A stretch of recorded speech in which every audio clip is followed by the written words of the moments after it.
Chapter 1. Do not underestimate the elderly poor.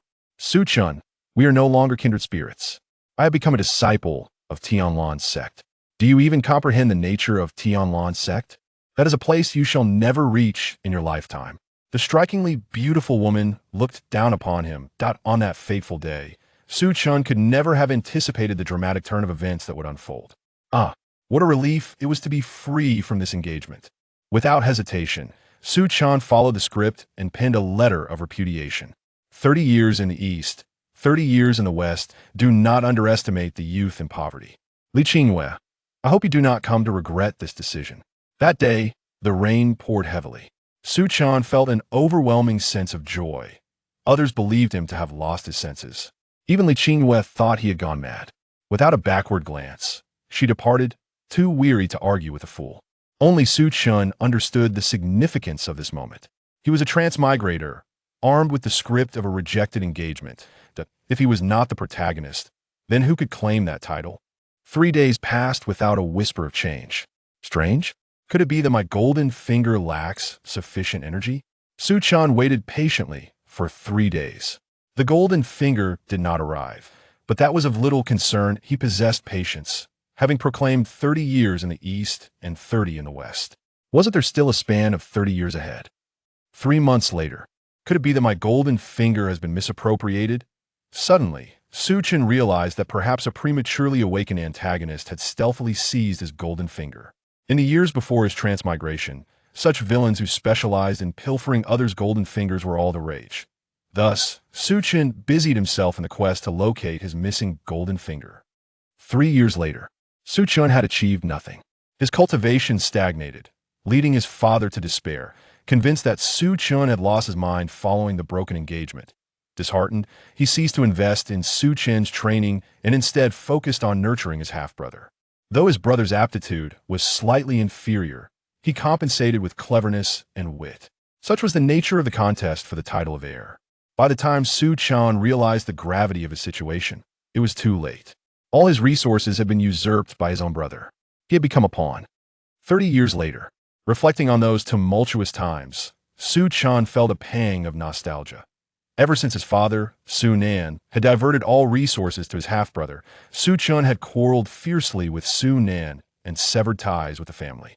He was determined to prove that, even without the Su family, he could rise to power. As of now, he might not be a formidable overlord, yet he had become the leader of a mercenary group. With his small team, he hunted beasts and led a comfortable life. Gazing into the mirror, he saw a middle-aged face, marked by the passage of time. Lacking the reckless youth of his earlier days. 30 years ago, he had warned against underestimating the poor youth. 30 years later, he cautioned against underestimating the middle-aged in poverty. Thinking of Li Qingwei, who had long since ascended to the spirit pattern realm and become a true disciple of the Tianlan sect's elders, Su Chen felt it was high time for him to awaken his potential. Having reached middle age, he could no longer afford to delay. Could it be that my fortune lies in begetting many children? Su Chen pondered for a moment, recalling the woman who had accompanied him since his days in the mercenary group. A girl named Lu Shui, whom he had encountered on his journey when he departed from his family. Now, both of them had crossed the threshold of 40 years that on that day, Su Chen wed. But in the blink of an eye, 3 decades of trials and tribulations had passed. The long-awaited blessing of numerous offspring system had yet to arrive. He and Lu Shui had welcomed a lovely daughter and subsequently a son. Both possessed commendable talents, now thriving in the spirit-gathering realm. Their children were enrolled in the martial arts academy, ensuring they would not endure the perilous life he had faced in the mercenary group. Suddenly, Su Chen recalled hearing yesterday that Li Qingwei had ascended to the Spirit Sea realm and had become an elder of the Tianlan sect. Perhaps by now, she no longer remembered who he was. That a headache plagued Su Chen. He had joined a significant mercenary group alongside his brothers. Yet the elder brother had passed away just yesterday. His cultivation remained at the peak of the spirit-gathering realm, insufficient to bear the group's banner. He lacked the invincible prowess of his peers. Desiring to avoid the ensuing turmoil, Su Chen departed with his small faction from the mercenary group, settling in a place called Chengchuan City. Here, he established the Su family. On the night, he invited various prominent factions, an uninvited guest arrived at the Su residence. Observing his younger brother, who like him bore the signs of age with strands of white in his hair, Chen felt an unexpected calmness. He harbored resentment, yet the bitterness had been dulled by the passage of time.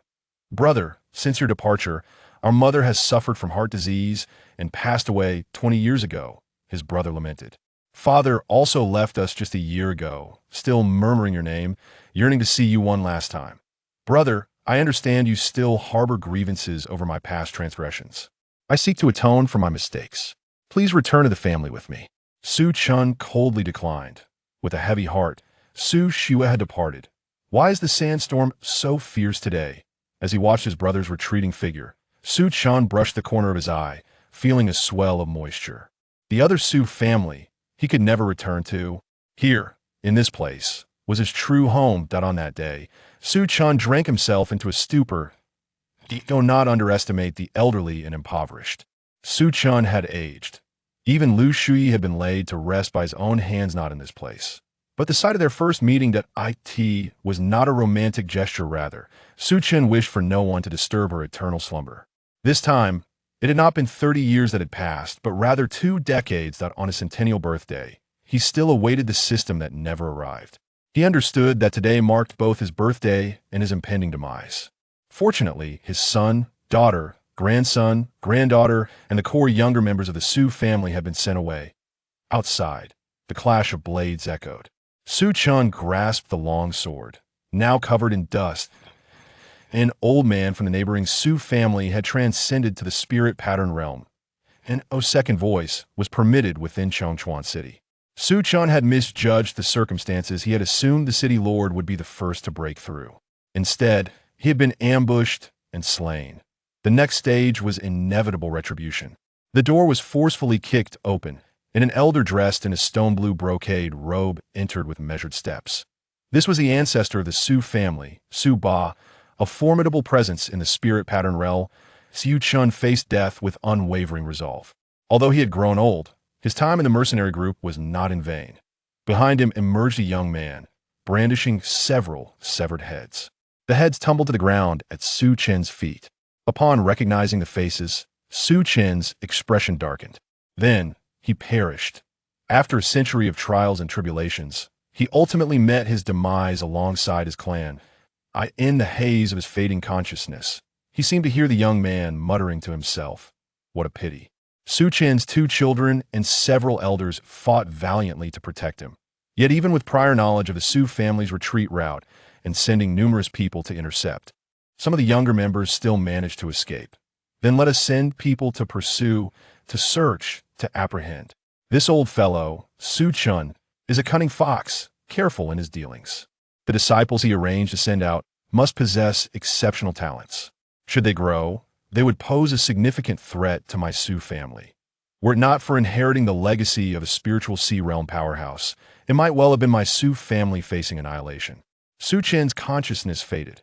However, he did not entirely perish. Realms, awakening spirit, gathering spirit, spirit patterns, spiritual sea, spirit soul, comprehending mysteries, void, nirvana, saint, saint king, great saint, semi-emperor.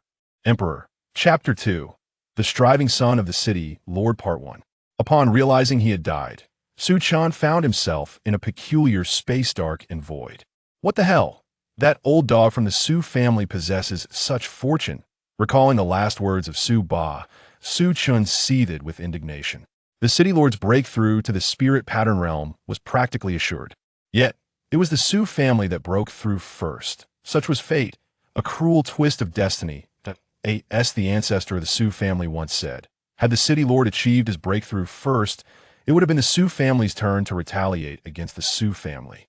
Someone from the Su family has betrayed me. If one could see his face now, it would undoubtedly resemble a piece of charred coal. Those who were sent out were either his descendants or his closest allies.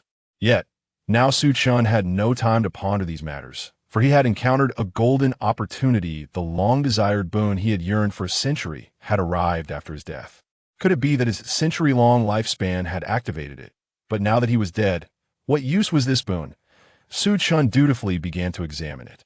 It was a book he held in his hands, flipping through its pages. The first page read, "In your first life, You were youthful and reckless, committing many errors. After leaving home, you endured hardships, fought in mercenary groups, rose to prominence, established a family, became an ancestor, and left your mark on this world. Although you perished, your legend continues to be recounted within Changchuan City. Your life, indeed, was remarkable. Rating, white 3 stars. Reward, 30 reversal points. Please allocate your reversal points to enter your second life. Before Su Chen appeared prompt. Talent, 0. Comprehension, 0. Heritage, 0. State of mind, 5. Note, reversal points can be used immediately or saved for the next life, but after one life, all will reset to 0 except for the state of mind. Su Chen understood. His golden opportunity was, in fact, a life simulation device. This can only be activated after death. What a sheer disappointment. Though I grumble, the golden finger cannot be overlooked. With 30 reversal points, Su Chen expended them all in one breath. Among them, aptitude 15, comprehension 10, and lineage 5 that having cultivated for an entire lifetime, Su Chen understood that to advance swiftly in the early stages, one requires aptitude to break through realms later, one needs comprehension. Without aptitude in the early stages, there are no resources, and without resources, there can be no advancement in the later stages. Thus, he increased his aptitude by 5 points. A blinding light enveloped him, and Su Chen entered his next life. Beifeng City. A handsome youth stood before the mirror, staring in astonishment at his own reflection. Goodness, awakening my memories at 17. Why couldn't you have awakened sooner? Su Chen felt exasperative. Had he awakened a year earlier, the opportunities available to him would have multiplied. For instance, he could have participated in the prestigious martial arts academy assessments, or perhaps joined the elite sect evaluations. In this life, his status was quite favorable, being the son of the city lord of Beifeng City. Su Chen had already prepared himself for a life of servitude. To his surprise, he found himself of noble lineage. The city lord of Beifeng bore the surname Jiang and was named Li. In this lifetime, Su Chen had become Jiang Chen. However, there was good news: he was still within the kingdom of Tianfeng. Recalling that the Su family had been annihilated merely 20 years prior, and that the ancestor of the Su family still lived, Su Chen felt that the vengeance he could not exact in his previous life could still be avenged in this one. Young Master Jiang Chen, the master has requested your presence for a discussion. A girl dressed in a pale yellow dress, with a cherubic face, scampered over. She was Su Chen's maid in this life. Su Chen nodded and followed the maid to meet his father in this life. In the spacious room, Jiang Li had already arranged a meal for them. A tall, stern-looking middle-aged man, alongside a woman clad in a moon-white robe, her dark hair elegantly pinned up with a jade hairpin, awaited Su Chen's arrival. Upon seeing the two, Su Chen smiled warmly and respectfully greeted, "Greetings, father and mother." Wang Hanyu pulled Su Chen closer, exclaiming, "Come, dear child, sit down. There are no formalities in our home." Su Chen obediently took a seat. Jiang Li stated, "Let us dine first, we shall speak of matters afterward." After finishing the meal, Jiang Li finally revealed the purpose of his visit. "Chener, you have now reached the pinnacle of the Qi spirit realm, just one step away from the gathering spirit realm. This gathering spirit pill may assist you significantly." After the meal, Jiang Li produced a delicate box containing a pill, the very gathering spirit pill. This pill could facilitate a breakthrough from the Qi spirit pinnacle to the gathering spirit realm. Only the top-tier powers possessed the methods to concoct it. Not only was it exorbitantly priced, but the most crucial aspect was that even with wealth, one might not be able to procure it. Though Jiang Li was the city lord and a formidable spirit pattern realm expert, acquiring a gathering spirit pill was no simple feat. Su Chen felt a surge of gratitude within. 3 days later, Su Chen had already ascended to the gathering spirit realm, and he was but 17 years old in his previous life. It took him until the age of 25 to reach this stage after leaving his family, yet now he had achieved it 8 years earlier. The future holds great promise. After his breakthrough, Su Chen returned to the Lingyun martial house, brimming with confidence. Although Lingyun martial house pales in comparison to the 2 premier martial establishments, it nonetheless ranks among the top 10 in the Tianfeng kingdom. Upon his return, Su Chen's achievement of breaking through to the spirit-gathering realm at the tender age of 17 caused quite a stir. After all, such talent is rare even within the illustrious halls of Lingyun, where only a select few possess similar gifts. Su Chen also entered the inner courtyard ahead of schedule, opting to take an elder as his mentor. The elder he chose was named Jiang Xianyang, a formidable figure at the 7th level of spirit patterns, surpassing Su Chen's father, Jiang Li, by 4 levels. Jiang Xianyang was a scruffy old man who, out of a sense of kinship due to their shared surname, accepted Su Chen as his disciple. Thus, Su Chen gained yet another formidable ally. That evening, under the encouragement of his friends, Su Chen hosted a banquet to celebrate his entrance into the inner sect and his successful apprenticeship under Jiang Xianyang. After all, this journey had not been without its challenges. His friends nearly pummeled him in jest, for in their eyes, Su Chen's life seemed almost charmed. With a city lord for a father, achieving spirit gathering at 17, entering the inner sect, and taking Jiang Xianyang as his teacher, what more could one ask for in life? You simply don't understand, Su Chen sighed, shaking his head. How could they comprehend the difficulties he had faced along the way, even if that was in a past life? As he left the tavern, the moonlight enveloped him, and a sudden chill ran through his body. He spotted a familiar face, someone from his past. This figure was a foe, none other than someone from the Su family. Li Ming, I need a favor, Su Chen said earnestly, gazing at the inebriated man beside him. The gravity of Su Chen's demeanor roused Li Ming from his stupor. I knew you were just pretending to be drunk, Li Ming exclaimed, his expression shifting to one of surprise. As Yu Chen glared at the now-awake Li Ming, frustration boiling within him. Li Ming offered a sheepish smile, explaining that he had feigned drunkenness to avoid dire consequences back at the tavern. You were pretending to be drunk too? Li Ming muttered under his breath. Su Chen chose to overlook that comment. During his time with the mercenary group, such levels of intoxication were trivial, but he could no longer afford to exhibit any abnormality. I need you to investigate someone, Su Chen instructed, pointing toward the young man who bore a striking resemblance to his past acquaintance. The young man turned, casting a smile in Su Chen's direction. Chapter 3. The Struggling Son of the City Lord. Part 2. Li Ming is Su Chen's closest companion, hailing from the influential Li family in Lingyun City. Investigating an individual is a rather straightforward endeavor. Within a day, the information regarding the young man, suspected to be a connection from the past, was laid before Su Chen. The seemingly unreliable Li Ming proved to be remarkably dependable at this critical juncture. Indeed, it was as he suspected.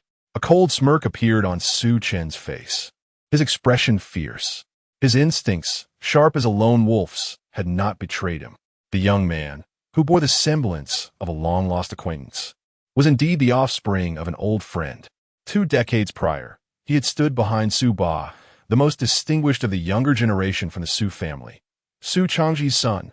His name was Su Sheng, also a scion of the Lingyun Academy, 3 years Su Chen senior, at the age of 20, already at the 9th level of Qi awakening. Perhaps he was on the verge of a breakthrough. Yet, he would never have the opportunity to ascend further. Su Ba, while I cannot eliminate you, the old wretch, must I not first eradicate your kin step by step? Su Chen seethed with hatred. Originally, death was an acceptable consequence of gambling, but now, he found himself alive. The sight of his loved ones and old friends' heads rolling at his feet, their eyes wide with shock, haunted his dreams incessantly, until he had obliterated every last remnant of the Su family, even down to the tiniest ant. His heart would not find peace. Not to mention, the Su family possessed a legacy of Spirit Sea realm power, a tremendous fortune, for within the kingdom of Tianfeng, such individuals were considered formidable. The very Li Qingwei, who had once called off their engagement, had only recently reached the Spirit Sea realm.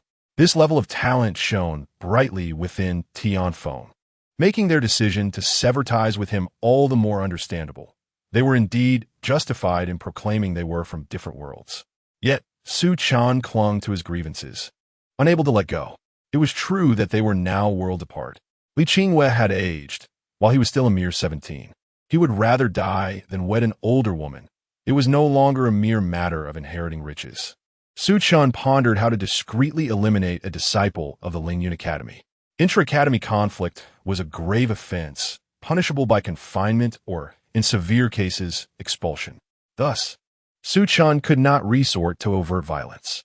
However, during one of Su Sheng's missions, he could encounter ruthless bandits, who just so happened to harbor a vendetta against the Su family. leading to his demise. This scenario seemed plausible enough. The academy would not mobilize resources for Su Sheng.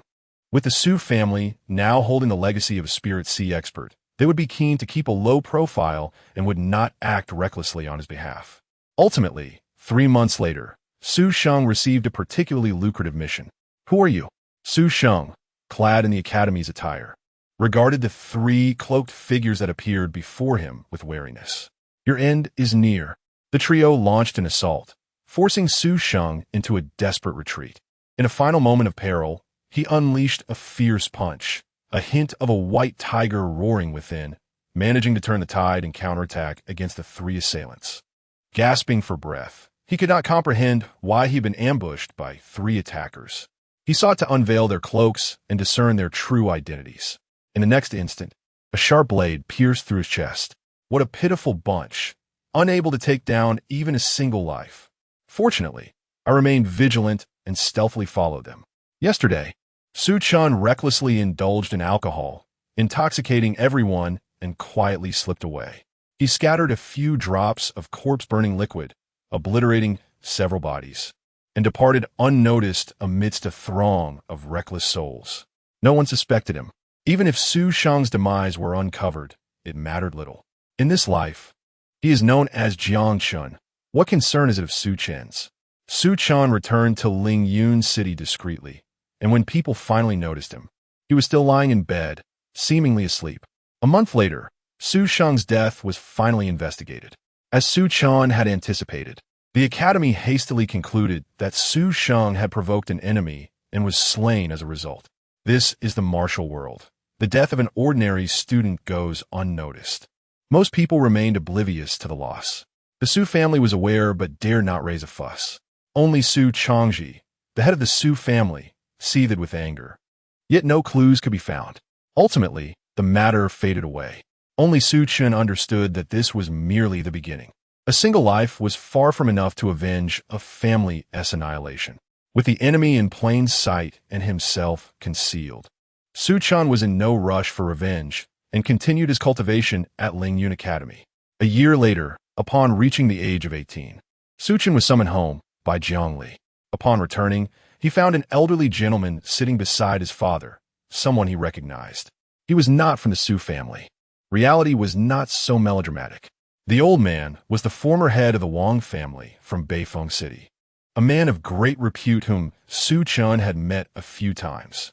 Beifeng City was considerably larger than Chongchuan City, and Jiang Li, being a practitioner of the spirit pattern realm, naturally garnered respect from the old patriarch of the Wang family, who was also a master of the same realm. Wang Lao looked at the promising and capable Su Chen, nodding in satisfaction. "Nephew Jiang, I have a granddaughter of unparalleled beauty, who has been cultivating at the Lingjian sect and has just returned to Beifeng City. I hope you can take her around for a few days." Su Chen understood. This was undoubtedly an arrangement for courtship. He glanced at his father, who nodded in agreement. It was clear that the young lady must be exceptionally beautiful and talented, prompting Jiang Li's eagerness to summon him home. Alliances through marriage were commonplace among prominent families.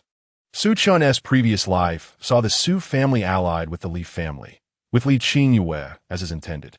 Unexpectedly, Li Qingyue was chosen by an elder from the Tianlan sect and taken to cultivate there. Nevertheless, Su Chen was willing to meet her.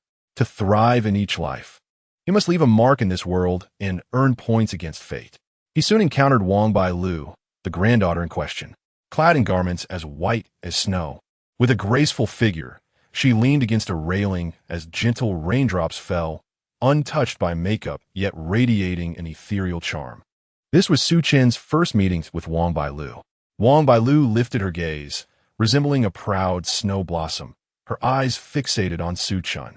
He too scrutinized her, acknowledging her beauty, though he noted that she kept her head lowered, revealing only the tips of her toes. Su Chen pondered this quietly.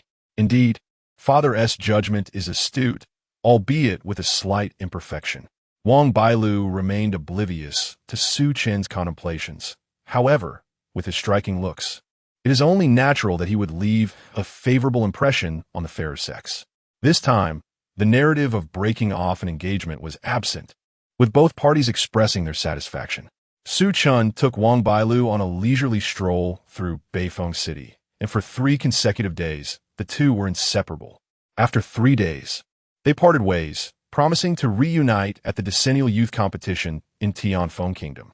Su Chen returned to Lingyun Academy, where his mischievous friend Li Ming regarded him with curiosity, sensing that his companion had undergone a transformation since his return. Naturally, Su Chen refrained from divulging the truth. "We have changed. I now belong to a prestigious lineage, while you remain a solitary wanderer." Chapter 4: The Striving Son of the City Lord. Part 3.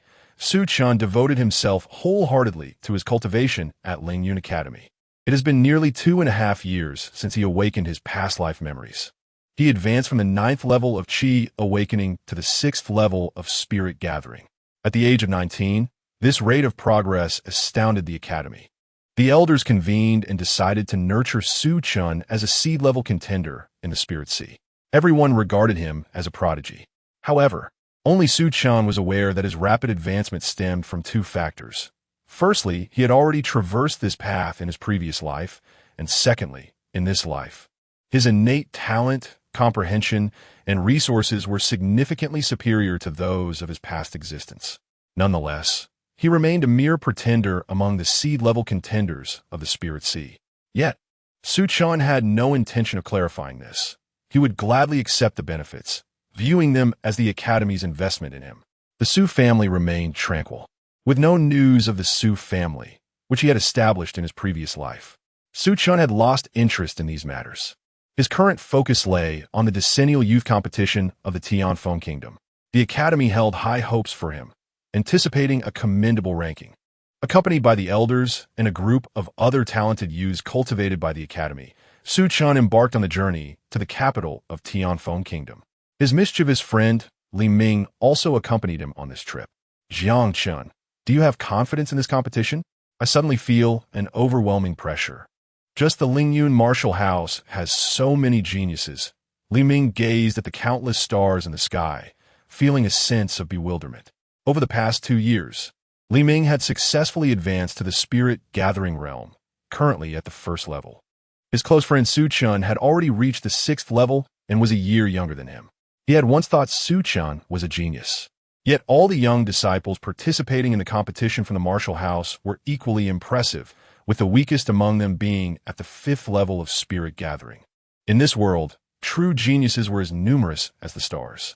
Su Chen looked up at the vast sky and mused, "In an era, there can only be one moon. All other stars are destined to be overshadowed by its brilliance." Li Ming, gazing at his somewhat unfamiliar friend, felt a surge of emotion. "Are you aiming to be the moon?" Su Chen shook his head. "I am but the tiniest star. Yet, to hear the Tao at dawn and die at dusk would be a worthy fate. If I could behold that moon and witness the true paragons of martial arts. Even if I'm overshadowed, I would willingly accept it." Li Ming was taken aback. Was this truly the same mischievous friend he spent every day with? He seemed to have transformed into someone so lofty, leaving him feeling quite out of place. Su Chen spoke earnestly. "I am merely reminding you not to fear failure. In this world, there are many who surpass us." Li Ming nodded, easing his mind. If his best friend was unafraid of failure, why should he be? There was one more thought that Su Chen kept to himself. "Eventually I, Su Chen, will become that most resplendent moon, truly unique. If this life does not suffice, then I shall strive in the next and the next. One day, I, Su Chen, shall live in a manner that all will admire." After Su Chen and Li Ming returned to their slumber, none noticed the emergence of a middle-aged man from the shadows. To hear the truth in the morning and meet death by evening. How many old souls possess a mindset less open than that of a mere junior? After enduring a long journey, the group finally arrived at the capital of Tianfeng. The elders of the Wu clan had already arranged accommodations for them. Su Chen hurried to meet his fiancée, Yi, and when he introduced her to the members of the Wu clan, Li Ming's face darkened to an ashen hue. They had agreed to remain single together. He had already secured a fiancée. Su Chen chuckled awkwardly, confident that Li Ming would comprehend his predicament. The Lingjian sect did not extend the same warmth to Su Chen as the Wu clan did to Wang Bailu. Wang Bailu was renowned as a beauty within the Lingjian sect. Although she did not possess the widespread acclaim of the sect's eldest sister, one of the top 10 beauties of Tianfeng Kingdom, she exuded a unique charm, garnering many admirers. Su Chen's arrival was akin to disturbing a hornet's nest, as he was quickly surrounded by a throng of individuals. You are Wang Shimi's fiancé? I challenge you. Should you lose, you must distance yourself from Wang Shimi. A senior disciple from the Lingjian sect angrily issued a challenge to Su Chen. Su Chen did not accept the duel. Where did this deluded fool come from? Are you not a man? Do you not dare to engage in a fair contest of strength? The senior disciple pressed on relentlessly, insisting, if I lose, I will vanish from Wang Shimi's sight. Should you lose, you must annul your engagement with her. It appeared that he sought to belittle Su Chen, hoping to elevate his own stature in Wang Bailu's eyes. I merely find it unjust that Miss Wang is treated as a wager by someone like you. I shall accept your challenge, but I will not stake my fiancée. She is not an object, but my future wife. With this declaration, Su Chen earned the respect of the Lingjian sect. Wang Bailu gazed at the refined young man with admiration. Humiliated, the Lingjian sect disciple attempted to strike Su Chen, only to be swiftly subdued, leaving the sect in shock. Ultimately, a middle-aged man escorted the stunned disciple away, who was now lost in existential doubt. Throughout, Su Chen remained oblivious to the disciple's name and felt no inclination to learn it. They were simply not on the same level. An elder from the Lingjian sect personally apologized to Su Chen and assured him that no further harassment would come from their ranks. The sect members' attitudes underwent a dramatic transformation. They had initially deemed Su Chen unworthy of Wang Bailu, but now they worried that she might not be deserving of him. They were convinced that Su Chen would emerge as a dark horse in the martial arts competition, achieving remarkable success and attracting the attention of many noble ladies. Wang Bailu recognized this dilemma. Her fiancé was excessively exceptional, and she pondered whether he might one day send her a divorce notice if he gained fame. Consequently, in the days leading up to the martial arts tournament, Wang Bailu remained constantly by Su Chen's side. As the tournament commenced, an assembly of prodigious talents from various sects gathered. Wang Bailu has granted Su Chen the freedom of time. Su Chen feels as though this once promising dark horse is on the verge of collapse, transforming into a mere shadow of its former self. However, despite the exhaustion, Su Chen's past life of relentless struggle and existence on the precipice of life and death endows him with combat experience that far surpasses that of these fledgling youths. Along the journey, Su Chen emerged as a formidable dark horse in the martial arts grand tournament, capturing the attention of numerous powerful factions. Zhang Yuan, your Lingyun martial house has indeed stumbled upon a rare talent. Elders from various factions gathered, expressing their genuine envy towards Lingyun martial house. At the tender age of 19, Su Chen has achieved the 6th level of spirit gathering and, astonishingly, has triumphed over a contender ranked among the top 10. Nan Gongmeng of the Tianlan sect, merely 21 years old, stand at the pinnacle of the 9th level of spirit gathering and is the pride of elderly Qinghua. Su Chen, though only at the 6th level of spirit gathering, with his indomitable spirit and fearless determination, compelled Nan Gongmeng to concede defeat. His reputation soared, earning him the moniker, the martial madman. Chapter 5, The Struggling Lord's Son, Part 4. At this moment, Su Chen, the dark horse of the kingdom of Tianfeng, lay in bed. Pain. Every inch of his body ached. Su Chen felt as though he was on the verge of disintegration. Each pore of his skin seemed to be sliced by a knife, as if undergoing 1,000 cuts. Wang Bailu, Li Ming, and the familiar faces from the Lingyun Martial Arts Academy were all anxiously watching over him. Wang Bailu leaned against the window, tightly grasping Su Chen's hand, tears cascading like pearls from her eyes. The bed was damp with her sorrow. Truly, women are made of water. Reluctantly, Su Chen consoled them. It's all right. I'm awake now. However, upon seeing his pale complexion, their disbelief was palpable. He had no choice but to change the subject. Who won the last match between me and Nan Gongmeng from Tianlan sect? Upon hearing this, they began to chatter excitedly. Of course, it was you, junior brother Jiang, exclaimed a beautiful senior sister, her eyes gleaming with admiration. Su Chen felt a soft, cool hand on his, which was warm yet tender. It turned out that Wang Bailu had pressed her face against his hand, staking her claim. This amused Su Chen, easing some of the pain from his injuries. Now, a legend is circulating within the capital about you, junior brother Jiang. Nangong Meng was among the top 3 contenders, yet she lost to you and missed the top 10. Interjected a senior brother, his tone filled with respect for Su Chen. Your martial spirit is truly commendable. It embodies the essence of martial arts. Fearless, undaunted, igniting passion in others. Another senior brother praised, completely captivated by Su Chen's prowess. In truth, Su Chen's heart was crying out in agony. What nonsense about martial spirit. As long as he survived, that was enough. His relentless struggle stemmed entirely from the fact that Nangong Meng was the pride of Li Qingwei. He vividly recalled the moment Li Qingwei called off their engagement in his previous life.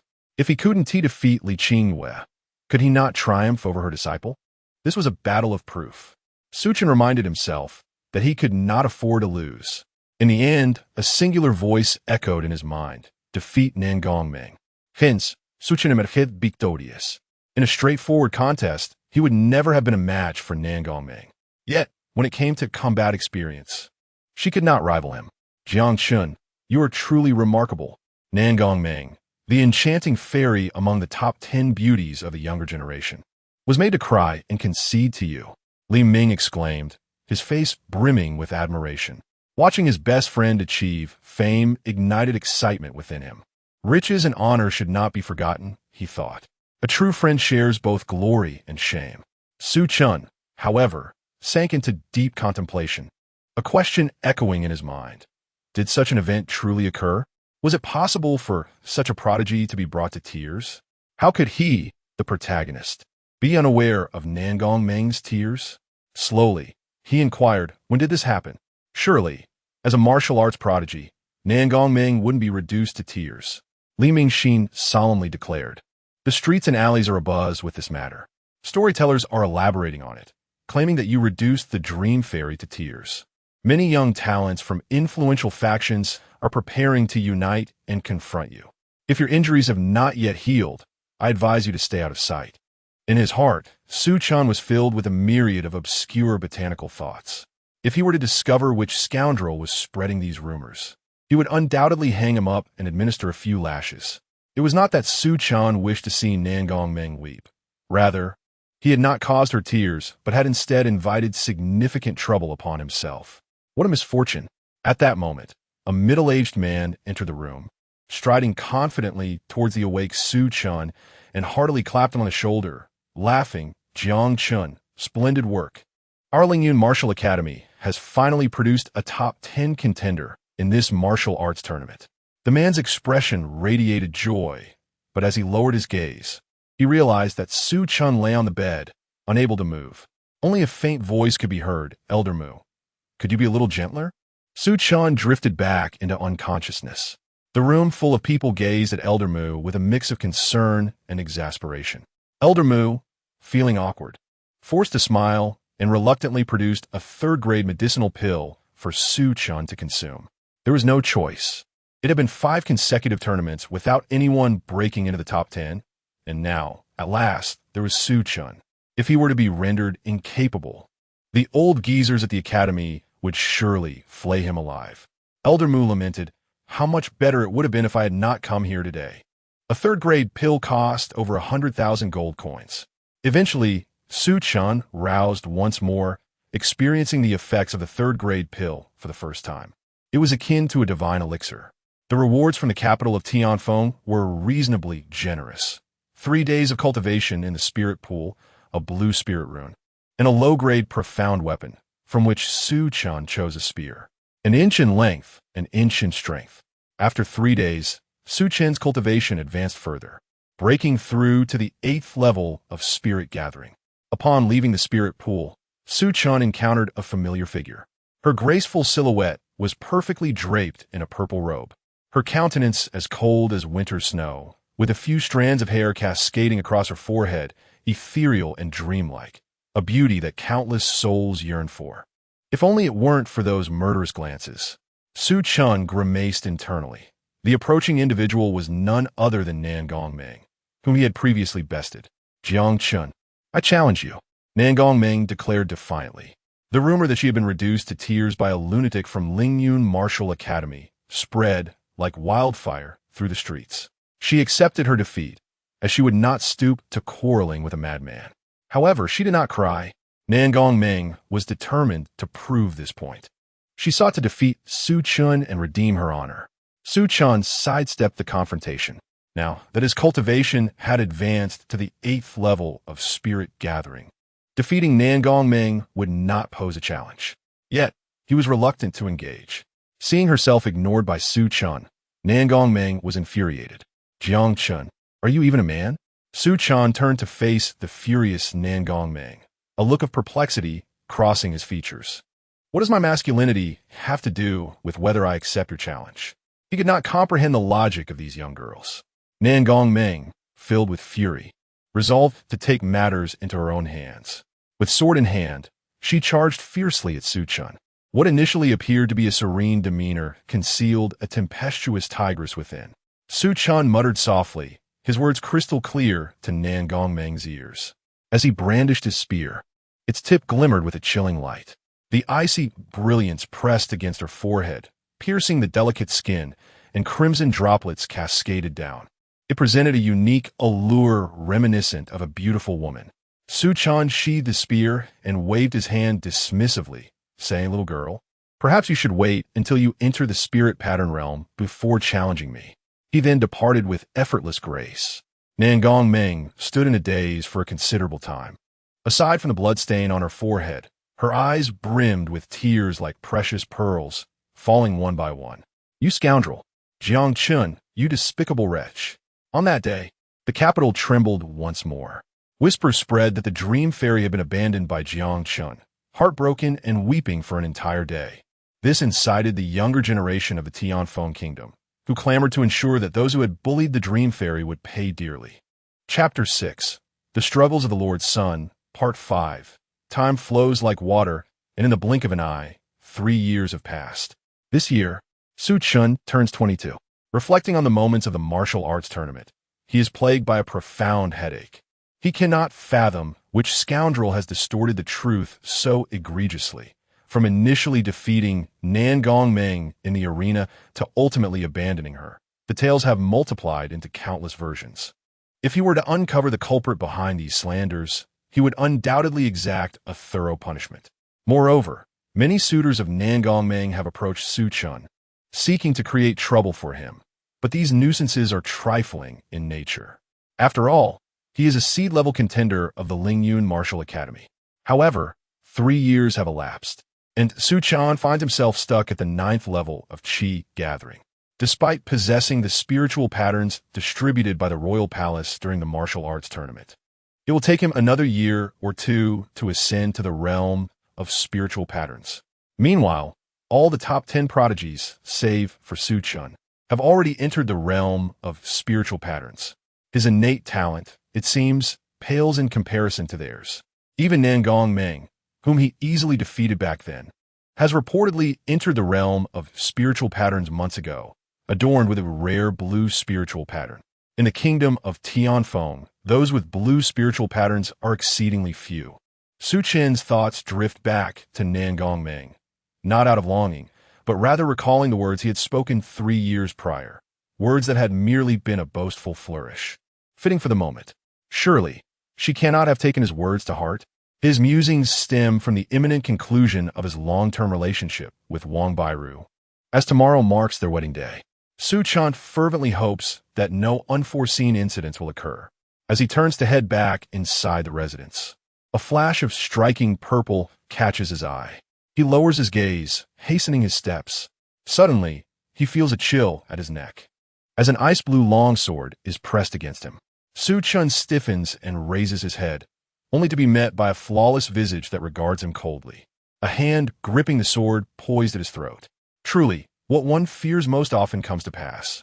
He forces a laugh. "Miss Nangong, it has been a long time." Nangong Ming remains silent, her cold stare sending shivers down his spine. Su Chen produces a red wedding invitation, extending it towards her. "Miss Nangong, tomorrow is my wedding day, and I would be honored to have you in attendance. The invitation is taken by Nangong Ming, who, with a flicker of ethereal light, reduces it to ashes in her hand. Jiang Chun. She speaks. Her tone is frigid as eternal ice. Do you still recall what you once said? Of course. Su Chen remembers, but he knows he cannot admit it at this moment. He feigns innocence. Miss Nangong, what words of mine could possibly linger in your memory? Nangong Ming perceives his shamelessness. He is acutely aware, yet chooses to feign ignorance, attempting to evade accountability. Jiang Chun, I challenge you. Should you refuse, I shall castrate you. Her words are delivered with a chilling resolve, and Su Chen harbors no doubt about her sincerity. He believes she would indeed go to such lengths. The words lingered on the tip of his tongue, only to be reluctantly swallowed back. Concerned for his brother's life, Su Chen felt compelled to take the matter seriously. It is well known that he is a man of deep emotions, particularly when it comes to brotherly bonds. How could he, after all, be cowed? Su Chen took action. He was met with a beating. His face bore the marks of bruises, a vivid tapestry of purple and blue. Despite the delicate appearance of his assailant's hands, they struck without mercy, rendering all of Su Chen's elaborate strategies utterly ineffective. It is perplexing to consider the mentality of those in the kingdom of Tianfeng, who would willingly endure a beating from Nangong Ming, claiming it would shorten their lives by a decade. They must possess a certain masochistic inclination. Struggling to his feet, Su Chen found that Nangong Ming had long since vanished. He was left with a jade vial, beneath which lay two crooked characters inscribed with a sword's edge, too clear. Su Chen mused that even the erratic scribbles of his family dog would be more aesthetically pleasing than this handwriting. Such a beautiful girl, yet she proved to be petty, a violent maniac, and illiterate. Her writing was atrocious. After a moment of reflection, curiosity compelled Su Chen to open the jade vial, revealing a third-grade healing elixir within. The pain he had endured seemed worthwhile in exchange for this treasure. He muttered to himself, feeling somewhat better. She was a generous yet petty soul, a meticulous brute, albeit lacking in literacy. Upon returning home, Su Chen encountered his father, Jiang Li, who regarded him with curiosity. "Chen'er, how did you acquire so many injuries?"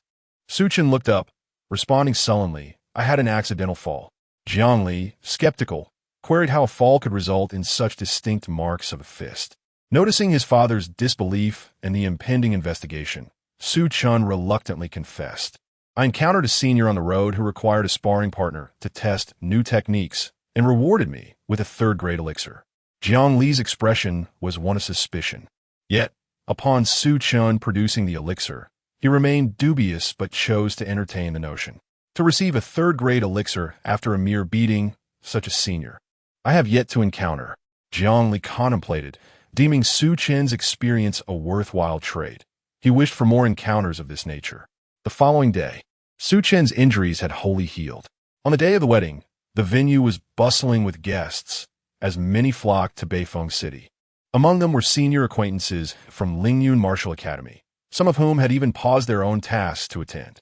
His teacher, Jiang Xiangyang, and even the vice president of the academy were present. Additionally, the younger generation from Tianjin Mountain and Wang Bailu's mentors were in attendance, along with friends like Li Ming, who had once ranked among the top 10 in the Dao Conference. Jiang Li was taken aback by the scene, noting the presence of individuals of notable lineage, some so esteemed that even he had to look up to them.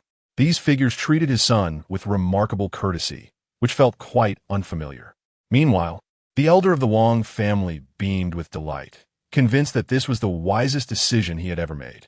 Su Chen's potential was boundless, and with it, the Wang family's fortunes would surely rise.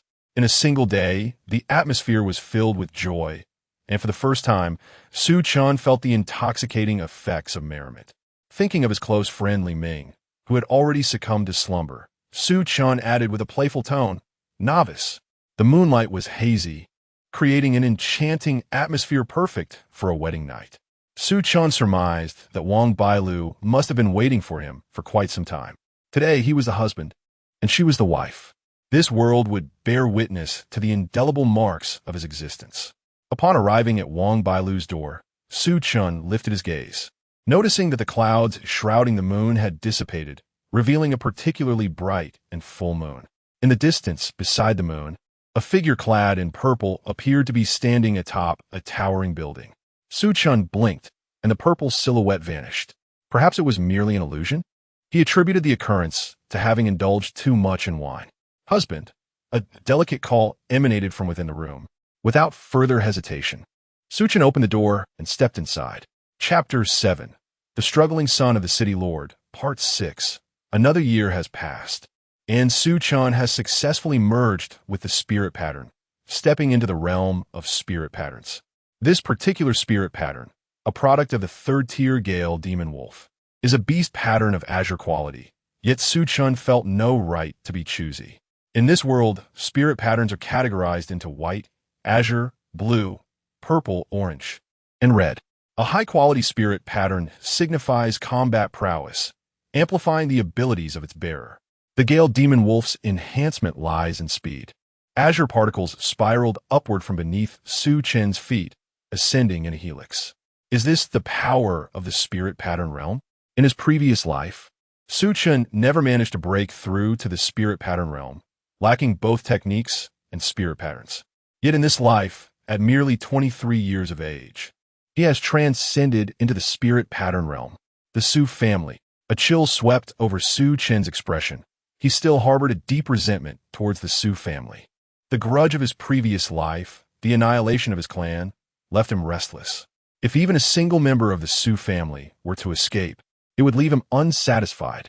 However, recklessly attacking at the first level of the spirit pattern realm might result in being ensnared by the old-timers of the Su family, allowing many to flee.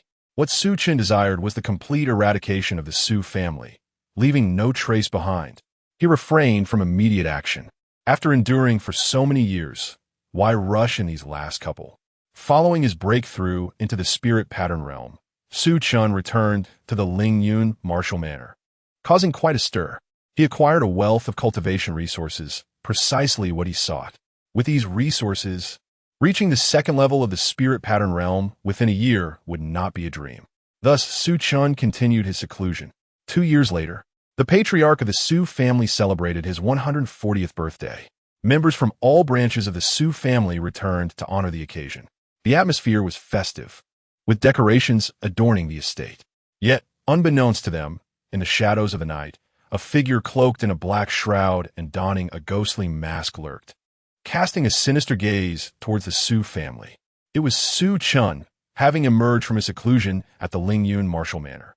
At last, he could settle the score with the Su family.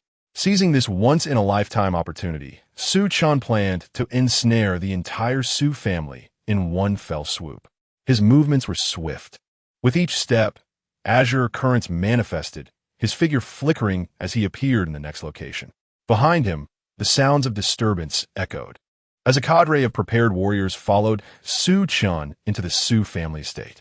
Leading them was an elderly man with squinted eyes, graying hair, a stooped posture, and a somewhat portly figure. Within the Su estate, Su Chen displayed the might of the spirit pattern realm, cutting his way through with lethal precision. Many members of the Su family fell by his hand, prompting an immediate reaction as numerous warriors of the Su family gathered in response. "Who are you? And why do you attack my Su family?" called out a middle-aged man, his voice tinged with urgency. Despite the changes in appearance, Su Chen recognized him as Su Changyuan, the youngest son of Su Ba, whom he had encountered in his previous life. With deliberate steps, Su Chen vanished from sight. By the time the Su family's warriors realized what had transpired, he had already positioned himself before Su Changyuan. The latter's eyes widened in terror. He attempted to utter a sound, yet a blade swiftly severed his head from his body. Su Chen wielded a sword in one hand while holding the severed head of Su Changyuan in the other.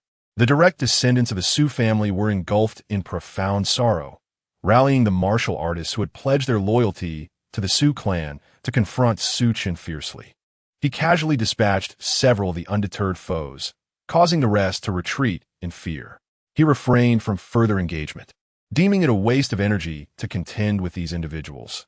They were a matter for the Su family to handle. Indeed, Su Chen had located the Su family of his past life, discovering that the head of the household was none other than his younger brother, Su Shuahe. After Su Chen's demise in his previous life, Su Xuehe had secretly sought out Su Chen and a few of his old friends' descendants, hiding them away to evade the Su family's relentless pursuit for many years. Su Xuehe harbored a deep-seated animosity towards the Su family. He had usurped Su Chen's position within the Su family, driven by the pursuit of martial prowess, for the path of martial arts necessitated competition. Yet, Su Chen was his elder brother, his sole remaining kin after the death of their parents and aunt. How could he not harbor resentment towards the Su family for their role in his brother's demise and the annihilation of their clan? Upon discovering that his descendants had been taken in by Su Xuehe, Su Chen's heart was a tumultuous sea of emotions. Nevertheless, he felt a sense of solace, recognizing that Su Xuehe was more suited to be the head of the family than he. Thus, Su Chen concealed his identity and sought collaboration with Su Xuehe to obliterate the Su family. His objective was to exact a crucial opportunity from the Su family. While any remaining possessions could be entrusted to Su Xuehe, an act of restitution for the family of his previous life. When Su Chen revealed his prowess at the third level of the spirit pattern realm, Su Xuehe decisively opted for cooperation.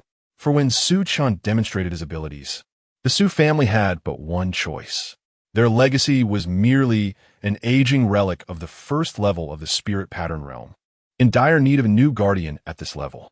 Regardless of the decision made, aligning with Su Chen was undoubtedly the wisest course of action. As Su Chen advanced toward the inner courtyard of the Su family, Su Xuehe led a substantial force from the Su family, entering with unwavering resolve and immediately entering a slaughter mode.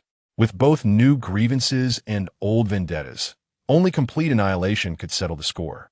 Su Chen carved his way into the inner sanctum of the Su family, where the remaining members sensed impending doom, plunging into chaos. Along the way, he eliminated several descendants of the Su family, slaying any whose appearance bore even a hint of resemblance, displaying their severed heads as grim trophies, hanging from his waist like a specter risen from the depths of hell. Suddenly, Su Chen halted, his gaze fixating on a familiar figure attempting to stealthily slip away amidst the throng. It was you. A tempest of hatred ignited within Su Chen's eyes. The individual seemed to sense Su Chen's stare, abruptly lifting their head to meet his seething gaze, trembling in fear. Numerous Su descendants fell victim to Su Chen's ruthless swordsmanship, their blood and flesh scattered asunder. That swordplay, Lin Yifei recognized it well. Only one person in this world could wield that technique with such mastery. The Su disciples and elders around him were unaware of their impending doom until they found themselves alone, the battlefield eerily silent. When that figure, emerging as if from the depths of hell, locked eyes with him, Lin Yifei could no longer withstand the terror swelling within him and sank to his knees, cold sweat streaming down his aged face. The resemblance is strikingly uncanny. Lin Yifei lowered his head, unable to summon the courage to look up, his throat constricting as he uttered a quivering voice. Who are you truly? Lin Yifei was certain that the person who haunted his memories had long since perished. Su Chen's gaze was frigid, merely a vengeful spirit collecting debts for a deceased friend. The flash of a blade cut through the air. Lin Yifei fell, his head severed and rolling onto the ground, his incredulous eyes fixated on Su Chen. Su Chen refrained from questioning Lin Yifei about his betrayal. It was no longer necessary. The price of treachery was death, extending even to one's descendants. This matter would be addressed by Su Xuehe. At that moment, a mournful wail echoed from the inner courtyard. Su Chen also recognized a familiar figure. Chapter 8. The Struggling Son of the City Lord, Part 7. The current head of the Su family, Su Changji, had matured and transformed into a figure of authority, starkly different from the youthful visage that lingered in memory. Staggering, he beheld the familiar heads before him, his mind swirling as if the very heavens were in tumult. His lips quivered slightly, teeth clenched, and his eyes were bloodshot. Su Chen observed this scene with a calm demeanor, remarking with indifference, "It appears I have not erred in my choice of prey." Su Changji abruptly lifted his head, resembling a ravenous specter, and bellowed, "Kill! I shall end your life." He charged forward, only to be seized by the throat. Su Chen exhibited no semblance of pity, delivering a single strike that rendered Su Changji's cultivation null and void. akin to swatting a chick.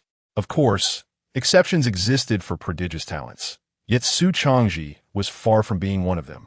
Rather than extinguishing Su Changji's life immediately, Su Chen opted to escort him to the elder of the Su family, Su Ba.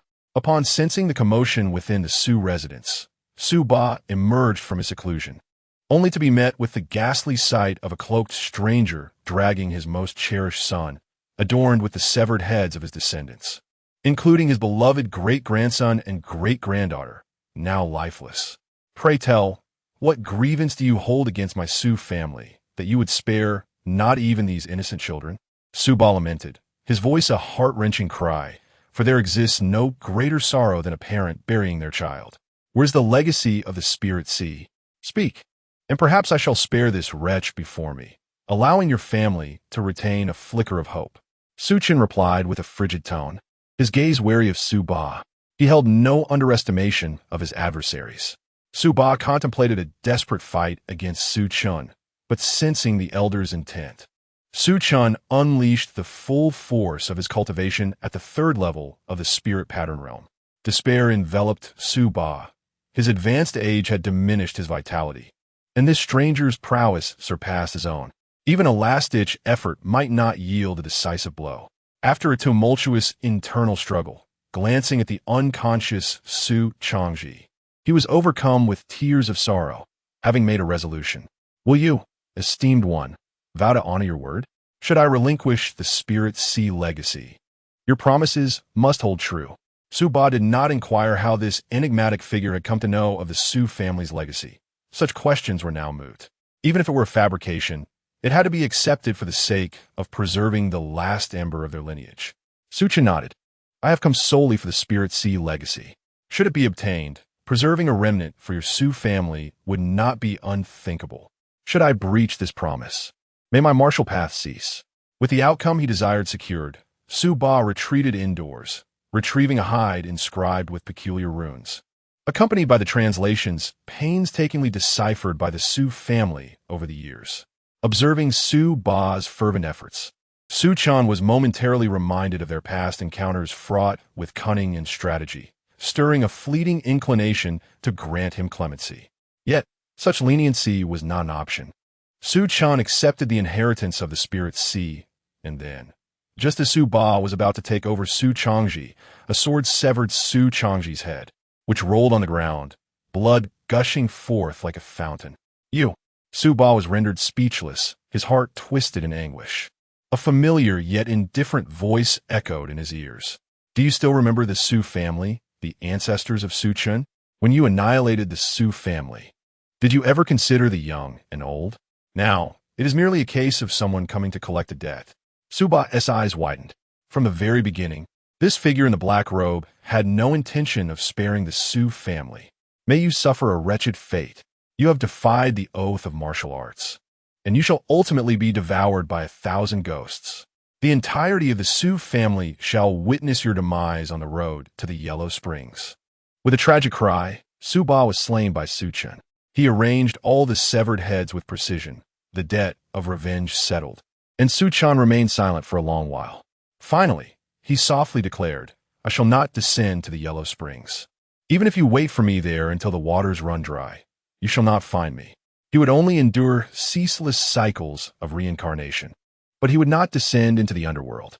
Having acquired the spirit sea inheritance from the Su family and killed Su Ba, Su Chen departed. He paid no heed to the other members of the Su family, for there were others in this world who harbored even deeper hatred for the Su family. Before leaving, Su Chen cast a distant glance at the plump old man entering the inner courtyard and whispered, Su Shua, the Su family is entrusted to you. You must not follow in the footsteps of Su and me. Su Chen left, having forgiven Su Shua for seizing his martial resources in the past. In truth, Su Shua proved to be more suited to be the heir of the Su family than he had been back then. He would manage the resources of the Su family appropriately. The grudges had been severed, and the past was laid to rest. Su Chen wished to live well in this life, for he yearned to explore realms of martial prowess beyond. Su Shua seemed to sense something and turned back, catching a glimpse of the figure in black robes, the one who had aided them in annihilating the Su family. disappearing into the distance. That senior must have acquired the item he sought. Su Xuehe thought to himself.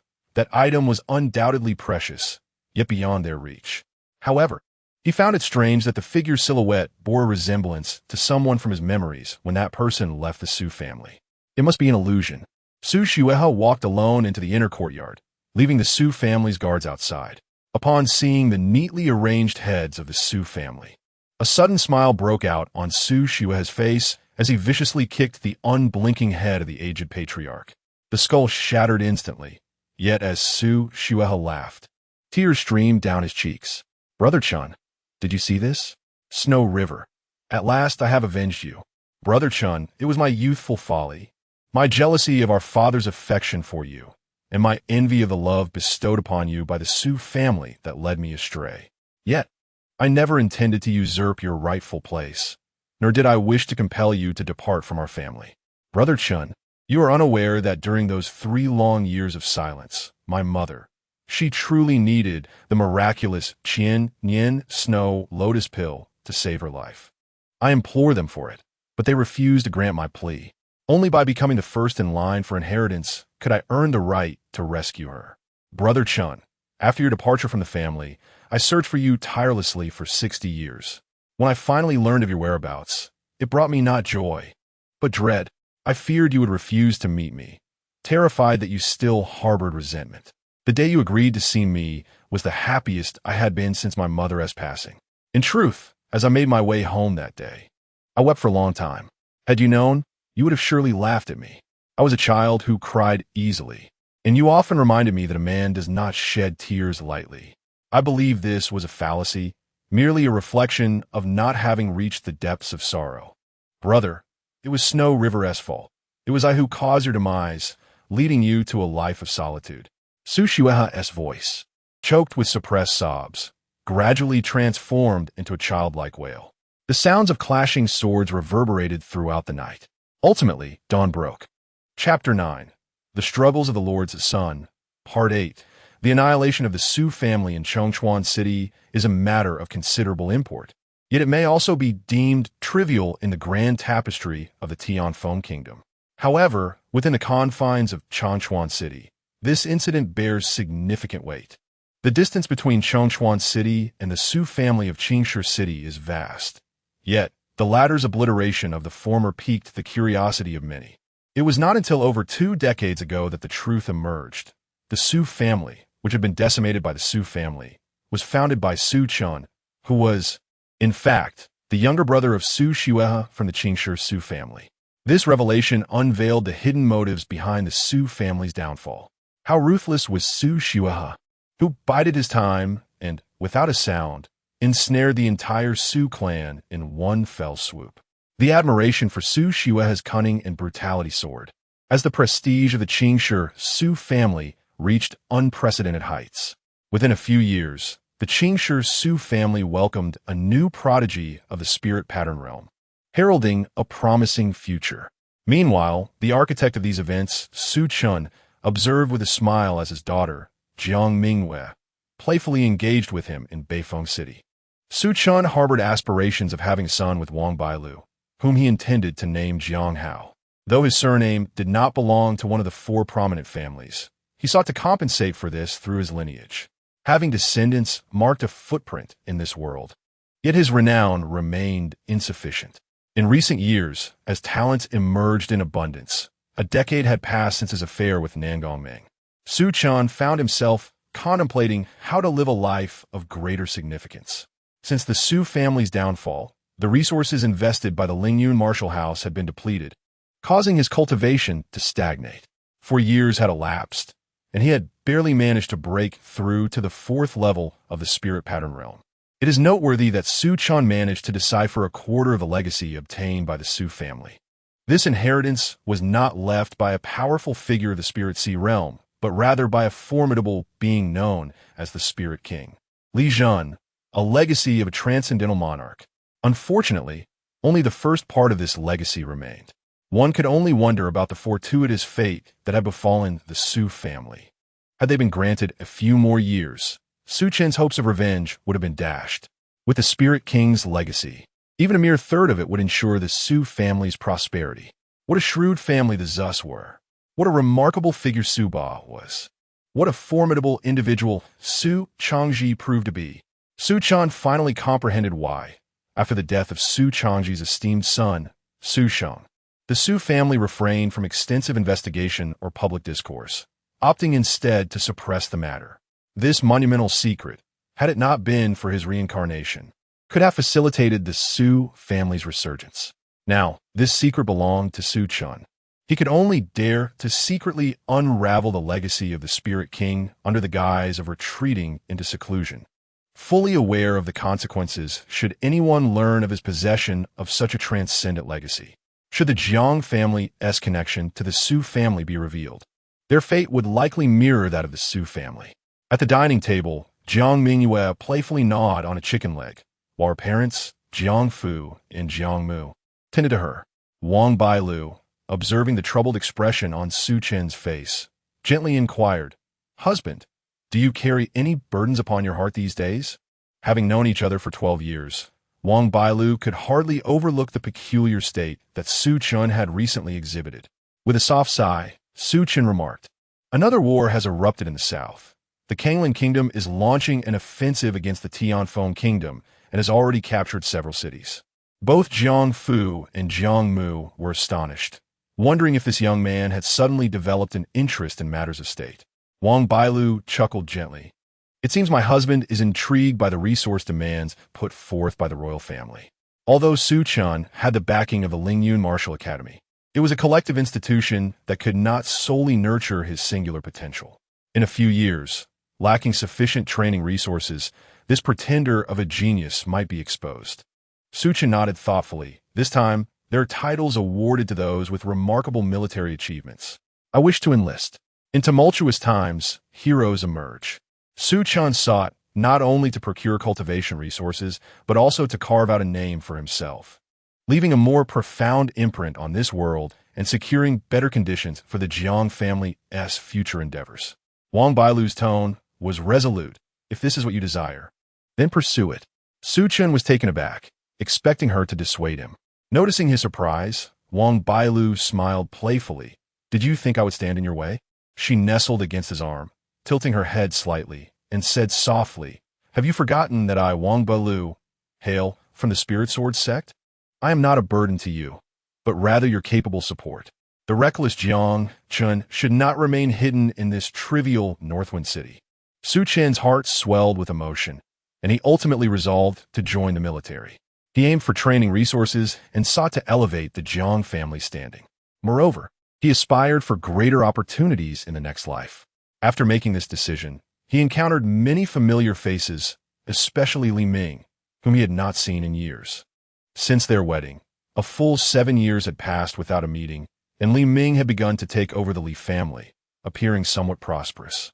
Su Chan confirmed this several times, causing Li Ming to express his discontent, lamenting his situation. Li Ming had his own struggles. In his generation, his talents were rather mediocre, and he found himself idle, being the youngest. His whimsical father had entrusted the family to him while he indulged in a carefree existence. None of his siblings were willing to assume the family's responsibilities, leaving only the unfortunate Li Ming. "Chengge, I truly miss those days of the martial academy. They were my happiest moments. We would drink and dine, carefree, and when weary, simply wander around." Li Ming attempted to reminisce further, but a swift slap to the back of his head startled him, prompting an exclamation. Just as he was about to question Su Chen's motives, he noticed Wang Bailu listening intently. Li Ming shuddered, silently thanking his luck. Recognizing that Li Ming had caught on, Su Chun sighed in relief. Nearly having put his life at risk, this fool had a tendency to blurt out everything. Whenever weary, we would just stroll through the streets. Li Ming chuckled awkwardly, finishing his thought. "Chengge, you must make a name for yourself." Li Ming did not offer counsel to Su Chun. Instead, he presented him with a vial containing 5 third-grade elixirs, accompanied by heartfelt blessings. Su Chun was deeply moved. This fellow, who had amassed wealth for himself and the Li family, must have expended all his resources to procure these 5 elixirs. A true brother, one who, despite the rise to affluence, remains unforgetting. Should he ascend to the position of Grand Marshal, then Li Ming would undoubtedly serve as his illustrious general. But perhaps the title of illustrious general is not quite fitting. Never mind, this is a different world. Su Chen departed. Unbeknownst to them, a woman clad in purple stood at a distance, quietly observing this scene. Jiang Chun, you scoundrel. Chapter 10. The Struggles of the Lord's Son, Part 9. Su Chen found himself fortunate. The commander of the Xuanjia army had heard of his reputation. Thus, he ascended rapidly, vanquishing countless foes on the battlefield. In a mere 30 years, he amassed numerous accolades and was elevated to the rank of count. In the quiet of the night, Su Chen often pondered whether he had become a mere executioner. Upon entering the battlefield, he realized that his past bravado and ruthless demeanor within the mercenary band were laughable in the face of genuine warfare. Consequently, his heart grew even harder. His meteoric rise was not due to his own prowess, but rather because his commander was formidable. Recently, the commander of the Xuanjia army, Mu Qingfeng, had survived an assassination attempt, his life hanging by a thread. Although there was talk of salvation, Su Chen understood the old warrior's character. He had likely already succumbed to despair. If there remained even a flicker of life, he would never allow a faction of eunuchs to commandeer the situation. The assassination of a 9th-level Spirit Sea cultivator within the camp could not be taken lightly. 15 years prior, under the leadership of Commander Mu Qingfeng, the Xuanjia army had triumphed over the forces of the Kanglan Kingdom, earning a formidable reputation throughout the Tianfeng Kingdom. Commander Lin Qingfeng sought to annihilate the Kanglan army in one fell swoop, yet was thwarted by the court's intervention, which opted to spare the enemy. Their rationale was that defeating the invaders sufficed, for the two nations remained allies. This infuriated Lin Qingfeng, prompting him to return to his homeland in indignation. Now, 15 years later, the Kanglan Kingdom, having regained its strength, violated the treaty and invaded once more. Lin Qingfeng emerged from retirement, only to be assassinated after securing a single victory.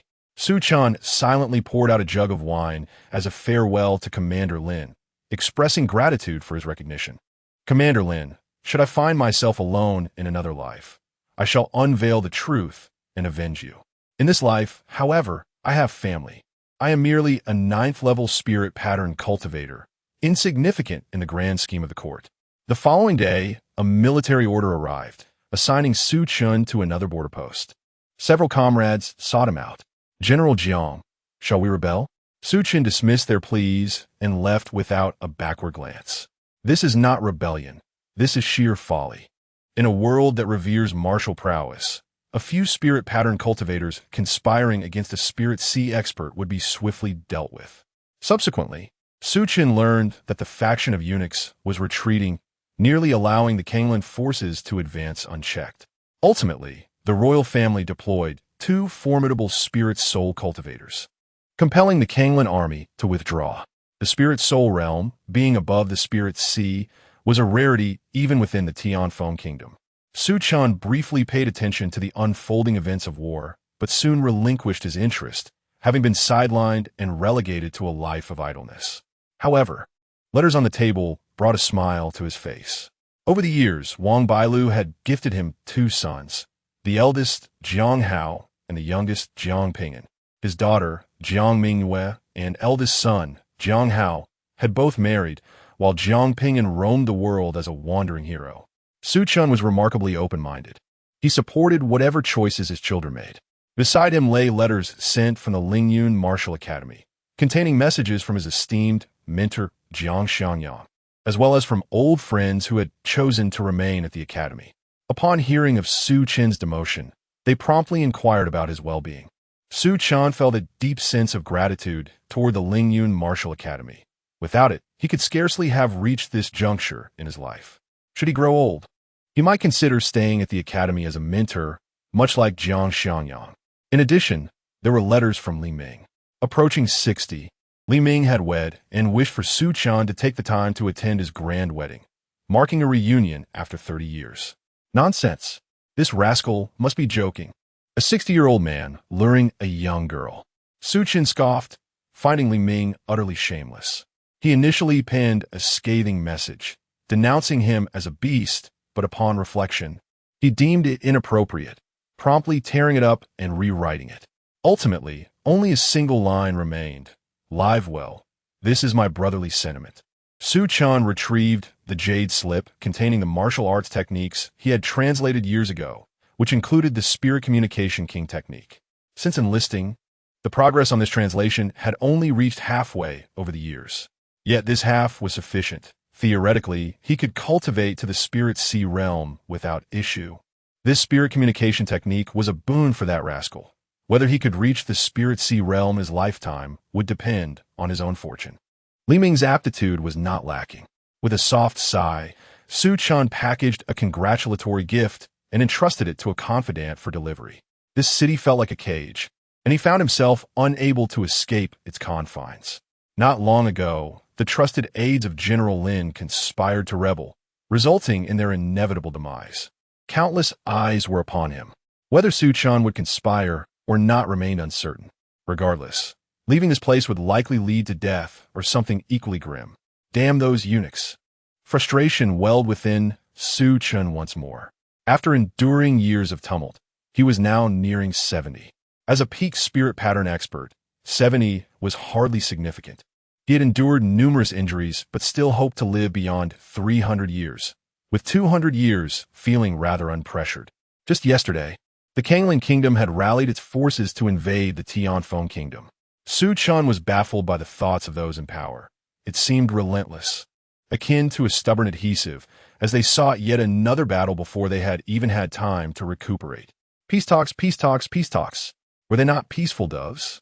What vexed Su Chen most was the battle report lay before him. The Tianfeng Kingdom's army was retreating steadily, with vast territories falling into the hands of the Kangling Kingdom. While he felt indifferent toward the Tianfeng Kingdom, he did not wish for his friends and family to become subjects of a fallen nation. General, there is a matter of small import that I am uncertain whether to mention, hesitated Su Chen's confidant.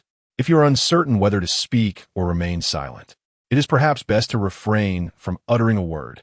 Su Chen decisively instructed him to cease his chatter. General, I can no longer endure this predicament. General, let us seek refuge within the kingdom of Kanglin. With your remarkable talents, you would undoubtedly be valued there. Lord Jiang, Lord Gu, Lord Han, they have all perished, and I fear for your fate, General, lest you meet the same tragic end as the other lords.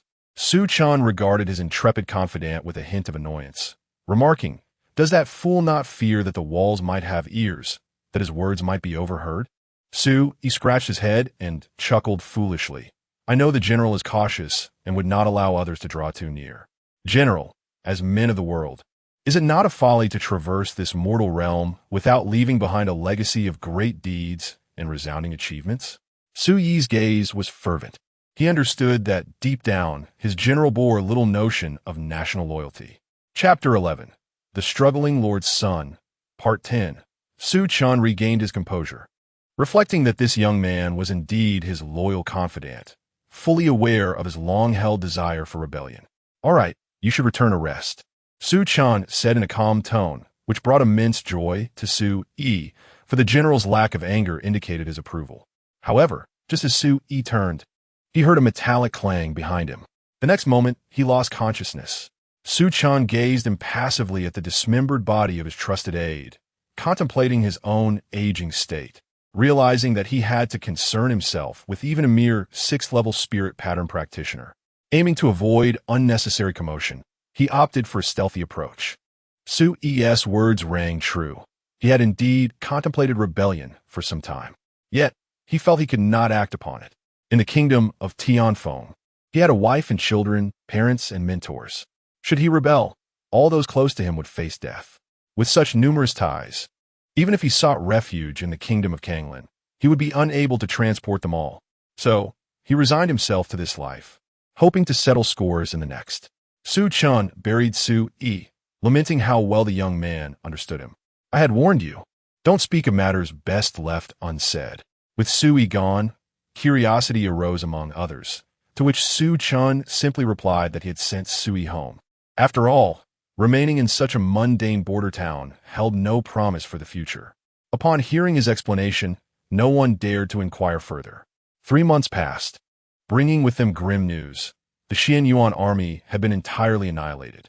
This was a force equal in renown to the Xian Jia army. Now, the grand army of Kanglan Kingdom advanced relentlessly, drawing near to Su Chun's border. What the hell was happening? 1 million troops vanished in 3 months? Su Chun felt a surge of frustration.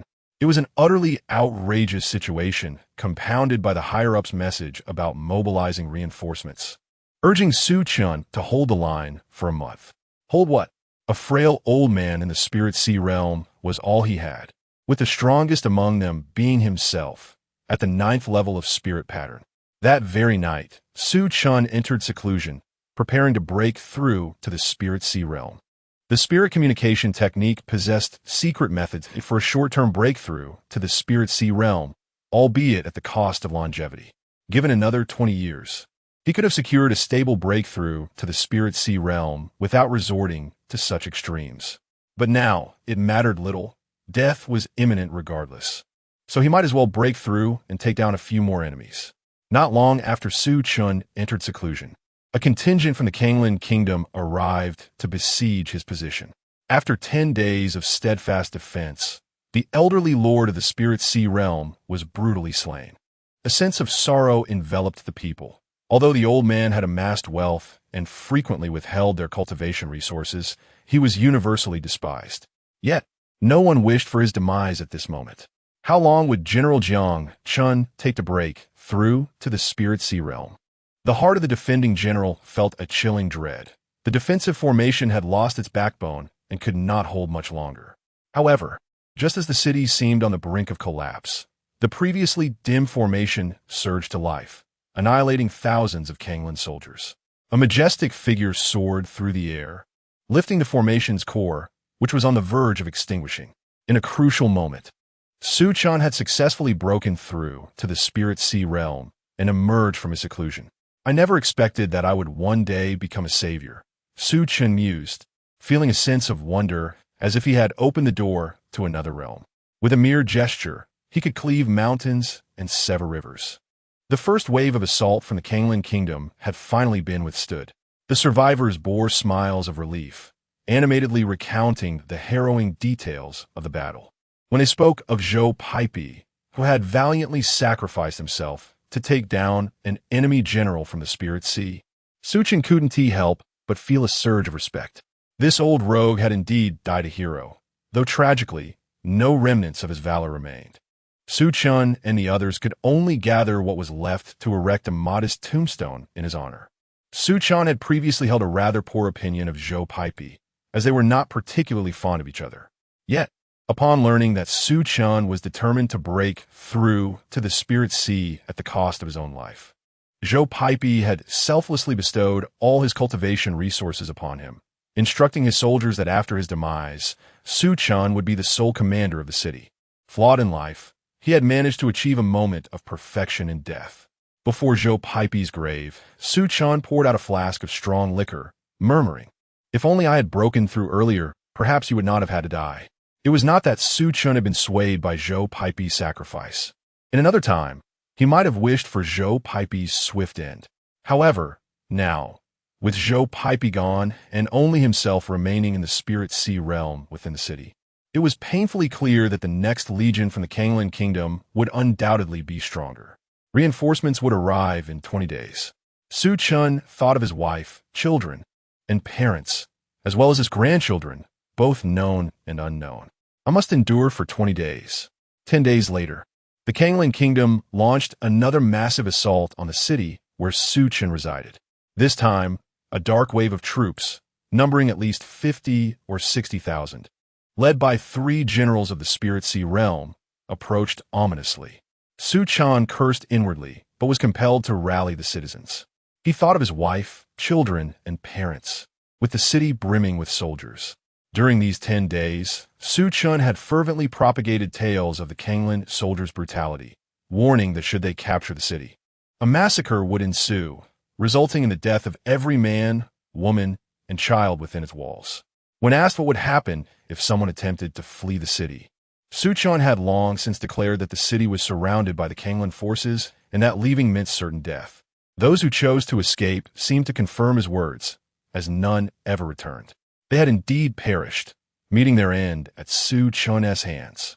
The Kanglan army, however, was not as merciless as Su Chun had portrayed. There remained a glimmer of hope for survival. For instance, if Su Chun were to open the gates and surrender, everyone within the city might live. Yet, Su Chun would not yield. His heart was cold as he gazed at the encroaching Kanglan forces, murmuring to himself, "Do not harbor hatred toward me. In this chaotic world, are we not all mere pawns?" The three Spirit Sea powerhouses engaged Su Chun, while the remaining Kanglan troops clashed with the city's defenders and its residents. That day, the sky darkened, and countless bodies lay strewn across the ground. The entire city was stained crimson, and the relentless rain washed away the blood, forming a river of putrid gore. In the end, Su Chun unleashed his full potential, vanquishing one Spirit Sea realm warrior and severely injuring two others, ultimately achieving a hard-won victory. At last, they had managed to hold their ground, observing the retreat of less than half of the Kanglan army. Su Chun forced a faint smile, only to subsequently collapse. This unconsciousness lasted for 5 days. Upon awakening, Su Chun realized that only 5 days remained until reinforcements would arrive. Although their numbers had dwindled to less than 1/10, the survivors were invigorated by a renewed sense of hope. The Kanglan army refrained from immediate assault, and with just 5 days remaining, they could endure until help arrived. In the deep of night, the survivors gathered, dreaming of the lives they would lead once the chaos subsided. Su Chun gazed into the mirror at his scarred visage, recalling his former self, gentle, humble, refined, and remarkably handsome. As he touched his face, he pondered whether Bailu would still recognize him in his current state, and if she would harbor any disdain. Regardless, he yearned to survive and return home to see her once more. Chapter 12. The Striving Son of the Lord, and it is widely acknowledged that a wayward son's return home is fraught with challenges. Su Chun deeply empathized with this sentiment. 5 days had elapsed, and not only had reinforcements failed to arrive, but he had not even received a word of support. Damn it, these wretched scoundrels. Su Chun could easily surmise that some fool in the court was instigating this chaos. The Kanglan army had already besieged the city, and it wouldn't be long before they launched their final assault. A bitter smile crossed Su Chun's lips. He realized that this life of his might very well come to an end here. Surely, the next reckoning would yield a greater number of rebellious points. This lifetime had been far more splendid than the last. At this moment, Su Chun found an unexpected tranquility within himself. He was merely an ordinary man, one among the vast multitude. Gazing at the many soldiers still nursing their wounds, he asked, "Gentlemen, are you willing to fight to the death alongside me?" The remaining soldiers looked sorrowfully at their general. "General, I wish to return home. I haven't been back in 10 years. On the battlefield, a man who had never uttered a sound, even when his arm was severed, now bowed his head, emitting a beast-like growl." Su Chen's eyes dimmed as he calculated the time. It had been 20 years since he last returned. Though he received visits from family each year, they felt like fleeting shadows. "Brother Jiang, do you think those scoundrels in the court will truly send someone to rescue us?" Song Feng scrutinized Su Chun's expression, hoping to glean some information. Su Chun maintained a calm demeanor as he replied, "They will, without a doubt. Surviving this battle, we shall become renowned throughout the Tian Feng kingdom. Our descendants will bask in endless glory, and our family shall enjoy the finest of treatments." Song Feng grinned widely. "Then I shall place my faith in you, Brother Jiang. If I should perish in the end, and you remain, please ensure my remains are brought back home. If I cannot return alive, at least my body should find its way back. It is a return to one's roots, after all." Su Chun filled a bowl with wine and offered it with a smile. "If I, Jiang, should fall, I ask that you all carry my remains back as well. After 20 years away, I too yearn for home." The group raised their bowls, each filled to the brim, and drank deeply. The following day, as dawn broke, 10 formidable experts of the Spirit Sea realm arrived with their forces. Su Chun stood on the city walls, spear in hand, his gaze tranquil. Behind him, the soldiers were already resolved to face death. Words were unnecessary as the great battle erupted in earnest. While it was termed a battle, it was, in truth, a mere massacre. Su Chun was not the chosen one. at least not in this life. Faced with the ruthless onslaught of 10 spirit sea experts, even with the aid of the City S formations, he quickly found himself overwhelmed, his body battered and bloodied. Su Chen could clearly sense the vitality ebbing away from him. The entire city lay in ruins, all perished save for him. Now, he too was on the brink of death. Su Chen felt his eyelids growing heavier and his vision blurring. In his previous life, death had come too swiftly, leaving him unaware of the gradual approach of demise. This lifetime, however, served as a poignant remedy for the regrets of his past. "Jiang Chun, you bastard, you cannot die." In a distant haze, Su Chen perceived a familiar purple figure breaking through the formations of the Kanglan Kingdom's army, cleaving through 2 spirit sea realm cultivators. He felt himself being lifted, droplets of water cascading onto him. His vision blurred, rendering the appearance of his rescuer indistinguishable. Have reinforcements arrived? He mused, as the voices around him faded into the distance. Was someone weeping uncontrollably? Su Chen succumbed to unconsciousness. Upon awakening once more, Su Chen found himself in a mysterious space, gazing aimlessly into the inky darkness. What he had experienced felt akin to a dream, yet the vivid memories in his mind insisted that it was no mere illusion. "Fool," he muttered under his breath. He never anticipated that Nangong Meng, whom he had not seen in half a lifetime, would dare to infiltrate the enemy lines alone. What was Tianlan's sect doing? Where had Li Qingwei vanished to? How could such a foolish act be allowed to transpire? Su Chen cursed again. The conflict between 2 nations was no trifling matter. He was uncertain whether Nangong Meng had managed to escape the encirclement. Such thoughts were futile now, for he himself was dead. Su Chen picked up the reverse fate book, a name he had whimsically bestowed upon his golden finger. He opened it to the first page, which chronicled his first life. Now, he was able to turn to the second page. In your second life, you were a youthful prodigy, achieving fame early, avenging your past life's grievances, resolving your inner turmoil, attaining fortuity, surpassing the limits of your innate talent, enjoying marital harmony, leaving your lineage in the world, enlisting in the military, and earning remarkable military achievements. Though later marginalized by petty individuals and exiled to the frontier, where you met a valiant end, your tale nonetheless left an indelible mark on the kingdom of Tianfeng. Your only regret was that you had departed too swiftly in your youth, failing to keenly observe those around you. Evaluation: white 9 stars, reverse fate points, 90. Nonsense. Su Chen scoffed at the reverse fate book. What regrets could he possibly have had in his youth? The reward of 90 reverse fate points was indeed commendable. In his previous life, 30 reverse fate points had yielded such results. Thus, in this life, starting with 90 points felt like a royal flush. Talent: 0. Comprehension: 0. Lineage: 0. Mental state: 10. After contemplation, Su Chen deemed talent to be of utmost importance, allocating 40 points to it. Likewise, comprehension held significance, so he assigned 30 points there. He realized a critical matter regarding his previous life's spiritual cultivation. Although he had deciphered it halfway, he suddenly found the higher realms beyond the spirit sea incomprehensible, with even the spirit sea realm appearing vague. With 20 reverse fate points remaining, he allocated them to lineage. Lineage was essential as it represented the resources for cultivation and the heights he could ultimately attain. Having completed these allocations, Su Chen resolutely chose to embark on the next chapter of his life. Chapter 13, Rebirth of the Vengeful, Part 1. In a lavishly adorned room, Su Chen gazed at his delicate, fair hands, uncertain whether to feel joy or sorrow. In this life, he had awakened his memories at the tender age of 9, a full 8 years earlier than in his previous existence. As he pondered, he realized that this time his surname was Feng Chen.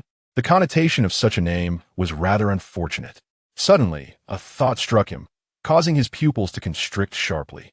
The royal family of the Tianfeng kingdom bore the surname Feng, did they not? To his utter dismay, he had been reborn into the royal bloodline of the Tianfeng kingdom. How unfortunate! Su Chen had intended to seek retribution against the Tianfeng kingdom, yet here he was, entangled in a web of unforeseen circumstances. Wait, the Tianfeng kingdom had not yet fallen? Su Chen was taken aback. The Kanglan army was indeed supposed to be unstoppable. He felt compelled to uncover the events that had transpired in those years. Without delay, Su Chen exited the room, only to be greeted by a beaming youth. "Ninth brother, where are you headed?" Su Chen recalled the boy's identity from his memories. He was Feng Xian, the offspring of their unreliable Marquis father, and Su Chen's half-brother. Ranked third among the siblings. "I'm going to the library to seek out a martial technique to cultivate," Su Chen responded casually. "Why must you go in person for the martial arts training? You could simply instruct a servant to fetch it," Feng Xian queried, somewhat puzzled. He then produced a collection of whimsical illustrated books, grinning as he said, "Ninth brother, these are treasures I have cherished for many years. What is the worth of martial arts training compared to the exploration of life's profound truths?" Su Chen cast a glance at the crude items, inwardly thinking, "I am merely a 9-year-old child. Why should I be subjected to such banalities?" Nevertheless, he dutifully replied, "Thank you, third brother. I shall gladly accept these gifts." With that, Su Chen swiftly accepted the crude items. A trace of delight flickered in Feng Xian's eyes as he smiled. "If ninth brother enjoys them, I shall seek out more illustrated books that delve into the essence of life for you." Su Chen nodded with a smile, the two brothers sharing a harmonious moment. However, once Feng Xian departed, the smile on Su Chen's face swiftly faded. How vexing. No wonder this body only possessed the cultivation of the third level of Qi awakening. He had begun his training at the age of 5. By this time, he should have at least reached the 6th or 7th level of Qi awakening. The competition among heirs was indeed terrifying. Despite this, Su Chen proceeded to the library. Inside, the library housed not only the martial arts manuals recorded by the Marquis, but also accounts of various events from different regions. An elderly man with white hair regarded Su Chen's solitary arrival with surprise. "Has the 9th young master finally awakened?" he inquired, recalling that the 9th young master had always shown little interest in visiting places like the library. It was a pity to see such talent go to waste. Su Chen was slightly startled. The elder's cultivation had surprisingly reached the spirit sea realm. In his previous life, he had toiled immensely to attain that level. Yet here was a mere elder of the library who had achieved the same. However, reflecting on the significance of the library, Su Chen felt a sense of understanding. For 3 consecutive days, Su Chen was enveloped in confusion. Could it be that in his previous life he was so inept that this library held not a single record? Does the 9th young master require my assistance? The elder of the library, noticing Su Chen's growing despondency after days of fruitless searching, approached him with an offer of help. Su Chen hesitated. He was reluctant to disclose his quest for Jiang Chen, fearing it might invite unnecessary complications. Yet, the absence of information regarding his past life gnawed at him. Ultimately, he revealed his purpose, citing a casual curiosity sparked by having heard of Jiang Chen's exploits, coincidentally noting that both their names bore the character Chen. Upon hearing Su Chen's words, the elder chuckled heartily, dismissing the comparison. "Ninth young master, Jiang Chen is merely someone who shares a character with you. How could he possibly be compared to you?" Flattery did not appeal to Su Chen. His sole desire was to uncover what transpired after his demise in the previous life. The elder continued. "Jiang Chen disregarded military orders, resulting in the loss of the border, allowing the Kanglan army to advance unchecked. Had it not been for General Yu's decisive actions to annihilate the main forces of Kanglan, our Tianfeng kingdom might have faced dire consequences.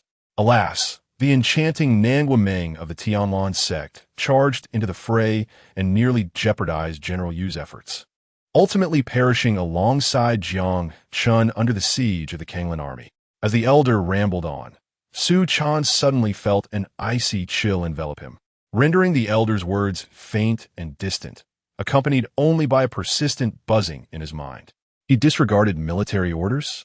Yu Jingde emerged as a hero after vanquishing the enemy? Nanguameng was dead? How could she have died? Hadn't T reinforcements arrived?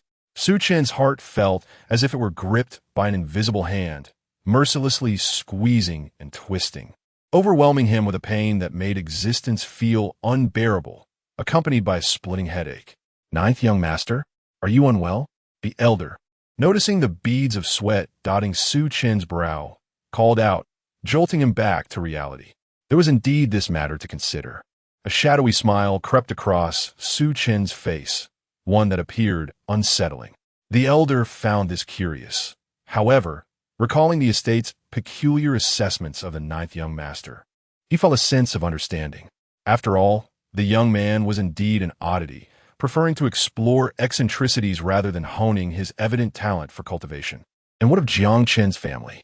What became of their fate? Su Chen asked in a steady tone. At this, the elder spoke with palpable disdain. That Jiang Chen nearly brought about the downfall of our Feng clan's rule. How could the king allow them to go unpunished? Rest assured, they received their just retribution. None who threaten the stability of our Feng clan shall meet a favorable end. Thank you for enlightening me.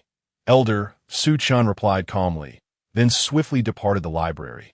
Upon returning to his chamber, he remained silent, gazing into the mirror at this lifetime's visage, his eyes reflecting deep-seated loathing, while his face wore a ghastly smile. A lifetime spent in trepidation pales in comparison to the mere trifles exchanged within the imperial court. Yujingda, how cruel your heart is. From the very onset, the reinforcements were but a ruse, a trap meticulously set by you. In a previous life, Su Chen had once accompanied Lin Qingfeng and had the opportunity to witness his assessment of Yujingda, heartless and ruthless, employing every means at his disposal, driven solely by greed. He had contemplated numerous possibilities, even considering that all of this might merely be an elaborate snare, devoid of any genuine reinforcements. Yet, Su Chen remained unfazed by these machinations. However, Yujingda not only used Su Chen and the inhabitants of the city as bait, but also consumed Su Chen's military merits, depicting him as a villain who disregarded military orders, nearly leading to the annihilation of the Tianfeng kingdom. Meanwhile, Yujingda, by heroically turning the tide, garnered countless benefits, blissfully unaware of the extent of his gains. Ultimately, a lifetime of endeavors amounts to little more than a few fleeting strokes in the annals of history. The Feng family. Yujingda. The reflections in the mirror resemble the awakening of a malevolent spirit. Chapter 14. Rebirth of the Enemy as the Marquis. Part 2. Feng Xian observed that ever since their last encounter, his ninth brother seemed to have undergone a remarkable transformation. Although he still wore a cheerful smile each time they met, Feng Xian felt an overwhelming sense of confinement in his brother's presence. It was as though he were enveloped in an icy chill, a disconcerting state of confusion and fear. From that day forth, his ninth brother began to exhibit an astonishing talent that left the entire Marquis in awe. In the span of merely a month, he ascended from the 5th to the 9th level of Qi awakening, as if he had been granted supernatural abilities. The ancestral figure of the Marquis, the esteemed Jinghai Marquis, was so astonished by this development that he took the ninth brother under his wing for personal guidance. Alas, all I desired was to ensure that my ninth brother enjoyed a joyous childhood. I must not have offended him in any way, Feng Xian reflected, finding no trace of grievance against Su Chen, which allowed him to breathe a sigh of relief. Within the opulent palace, Su Chen stood beside an elderly man clad in a purple robe. The elder, with his flowing white hair, bore the marks of age, yet his vitality surged like an unrelenting river, exuding an aura that seemed to center around him, commanding reverence. This was the Jinghai Marquis, one of the 10 strongest figures in the kingdom of Tianfeng, a being of the 6th level of the spirit realm, a true powerhouse, akin to a celestial being. If the former me were to stand before someone of the spirit realm, I would likely perish under a mere glance, Su Chen thought, feeling a surge of astonishment at being in such close proximity to a formidable spirit realm expert for the first time. He had heard that upon reaching this level, practitioners harnessed the power of the divine spirit, marking a fundamental distinction from all lower realms. The crises faced by the kingdom of Tianfeng had often been averted by these spirit realm warriors. Indeed, to have advanced to the gathering spirit realm in such a short time is remarkable. This level of cultivation talent has only been recorded once in the annals of our kingdom. The Jinghai Marquis beamed with delight. Having heard whispers about the unremarkable current head of the family begetting a 9th son of extraordinary potential. Initially, he had dismissed it, but 2 months prior, He learned that this ninth son had inexplicably blossomed, ascending from the fifth to the ninth level of Qi awakening within a month. Reflecting on this, the Jinghai Marquis felt profound regret for not having summoned the boy sooner to nurture his talents, recognizing that this was indeed a fortuitous omen for their lineage. For years of the child's potential had been squandered. Had those years not been wasted, he might have shattered all cultivation records within the kingdom of Tianfeng. Thank you, Grandfather Jinghai, for your kind words, Su Chen replied, his small frame adorned with sparkling, innocent eyes, a sight that endeared him further to the Marquis. But, may I inquire, who is recorded as the greatest talent in our kingdom's history? Su Chen's eyes gleamed with curiosity. He was genuinely intrigued, for he harbored a strong possibility of transcending the spirit realm in this lifetime. Nonetheless, despite his formidable aptitude, he recognized that he could not compare to the prodigious talents chronicled in the kingdom's records, such as the Jinghai Marquis himself. At the sixth level of the spirit realm, an achievement he surmised he might never attain in his lifetime. His rapid advancement in cultivation can be attributed to two primary factors. 1. His prior life's experience of traversing the path of cultivation twice. And 2. The secrets of the spirit fire technique recorded in the spiritual arts left by the Spirit King, which allows one to exchange lifespan for a temporary surge in cultivation speed. In his previous life, upon breaking through to the Spirit Sea realm, he could have enjoyed a lifespan of 300 years. However, after utilizing the Spirit Fire technique, his lifespan was reduced to merely 200 years. This technique bears significant drawbacks, as it completely exhausts one's potential and lifespan. Yet Su Chen found himself unconcerned with such matters. In this life, he harbored a singular thought. The entire Feng family must perish. With such a profound advantage accompanied by its cost, Su Chen's cultivation speed was undeniably unparalleled, at least in his view within the kingdom of Tianfeng. However, he had heard whispers of an individual even more gifted than he. Duke Jinghai squinted his eyes, chuckling. That individual is a legend. It is said that the founding of our kingdom of Tianfeng is intertwined with him. Our Feng family's ancestor forged a friendship with this mythical figure, aiding him in overthrowing the previous dynasty and establishing the kingdom of Tianfeng. Even our ancestor once remarked that his own cultivation was far inferior to that of this man. He felt as if he were a fish in a pond gazing up at the vast sky. Su Chen's eyes flickered with intrigue. The ancestor of a kingdom was undoubtedly a legend, yet he so humbly belittled himself. Is that esteemed individual still cultivating in the kingdom of Tianfeng? Su Chen inquired. His curiosity piqued. Duke Jinghai shook his head. Ever since that legendary figure assisted our ancestor in founding the kingdom, he ventured into broader realms, leaving no trace behind. Su Chen blinked in surprise. Such a formidable figure was not present in the kingdom of Tianfeng. Fortune favored him, yet his expression belied disappointment. Duke Jinghai jestingly reprimanded. Do you harbor designs against that legendary figure? Do you find my cultivation insufficient to guide you? Su Chen hurriedly shook his head. In my eyes, Duke Jinghai, you are the foremost powerhouse of the kingdom of Tianfeng, the very pillar of our realm, the greatest of men, and the premier warrior of our Feng family. Duke Jinghai beamed, nearly splitting his face with a smile. You certainly have a silver tongue. I am not as remarkable as you claim. Seizing the moment, Su Chen pressed. Then who is this legendary figure that aided our ancestor in establishing the kingdom? Duke Jinghai, in high spirits, divulged a closely guarded secret. That legendary man. He is known as Li Myth.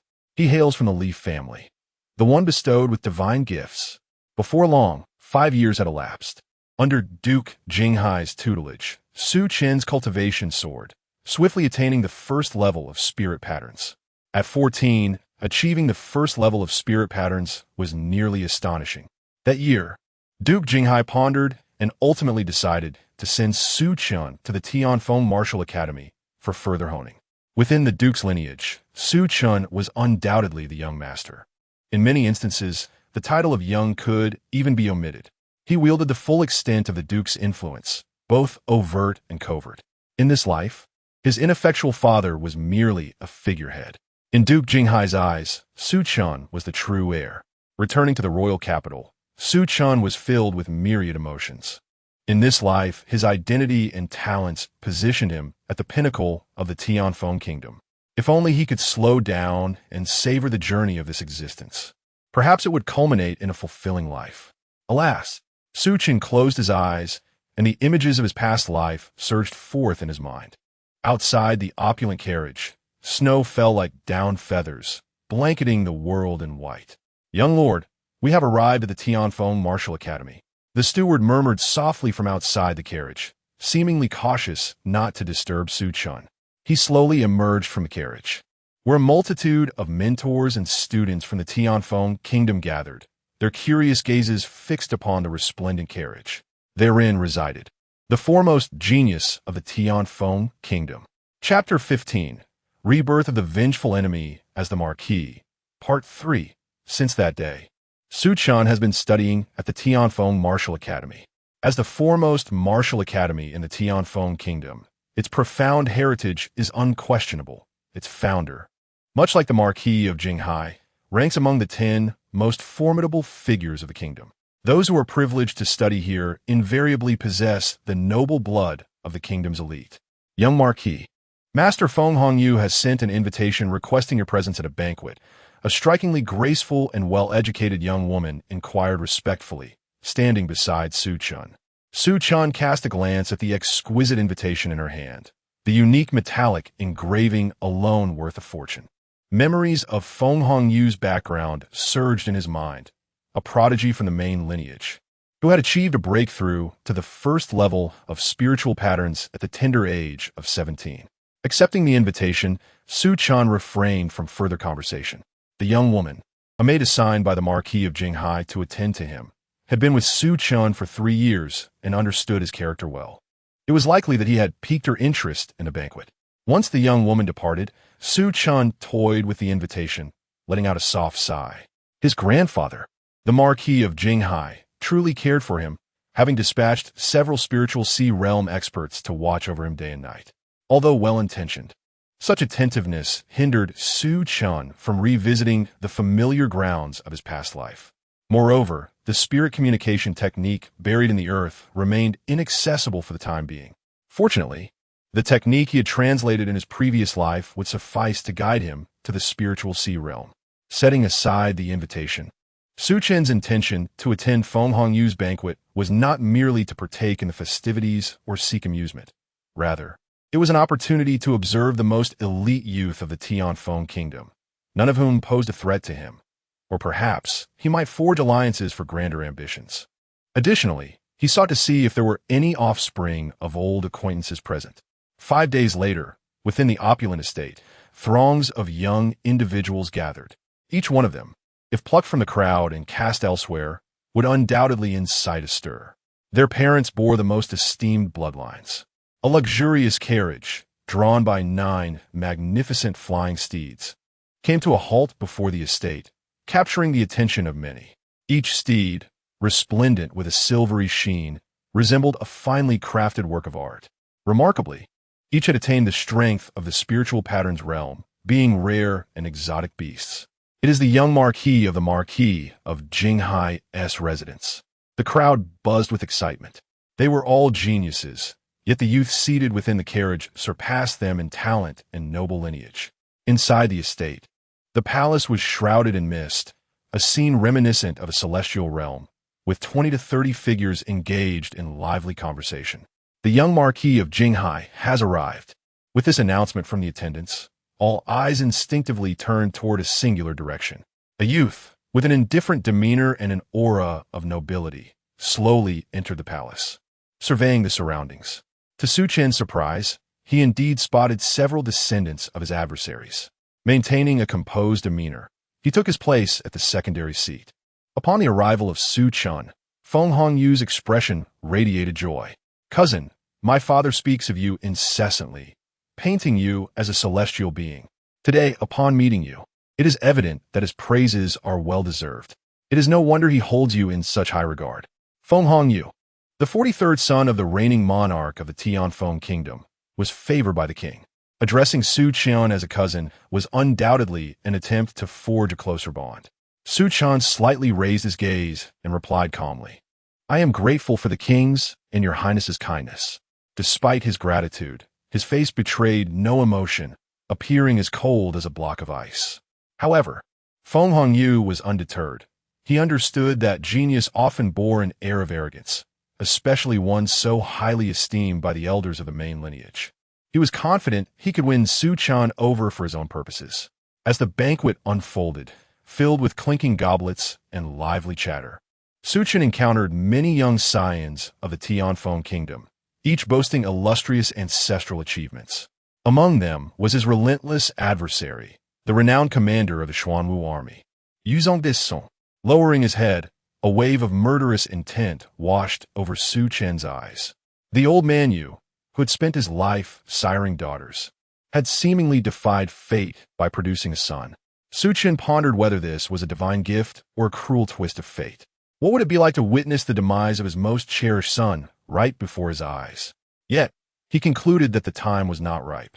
With his esteemed status in this life and the considerable effort invested in reversing his fate, it would be too great a loss to perish alongside Yu Zhongde's progeny. After the banquet concluded, Su Chen acted as though nothing had transpired. 3 years slipped by in the blink of an eye. In this span, Su Chen's cultivation ascended to the 7th level of spirit patterns. Now 16, he had formed connections with numerous talents and dignitaries of the Tianfeng kingdom. Those with discerning eyes could foresee his boundless future, inciting envy among his brothers and his ineffectual father. As long as Su Chen remained under the roof of the Jinghai Marquis, they would never have a chance to shine. Brother Fengshen, a melodious voice broke through.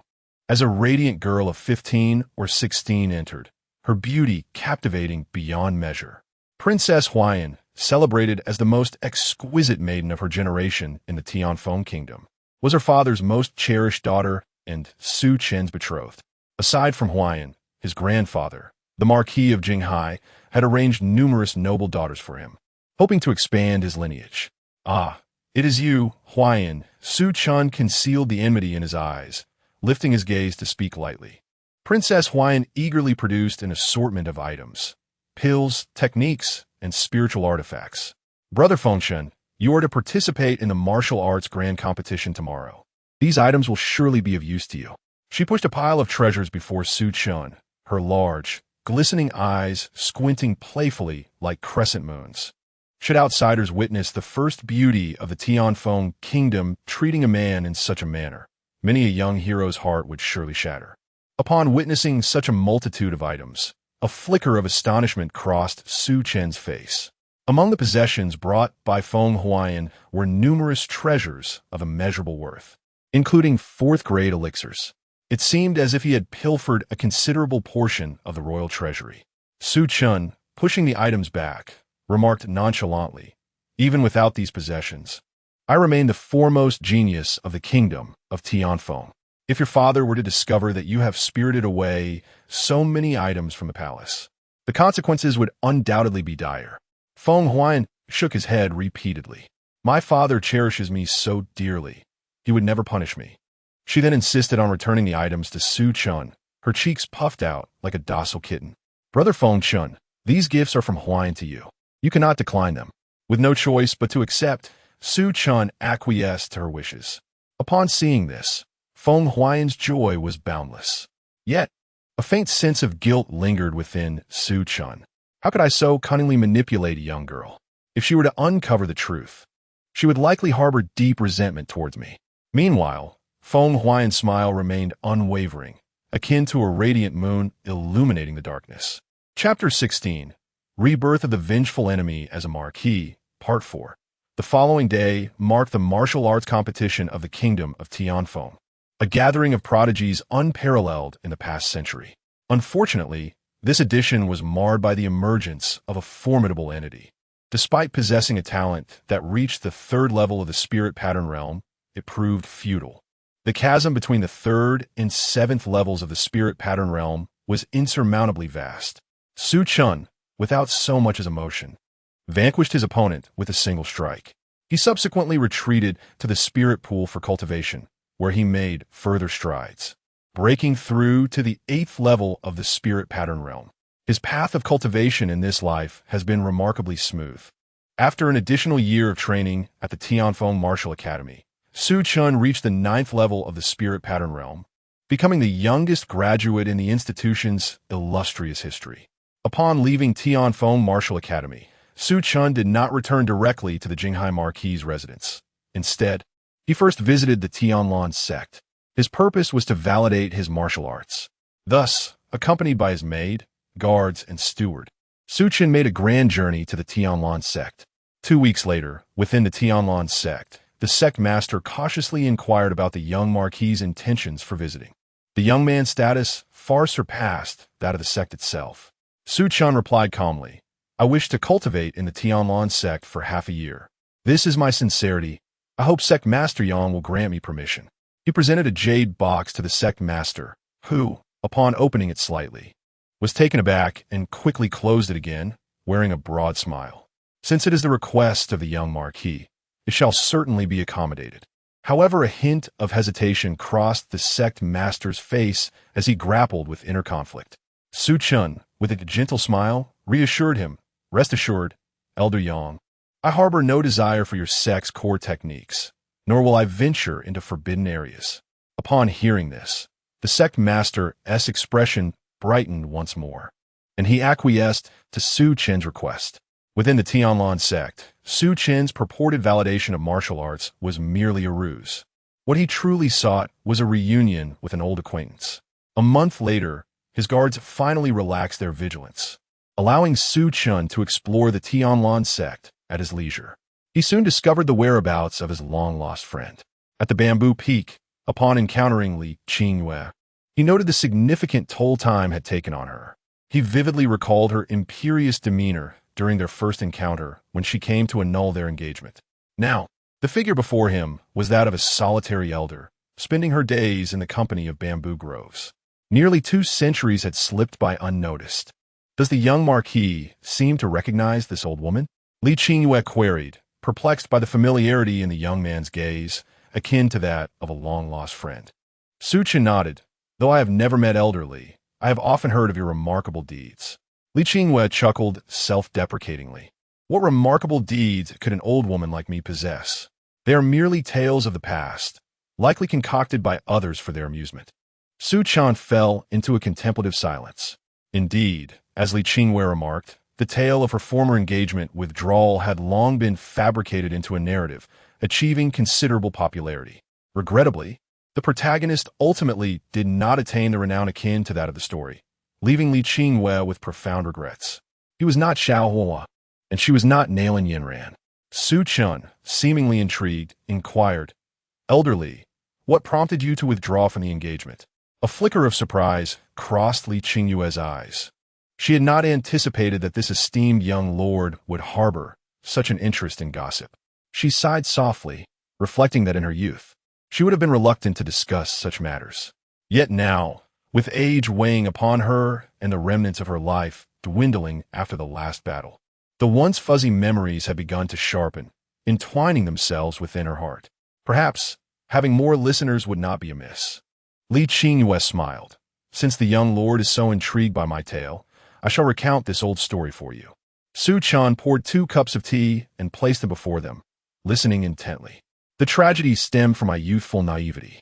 My former fiancé, with whom I had an arranged marriage, was merely the son of a small family's patriarch, much like the young lord, possessing a name within it. Yet he was far from being as remarkable as the young lord." Su Chen's expression twitched slightly, and he hastily sipped his tea to steady himself.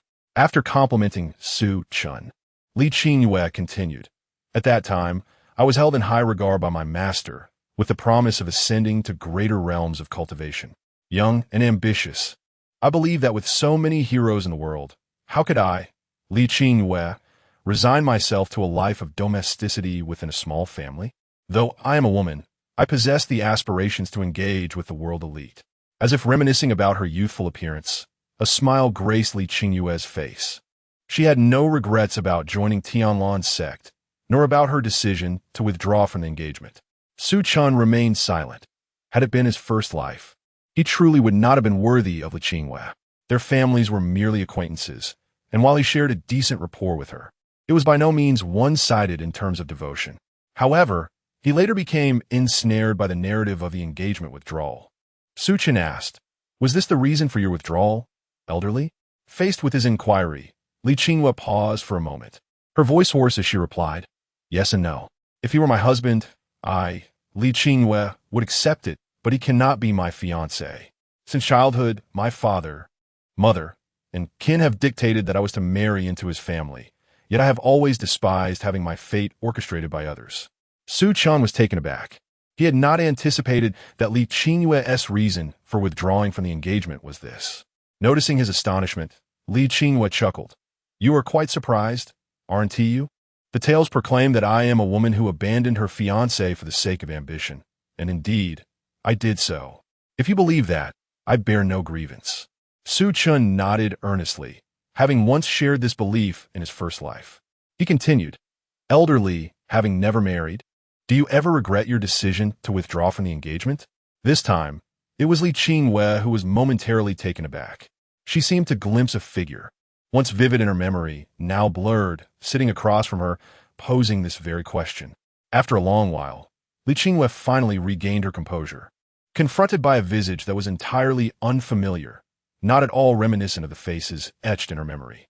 Regret, perhaps, for there were moments when she pondered whether her life would have taken a different trajectory had she not called off the engagement. The path of cultivation is notoriously solitary, and though she had encountered many prodigies along the way, none evoked the same sentiments as before. If she had not rescinded the engagement, would he have escaped the clutches of his enemies, thereby avoiding the tragic fate that befell his entire family? Throughout her life, her ambitions surpassed those of many men. As she forged her way from humble beginnings to ultimately become an elder of the Tianlan sect, does she feel regret? Perhaps it is merely the passage of time that has dulled her aspirations as she witnesses her loved ones depart one by one, leading her to reminisce about those bygone days.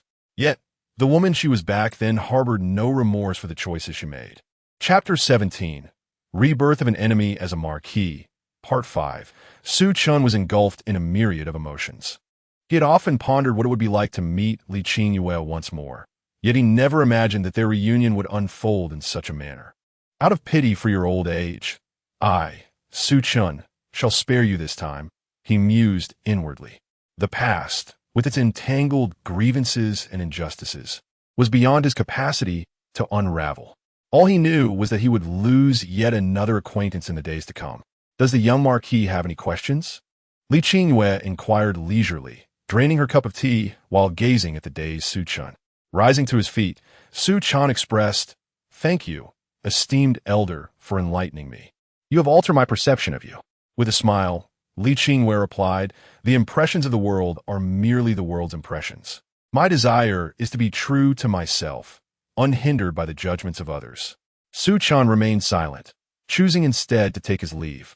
He added, "As a token of gratitude, I vow in the name of the Jinghai Marquis to return the body of Nan Gongmeng to Tianlan sect." Li Qinghua's eyes widened, followed by a soft laugh. She refrained from uttering words of thanks and called out to Su Chen as he departed, "Young Marquis."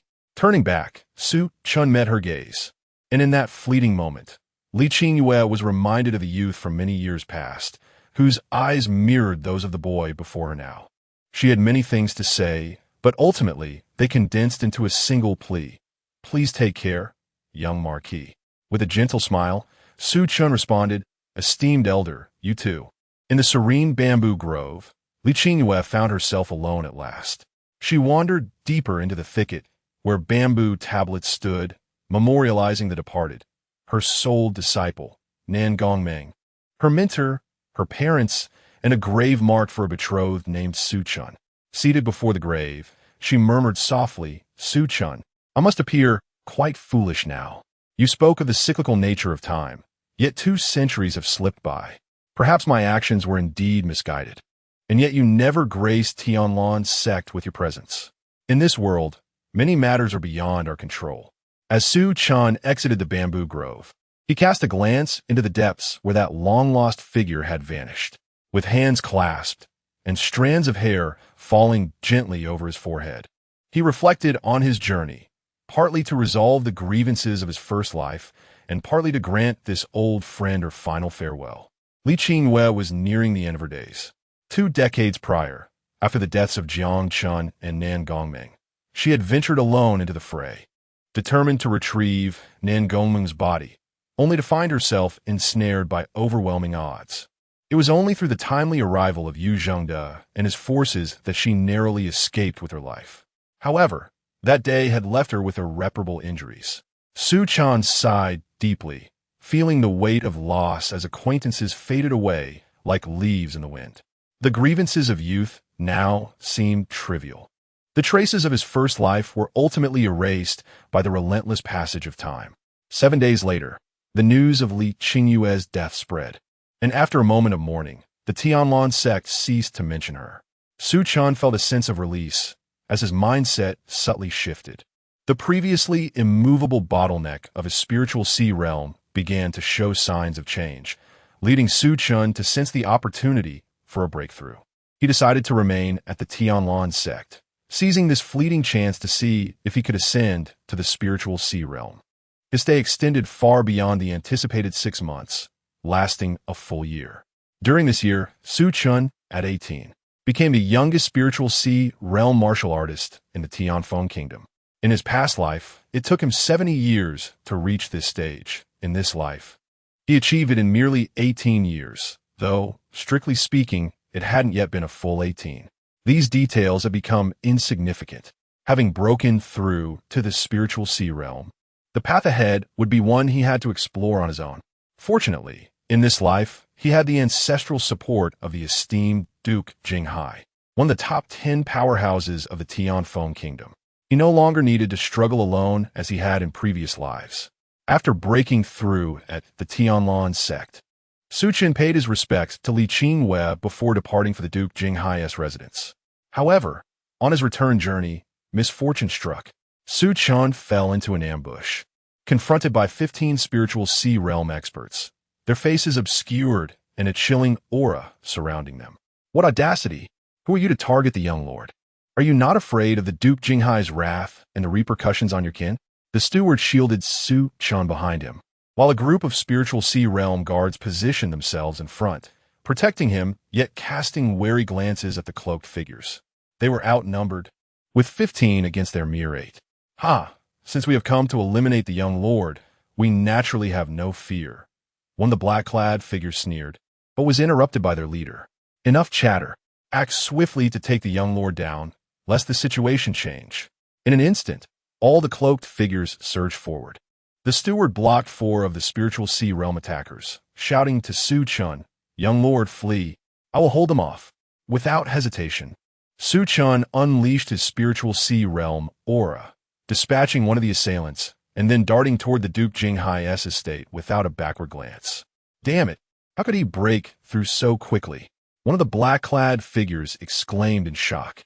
In the blink of an eye, Su Chan's guards and steward fought valiantly against the greater number of attackers. Young lord, forgive me, Feng Ding can no longer serve you. You must survive. A thunderous roar erupted, akin to a dragon stirring, shaking the surroundings. Su Chan sensed the commotion, understanding that the steward had sacrificed his life to buy him precious time. He pressed on with all his might towards the Duke Jinghai's residence. To die like this in this life would be utterly unacceptable.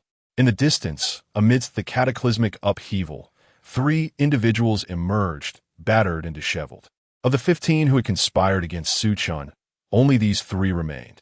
Ignoring their injuries, they hastily donned dark cloaks to obscure their true identities. Pursue. We must not allow him to return to the residence of the Jinghai Marquis. They gritted their teeth, summoning every ounce of strength within them as they raced after Su Chen's fleeing form. They could not permit him to escape back to the Jinghai Marquis estate. They simply could not, for this was their sole opportunity to eliminate Su Chan. Chapter 18, Rebirth of the Vengeful Enemy as a Marquis, Part 6. Su Chan found himself relentlessly pursued. After 4 days and nights of evasion, he finally managed to return to the vicinity of the Jinghai Marquis mansion. Great-grandfather, save me, I am Feng Chun. Su Chan shouted towards the direction of the mansion. Instantly, Several terrifying gazes turned towards him from within the Jinghai Marquis estate. Without exception, they were all powerful beings at the spirit realm. Su Chen felt a chill run down his spine. The depth of the Jinghai Marquis power was truly formidable. At that moment, a thunderous roar reverberated. How dare you lay a hand on Chun'er? I shall scour the heavens and the earth, and make you wicked villains pay the price. A colossal spirit avatar manifested, its hand obscuring the sky. The three pursuers, witnessing this, were filled with despair. It's over, the old fellow has come out. In an instant, their expressions hardened, and they channeled their inner energy, opting for self-detonation. They seemed willing to die rather than allow the Jinghai Marquis to discover any trace of their presence. Tragically, two of them detonated simultaneously, and the shockwave caught the last one as well. Although he perished, he did not die entirely. The Jinghai Marquis, holding the shattered jade tablet retrieved from the residual energy, wore an exceedingly grim expression. At that moment, Su Chen, seeing the Marquis appear, could no longer endure and succumbed to exhaustion, falling from the sky into unconsciousness. Fortunately, the Marquis was quick-witted and caught him just in time. Chun'er, no matter who seeks to harm you, your great-grandfather will undoubtedly seek justice on your behalf. The Jinghai Marquis' gaze was cold. Had he not arrived in time, this promising descendant might have met his demise before his eyes. For half a month, Su Chen remained in a state of unconsciousness. Memories of the life and death chase flooded his mind, and he nearly feared that the secret of his reincarnation had been exposed, leading to this assassination attempt. 15 Spirit Sea Experts. In his previous life, he had never encountered such a number of Spirit Sea cultivators, even when surrounded by a great army. It seemed that in this life, his conspicuousness had provoked numerous factions, fearing the emergence of a being more formidable than the founding ancestor of the Tianfeng kingdom. Su Chen could only contemplate this possibility, yet he remained oblivious to which factions wished for his demise. However, none of that mattered now. Those who had pursued him were either dead or gravely injured. Suddenly, a thought struck him, and his expression shifted to one of delight. He began to contemplate how to involve the Jinghai Marquis in his grand scheme for vengeance. Was this not an opportunity? Chun'er has awakened. A concerned voice resonated from outside. It was indeed the Jinghai Marquis, who had vigilantly stood by Su Chen's side to prevent anyone from taking advantage of his unconscious state to harm him. Observing the aged yet towering figure, Su Chen rose to pay his respects, only to be halted by the elder's gentle grasp. With a sense of resignation, Su Chen spoke, "Thank you, grandfather, for saving my life. Had you not arrived in time, I fear I would have perished." Upon hearing this, the Duke of Jinghai's eyes flashed with a mixture of indignation and relief. "Rest assured, my dear Chen, as long as I am here, you are absolutely safe within the Duke of Jinghai's residence. No one shall conspire against you here. The forces behind those who pursue you are already under investigation, and regardless of their identity, I shall ensure they pay dearly for their deeds." Su Chen inquired, "Do you have any leads, grandfather?" The Duke's expression darkened as he shook his head. "No matter how diligently I investigate, all traces have been invisibly erased by a powerful hand. However, I did discover a spy's jade token from the kingdom of Kanglin on one of the assailants." "Blast it!" Su Chen cursed inwardly once again. It's the kingdom of Kanglin. It came as no surprise that among his pursuers were formidable figures from Kanglin, given the long-standing enmity between the kingdoms of Kanglin and Tianfeng. Yet, Su Chen sensed that the threat extended beyond merely that kingdom.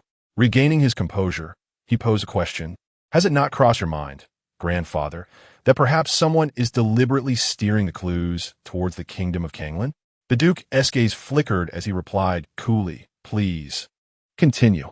Su Chen pressed on. "Who do you believe I pose the greatest threat to should I reach my full potential, grandfather?" The Duke fixed his gaze upon Su Chen, who met his stare without flinching. After a prolonged silence, the Duke finally spoke. "You must understand that this matter is of utmost gravity. For the Duke of Jinghai's household, certain revelations could spell disaster, even if they arise from mere conjecture." Su Chen responded calmly, "I am well aware, yet the death of my protector, grandfather Fengding, weighs heavily upon me. He was my kin, and I cannot simply accept his demise. The Duke did not rebuke Su Chen, but merely stated, "Do you possess any evidence?" Su Chen shook his head. "I have no evidence. Yet who else could wield such influence within the kingdom but that singular individual? Surely, you have your own suspicions, grandfather? I implore you to take action on my behalf." Grandfather Feng Ding must not have died in vain. A sudden smile broke upon the Duke's lips, his delight evident. "Now, this is the descendant of the Duke of Jinghai I am proud of. Fear not, my dear. I shall seek justice for Feng Ding's death. Those fools outside, had they not shared my blood, I would have eliminated them long ago. Mere worthless imbeciles." The Duke's affection for Su Chen was unmistakable. He was indeed proud of his lineage, not only for their exceptional talent, but also for their sharp intellect and keen insight. Su Chen, taken aback by the Duke's swift change in demeanor, realized that this grandfather of his required no provocation to suspect the one concealed in the depths of the palace. Was everything that had transpired merely a test? With a mysterious smile, the Duke remarked, "You seem curious as to how I am aware of the true culprit, yet have refrained from seeking retribution." Su Chen nodded in affirmation. The old ancestor was acutely aware of the affection bestowed upon him. The Duke of Jinghai let out a cold laugh. "Even if I were to intrude upon the depths of the imperial palace to demand an explanation and locate the main culprits, it would only result in the deaths of a few inconsequential individuals. My grandson nearly lost his life. It cannot simply be dismissed as the demise of mere trifles. I shall ensure that the one who has shed blood for this matter comprehends the gravity of daring to harm my grandson, and whether he is prepared to face the consequences." Su Chen gazed at the imposing Duke of Jinghai with curiosity and inquired, "How does the ancestor intend to proceed?"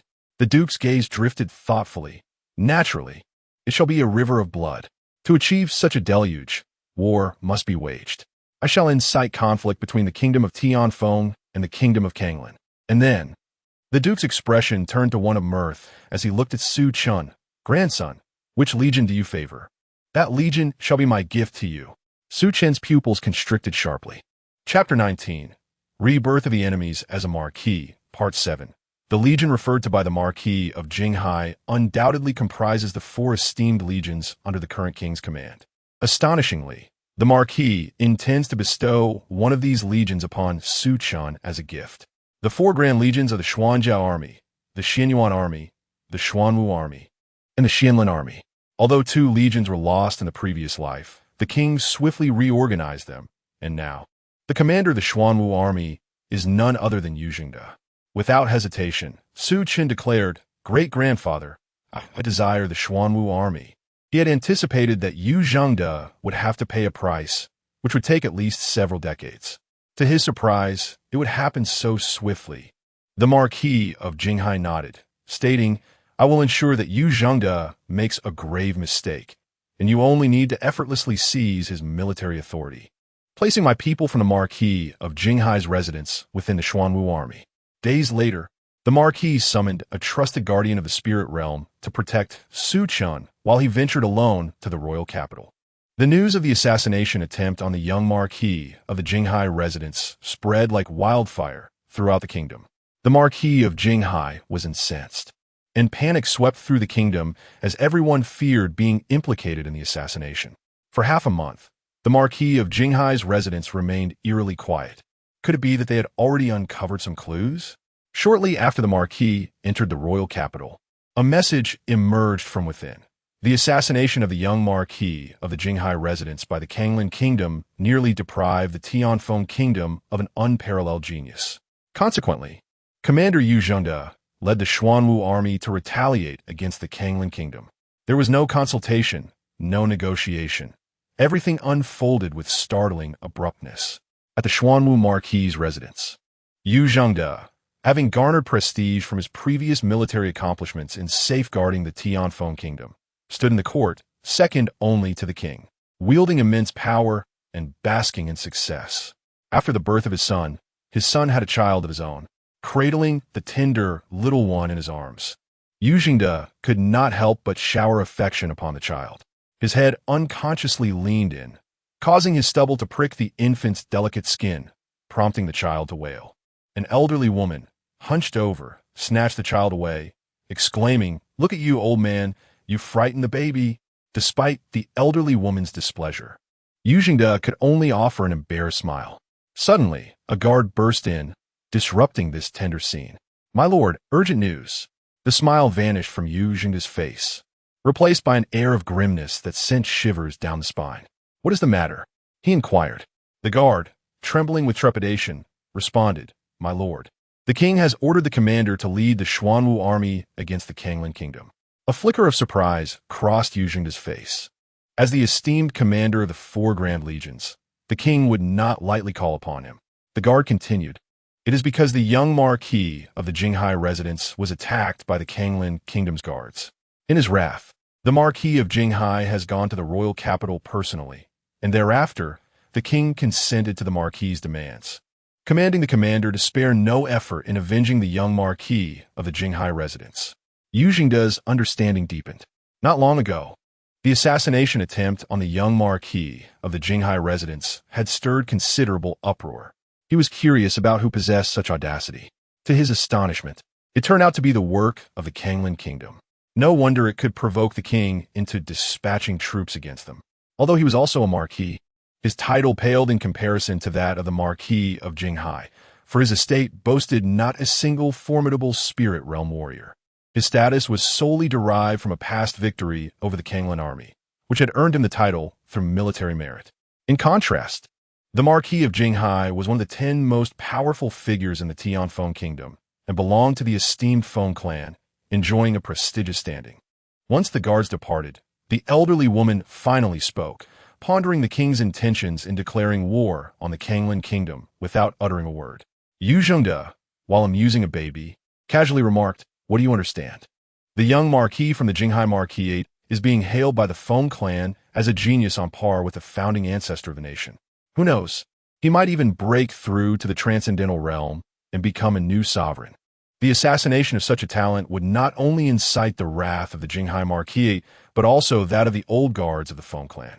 Dispatching troops against the Kanglan kingdom is the most fitting course of action. The elderly woman expressed her concerns, asking why the king would send him. Knowing full well that he had begun to harbor misgivings about Yu Jingde, he waved his hand dismissively. What do you know? This is a sign of importance. The king clearly values me. My Xuanwu Marquisate has no spirit realm warriors, so what cause would the king have to fear me? This time, I intend to take Tianlu with me to the battlefield for some training, making it easier for him to inherit the Xuanwu Marquisate in the future. The elderly woman gazed at her companion, who had weathered 2 centuries of storms by her side, and was about to say something more when Yu Jingde interrupted. You're just getting old, always overthinking. Even if the king truly intends to turn against me, how could I resist? My life is destined to serve the king, and even in death, I shall do so willingly. Yu Jingde smiled. Upon hearing this, the elderly woman refrained from further comment, though her heart remained troubled. Soon, the entire Xuanwu army mobilized, under the command of Yu Jingde, with Chen overseeing the operations. By his side were several powerful warriors of the Spirit Sea realm, among them an elderly man clad in gray robes, exuding a formidable aura that left others gasping for breath. A spirit realm warrior. Chen encountered Yu Jingde, who was grinning broadly and introducing his son, the young man named Yu Tianlu.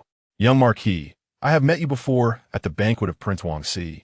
Chen nodded indifferently, appearing to take little to heart. His cold demeanor, while initially met with a frosty reception, relieved Yu Jingde. It seemed that this young marquis was wholly consumed by thoughts of revenge. If the old man could aid him in exacting his vengeance, it would create a debt of gratitude that would ensure the prosperity of the Yu family for centuries to come. The grand army set forth, marching resolutely towards the Kanglan kingdom. Although Yu Jingde had completely usurped Chen's past military accolades to secure his title, yet he remained the commander of the Xuanwu army, having endured countless battles and had not committed any significant blunders along the way. The kingdom of Kanglan, unprepared, was caught off guard. Chen observed this scene quietly, contemplating the timing for the army's deeper advance. To ensure Yu Jingde's disgrace, one must not act hastily. 2 months later, a piece of news nearly sent Yu Jingde into despair. His son, due to a moment of carelessness, had fallen into the ambush set by the kingdom of Kanglin and was captured alive. This was his only son, a child born in his old age, upon whom he had poured a great deal of effort and affection. He wished to rescue you, Tianlu. But the conditions proposed by the kingdom of Kanglin were that Yu Zhengde must withdraw his troops. Only then would they return you, Tianlu, safely to the kingdom of Tianfeng. Otherwise, he would receive nothing but a cold corpse. Chapter 20. Rebirth of an Enemy as a Nobleman. Part 8. The rain fell in a gentle patter, casting a gloomy atmosphere upon the day. Yet Su Chen felt an inexplicable sense of delight in the weather. Yu Zhengde gritted his teeth, his aged body sinking to the ground before Su Chen. Little Marquis, I beseech you, please save Tianlu. He is the only child I have. I cannot bear to watch him perish. Yu Zhengde understood that the decision to advance or retreat was not within his grasp, but rested entirely upon the young man before him. Su Chen's fingers drummed rhythmically on the armrest, the sound merging with the persistent cadence of raindrops outside the tent. The rhythm echoed the tumultuous beating of Yu Zhengde's heart. A faint smile played upon Su Chen's lips as he spoke softly. I comprehend the feelings of Duke Xuanwu. A glimmer of hope illuminated Yu Zhengde's face. Could it be that the little Marquis was inclined to order a retreat? Yet, the subsequent words plunged Yu Zhengde's heart into despair. However, I understand that war is no trifling matter. Our kingdom of Tianfeng has already suffered countless casualties. If we were to retreat so easily, how could we honor the sacrifices of those fallen warriors? Su Chen's tone was calm and collected. Could the fate of a war truly hinge upon the life or death of a single individual? Duke Yu, I must ask you to leave. With a wave of his hand, he signaled for the kneeling elder to accept his fate. Without Su Chen's consent, should Yu Zhengde withdraw his forces, it would be an outright disregard for the royal decree. Everything he had achieved would evaporate overnight. A mere word from Su Chen could brand Yu Zhengde as a traitor siding with the kingdom of Kanglin. Yu Zhengde lifted his gaze, meeting the cold demeanor of the young man before him, and managed a bitter smile. Little Marquis, I understand. There remained an unspoken question, one he dare not voice. He longed to inquire of Su Chen, the true instigator behind this conflict, yet the last vestiges of rationality stifled his thoughts. Yu Zhengde found himself stumbling out of the tent, his mind a chaotic whirl. The cold rain lashed against him, and he felt like a helpless beast, roaring in despair amidst the downpour. He was akin to a pawn on a chessboard, manipulated at will. Within the tent, Su Chen leisurely sipped his tea, while the elder in gray robes behind him scoffed disdainfully. A force without a spirit realm guardian is destined to be a mere pawn. If our Feng clan allows him to live, he is a marquis, second only to the emperor. If we choose to extinguish his life, he is but a fish on the chopping block. Su Chen chuckled lightly. This wretched world indeed aligns with the characteristic of the fantastical realm, where martial prowess reigns supreme. Meanwhile, the kingdom of Kanglin, recognizing that Tianfeng had no intention of retreating, brought Yu Tianlu to the front lines. Father, save me. I do not wish to die. Yu Tianlu knelt upon the platform, a cruel executioner looming beside him, a large blade poised at his throat, causing him to tremble uncontrollably. Yu Zhengde, if you retreat your forces, we shall return your precious son to you. Yu Zhengde's lips turned pale, tears streaming down his aged face. Tianlu, my child, it is not that I do not wish to save you, but rather that I am powerless to do so, and dare not attempt it. The piercing anguish coursed through my palm and into my heart, and after a prolonged struggle, I managed to rasp out a single word: kill. The encroaching army cast a pall over the countenance of the generals of the Kanglin kingdom. From the heights of the tower, the executioner received orders to sever Tianlu's head. Witnessing this ghastly scene, Yu Zhengde stood in a daze until the army repelled the forces of Kanglin. Only then did he mechanically approach his son's lifeless body, placing Tianlu's head upon the decapitated corpse again and again. Please accept my condolences, General Yu, Su Chen said, approaching Yu Zhengde with an unruffled tone. Snap back to reality. Yu Zhengde raised his gaze to meet Su Chen's calm eyes, which seemed to peer down upon him from a lofty height, tinged with a hint of derision. Su Chen, however, remained unfazed by the venomous glare directed his way. He knew that should Yu Zhengde unleash his pent-up fury upon him, he could easily crush the general without effort. Yet Yu Zhengde restrained himself, which rendered Su Chen somewhat disinterested. Nevertheless, this game could continue for a while longer, postponing its swift conclusion. Once back in his tent, Yu Zhengde could no longer contain himself, and blood gushed from his mouth. To witness his child perish before his eyes, the ultimate tragedy of a parent burying their child. He longed for the war to conclude swiftly so he could return to the Yu family. Alas, Su Chen was not finished with his amusement and had no intention of allowing Yu Zhengde to withdraw. He was relegated to acting as a hound, following Su Chen's commands. On a fateful day, a month later, Yu Zhengde received a mysterious letter from the Kanglin kingdom, inscribed in a familiar hand. "Your Majesty," he thought, realizing that this was an opportunity to eliminate the young Lord Feng Chen. His eyes widened. He could not mistake the handwriting. Suddenly enlightened, he understood that a prodigy like Su Chen was a threat to any ruler. No sovereign could tolerate an uncontrollable power rising beneath their very gaze. He resolved to cooperate with the Kanglin kingdom to set a trap and eradicate Su Chen. Without hesitation, Yu Zhengde consented. He harbored a deep resentment for the Kanglin kingdom, but an even greater loathing for Su Chen's indifference to his plight. Moreover, he had no choice, though he was puzzled by the young lord's relentless assault on Kanglin. He realized that should he make a single misstep, he could plunge into an inescapable abyss. He still had a family and grandchildren to consider. He could not afford to perish on the battlefield. Indeed, as the old lord had anticipated, this king was truly relentless. The gray-robed elder accompanying Su Chen scoffed. For under his vigilant scrutiny, not a single move of Yu Zhengde could escape his notice. Meanwhile, Su Chen fell into contemplation. Was the king truly so unyielding?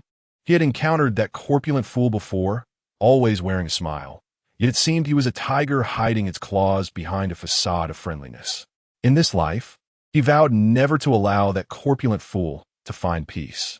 Was it the king's folly or a deliberate act? Su Chen found the situation rather perplexing. If it were mere foolishness, it would be manageable. However, if it was intentional, Su Chen would have to reassess the king's intellect. Yu Zhengde was oblivious to this, blinded by hatred, willing to gamble on even the faintest glimmer of opportunity. Ultimately, as the army advanced, Yu Zhengde unwittingly reassigned the guards protecting Su Chen. Under the cover of a dark and tempestuous night, a figure materialized within the tent. A middle-aged man clad in a dark robe, his white hair standing askew, emanating a formidable aura of primordial energy. Merely standing there, he seemed to make the very essence of the universe quiver. The Duke of Purple Lightning. I never imagined the Kingdom of Kanglin would send you here. Chapter 21. Rebirth of the Vengeful Enemy as a Marquis, Part 9.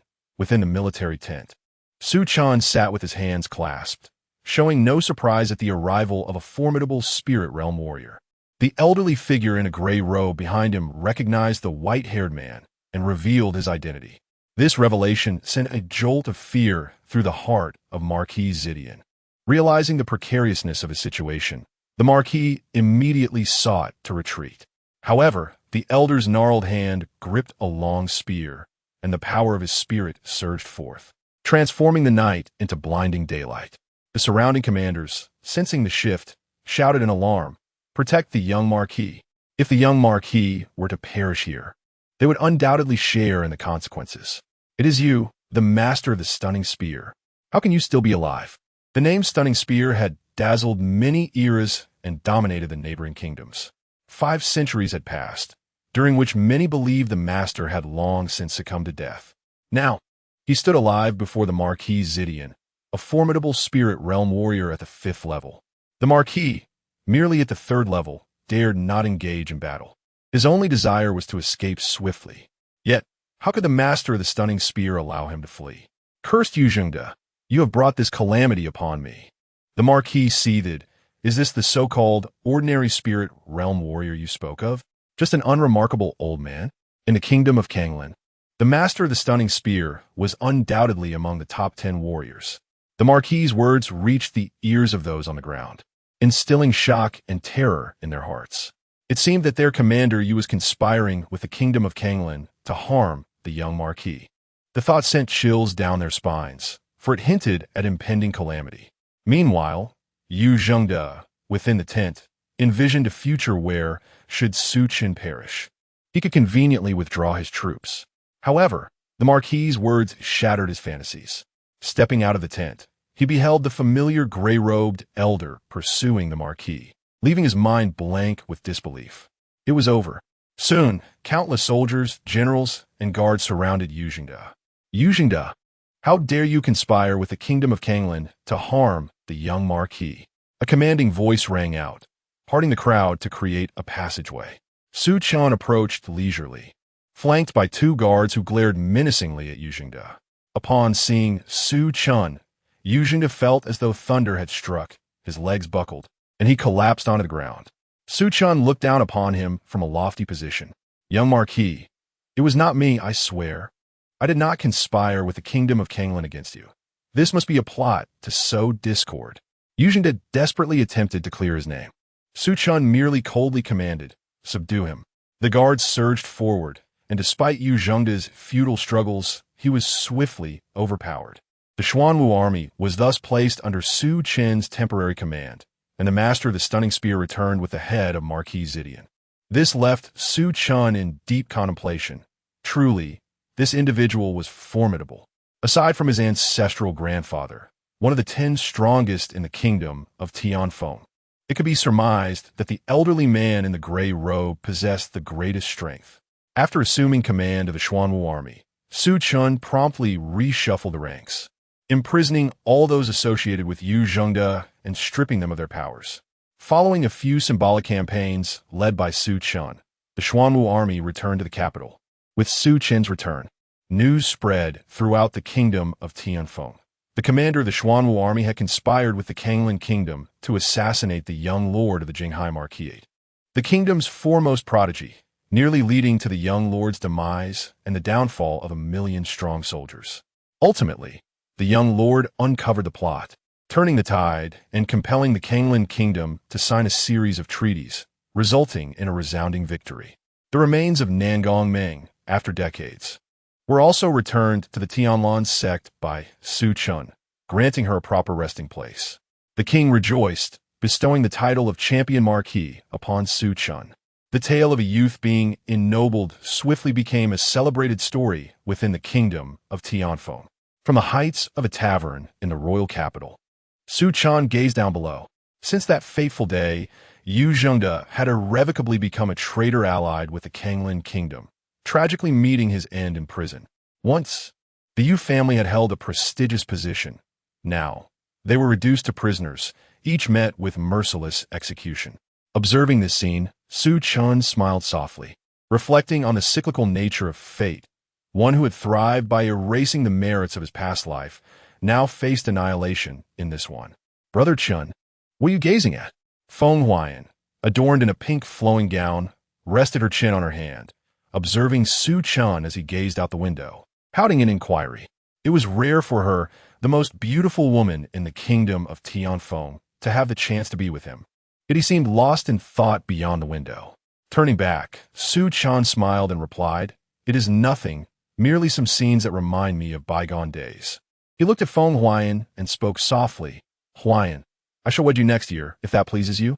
Upon hearing this, Feng Huayan's fair visage flushed visibly, and resting her head on the white jade table, she finally murmured, "Brother Chen, you mustn't go back on your word." Su Chen nodded, a smile illuminating his face. "I assure you, my promise stands."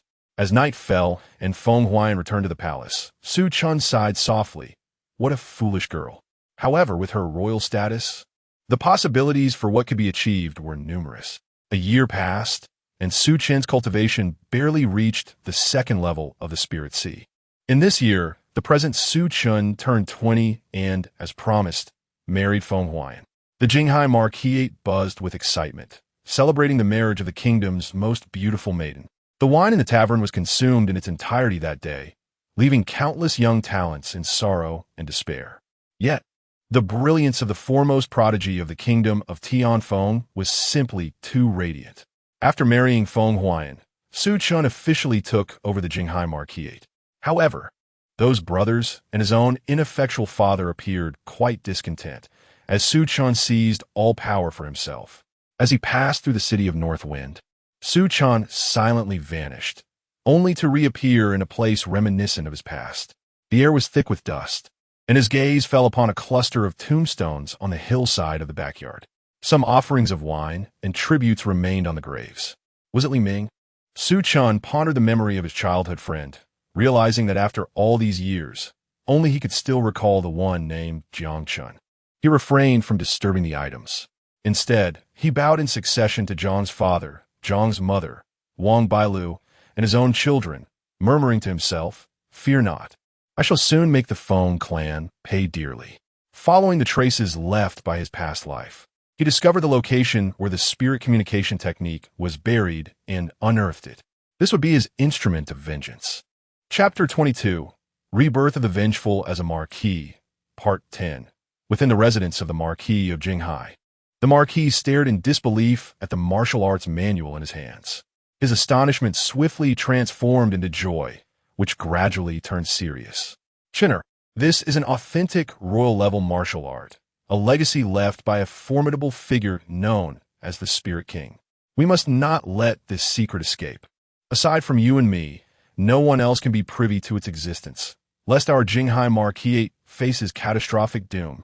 In today's world, there are only two places that possess royal-level martial arts. The first is the main lineage of the Feng clan, where only the current monarch is deemed worthy to cultivate.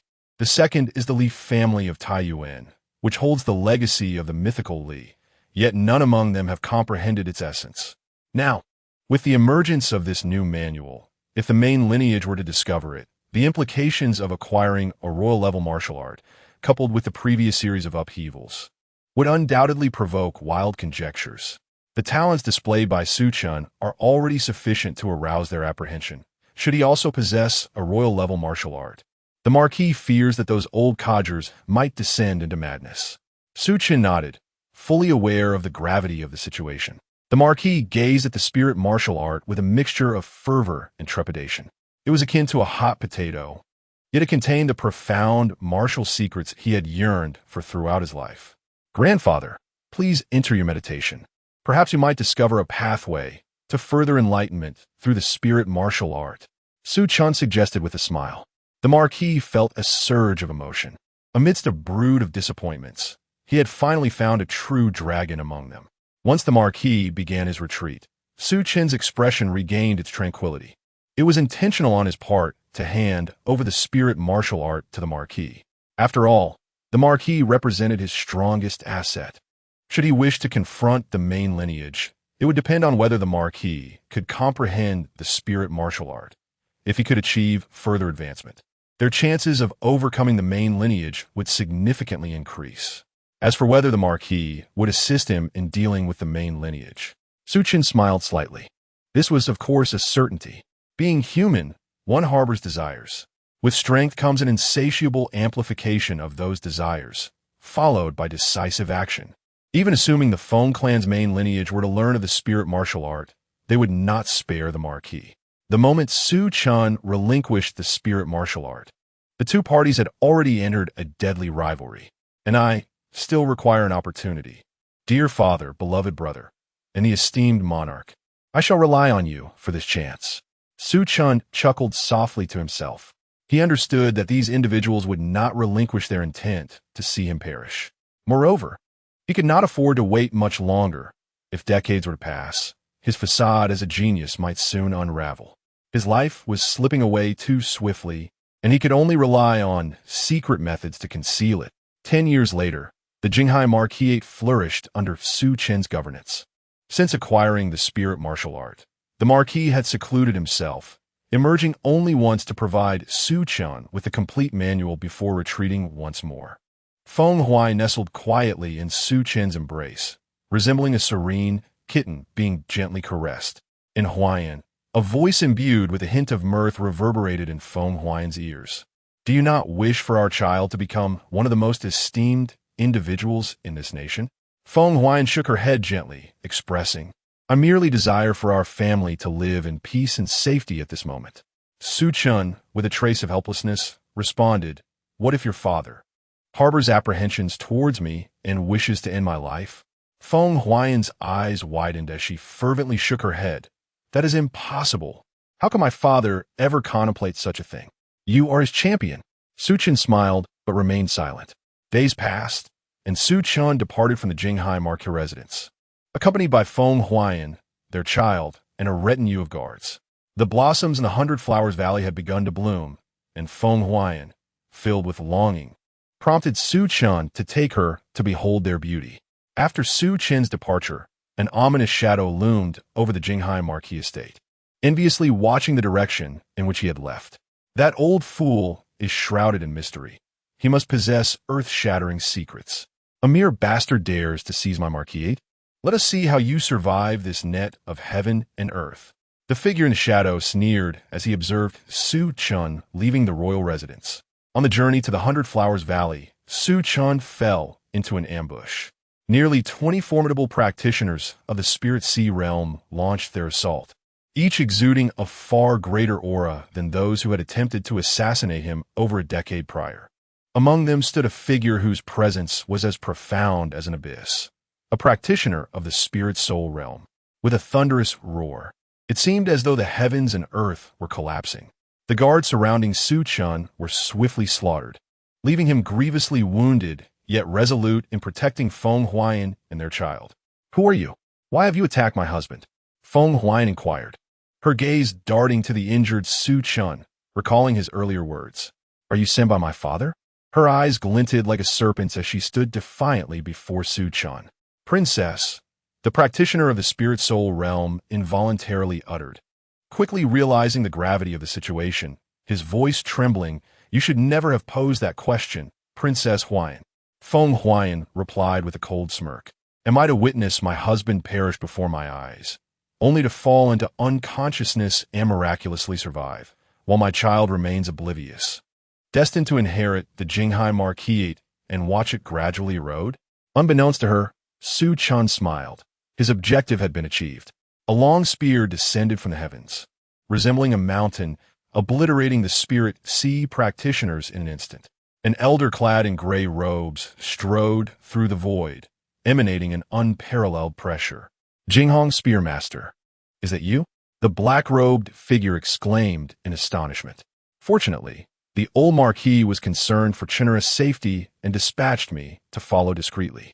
"I never anticipated that you would be so depraved as to attempt to take Chenera's life repeatedly, even going so far as to wish harm upon your own flesh and blood."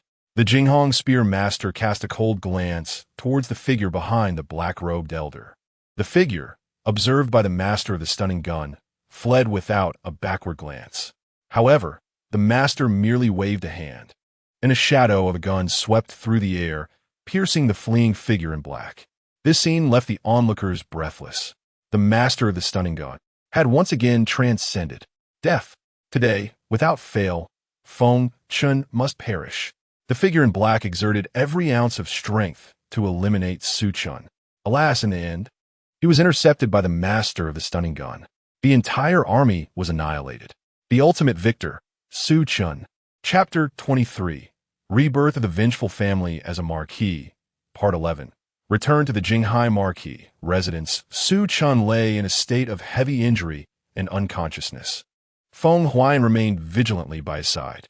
Upon Su Chen's awakening, Feng Huayan softly spoke, "Husband, I wish for our child to become the most esteemed person in this kingdom." Her determination was resolute. She had chosen her husband and child. A wave of joy surged within Su Chen, for he understood that the moment of fruition was near. The Marquis of Jinghai also visited Su Chen. Watching his precious disciple suffer another assassination attempt, he lamented that had he not been vigilant, the sight before him might have been a lifeless body. "By heavens, I shall lead my troops into the royal capital." The Jinghai Marquis has never endured such humiliation in its centuries-long history. The Marquis was enraged, immediately preparing to don his battle armor, seize his weapons, and summon his troops to march towards the royal capital. Su Chen hastily restrained him. The Marquis had cultivated the spirit communication technique, ascending from the 7th to the 8th level of the spirit realm over a decade. However, the royal capital's primary lineage was formidable, boasting an ancient being at the pinnacle of the 9th level of the spirit realm. "Grandfather, we must not act impulsively," Chen cautioned. "Should the Marquis storm into the royal capital, a single misstep could lead to encirclement and disaster." The Marquis chuckled softly. "I am merely angered at witnessing my disciple's assassination. This does not equate to a complete loss of reason." It became clear that he sought to reassure him. The Marquis continued, "Chen, what are your thoughts on this matter?" With a grave expression, Chen replied, "Grandfather, this incident has led me to ponder whether there will be a third, fourth, or even fifth assassination attempt. Must those from the collateral lines live in perpetual fear whenever a genius arises? Why can't we be among the principal lineage? Do nobles not possess the same essence?" The Marquis fell silent for a moment, and after some time, his voice resonated with unprecedented ambition. "You speak the truth, Chen. If Feng Tianqing can claim the primary lineage, why can't our Feng Jinghai do the same? With the spirit communication technique, our lineage is no less formidable than his. Moreover, with your prodigious talent, even those old-timers of the Feng family will surely align with you." Chen nodded in agreement. "Grandfather, our immediate task is to fortify our defenses, amass provisions, and bide our time until the day you break through to the half-step transcendence. That will mark the day our Feng Jinghai lineage ascends to the primary position, with Feng Huaiyan and the Marquis of Jinghai as his two aces." Chen felt a surge of confidence in the success of his plans. After the Marquis concurred with his strategy, he retreated into seclusion. The affairs of the Marquis were left entirely at Chen's disposal. Without delay, Chen summoned his siblings to his side. A list appeared in his hands. Following this list, with each location he visited, a head would roll to the ground. Feng Xian had never witnessed such a terrifying day. The youth before him resembled a cold specter of death, devoid of any compassion. Familiar heads rolled and tumbled on the ground. Chen approached Feng Xian, recalling how this individual had once sought to ensnare him in trivialities, causing him to neglect his cultivation. Sensing the malevolent gaze of Chen, Feng Xian suddenly collapsed to the ground, a yellowish liquid trickling down in a dismal puddle. "Chendi, I truly did not partake in plotting against you. You must believe me," he stammered, trembling in fear, dreading that his head might soon tumble alongside those of his younger siblings. "I trust that Brother Xian lacks the audacity." Chen nodded in affirmation. Then, with a gentle smile, he added, "However, Brother Xian, your mother has indeed sought the assistance of assassins from the Spirit Sea realm on 2 separate occasions regarding this matter." Feng Xian's pupils dilated in shock, and shortly thereafter, his head met the ground. Moments later, Chen nonchalantly tore the list in his hand into shreds, scattering it upon the floor. The list was nothing but a hastily fabricated document. Presently, the direct bloodline of the Jinghai Marquis consisted solely of him. Should he ascend to kingship, his lineage would stand as the sole royal line. Should he falter, the Feng clan would lose yet another branch. 20 years swiftly passed. Chen's cultivation broke through to the spirit soul realm. He felt an unprecedented surge of power. The entirety of the surrounding expanse within thousands of meters lay firmly within his grasp, capable of altering the very fabric of reality with but a thought. He knew his efforts had not been in vain. Alas, the potential of his body had been entirely expended. Chen estimated that his lifespan was now woefully limited. Had he not relied on spiritual herbs over the years, he might have long since revealed his true condition. Even with his breakthrough into the spirit soul realm, he could at most expect to survive another 5 or 6 years. Throughout these 2 decades, the actions of the sovereign had grown increasingly oppressive, systematically diminishing the martial resources available to collateral branches, with ever more collateral descendants falling victim to persecution. The other marquisites shared in their despair. Gazing at the jade slip in his hand, Chen inscribed 6 words: "Cleanse the court, preserve the nation." He could no longer afford to wait for the Jinghai Marquis to make a breakthrough. He was uncertain if the Marquis could even achieve a half-step into the profound realm. He might very well precede him into the earth. He resolved to unite with other collateral branches to rebel. Not only would they strive to obliterate the kingdom of Tianfeng, but they would also ensure its remnants faced a grim fate. With Feng Huayan's involvement, this matter quickly came to fruition. In a blink, the kingdom of Tianfeng was engulfed in its most brutal internal strife in history. All 8 marquises rebelled simultaneously. No fewer than 20 spirit soul realm experts were embroiled in the conflict, including 7 of the 10 mightiest figures of the kingdom of Tianfeng, whose whereabouts had been inscrutable, all participating in the battle, leading to rivers of blood and countless corpses. Su Chen led his forces, soaring to new heights. "Huayan, how do you believe the world will perceive me?" he asked, surveying the scenes he had wrought, gripping Feng Huayan's hand as he inquired calmly. Feng Huayan smiled softly. "If my husband emerges as a hero, he shall be hailed as the founder of a new era. Should my husband fail, I shall accompany him into the depths of the underworld. Why should we concern ourselves with the opinions of the world?" Su Chen replied gravely, "Victors are kings, and the vanquished are but remnants. This is an immutable truth." Feng Huayan turned to drape a cloak over Su Chen's shoulders, speaking tenderly, "In my heart, my husband shall forever be the king." Feeling inexplicably moved by such old spouse affection, Su Chen embraced Feng Huayan, whispering, "I am sorry," within his heart. He realized that upon learning of the Zhang family's demise in his childhood, there was no turning back. His actions were merely a means to acquire more points of defiance against fate, while simultaneously seeking justice for his past life. The moment he chose to expend his lifespan to hasten his cultivation, he was destined to embark upon an irreversible path. He was neither a genius on par with the great founding emperor nor a prodigy comparable to the legendary Li. He was simply a scoundrel, consuming his own longevity in a bid for fame and fortune. Whether it was worth the cost, he could not ascertain. Right and wrong were beyond his concern.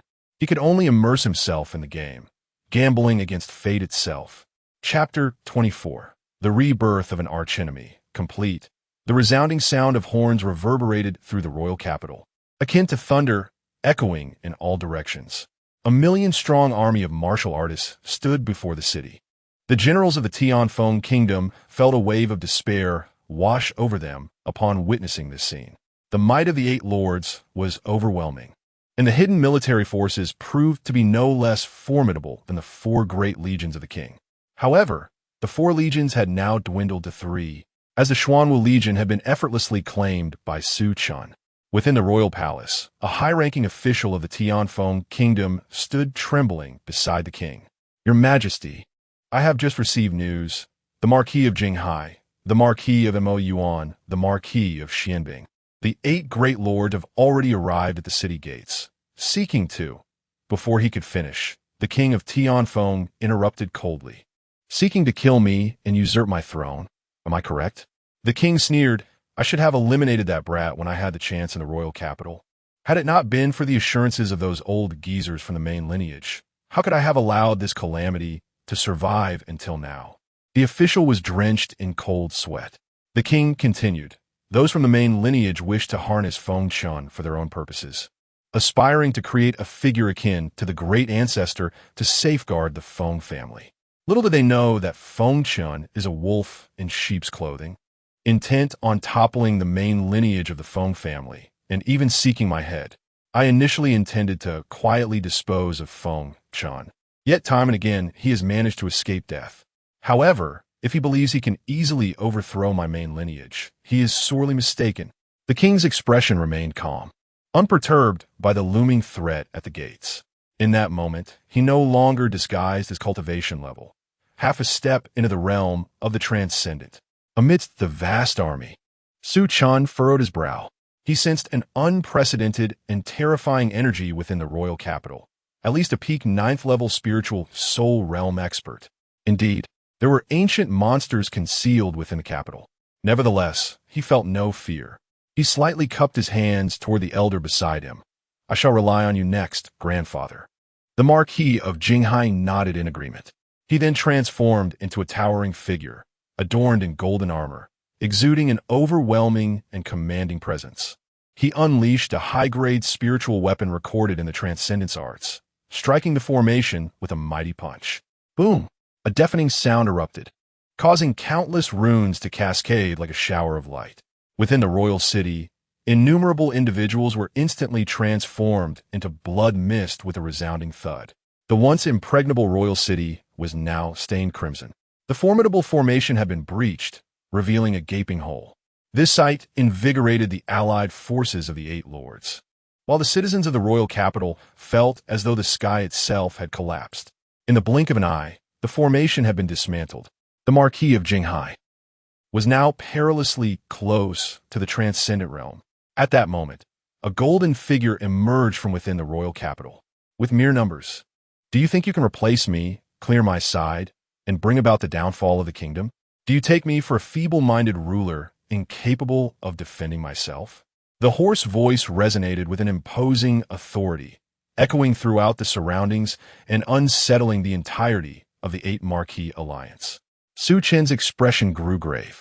This monarch had concealed his true depth remarkably well. In silence, he had cultivated to the threshold of the profound realm. Fortunately, the Marquis of Jinghai was also at this pivotal juncture. With a surge of murderous intent, a terrifying wave of power surged forth, sweeping across the expanse like an ocean. Feng Yu, even if you conceal your prowess, what of it? Today, I shall demand an explanation for Chen. The Marquis of Jinghai bellowed fiercely, charging directly at the king of Tianfeng. The clash between two individuals at the threshold of the profound realm could obliterate the very heavens and earth in an instant. This was a force beyond the comprehension of ordinary spirit realm practitioners. The profound realm was sufficient to command kingship. The two men stood as sovereigns of the world, even if merely at the threshold. With the king of Tianfeng and the Marquis of Jinghai engaged in combat, Su Chen led his forces to storm the royal capital, while the main lineage of the Feng clan dispatched their formidable warriors. Feng Chen, should you retreat, I can assure you that such incidents will never recur, and no one will covertly target you again. The elder of the Feng main lineage sought to counsel Su Chen. However, Su Chen merely scoffed. How could one surrender when they were already in rebellion? That would be tantamount to courting death. Countless experts enter the fray, with spirit realm practitioners falling in droves like ants, and those of the spirit sea realm merely larger pests. Only the spirit realm served as the true battlefield. Su Chen directly engaged in a fierce struggle with an elder from the Feng main lineage of the spirit realm. This marked his inaugural confrontation at the level of the spirit realm. His opponent was formidable, and Su Chen could gain no advantage until the master of the shocking phoenix spear intervened, ultimately assisting Su Chen in vanquishing the Feng elder. In the skies above, the battle between the king of Tianfeng and the Marquis of Jinghai raged on. Su Chen plunged into the ancestral grounds of the Feng clan, intent on completely annihilating their main lineage. Heads rolled and blood flowed freely. Even high-ranking officials within the court were not spared, stepping upon the bones of nobles in the celestial streets. This confrontation led to the total collapse of order within the kingdom of Tianfeng. The other marquises speculated that Su Chen might be mad, yet within their hearts, they rejoiced, wishing fervently for Su Chen to eliminate them all. In doing so, even if Su Chen ascended to the position of the main lineage and claimed the throne, he would not be able to exert control over them. The world would descend into utter chaos. Only Su Chen understood that he was not mad. His eyes were clouded with bloodlust until those high-ranking officials perished. His heart would remain restless. The eventual fate of this world was no longer a consideration for Su Chen. Just as he was on the verge of exterminating the Feng main lineage, the heavens shifted. Dark clouds gathered ominously, shrouding the sky. From the depths of the Feng main lineage, a coffin ascended into the air. Without warning, the coffin opened, and an elder emerged. The old man's complexion was as pale as parchment, his eye sockets sunken, eyes murky and dull, devoid of any hue, as if the flame of life could extinguish at any moment. In that moment, all sounds of battle fell silent. Only the faint sound of the elder's breath remained. With hands as frail as twigs, he reached forward. Su Chen felt an unprecedented sense of peril.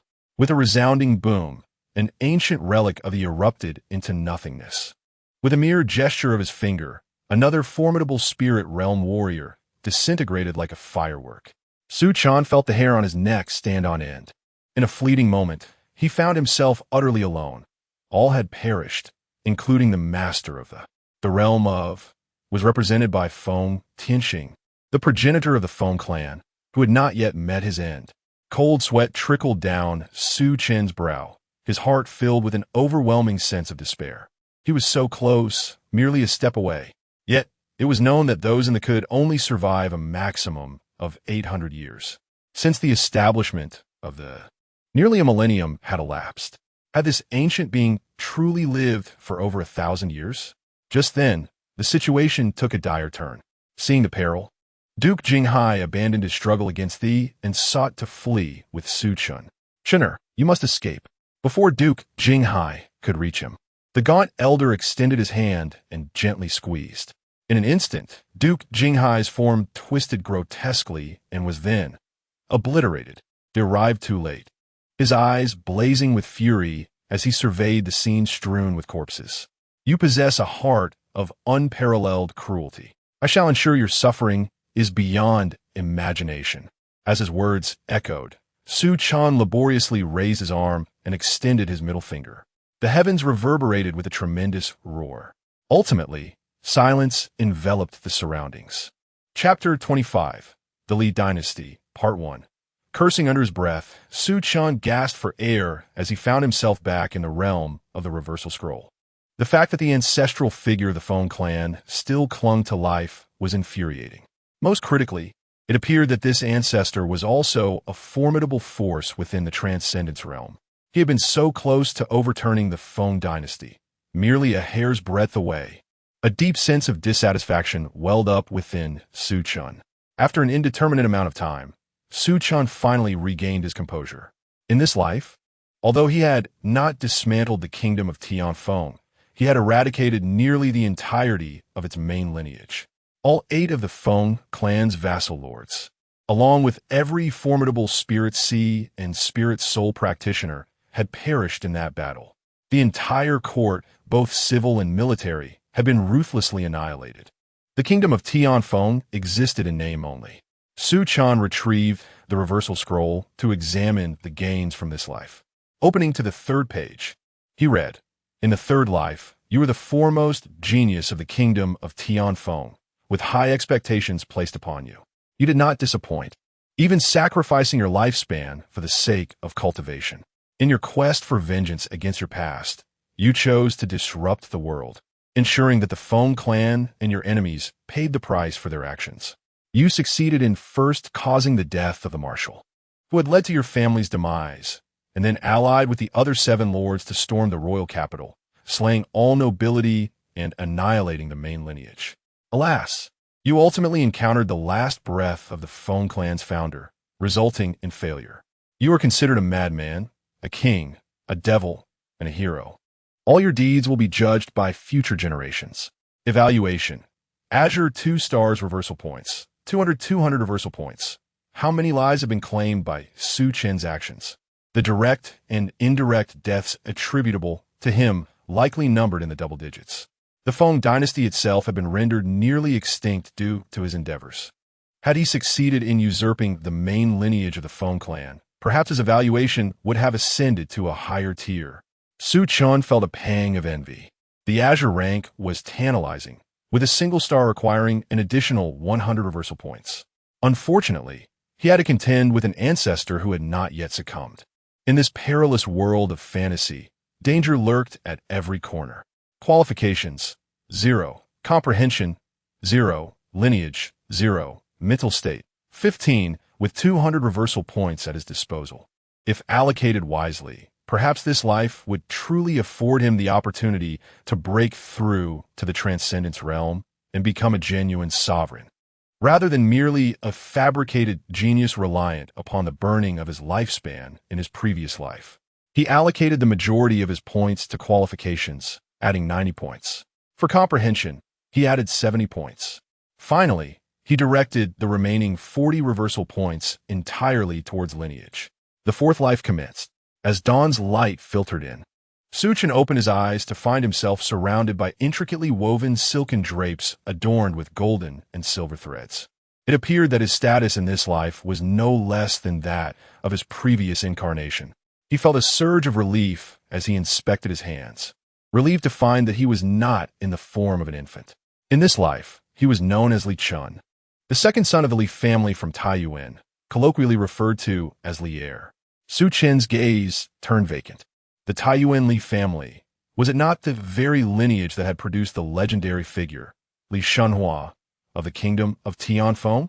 In disbelief, Su Chen recalled that within the Li family, Li Shanhua had left behind a unique cultivation technique.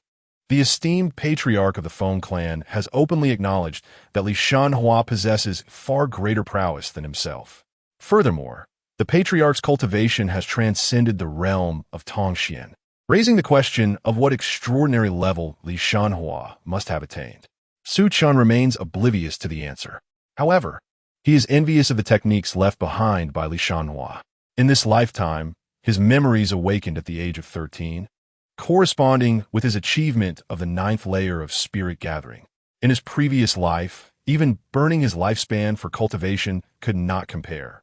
He transformed from a false genius into a true prodigy. Suppressing his excitement, Su Chen began to investigate the changes in the Tianfeng kingdom since his last demise. To his surprise, the transformations were significant. In his previous life, Su Chen nearly annihilated the Feng clan, forcing the patriarch to resurrect at the cost of his final breath. Although it remains uncertain whether that old man has perished, the Li family speculates that he likely has. 30 years have elapsed since then. The Tianfeng kingdom has yet to fall, yet exists in name only. In Su Chen's prior life, the Tianfeng king sustained grave injuries during his battle with the Duke of Jinghai and, in a bid to solidify the Feng clan's position, resorted to marriage alliances. Presently, the Tianfeng kingdom is effectively controlled by 4 major factions. The Li clan at the forefront, the Kong clan of Qingping, the sect group led by the Lingwu Palace, and the merchant group spearheaded by the Wanbao Chamber of Commerce. These 4 factions delineate their territories, governing the very lifeblood of the Tianfeng kingdom. Although Su Chen did not obliterate the entire Feng clan in his previous life, he dealt them a significant blow, leaving them devoid of the strength to dominate the world and without allies to maintain control over the Tianfeng kingdom. Turmoil is on the horizon. Young Master Li Chen, the clan elders request your presence at the Spirit Pattern Hall. A maid's voice interrupted, prompting Su Chen to withdraw his thoughts. The Li clan of Taiyuan possesses a far richer heritage than the Duke of Jinghai's household, having amassed an abundance of high-quality spirit patterns.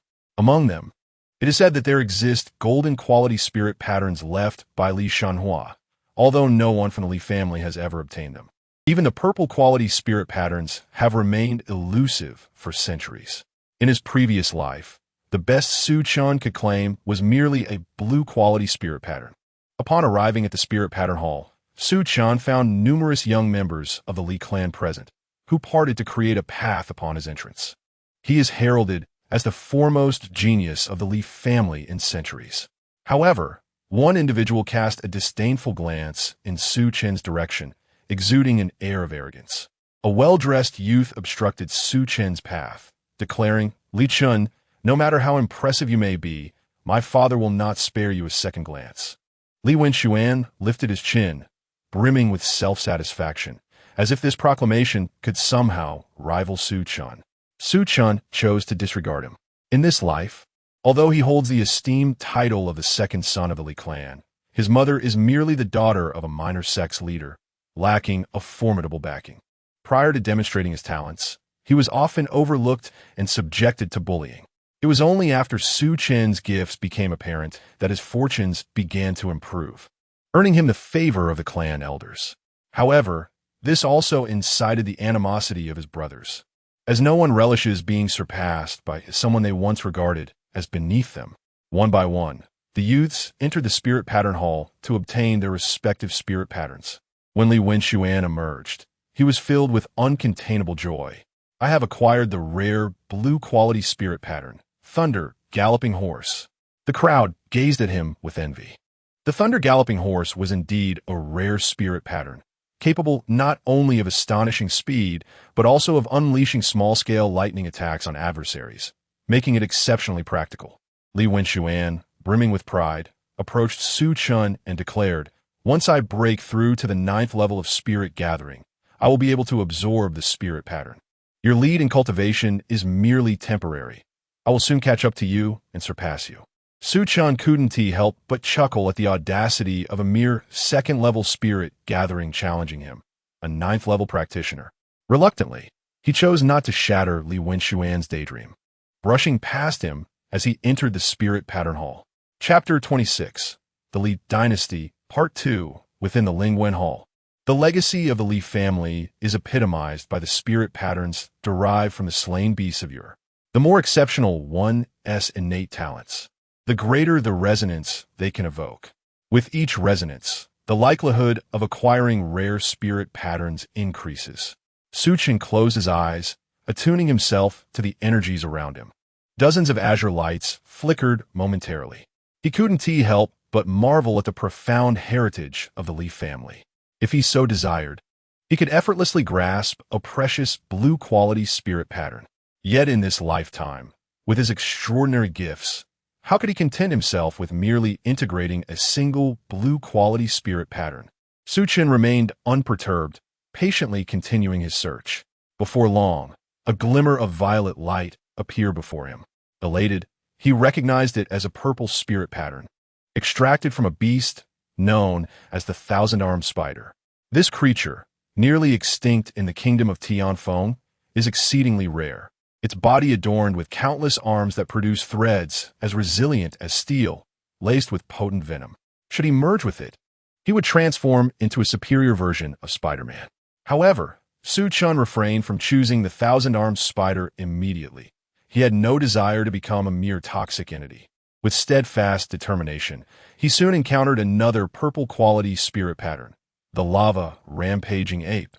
This beast, coursing with molten magma, and whose fur resembled flowing lava, is also a rare specimen, long vanished from the kingdom of Tianfeng. Integration would not only bestow immense strength, but also the ability to manipulate fire and resist its flames. Naturally, there were drawbacks. Merging with the lava rampaging ape would lead to an irritable temperament, but such a flaw seemed negligible. Su Chen beheld several other remarkably rare purple-quality spirit patterns. It appeared that, given his aptitude, he could not summon the legendary gold-quality spirit patterns. A tinge of disappointment washed over him, yet he quickly reminded himself that such tales were but legends, their veracity still unproven. After careful consideration, he selected the spirit pattern of the Frostflower Ice Phoenix. This beast, possessing the bloodline of an ancient phoenix, boasts a pure white form with feathers resembling intricately carved ice crystals. It is said that wherever it traverses, frost blankets the ground, and the frigid air it exhales can instantly freeze mountains and rivers. Upon absorption, one gains access to unparalleled ice powers and can summon the wings of the Ice Phoenix, enhancing their speed of flight. Moreover, the ancient phoenix bloodline brims with vitality, ensuring longevity. Having chosen the spirit pattern of the Frostflower Ice Phoenix, Su Chen exited the Lingwen Hall. Outside, Li Wenxuan was ostentatiously flaunting his blue-quality spirit patterns, taking every opportunity to belittle Su Chen. Li Shen, what spirit pattern have you obtained? Hurry and reveal it. Li Wenxuan eyed Su Chen with envy, secretly pondering that perhaps Su Chen's spirit pattern would pale in comparison to his own. As Su Chen stepped out of the hall, his demeanor remained calm and composed, leading Li Wenxuan to misinterpret his tranquility. The elder overseeing the Lingwen Hall also cast a curious glance at Su Chen, intrigued to see what this so-called prodigy of the Li family would acquire within the hallowed confines of the hall. Su Chen spread his hands, a flicker of purple light shimmering, and soon a completely snow-white ice phoenix materialized. The temperature within the grand hall plummeted sharply, and in no time, frost began to crystallize. Several elders, though prepared, still gasped in astonishment, murmuring, "The Li clan truly possesses a purple-grade spirit pattern." They had believed the legend that their ancestor, Li Shenhua, left behind a purple-grade spirit pattern when departing from the kingdom of Tianfeng to be mere folklore. To their surprise, it was indeed true. In Su Chen's mind, he contemplated that the spirit pattern hall housed not just the purple-grade spirit pattern, but many others as well. Little did Li Shanhua anticipate that ever since the emergence of this prodigious talent, the Li clan had experienced a steep decline. Devoid of any genius capable of resonating with the purple grade spirit pattern until Su Chen's arrival in this lifetime. Impossible. This cannot be. Li Benchuan exclaimed, his mouth agape as he pointed at Su Chen, declaring loudly, "How could you possibly obtain a purple grade spirit pattern? My Li family does not possess any such spirit patterns." Su Chen frowned slightly. An elder from the Li clan interjected, "Third young master, do not speak nonsense. This purple spirit pattern was left by our ancestor, Shenhua." Li Wenxuan persisted. "Then why does he possess a purple grade spirit pattern while I do not? This must be the result of your favoritism, you old geezers." Li Shen, "That purple grade spirit pattern belongs to me. I command you to hand it over at once." His childish demeanor darkened the expressions of several elders from the Li clan, who found it quite unpleasant. Had Li Wenxuan not been the head child and possessed considerable talent, he would have received a swift reprimand. Su Chen chuckled, amused by Li Wenxuan's foolishness, and a mocking smile crept across his face. When Li Wenxuan saw that Su Chen refused to relinquish the purple grade spirit pattern, his expression turned ferocious as he boldly stepped forward, attempting to seize it. Su Chen effortlessly grasped Li Wenxuan's wrist and gave it a gentle squeeze. Pain immediately etched itself across Li Wenxuan's face. "Li Chen, let go of me." "Ah!" Unable to endure the piercing screams, Su Chen flung Li Wenxuan away, who landed on the ground, wailing, "Li Chen, you're bullying me. I'll tell father. I'll make him teach you a lesson." Su Chen remained unfazed. Just then, a robust, middle-aged man entered the spirit pattern hall, accompanied by several elders. Upon seeing the man, Su Chen calmly addressed him, "Father." Li Wenxuan, upon spotting his supporter, instantly transformed his expression, adopting a pitiful demeanor. "Father, I want the spirit pattern that Brother Li Chen has. You must make him give it to me." As his words fell, the gazes of the Li elders converged sharply on the middle-aged man. Silence. The middle-aged man swiftly struck Li Wenxuan across the face. Although he did not employ any martial force, the slap sent Li Wenxuan flying, blood trickling from his mouth. Clutching his swollen face, he was baffled as to why his usually indulgent father would strike him today, leading him to cry out in grievance. "Why haven't you taken Wenxuan away? Do you wish to embarrass us here?" The middle-aged man's tone was frigid, and the guard, belatedly realizing the situation, hastily escorted Li Wenxuan away. It appeared that in this lifetime, his father was no fool. He possessed a keen sense of right and wrong. Su Chen regarded the middle-aged man with newfound respect. Were he truly dim-witted, he could not have ascended to the position of head of the Li family. Given Su Chen's remarkable talent, Li Jiangxuan would undoubtedly not dismiss him as an inconsequential son. With a purple quality spiritual pattern, your talent is indeed commendable, Chen. You're the finest in the Li lineage in centuries. Henceforth, I shall arrange for a tutor for you. Focus on your cultivation within the clan, Li Jiangxuan said, a smile gracing his face as he kindly advised Su Chen. Chapter 27. The Li Dynasty, Part 3. Since the news of Su Chen's acquisition of a purple quality spiritual pattern spread, the doubts regarding his exceptional talent vanished. The cause of the public's heightened vigilance towards Su Chen's prodigious abilities can be traced back to the legacy of his previous incarnation, Feng Chen. Following Feng Chen's demise, the revelation of his secret practice of the longevity burning technique branded him as a madman in the eyes of various factions, serving as a cautionary tale.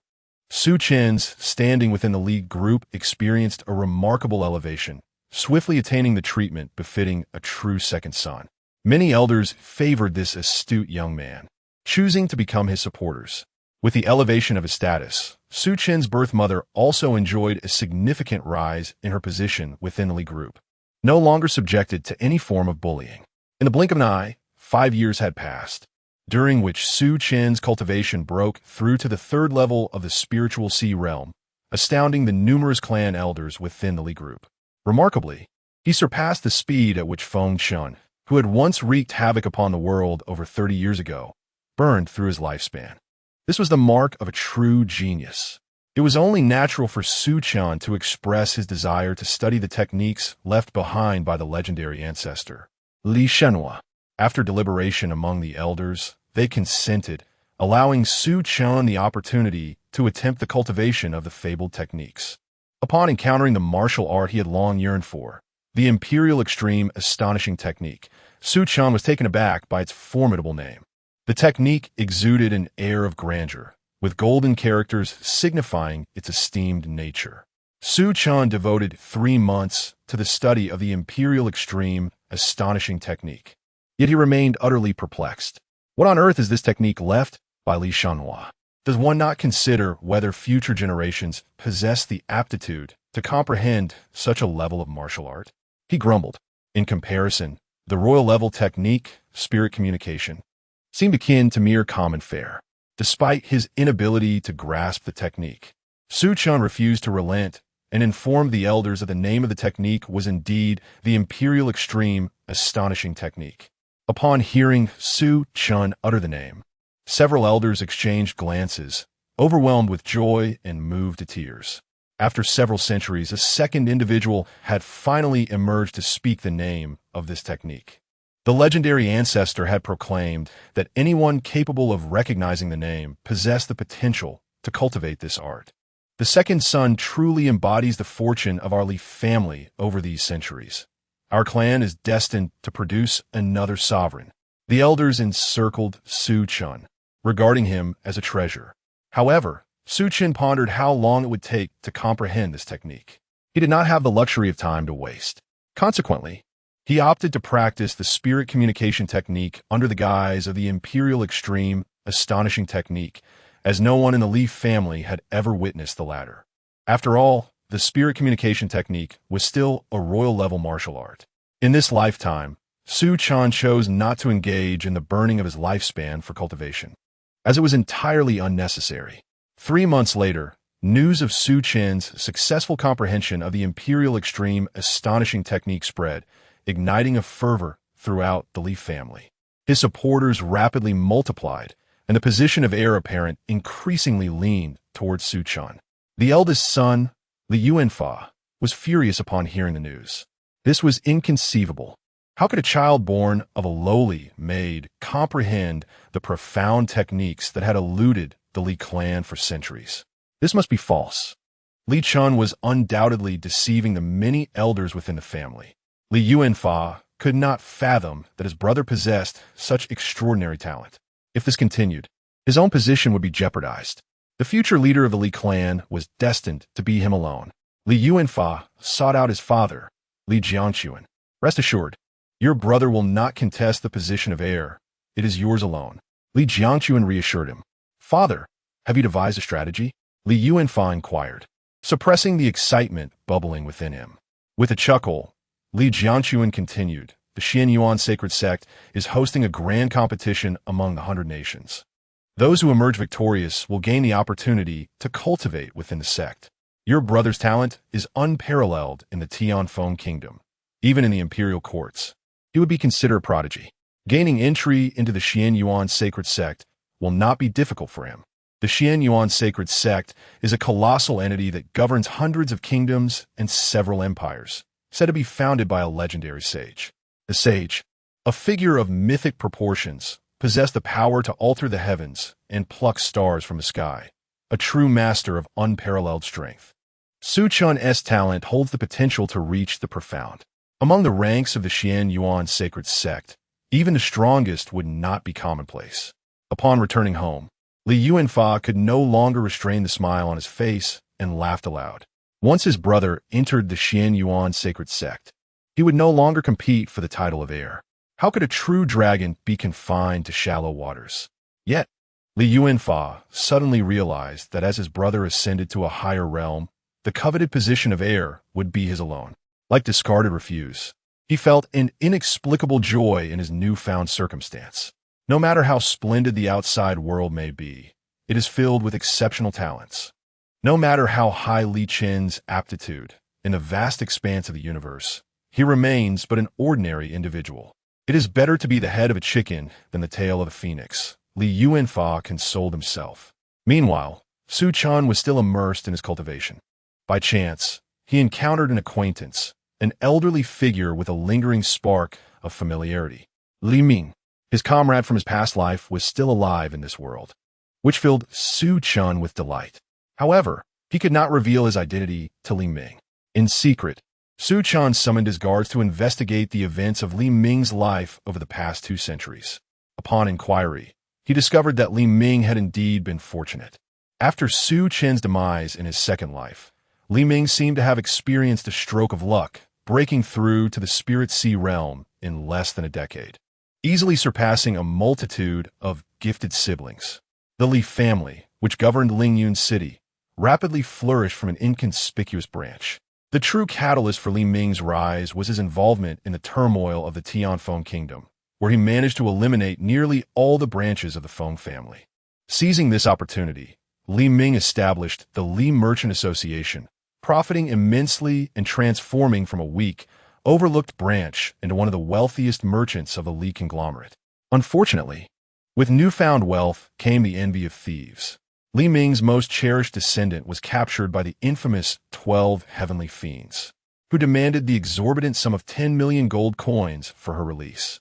Unable to procure such a vast amount, Li Ming found himself compelled to seek assistance from the main lineage. Li Yuanfa, however, toyed with Li Ming's desperation, insisting that he marry his most beloved great-granddaughter to him. Li Ming firmly refused, and, as silence fell, none within the Li clan were inclined to offer their support. The 12 fiends were not to be trifled with. Su Chen stroked his chin thoughtfully. Very well, let this father lend a hand to his wayward son. A smile grazed Su Chen's lips. He had not anticipated that fate would allow him to assist an old friend once more. He instructed an elder to bring Li Ming forth. Chapter 28. The Li Dynasty. Part 4. Li Ming was engulfed in confusion. The second son of the Li family wished to meet him, yet he had no acquaintance with his second son. His interactions had predominantly been with the eldest son, Li Yuanfa. Upon learning that his most cherished great-grandson had been abducted by the notorious 12 great evildoers, he immediately thought to seek assistance from this eldest son. However, what disheartened Li Ming was Li Yuanfa's audacious demand. He insisted that Li Ming's great-granddaughter marry him. Naturally, Li Ming refused. How could he be oblivious to Li Yuanfa's ulterior motives? If he acquiesced to Li Yuanfa, the hard-earned savings he had accumulated over the years would swiftly fall into Li Yuanfa's grasp. Moreover, he harbored a staggering secret that must never be disclosed. Li Ming's refusal incited Li Yuanfa's wrath, prompting him to issue a decree that the Li group should not extend any assistance to Li Ming, thereby coercing him into submission. Despair enveloped Li Ming. Even former acquaintances showed him no mercy. Among the 12 great evildoers were formidable figures in the spirit realm, adversaries far beyond Li Ming's capabilities. And no one dared confront them. Just as he resigned himself to the thought of losing a child to the machinations of fate, an elder from the Li family approached him, stating that the second son wished to meet him. With a heart filled with trepidation, Li Ming followed the elder to the place where Su Chen was cultivating. He had long heard of the second son of the Li family, rumored to be a prodigy not seen in centuries. Upon their meeting, this young man truly appeared extraordinary, with a prominent nose and slightly upturned lips. Every gesture exuding an inherent nobility and an ineffable aura of Dao. What astounded Li Ming the most was that he could not discern the depth of this youth's cultivation, confirming the rumors surrounding the Li family's legacy. Li Ming's expression was fraught with anxiety. He feared that this second son would propose conditions akin to those of Li Yuanfa. Observing Li Ming's tense demeanor, Su Chen smiled. I can assist you in dealing with the 12 great evildoers. Li Ming's face reflected a mixture of joy and apprehension, and summoning his courage, he inquired, "What is it that the second son requires of me?" Su Chen chuckled lightly, noting the apprehension etched on Li Ming's face, and mused, "Does this old fellow suspect I harbor ulterior motives toward his great-granddaughter? He certainly did not wish for this second life's good brother to suddenly become his father-in-law. The very thought was rather unsettling. If Li Ming were to learn of it in the afterlife, he might very well laugh himself to death once again." Clearing his throat, Su Chen continued, "The 12 great evildoers are elusive and have committed numerous heinous acts, afflicting many factions that dare not voice their grievances. All I require is your cooperation, Li Lao, to eliminate the 12 great evildoers. That is all. Li Ming could hardly believe his ears. Is that it? This young man merely seeks my cooperation? He had already prepared himself for a severe reprimand. Su Chen raised an eyebrow. What is the matter? Does Li Lao doubt my intentions? Upon witnessing the situation, Li Ming suddenly awakened to the realization that the individual before him held a status far superior to that of Li Yuanfa within the Li group. It would not be an exaggeration to assert that the second young master could extinguish his life with greater ease than crushing an ant. Any fabricated charge would elicit no protest on his behalf. Such a person, why would he harbor ulterior motives towards him? It was evident that the second young master aimed to orchestrate a grand scheme involving the heads of the 12 great fiends. Li Ming began to speculate on Su Chen's true intentions. Unbeknownst to Li Ming's thoughts, Su Chen, upon seeing him rendered speechless by fear, couldn't he help but chuckle softly. This old fellow seemed to have lived in constant trepidation over the years, developing a character as timid as a mouse. After instructing the elder to escort Li Ming away, a genuine smile blossomed on Su Chen's face. Assisting Li Ming was not driven by any significant rationale. After all, upon reuniting with his adopted son, it was only fitting to do something. Following Li Ming's departure, Su Chen made his way to the ancestral grounds of the Li family. The true essence of the Li group's heritage lay in cultivation there. Even the head of the Li family, Li Jiangquan, could not casually enter. However, as Su Chen stepped into this sacred space, only a few indifferent gazes flickered his way. Upon recognizing him, those eyes promptly withdrew. The prodigal son of the Li family indeed enjoyed certain privileges. Upon entering the ancestral grounds, the sound of light laughter filled the air. Little Chenzi, what brings you here to trouble us old folks? One by one, powerful figures of the spirit soul realm emerged, smiling at Su Chen. Upon sensing his increased cultivation, their faces broke into smiles reminiscent of long-lost camaraderie. After respectfully greeting these clan elders, Su Chen smiled and said, "It seems I cannot conceal anything from Grandpa Hongwen. To be frank, I have a matter I wish to entrust to you." One elder, brandishing a large blade, jokingly admonished, "Just because I spoke first, you set your sights on me." The other elders chuckled, then retreated, leaving the task to Li Hongwen, the third ancestor of the Li family. Possessing the formidable strength of the 8th layer of spirit soul, was among the few such powers in this era, counting them on one's fingers. Su Chen grinned. "All right, what troublesome matter have you encountered, little fellow?" Liungwen inkidat sumawat puzlat. Could it be that the unfilial head, Li Jiangquan, has shown favoritism again? Should we convene a meeting to strip him of his position and directly appoint you as the head? Li Jiangquan was oblivious to the precariousness of his position. Su Chen recounted the situation with Li Ming and then stated, "I wish for Grandpa Hongwen to take action against the 12 great fiends." Li Hongwen pondered for a moment. Had this been spoken by anyone else, he would have berated them without mercy. How could he be expected to offer his services for free? Was he truly so inexpensive? Yet this was Su Chen. That changed everything. He was the future king of the Li group. Li Hongwen, still curious, asked Chen, "Do you have any particular thoughts on this matter?" He found it hard to believe that his clever disciple had suddenly lost his wits and sought his assistance for free, especially when the request involved a powerhouse of the 8th layer of spirit soul. It was akin to using a cannon to shoot a mosquito. Su Chen had long devised a strategy and spoke softly. "The 12 great evils have wreaked havoc for far too long.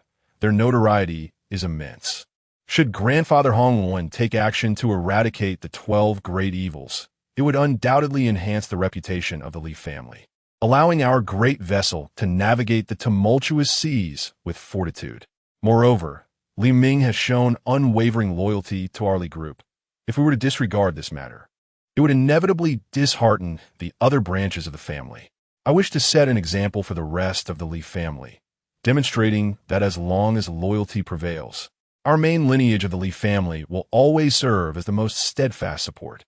Upon hearing Su Chen's resonant words, Li Hongwen was momentarily taken aback, then burst into hearty laughter. "Excellent, excellent. Truly worthy of being the unicorn of our Li family." The more Li Hongwen observed, the more he delighted in the prospect. Another true dragon has emerged from the Li family. Chapter 29, The Li Dynasty, Part 5. Under the persuasive influence of Su Chen, Li Hongwen consented to take action. Li Ming commenced negotiations with the 12 great evildoers, agreeing on a rendezvous point. The 12 great evildoers approached the meeting place with audacity, firmly believing that as long as they did not encounter a formidable opponent of the 7th tier or above in the spirit realm, they could easily retreat if necessary. However, they were utterly unprepared for the fact that a prominent member of the Li clan, one of the top 5 powers in the realm, would personally intervene due to what they deemed a trivial matter. Li Ming's great-grandson was successfully rescued. The 12 great evildoers could scarcely believe their fate, unleashing cries of disbelief and resentment. Li Hongwen, how could you possibly be here? They exclaimed in frustration. Li Hongwen executed them all, severing their heads and displaying them neatly in the wilderness, inscribing the words, "Those who offend the Li clan shall face retribution, no matter the distance." Upon hearing this news, the populace erupted in fervor. Although the 12 great evildoers had dominated the Tianfeng kingdom for merely a few decades, the multitude of crimes they had committed during this time was inexhaustible and could fill days of discourse. Now, these 12 villains had been eradicated by the Li family, bestowing upon the Taiyuan Li clan a significant surge in reputation. As Su Chang had anticipated, the principle of spending a fortune to procure a horse's bones was universally applicable. Witnessing such a precedent, the branches of the clan grew increasingly loyal to the main lineage. In this whirlwind of events, Su Chun, the second son of a Li clan, found himself thrust into the limelight, attracting numerous powerful individuals seeking to ally with him. A delightful surprise indeed. Shortly after the rescue of Li Ming's great-grandson, Li Ming approached Su Chun once more, expressing his gratitude and arranging a banquet in his honor. Su Chun mused internally, pondering the old man's unexpected courtesy, and gladly accepted the invitation. At the banquet, a young maiden of merely 15 or 16 years trailed behind Li Ming, casting furtive glances at Su Chun. After a couple of drinks, Li Ming revealed his true intentions.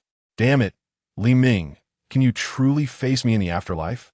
I regarded you as a brother, yet you wish to position yourself as my grandfather." Su Chun thought in exasperation and resolutely declined. The young maiden behind Li Ming's back reddened with disappointment. Su Chun remained unmoved. "Little sister, if you must place blame, direct it towards your great-grandfather." Li Ming felt a twinge of disappointment. He believed that this second son of a Li clan was extraordinary and destined for greatness. Regrettably, it seemed that the young man did not appreciate his great-granddaughter, leaving Li Ming with a sense of regret that he chose not to revisit the topic. As time passed, news spread across the Tianfeng kingdom. The Xin Yuan sacred sect was initiating selections across 100 nations, welcoming those of exceptional talent to join its ranks. Su Chen received this news with profound astonishment. In his third life, amidst his quest for vengeance, he had glimpsed a fraction of this vast world through the ancient texts left by the Feng clan. He understood that the realm they inhabited was known as Dongwang. Su Chun speculated that this was not the entirety of the world's name, but rather the designation of the region where the Tianfeng kingdom resided, known as Dongwang. The Dongwang was governed by those sacred lands that had once birthed forces of the sacred realm, referred to as sacred grounds. The sacred realm was the aspiration of countless martial artists throughout their lifetimes. The Xian Yuan sacred ground was one of the sacred grounds within Dongwang. The kingdom of Tianfeng is but an inconspicuous realm under the dominion of the Xian Yuan sacred land. Several venerable elders gazed at Su Chun, who blinked in response. "So, esteemed elders, you wish for me to participate in the 100 Nations trial to see if I can gain entry into the Xian Yuan sacred land?" The elders nodded in affirmation. After pondering for a moment, Su Chen agreed, intrigued to explore the outside world and witness the nature of genius. The kingdom of Tianfeng presented no significant challenge for him. As Su Chen set off to partake in the 100 Nations tournament, Li Hongwen accompanied him as his protector. Upon learning of Su Chen's participation, Li Yuanfa was overwhelmed with joy, unable to conceal his elation. "Ah, Chen, my dear brother, you have finally departed. In recent days, the elder's gazes towards him had grown increasingly peculiar, and even his father began to show favoritism towards Su Chen. Li Yuanfa felt overshadowed by Su Chen, yet he understood that this shadow would eventually dissipate. With Su Chen gone, the skies seemed to clear, and Li Yuanfa felt a sense of relief wash over him. Within the royal capital, those representing the kingdom of Tianfeng at the 100 Nations trial included not only Su Chen, but also Feng Zhengqi of the Feng family, Wan Mia of the Wanbao Merchant Association, Wan Ganbao, Kong Gaoyu of the Chengping Kong family, and Song Wuqiu of the Lingwu Palace. Together, they formed a group of 10 extraordinary talents, each a paragon of genius within the kingdom of Tianfeng. If a ranking of geniuses were to be established, only these 10 would grace the top tier. However, Su Chen held little interest in them. None had reached the Spirit Sea realm, their highest achievement being the 7th level of Spirit Patterns. While being below 20 and at the 7th level of Spirit Patterns is indeed remarkable, it paled in comparison to Su Chen, who had ascended to the 4th level of the Spirit Sea. Though each faction battled independently, their participation in the 100 Nations trial represented the dignity of the kingdom of Tianfeng. The trial necessitated a journey to a place known as Xianling City, a distant locale that would require half a year to reach, even under the guidance of a spirit soul realm practitioner. The kingdom lacked teleportation arrays, making the journey inevitable. During this time, Su Chen's cultivation advanced from the 4th to the 5th level of the Spirit Sea, as he encountered numerous unprecedented experiences. The vastness of the world extended far beyond what lay before him. Upon arriving at Xianling City, the sheer scale of the metropolis surpassed Su Chen's imagination. The once unattainable spirit soul realm practitioners were nearly ubiquitous here, and some exuded a fearsome aura belonging to true masters of the profound realm. Their descendants had come to either take part in assessments or broaden their horizons, with some peers of Su Chen having already broken through to the Spirit Sea realm. "What are your thoughts, Chen?" Li Hongwen inquired with a smile, observing Su Chen closely. Taking a deep breath, Su Chen murmured, "The kingdom of Tianfeng is truly too small." Li Hongwen nodded in agreement, sighing, "Indeed, the kingdom of Tianfeng is exceedingly diminutive. The realm of the 100 Nations is but a corner of the eastern wilderness." The crowd eagerly awaited the commencement of the trial. However, before it began, Wan Bao sought out Su Chen. "Please, Brother Li, save my sister," Wan Bao implored as he approached Su Chen, dropping to his knees and striking his head forcefully against the ground. This action prompted a slight frown from Su Chen, who quickly assisted Wan Bao to his feet. Over the past 6 months, the siblings from the Wan Bao Merchant Association had engaged with Su Chen, establishing a semblance of friendship. Su Chen was aware of Wan Bao's temperament, and his willingness to kneel in desperation indicated that a grave matter had transpired. Wan Bao's face was etched with anger and anxiety. "Today, we encountered individuals from the Kanglin Kingdom and the Momen Kingdom on our journey. They verbally insulted my sister, and unable to tolerate it, I engaged them in combat. In the process, my sister and Grandpa Geng were captured by the people of the Kanglin and Momen Kingdoms. They demand that our Tianfeng Kingdom participate in a battle of geniuses against them." Chapter 30, The Li Dynasty, Part 6. The Genius Battle is a designated arena within Xianling City. A single contract binding life and death. It is evident that both the Kanglin Kingdom and the Momen Kingdom have come prepared, intending to eliminate the younger generation of the Tianfeng Kingdom before the commencement of the 100 Nations trial. Both Kanglin and Momen harbor animosity towards Tianfeng. Perhaps their true objective is aimed directly at me. Su Chen's gaze turned frigid. He could not fathom the audacity of the Kanglin and Momen kingdoms. Nonetheless, Su Chen proceeded to meet his adversaries. While he may not be the most gifted participant in the 100 Nations trial, he felt invincible against these two lesser kingdoms. His direct arrival for the duel delighted the prodigies of Kanglin and Momen. They pointed excitedly at a youth clad in plain linen, whose appearance was unremarkable, standing alone. "If you can kill him, we shall fulfill any promise made to you." Was this a call for outside assistance? Su Chen surmised that these two nations had grown brazen, daring to plot against him. The linen-clad youth fixed a serious gaze upon Su Chen. "I will kill you." His tone was remarkably flat, as if stating an undeniable truth. The sharp sword energy pierced Su Chen's skin, drawing blood. How intriguing! A long-forgotten battle fervor surged within Su Chen as he ascended the genius platform alongside the Linen Youth, signing the life-and-death contract to commence the genius battle, drawing the attention of prodigies from numerous nations. After all, with the 100 nations trial imminent, every contender wished to conceal their true capabilities rather than lay them bare before the world.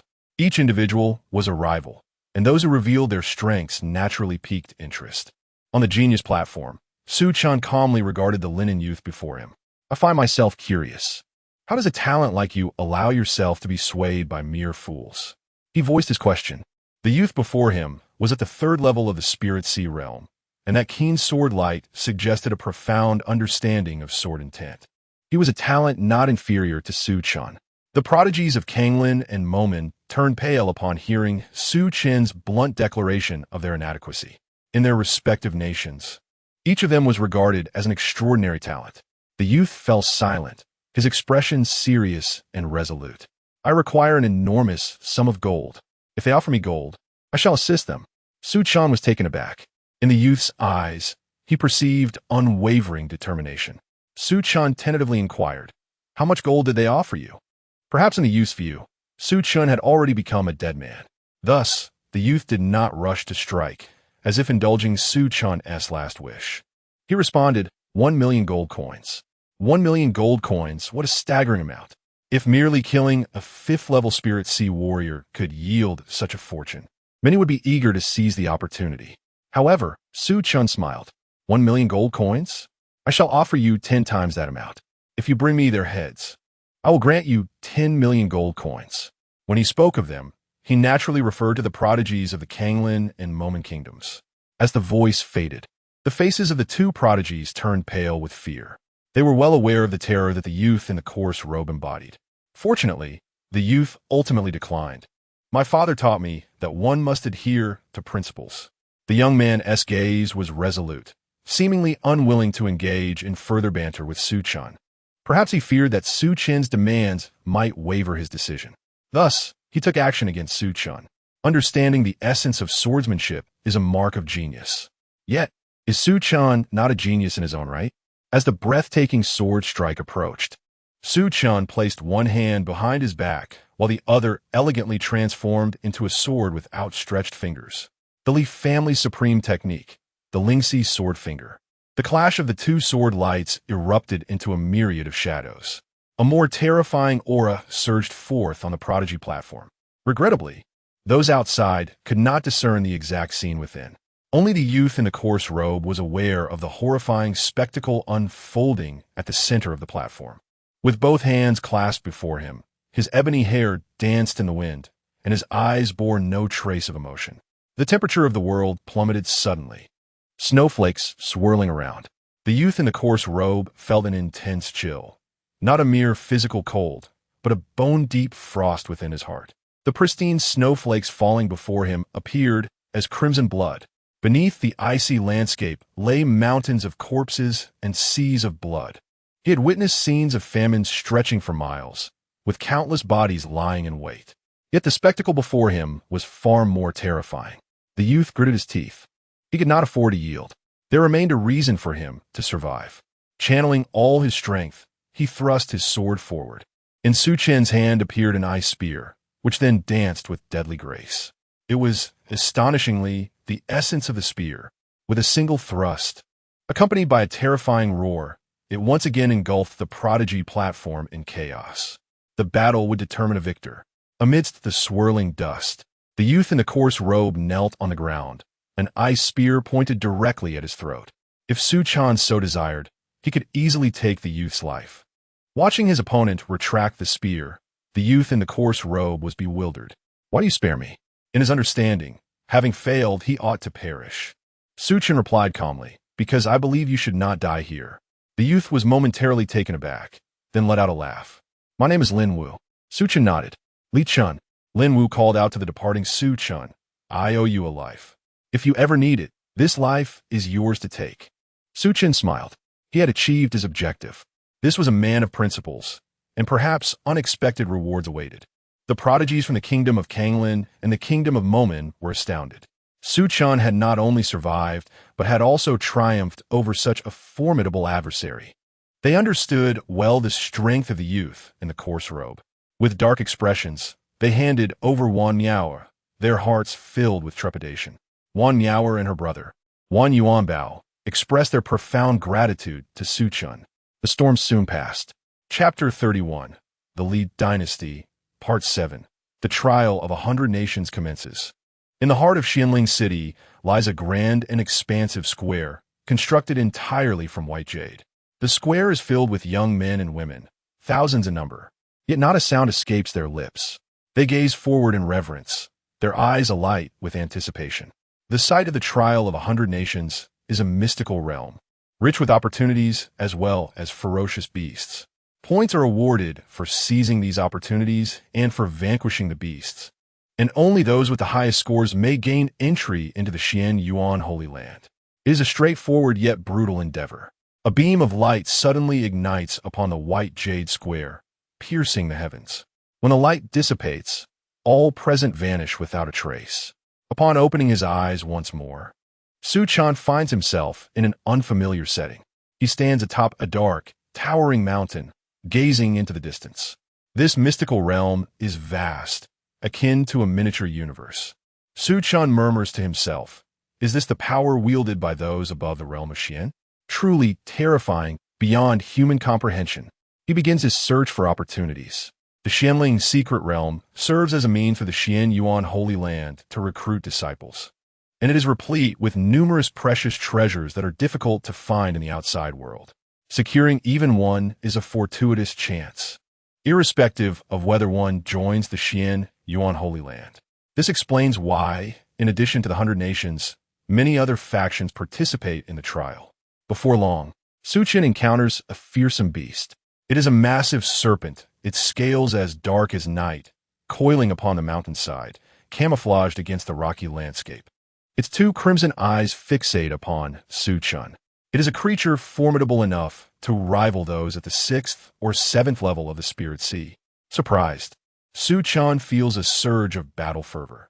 It is said that where there are exotic beasts, there is a significant likelihood of extraordinary treasures. He is keenly interested in such treasures. Just as this thought crosses his mind, the monstrous serpent lashes out, its lengthy body, several dozen meters long, scraping against the rocks, leaving deep grooves in its wake. The serpent lunges forward, intending to swallow the diminutive human whole. The fierce winds howl like blades. Su Chen unfurls a pair of icy wings from his back, narrowly evading the serpent's strike. The serpent's head crashes into the opposite hillside, shattering upon impact. Such terrifying strength, indeed worthy of an exotic breed. Astonished, Su Chen swiftly retrieves the high-grade spirit spear gifted to him by Li Hongwen. This weapon, once wielded by Li Hongwen himself, is now in Su Chen's possession. Ordinary weapons would be ineffective against the dark-scaled serpent's defenses, but a high-grade spirit weapon can pierce through. Seizing the moment, Su Chen thrusts the spear into the serpent's abdomen, piercing its tough scales, blood gushing forth like a fountain. In pain, the dark-scaled serpent goes into a frenzy, thrashing its massive tail and shattering numerous hills. Su Chen capitalizes on the opportunity, unleashing a flurry of spear strikes that manifest as hundreds of ethereal images, each piercing the serpent's body. As the serpent retaliates, Su Chen evades, waiting for the perfect moment to counterattack. After an hour of relentless struggle, the serpent's blood is drained, rendering it motionless. Su Chen methodically removes the spirit patterns and inner core from the defeated beast. This is a rare specimen, and if sold, it could fetch at least 1,000,000 gold coins. After vanquishing the black scale serpent, Su Chen returned to the original location to search for the so-called treasure. To his delight, he indeed found something remarkable. On the high mountain where the black scale serpent resided, there lay a fist-sized black scale crystal essence, valued at 1,000,000 gold coins. Su Chen felt a surge of joy, and his points increased to 300. This place was truly a treasure trove. In the next life, he would return to explore further. Su Chen resolved to make the most of this place in this life. If he could not obtain the treasures now, He would return in the next life to claim them. For a while, Su Chen wandered through the secret realm, encountering several other competitors. Unfortunately, most were rather unfriendly, forcing Su Chen to retaliate and seize their treasures. He also came across some immature treasures, which he chose not to take. Instead, he concealed their locations and marked them discreetly, planning to retrieve them in the next life. As he continued on his journey, Su Chen sensed an unusual stir. A treasure was about to emerge. His eyes gleamed with excitement as he spotted a golden light hovering in the distance. It was a stone tablet, adorned with a myriad of intricate runes. Su Chen observed streams of light rushing towards the tablet. Among them was a young prodigy, around the same age as Su Chen, yet possessing a cultivation level of the 6th layer of the Spirit Sea, one rank higher than Su Chen. The young prodigy seemed to harbor no hostility towards Su Chen. Introducing himself as Ao Jin, he began to elucidate the secrets of the stone tablet. It turned out that the tablet was known as the Xian Yuan Ancient Tablet, said to contain numerous legacies of combat techniques acquired from various sacred sites of Xian Yuan. If one could seize a Dao platform, they would be able to connect with the Xian Yuan Ancient Tablet and comprehend its profound mysteries. It was rumored that someone had once attained a royal-level legacy within the Xian Yuan Ancient Tablet. Su Chen was astounded by this revelation. As their conversation continued, the two approached the vicinity of a Xian Yuan Ancient Tablet. The area was already crowded, with 108 Dao platforms resembling lotus flowers, all occupied, seemingly devoid of any available spots.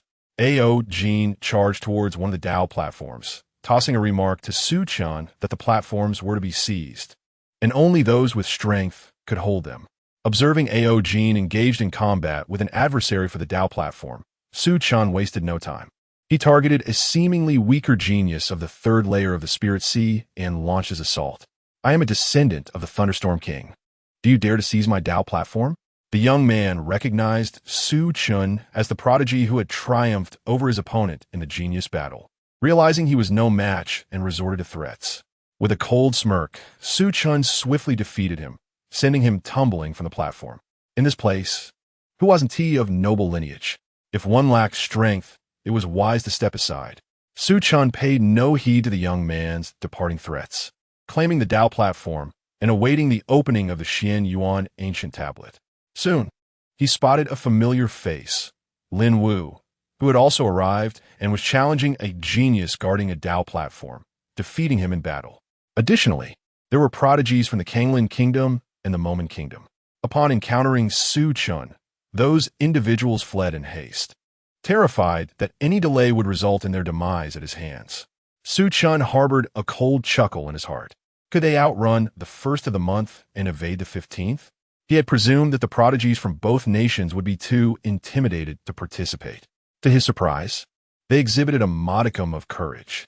Should they cross paths again, he would seize the opportunity to eliminate them. Soon, the allocation of the 108 platforms was concluded in succession. Among the 108 geniuses, the one who captured Su Chen's attention was a gentle young man clad in white. Remarkably, he possessed the cultivation of the 9th level of the Spirit Sea. It was truly astonishing. It is worth noting that after undergoing a recultivation, Su Chen's own level barely reached the 5th level of the Spirit Sea. Chapter 32, The Li Dynasty, Part 8. As the Dao platform ascended, Su Chen's consciousness entered the Xian Yuan Ancient Steel. In the pitch-black expanse, countless runes floated, each imbued with profound and esoteric meanings. Su Chen and his companions were tasked with comprehending these runes. The more runes one could grasp, the more potent the inheritance one would receive. Immersed in the process of understanding the runes, Su Chen pondered as he opened his eyes, "Is 73 runes truly my limit?" His expression grew tranquil. In this lifetime, without extraordinary fortune, his talent could only lead him to the threshold of the Xian realm.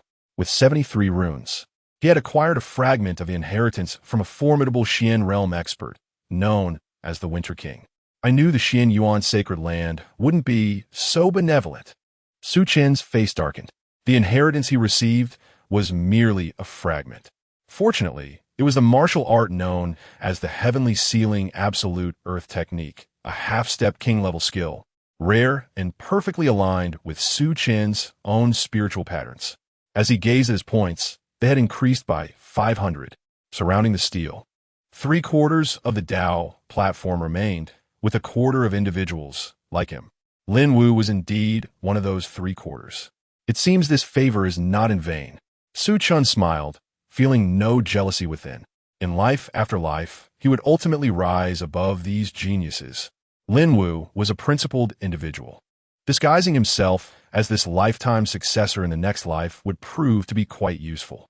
Departing, Su Chen sought other opportunities. Half a month later, he chanced upon a genius from the Kanglin Kingdom. Upon seeing Su Chen, their faces turned pale, and they instinctively attempted to flee. Yet, how could Su Chen allow their escape? The geniuses of the Kanglin Kingdom met their demise at his hands. However, he gleaned a crucial piece of information from them: the existence of an inheritance beyond the Xian realm. Determined to investigate, Su Chen approached a deep cave concealing an underground palace, resplendent yet shielded by formation, rendering entry impossible. This left Su Chen feeling regretful, for he could not seize the opportunity within. He resolved to return in the next life. Carefully concealing the palace, Su Chen awaited the conclusion of the 100 Kingdoms trial. Many lives were lost, and among them, king-level treasures emerged, igniting fierce battles among numerous prodigies. Su Chen chose not to participate. Thus, he believed he could not enter the Xian Yuan sacred land. Naturally, Su Chen yearned for the Xian Yuan sacred land, yet he understood that with his qualifications, he would merely be an ordinary disciple, spending centuries in cultivation, ultimately becoming an outer sect elder, dying in obscurity, or being utilized as fodder by other sacred land prodigies.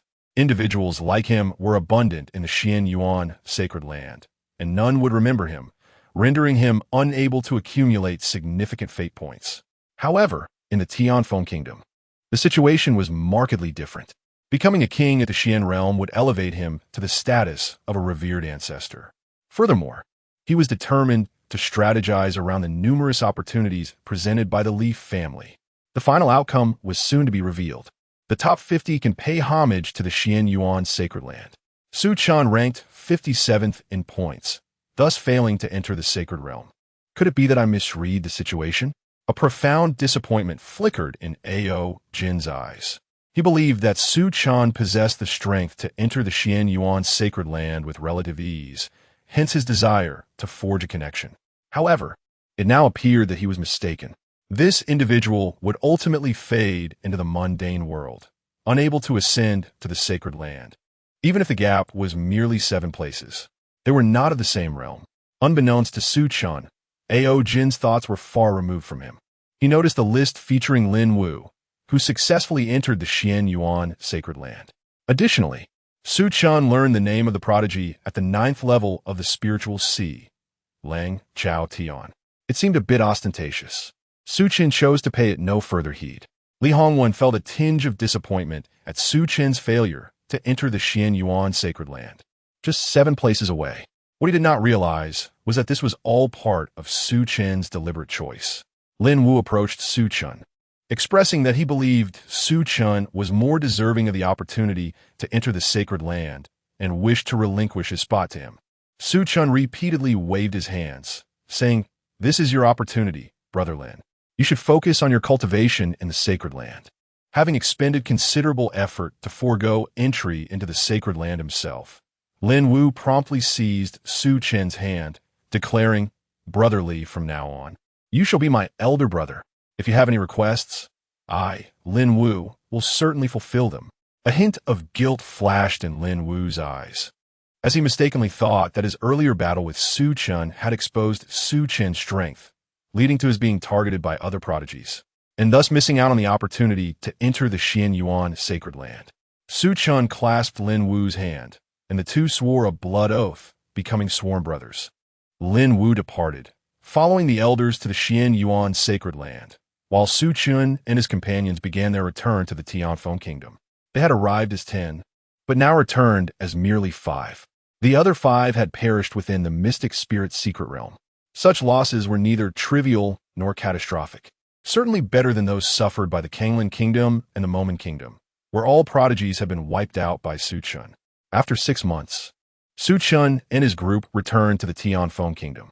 In the Taiyuan Li family, since Su Chen's departure, Li Yuanfa had begun to rally, accomplishing numerous tasks that garnered the admiration of many elders. However, this newfound momentum was soon disrupted. What? My younger brother has returned?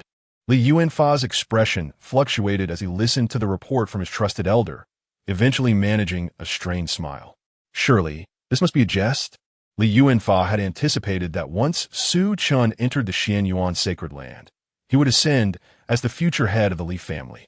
Yet, with the news of Su Chen's return to the Tianfeng kingdom spreading, everything changed. The elders who once regarded him favorably fell silent, inciting a frenzy of jealousy within Li Yuanfa. Simultaneously, he clung to a glimmer of hope. However, when Su Chen stood before him, all remnants of that hope vanished. He cast a resentful gaze upon Su Chen. Su Chen merely smiled faintly, paying no heed to Li Yuanfa's resentment. The position of the head of the Li family rightfully belonged to him. Upon learning that Su Chen was merely 7 ranks away from entering the Xianyuan sacred land, many elders of the clan felt a twinge of disappointment. Had Su Chen been able to gain entry into the Xianyuan sacred land, the Li family could have established a stronghold there. The 100 Nations trial was rife with prodigies, and achieving the 57th rank was already a remarkable feat. Understanding this, the Li clan elders, though regretful that Su Chen could not enter the Xianyuan sacred land, began to regard him with even greater esteem. Li Yuanfa was once again cast aside. After some time, the president of the Wanbao Chamber of Commerce personally visited, intending to arrange a marriage between Wan Miaojia and Su Chen, uniting the two families. Such alliances often require familiarity. Su Chen did not resist the proposal, for the Wanbao Chamber of Commerce was immensely wealthy. Securing their support would enable him to firmly grasp the lifeblood of the Tianfeng Kingdom. Chapter 33, The Li Dynasty, Part 9.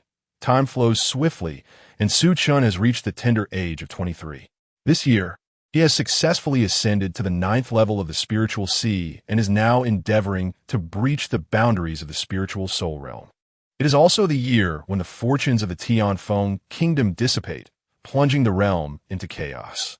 The long-concealed ambitions of the Taiyuan Li clan are unfurled at this moment. In this world, if the Feng clan can achieve greatness, why can't the Li clan?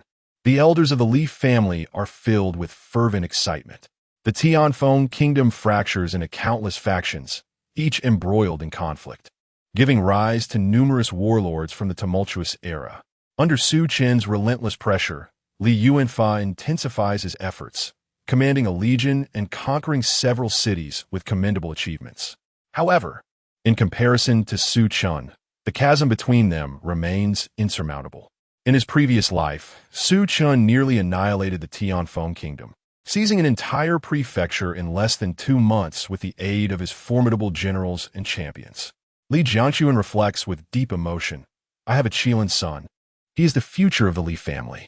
Meanwhile, Li Yuanfa's resentment towards Su Chen only grows, as even his own father begins to lean towards Su Chen. It seems that before long, the position of the Li clan's eldest son will be claimed by another.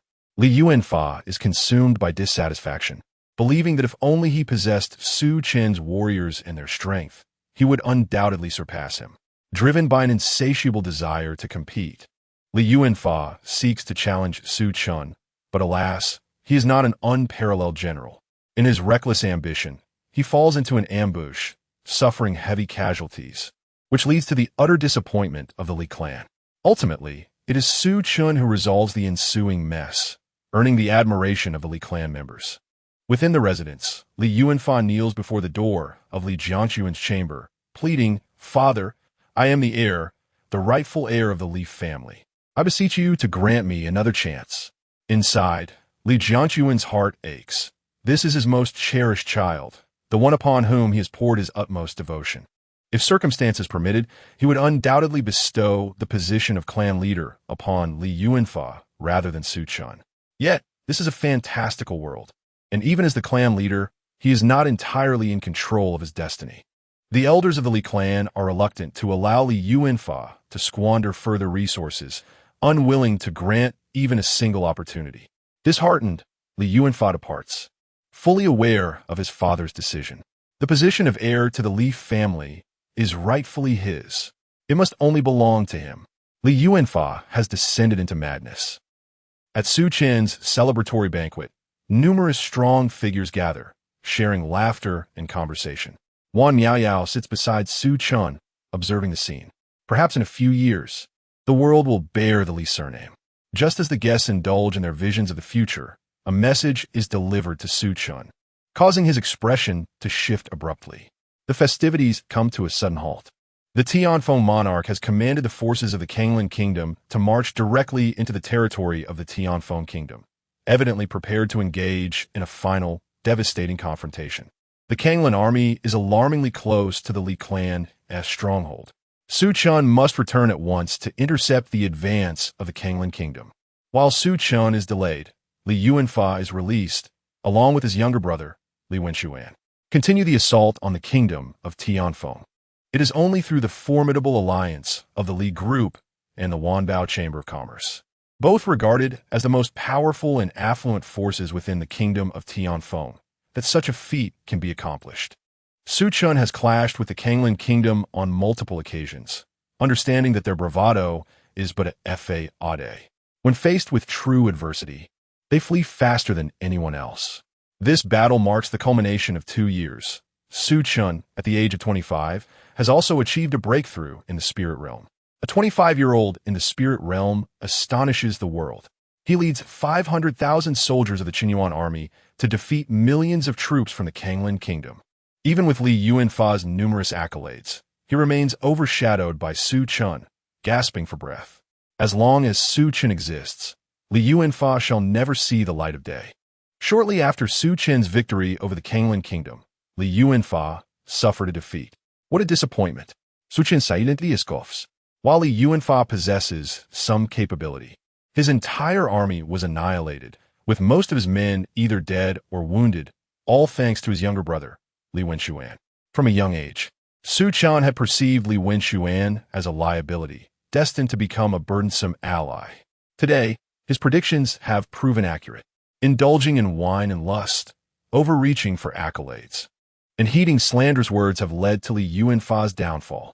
Helplessly, Su Chen must now pick up the pieces. A year later, Su Chen returns to the royal capital, filled with profound emotions. The once thriving kingdom of Tianfeng, after 2 lifetimes of effort, has ultimately met its demise at his hands. The king of Tianfeng is a formidable figure, a half-step into the profound realm. The esteemed ancestor of the Li family is also a half-step into the profound realm. Observing the flourishing state of the Li family, the old man feels a sense of fulfillment in his final moments. From the battlefield, the ancestor of the Li family emerges from his coffin, offering Su Chen a gentle smile. This ancestor hails from 500 years ago and has little time left. Su Chen respectfully bows his hands. 1,000 years prior, my ancestor, Li Shanhua, joined forces with the genius Feng Tianxing of the Feng family to establish the kingdom of Tianfeng. The voice of the ancestor of the Li family reverberates through the ranks, penetrating the royal capital.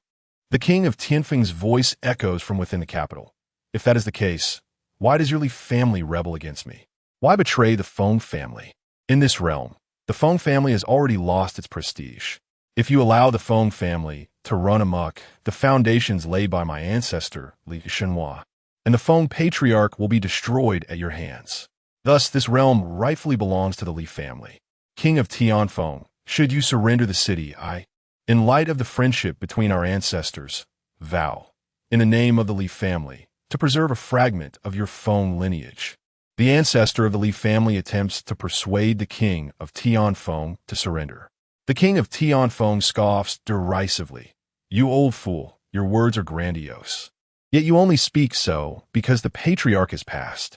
The Li family has long coveted the Feng family for a millennium. The old patriarch, remembering old ties, hesitated to eradicate the Li family completely, leading to today as calamity for the Feng family.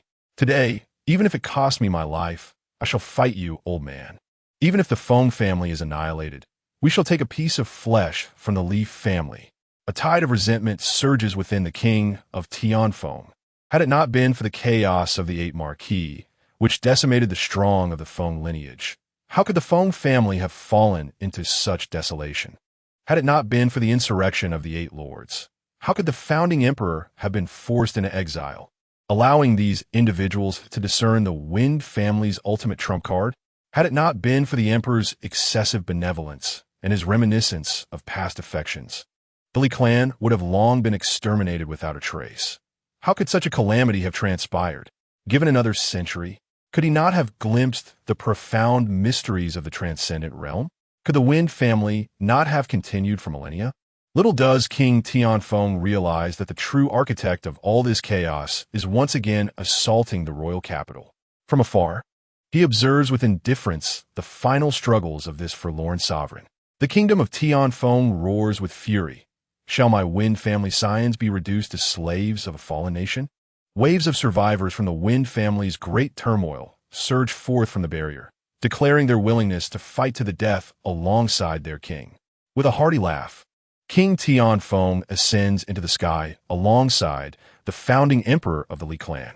Chen, with a cold demeanor, raises his arm and commands, "Kill. Leave not a single one alive." Chapter 34. The Li Dynasty, Part 10.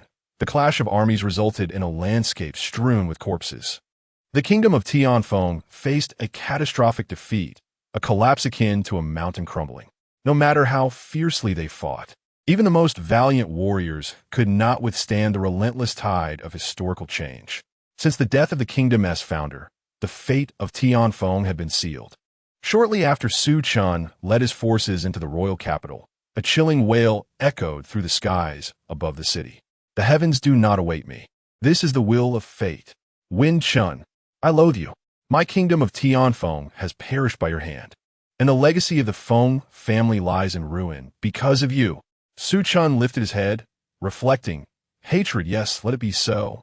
The more you hate, the more delighted I become." A millennium-old dynasty fell to his hands, and a new era would rise under his reign. From all directions, gazes converged upon him.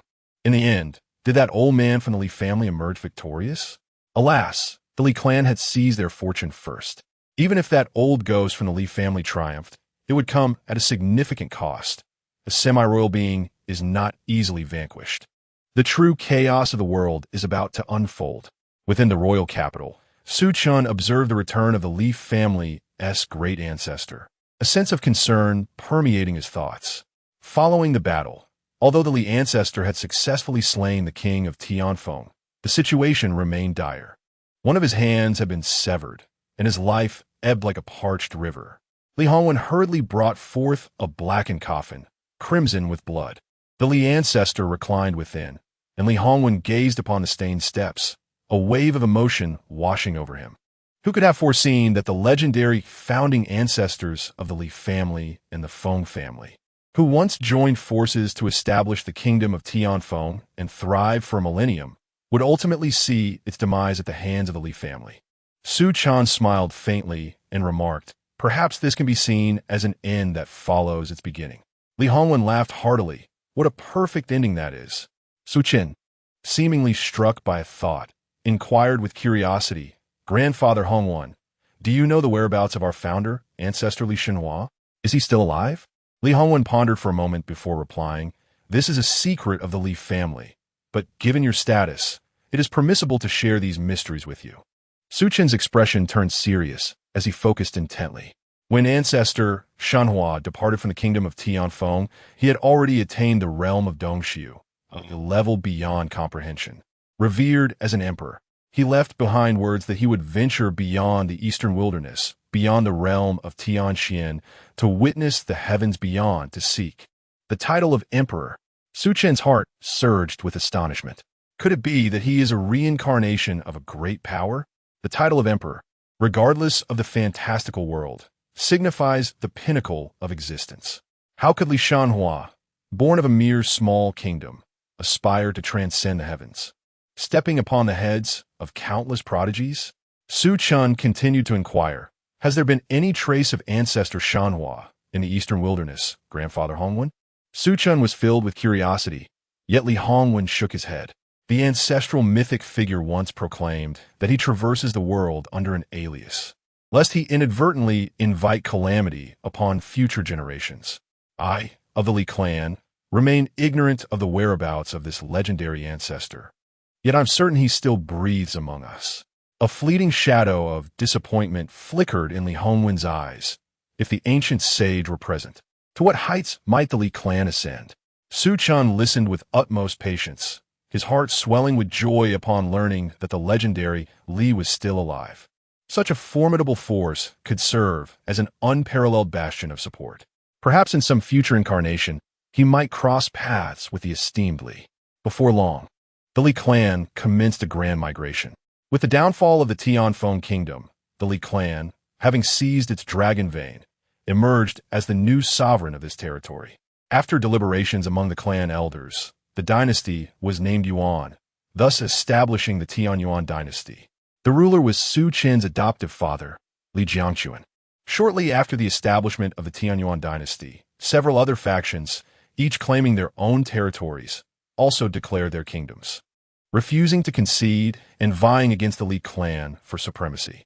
Among them were the Great Wu, supported by the Lingwu Hall to the east, and the Qiansheng dynasty, founded by the Kong family to the north, both colossal forces in their own right. As soon as the dynasty was proclaimed, Li Jiangquan ordered Li Yuanfa to lead an army against the Lingwu Hall. It appeared that my well-meaning father remained undeterred. Su Chen narrowed his eyes, fully aware that Li Jiangquan sought to cultivate Li Yuanfa as a rival. However, this time around, he intended to secure the throne for himself. Prior to Su Chen's emergence, Li Yuanfa had been the foremost heir to the Li clan, displaying commendable prowess and soon achieving a series of victories.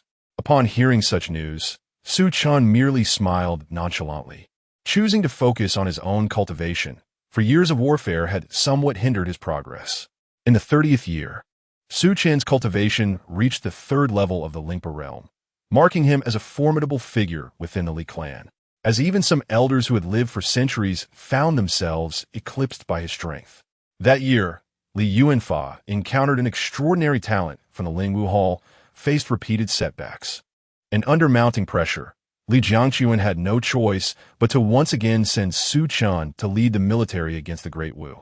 Su Chen commanded the army eastward, conquering fortresses and achieving victory at every turn. "Brother Song, it is good to see you." Su Chen greeted a familiar face with a gentle smile.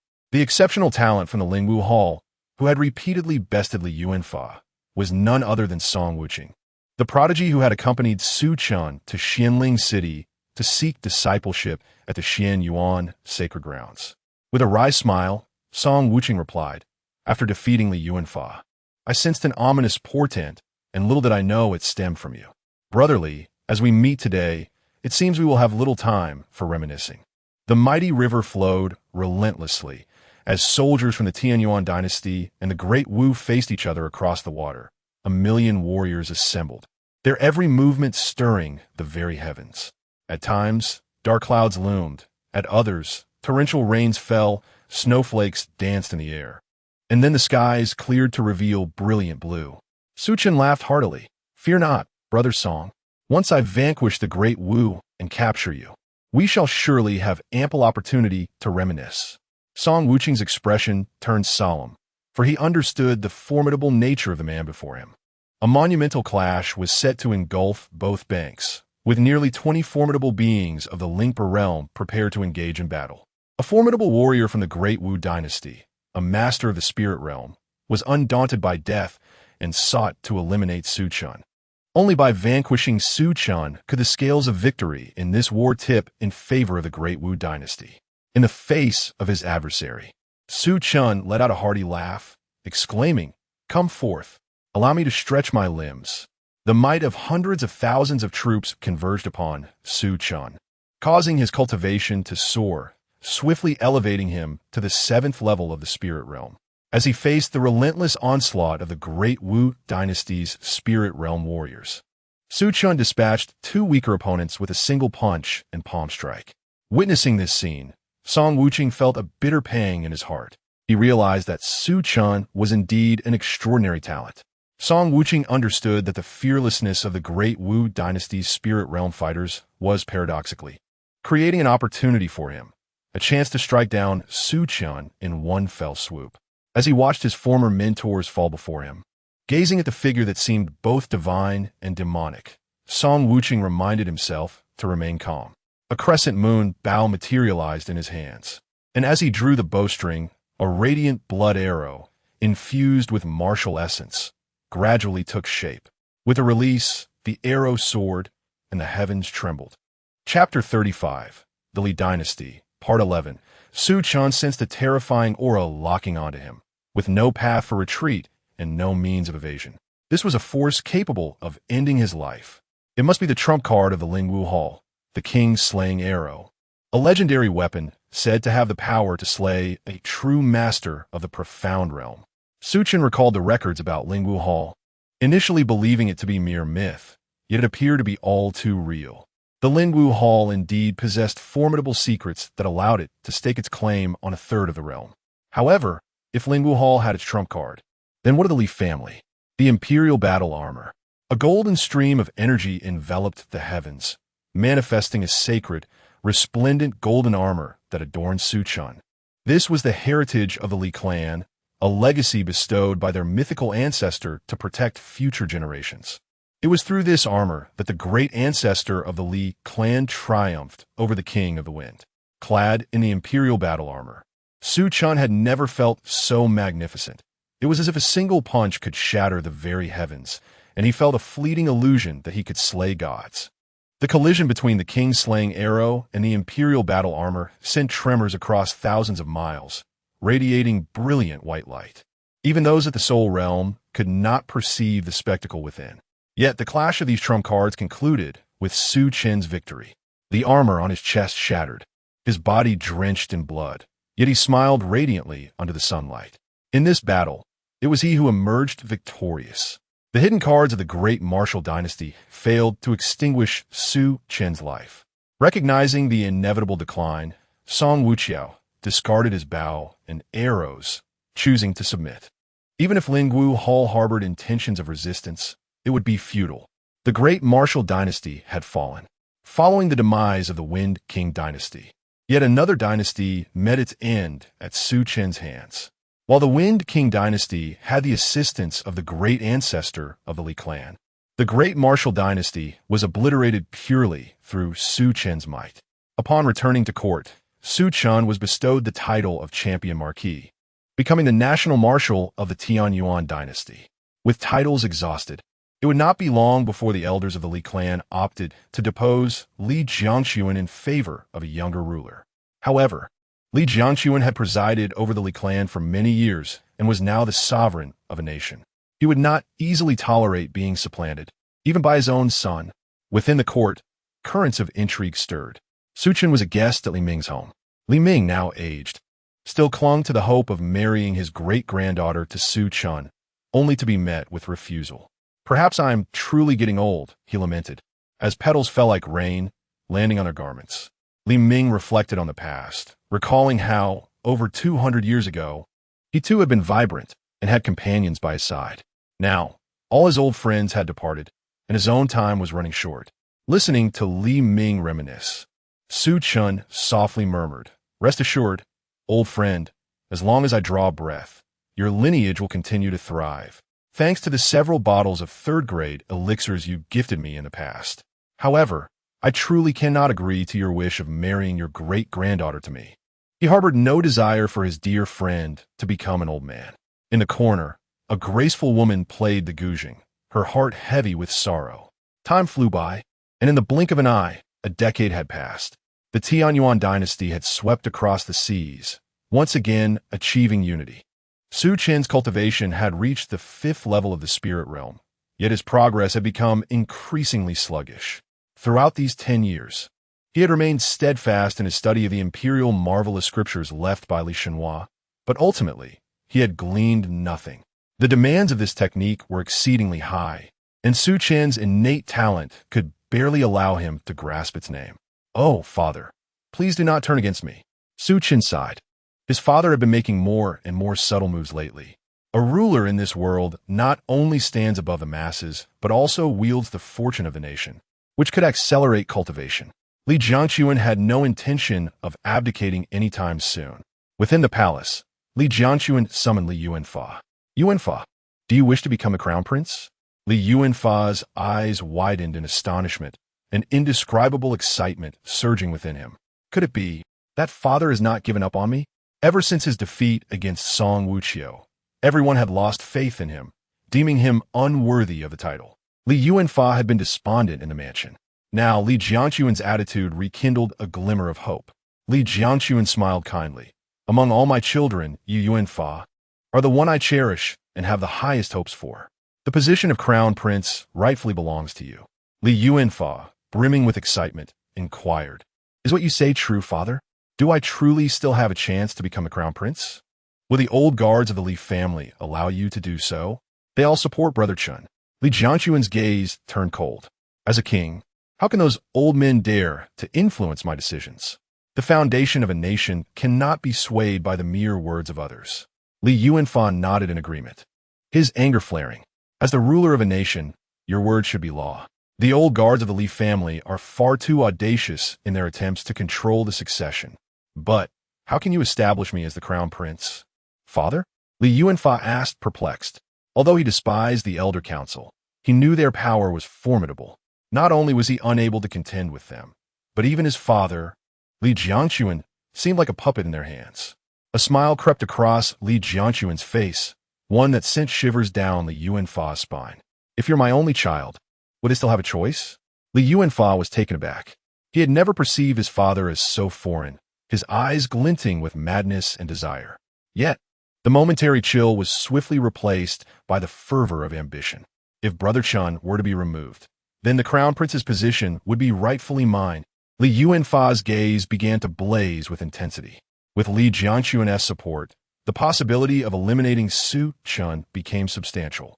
After Li Yuanfa departed, Li Jiangquan's eyes remained indifferent as he watched his son's retreating figure. A tiger does not consume its own cubs. Yet, Li Jiangquan is not a tiger. He is a king, one who has emerged victorious among the countless heirs of the Li clan. He harbors a lofty ambition and would not hesitate to eliminate any stepping stone, even if that stone is his own child. With the support of Li Jiangquan, Li Yuanfa makes a formidable comeback, swiftly gaining strength within the imperial court. Forces that do not wish to see the emergence of an unparalleled monarch in the Tianyuan dynasty have begun to meddle in the grand affairs of Tianyuan. The capital, Tiandu, has dimmed to shade. Su Chen scoffs disdainfully. It is merely a desperate struggle for survival. Chapter 36. The Li Dynasty 12. From atop the high tower, Su Chen surveyed the entire capital. The grandeur of the kingdom laid bare before his eyes. It had been a full cycle of the zodiac since the establishment of the Tianyuan dynasty. Su Chen had ascended to the 7th level of the spirit realm. Apart from Li Hongwan and the severely wounded Li ancestor, who lay in coffin, Su Chen's prowess ranked among the strongest in the Tianyuan kingdom. Father, oh father, your ambitions are far too great, Su Chen murmured to himself. 3 months prior, his biological mother had passed away. Just the day before, the elder council's attempt to impeach Li Jiangquan had failed. Li Jiangquan had no desire to become a puppet emperor.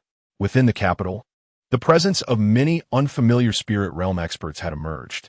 Su Chen regarded Li Jiangquan with newfound respect. He was indeed a formidable individual, one whom Su Chen admired. Li Jiangquan did not treat this incarnation of Su Chen poorly. If given the opportunity, Su Chen would not mind granting Li Jiangquan a chance for a peaceful retirement.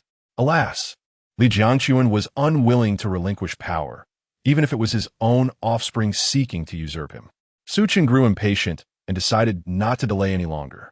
As the sky gradually darkened, shadows began to gather around him, each exuding a powerful aura of the spirit realm.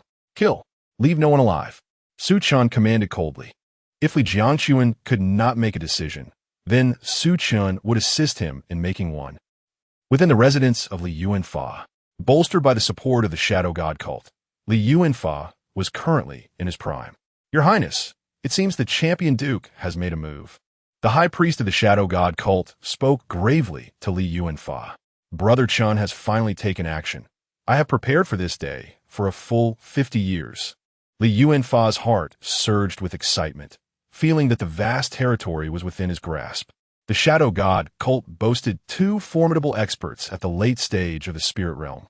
With their backing, Li Yuanfa brimmed with confidence. Outside, Li Hongwen squinted, ready to strike fiercely. In another part of the palace, Su Chen had confronted Li Wenxuan directly, placing the severed head of Zhao Guogong, a supporter of Li Wenxuan, before him. This scene sent Li Wenxuan collapsing to the ground in terror, retreating repeatedly. Li Chen, you cannot kill me. Unmoved, Su Chen replied, Brother, I am your own flesh and blood. You cannot kill me. Li Wenxuan, overwhelmed with fear, wept and cried, his face and mouth stained with tears, desperately trying to cling to Su Chen, hoping to awaken the fraternal bond between them. However, Su Chen ruminated long and hard, reflecting on their lives together, yet found no justification to spare his brother standing before him. Gently patting Li Wenxuan's head, a benevolent smile graced Su Chen's face. Do not worry, third brother. I will ensure your departure is not too painful. Why was he so kind-hearted, leading Li Wenxuan's severed head to another location? Soon, Su Chen stood alone as the last remaining descendant of Li Jiangxuan within the palace.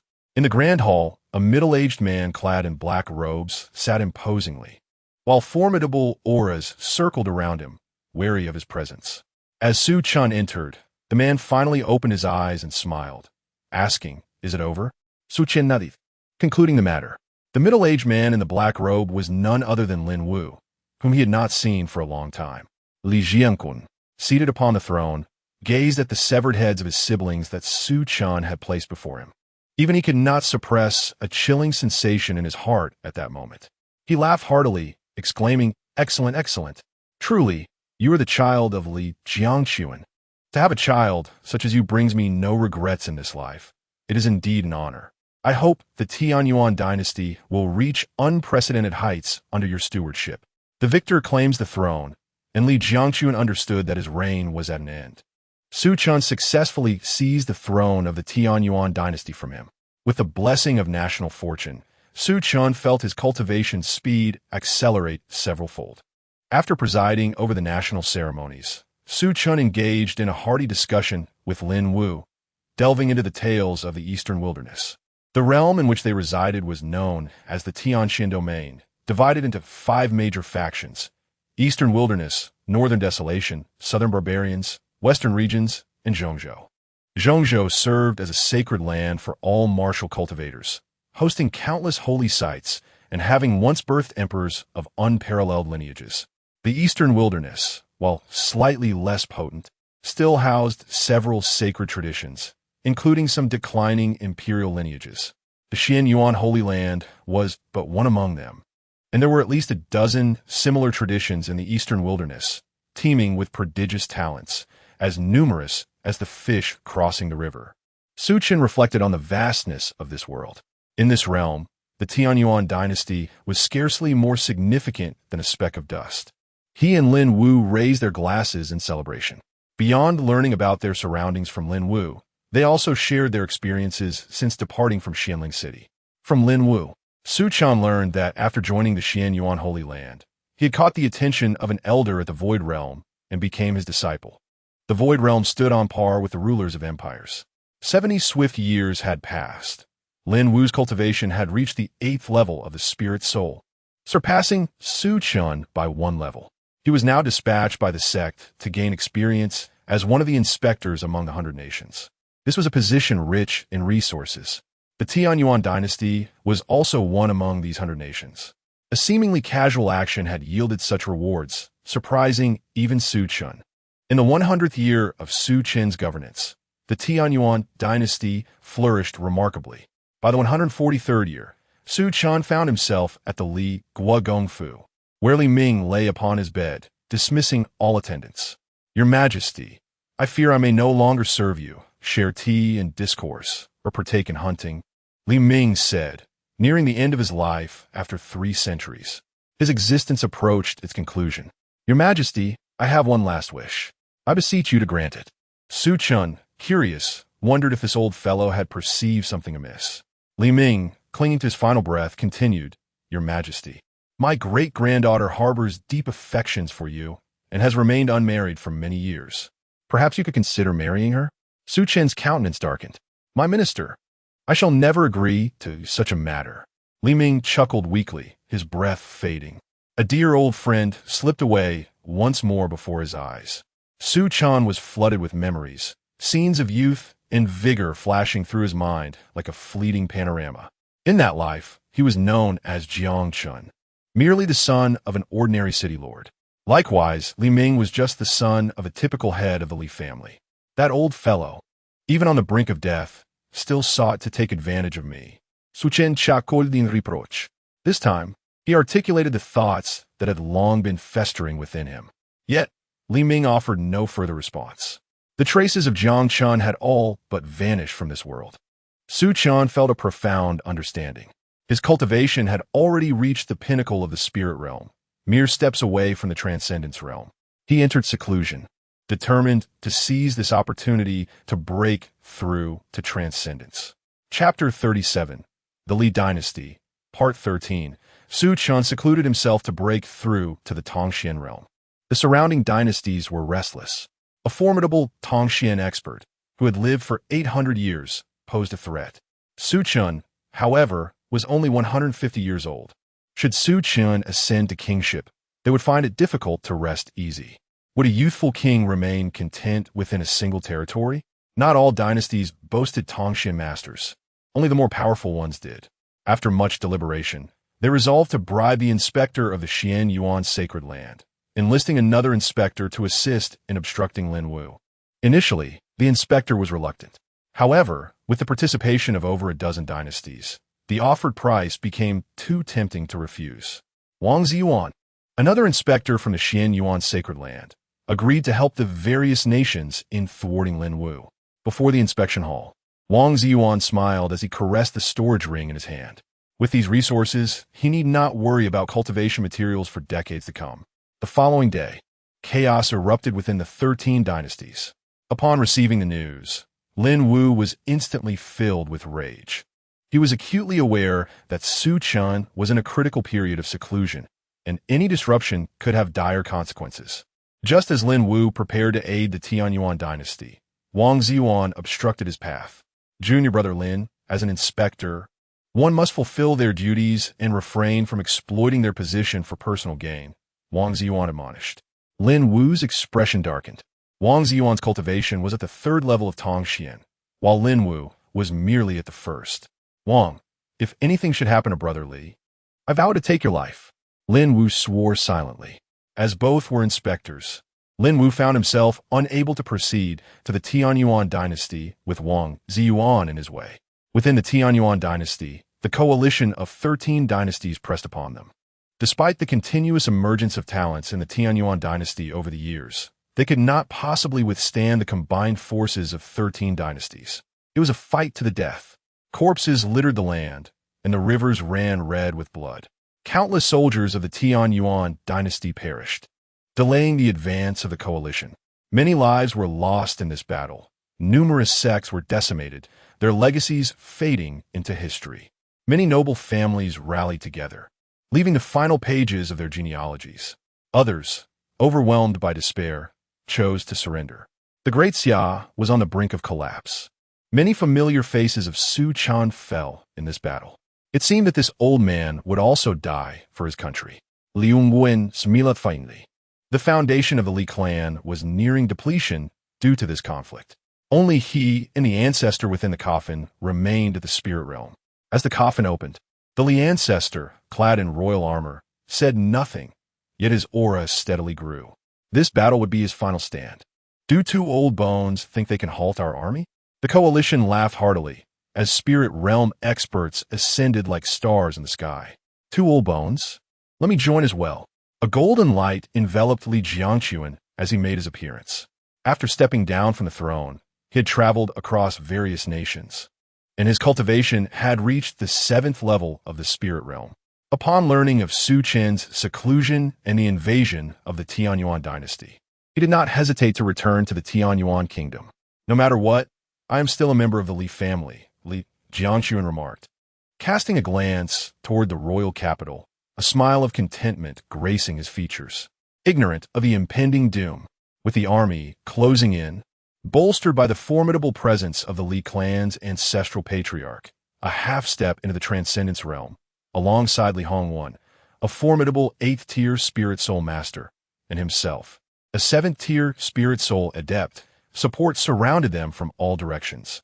Song Wuxia, accompanied by the elites of the Spirit Absolute Hall, chose to stake everything on this final gamble. Within the palace, 5 years had slipped by since Su Chen had entered seclusion to break through to the transcendence realm. Fragmented memories began to surface in Su Chen's mind, like fleeting images passing by in a blur. This spirit communication technique was undoubtedly not a legacy from a transcendence master. Su Chen's expression darkened. He felt the memories taking root in his mind, akin to a seedling, incessantly siphoning away his vitality. Perhaps one day, as that seedling flourished, those memories would overshadow his own. In that moment, would he still be Su Chen, or would he become the Spirit King? Such a method was truly terrifying. If individuals were to continually cultivate the spirit communication technique to reach the transcendence realm, would the Spirit King not be able to achieve a form of eternal life? Living through countless lifetimes? Su Chen estimated that the spread of those memories in his mind would require at least 300 years to completely replace him. 300 years was ample time. With unwavering determination, Su Chen could no longer suppress the aura within him. A colossal ice phoenix, hundreds of feet long, manifested above the royal capital, unleashing a hailstorm upon the city. The mountains and rivers trembled as a transcendence master emerged. Within less than half an hour, Su Chen arrived at the battlefield, where the scene was grim. The Li clan's patriarch had fallen, and Li Hongwan donned the imperial battle armor, standing alone against 7 late-stage spirit soul masters. Li Jiangxuan, on the brink of collapse, beheld Su Chen's arrival, the aura radiating from him akin to a blazing sun, overshadowing all present, resembling a deity engulfed in flames. He smiled with relief, closing his eyes. His life had been overshadowed by Su Chen's brilliance. As the head of the Li clan, he found himself eclipsed by Su Chen at every turn. Jealousy coursed through him for this flesh and blood descendant. Li Jiangxuan had fought his way to become the patriarch from generations of Li clan prodigies. He was no puppet, yet the blood of the Li family flowed through his veins. Observing Su Chen's arrival, Song Wuxia felt a wave of relief wash over him. He knew that in this gamble, the Spirit Martial Hall had triumphed. I have arrived. Su Chen gazed expressionlessly at the powerful figures from various nations, a collective of 68 spirit soul masters. Together, they confronted him, yet he had only just broken through to the transcendence realm, his cultivation still unsteady. They all understood the dire consequences of drawing the attention of the inspectors. One by one, the spirit soul masters launched their attacks against Su Chen. The heavens and earth were engulfed in the radiance of their divine powers, a dazzling interplay of white and red. A colossal halo materialized behind Su Chen, reminiscent of a deity, from which he drew forth a spear that multiplied into 1,000, overwhelming everything in its path. The prowess of transcendence was no longer of this world. With a single strike, fewer than 10 spirit soul masters remained standing. The remaining coalition of nations was utterly astonished. The strength of those in the transcendental realm was indeed beyond their capacity to overcome. As they contemplated retreat, how could Su Chen easily acquiesce? Tens of millions perished in the Tianyuan dynasty. Su Chen successfully ascended to the transcendental realm, leaving the nations in shock. Half a month after his breakthrough, Lin Wu managed to escape and sought out Su Chen in the Tianyuan dynasty. Through Lin Wu, Su Chen learned that his friend had not been disinclined to come, but was rather constrained by external forces. Su Chen merely smiled, saying little, which left Lin Wu feeling quite remorseful. Despite his advancement to the transcendental realm, Su Chen did not immediately seek revenge. For the aftermath of the great battle had exacted a heavy toll on the Kaiyuan dynasty. Su Chen established the Kaiyuan Martial House, recruiting talent and promoting martial prowess among the populace. In the wake of the conflict, over 100 formidable spirit realm experts have fallen. Yet their divine essences remained within the Tianyuan kingdom, giving rise to numerous prodigies. Chapter 38, The Li Dynasty, complete. The 200th year, the Tianyuan dynasty flourished with prodigious talents. Over the span of 50 years, the 13 nations that once besieged the Tianyuan dynasty sought to appease Su Chen's wrath with various resources. Su Chen, however, regarded their efforts with disdain. After half a century of recuperation, with a formidable military force at his command, he launched an unhesitating assault on the nearest Kanglan kingdom, settling past grievances without remorse. Upon hearing the news of the impending invasion from the Tianyuan dynasty, the ruler of Kanglan, Song Lin, trembled in fear. His kingdom lacked a formidable presence in the realm of the transcendence, and he lamented his earlier decisions. Had he known of the Tianyuan dynasty's might, he would have wholeheartedly supported the Tianfeng kingdom, ensuring its survival at all costs. Alas, his regrets were of no consequence now. Within 6 months, the grand army of the Tianyuan dynasty besieged the city, rendering the kingdom's once impregnable defensive formations mere jest in Su Chen's eyes, effortlessly obliterated. The Kanglan kingdom met its demise. The fall of the Kanglan kingdom instilled a profound sense of crisis among neighboring realms. The phrase, "when the lips are gone, the teeth are cold," resonated deeply. Following this battle, Li Hongwen sensed the impending doom and bid farewell to Su Chen, embarking on a quest beyond the 100 nations in search of a breakthrough opportunity. However, after his departure, no word of Li Hongwen was ever heard again. Su Chen refrained from seeking further conflict with other nations. Li Hongwen's absence instilled a sense of unease, prompting him to focus diligently on cultivating his own foundation. In the 300th year, Su Chen's cultivation reached the 3rd level of the Transcendence realm, a mark of strength among his peers. Yet, he chose not to pursue further advancement. He realized that the more he cultivated, the more rapidly the memories of the Spirit King proliferated. Should he ascend to the 4th level of Transcendence, it might signify the Spirit King's complete replacement of him. I possess the ambition to sweep across the realm, yet I am ensnared by the machinations of a deceased individual. It is indeed a bitter pill to swallow, Su Chen murmured to himself. After the annihilation of the Kanglan kingdom, he deemed it necessary to halt his progress and begin nurturing his own cadre, preparing for the future. In that year, a royal secret realm emerged near the Tianyuan dynasty, which Su Chen promptly seized for himself. He left behind a token within the realm, granting anyone who possessed it the unconditional right to present 3 requests to the Li family of the Tianyuan dynasty. Even the demand for the throne would be met with acquiescence from the Li clan. Upon the announcement of this news, the entire nation erupted in fervor, elevating the allure of the royal secret realm to unprecedented heights, drawing countless young talents eager to explore its mysteries. Ultimately, all endeavors proved futile. Su Chen had tampered with the token. Aside from himself, even those who managed to come into contact with it would find it impossible to obtain. This was his preparation for the future, leaving behind 3 requests that would facilitate numerous conveniences for the Tianyuan dynasty.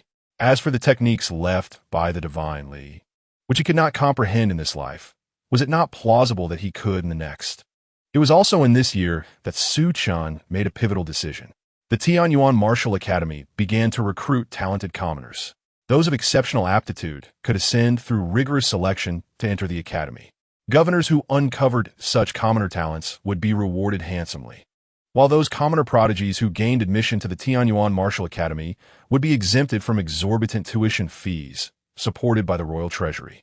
Su Chen's actions incited opposition from the prestigious families of the Tianyuan dynasty, as entry into the Tianyuan martial house had traditionally been reserved for the royal bloodlines and elite families. However, this dissent was swiftly quelled when Su Chen eliminated several of the most vociferous opponents, serving as a warning to others.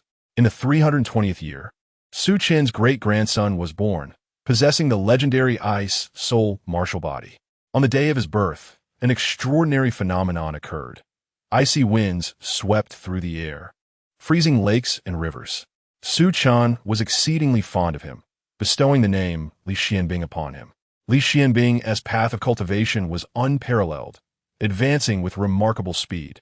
And achieving the realm of Tongxian was merely a matter of time, with prospects of reaching even higher realms.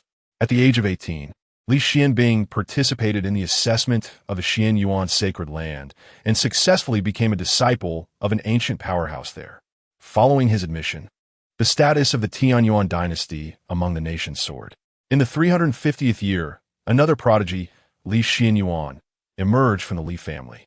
Though he did not possess the same qualifications for imperial ascendance as Li Xianbing, his steady temperament endeared him to Su Chen, who groomed him as a successor.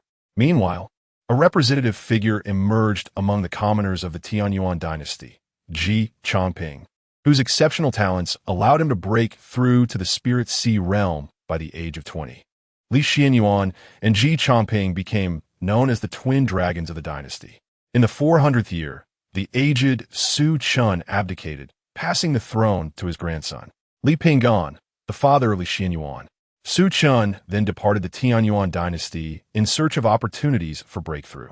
The dynasty was well guarded with Lin Wu and Li Xianbing above and Li Xianyuan and Ji Chongping below.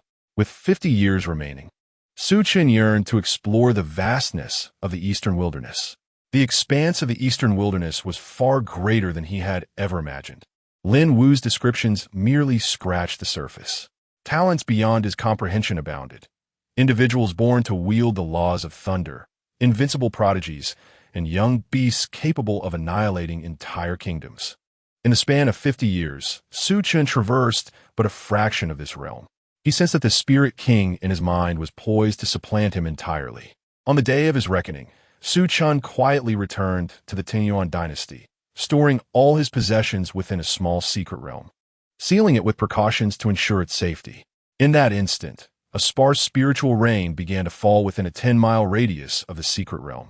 No one knew that deep within a secluded mountain forest, a Tongxian realm expert had achieved eternal rest. Upon returning to the reverse fate space, Su Chen eagerly opened the reverse fate book to examine the achievements of this life. As he turned to the 4th page, the inscription read, "In your 4th life, you are the prodigy of the Taiyuan Li family. The members of the Taiyuan Li family hold great expectations for you. You gained renown in your youth, shining brightly while your contemporaries faded in your shadow. You participated in the trials of the Xian Yuan sacred land, and while you could have entered, you chose to forego it, preferring to be a head among chickens rather than a tail among phoenixes, a decision that was not without wisdom. You commanded a vast army to vanquish the kingdom of Tianfeng, sweeping across the seas and achieving unparalleled glory, a single battle that altered the course of destiny. Your father harbored jealousy towards your remarkable gifts, while your brothers resented your exceptional talents. For 50 years, you meticulously plotted, sweeping away those siblings who harbored treachery, consolidating power and ascending the throne. Once crowned, you devoted yourself to the governance of the realm, restoring peace throughout the land, which incited apprehension among others. In a moment of national peril, you successfully transcended to the profound realm, turning the tide of fate. Your life has been a tapestry of brilliance, even as you inadvertently became ensnared in the intricate designs of an ancient existence, ultimately choosing to relinquish your cultivation, willing to perish alongside your adversaries. Yet, you have woven a magnificent saga befitting a sovereign. Evaluation: Azure 6 stars, Reversal Destiny Points, 600. Chapter 39, The Fated Son-in-Law, Part 1, with a single breath.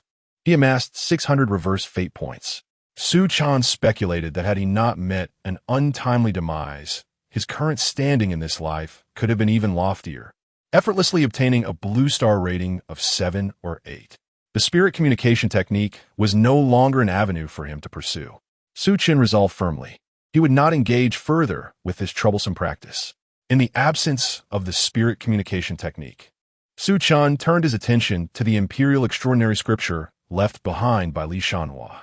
In his previous life, after all the elders perished in battle, Su Chen erased all traces of the imperial extraordinary scripture, concealing it in a corner known only to him. As long as he acquired the token from the king's secret realm, he would have the opportunity to access the Li family's library and retrieve the imperial extraordinary scripture. Understanding was paramount. Thus, Su Chen directly allocated 500 points to his comprehension.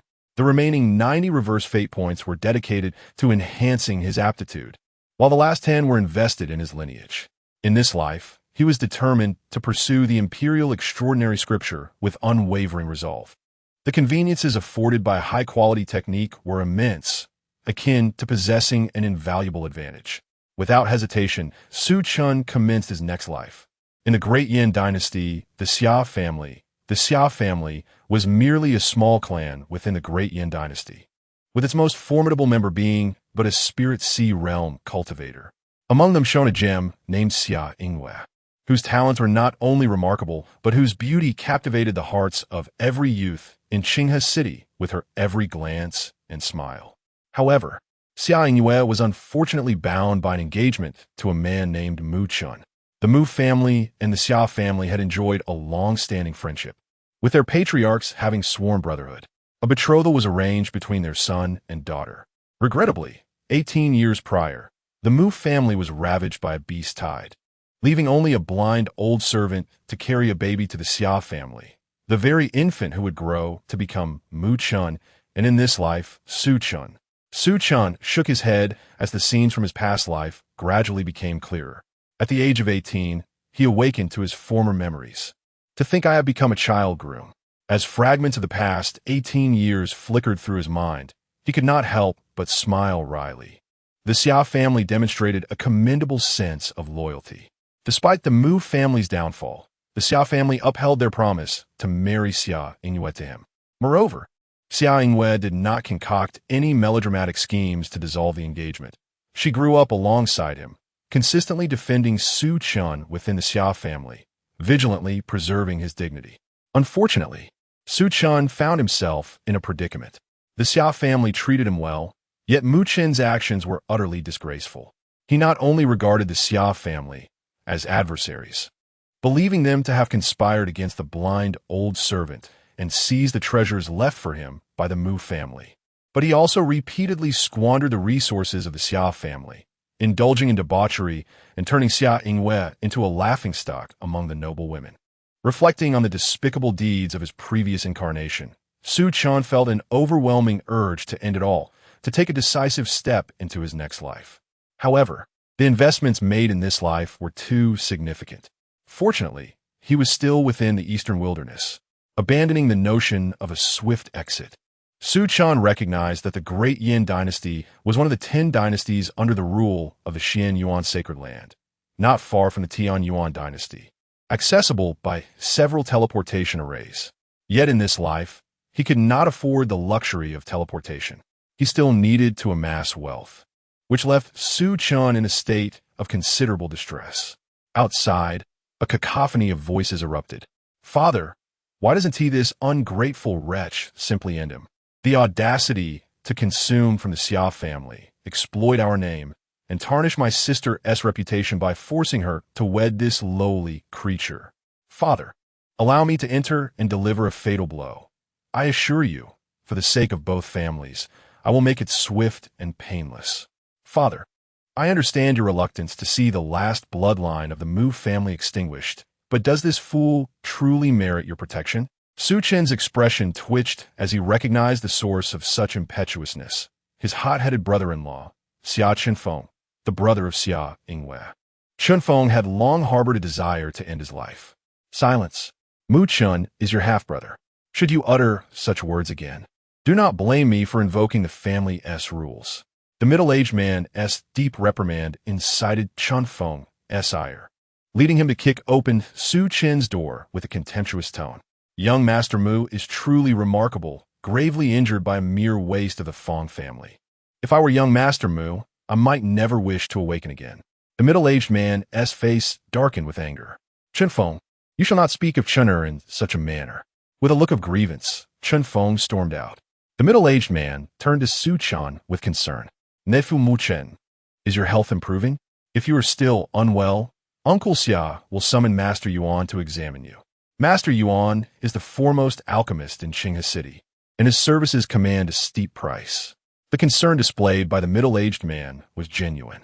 Su Chen rose to stretch, smiling as he replied, "Thank you, Uncle Xia, for your concern. I'm feeling much better. Once reassured by Su Chen's vitality, the middle-aged man relaxed. Do not take Chen Feng's words to heart. I shall certainly reprimand him upon my return. Observing the remorseful demeanor of the middle-aged man, Su Chan shook his head, sincerity evident in his gaze. Uncle Xia, there is no need to punish Chen Feng. He speaks the truth. I have erred greatly over the years, disappointing you, Yingyue and Chen Feng. Rest assured, I shall devote myself to my training and restore the reputation of the Mu family. The gray-haired man appeared as though struck by lightning, trembling with emotion, repeatedly uttering, "Good, good, good." Once he exited Su Chen's room, he suddenly burst into laughter, tears streaming down his face. Brother Mu, do you see? Chenner has grown. I knew your child could not be a mere wastrel. 18 years had passed, watching the last bloodline of his esteemed brother, little by little, harbor resentment toward the Xia family, gradually evolving into a complete debauchee. How could he not recognize that this was wrong? Yet he believed that this was not the true nature of the Mu lineage. He held faith that one day, Su Chan would awaken to this truth. That day had finally arrived. After the Xia father and son departed, Su Chen began to scour his memories. The Xia family's martial arts were not of a high caliber, lacking even spiritual grade. However, every technique within his mind transcended the spiritual grade. The cultivation of the spirit communication technique can no longer be pursued. Instead, I shall transition to a spiritual grade technique for the time being. Soon, a premier spiritual grade technique emerged in Su Chen's mind, known as the Heavenly Gang Thunder Control True Formula. Created by a semi-king level practitioner, its formidable power places it among the finest in terms of both lethality and speed within spiritual techniques. With the advantage of 500 in comprehension, Su Chen mastered the Heavenly Gang Thunder Control True Formula in less than half a day. Wisps of milky white lightning danced across every inch of his skin. His cultivation level surged from the 9th layer of spirit awakening to the 1st layer of spirit gathering. Such a pace of advancement is truly astonishing. For Su Chen, it was merely a retracing of the path he had once tread. Chapter 40. The Reversal of Fate, Part 2. 3 days later, Su Chen emerged from his seclusion. Xia Yingyue, who had been cultivating at the Shuiyun sect, returned to her family. Xia Yingyue was exceptionally beautiful, truly deserving of the title of the flower of Qinghe City. Dressed in a flowing gown of moonlight white, her dark hair cascaded like ink, and her ethereal demeanor resembled that of a celestial being, far removed from the mundane world, instantly evoking fond feelings reminiscent of first love. Yet, how could one with such an enchanting fiancée still linger in the brothels? Su Chen scolded Mu Chen vehemently. Xia Yingyue's return to her family was not merely a matter of personal desire, but a commitment to marry Su Chen. The unparalleled beauty was to wed a man who could not even rival a mere wastrel. Su Chen felt as though he had taken on the role of the protagonist in a script. However, he could not shake the feeling that something was amiss. Suddenly, his expression darkened. By heavens, he thought, where was the flaw? The one who had defeated him was also a wastrel, the son of the head of the Fong family. A genius from a decade ago, had lost his cultivation overnight. 3 days prior, he had defeated Su Chen, rising to fame, with everyone believing that the young master of the Fong family was merely hiding his prowess. But Su Chen knew better. This was no mere fade. This was a classic trope of a seasoned elder. This was not his own recycled tale of reincarnation. He suddenly found Xia Yingyue's allure diminished. According to the narrative, he offended the protagonist. Xia Yingyue encountered the protagonist, developed feelings over several encounters, and upon discovering that she had a fiancé, one who had wronged the protagonist, she would ultimately be discarded by the protagonist. Even with the memories of a former master of profound realms, Su Chen was certain he could not contend with those ancient beings who had lived for countless years. He held a deep-seated apprehension towards them. A single technique from his past life had led to his demise. No, he could not bear such indignity. As Xia Yingyue gazed at the dazed Su Chen, confusion filled her heart. Could it be that Brother Mu Chen is dissatisfied with my commitment to marry after completing my sect duties? Xia Yingyue's return to her family was not solely to fulfill her promise to marry Su Chen, but also to undertake the mission of recruiting disciples for her sect.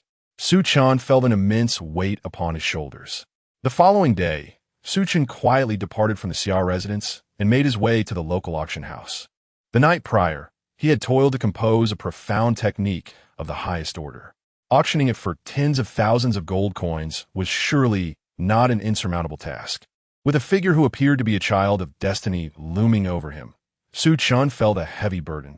One misstep, and he could lose everything, even his wife. As Su Chen left the auction house, he collided with two men clad in black robes. They exchanged glances and recognized the confusion mirrored in each other's eyes. Fong Bubi pondered within, "Master, why does this black-robed figure seem familiar?" He felt as though he had encountered this individual before.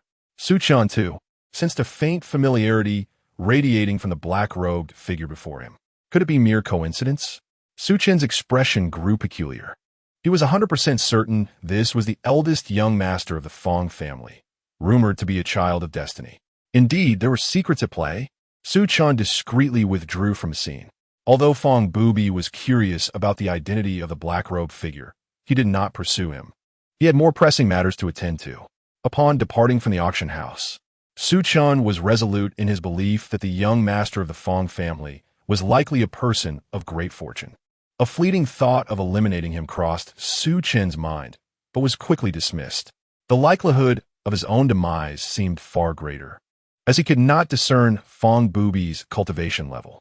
It was either that Fong Bubi's prowess far surpassed his own, or that he possessed techniques or treasures capable of concealing one's aura.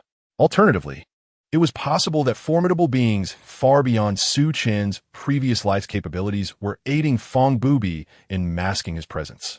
Su Chen dared not take such a gamble. Thus, the only course was to cultivate a favorable relationship with him. His gaze flickered as he reflected on his centuries of existence, realizing that he was no mere youth. He understood well that in this world, no enmity was insurmountable. Moreover, his conflicts with Fong Bubi had merely been verbal disputes, and in truth he had suffered some losses, which hardly amounted to a life-and-death feud. Upon returning to the Xia family, he encountered Xia Chenfeng. Noticing Su Chen's return, Xia Chenfeng sneered, "Oh, look who's back. My esteemed young master has returned from his escapades. Only my father would believe your act of reformation. I know that a dog can never shed its habit of eating excrement." Su Chen cast a dispassionate glance at him, fully aware that Xia Chenfeng's entrenched perceptions would not change overnight. Incensed by Su Chen's indifference, Xia Chenfeng became even more convinced that Su Chen had wronged Xia Yingwei, and he furiously declared, "Mu Chen, today I shall take it upon myself to teach you a lesson on behalf of my father and sister. You must realize you are nothing but a waste, unworthy of my father's dedication or my sister's hand in marriage."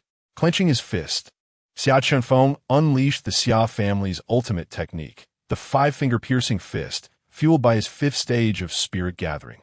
If the strike were to land on Su Chen, he would likely face severe injury, if not death.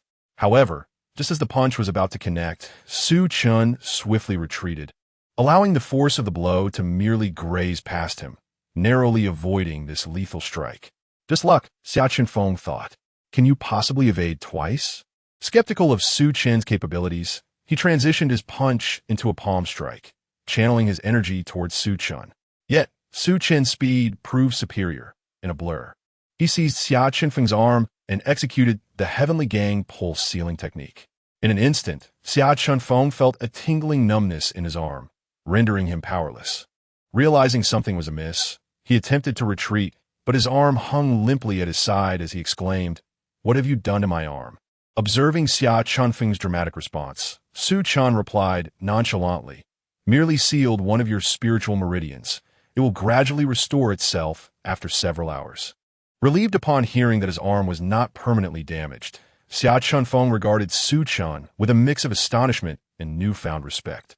He clearly sensed that this once burdensome youth, who seemed destined to bring trouble to the Xia family, was somehow different now. As Su Chen departed, Xia Chenfeng regained his composure and scoffed, "Even if you have defeated me, you are still unworthy of my sister." Although Xia Chenfeng was perplexed by Su Chen's sudden surge in strength, which allowed him to effortlessly defeat him and alter his perception, he still refused to acknowledge that Su Chen could ever be his brother-in-law.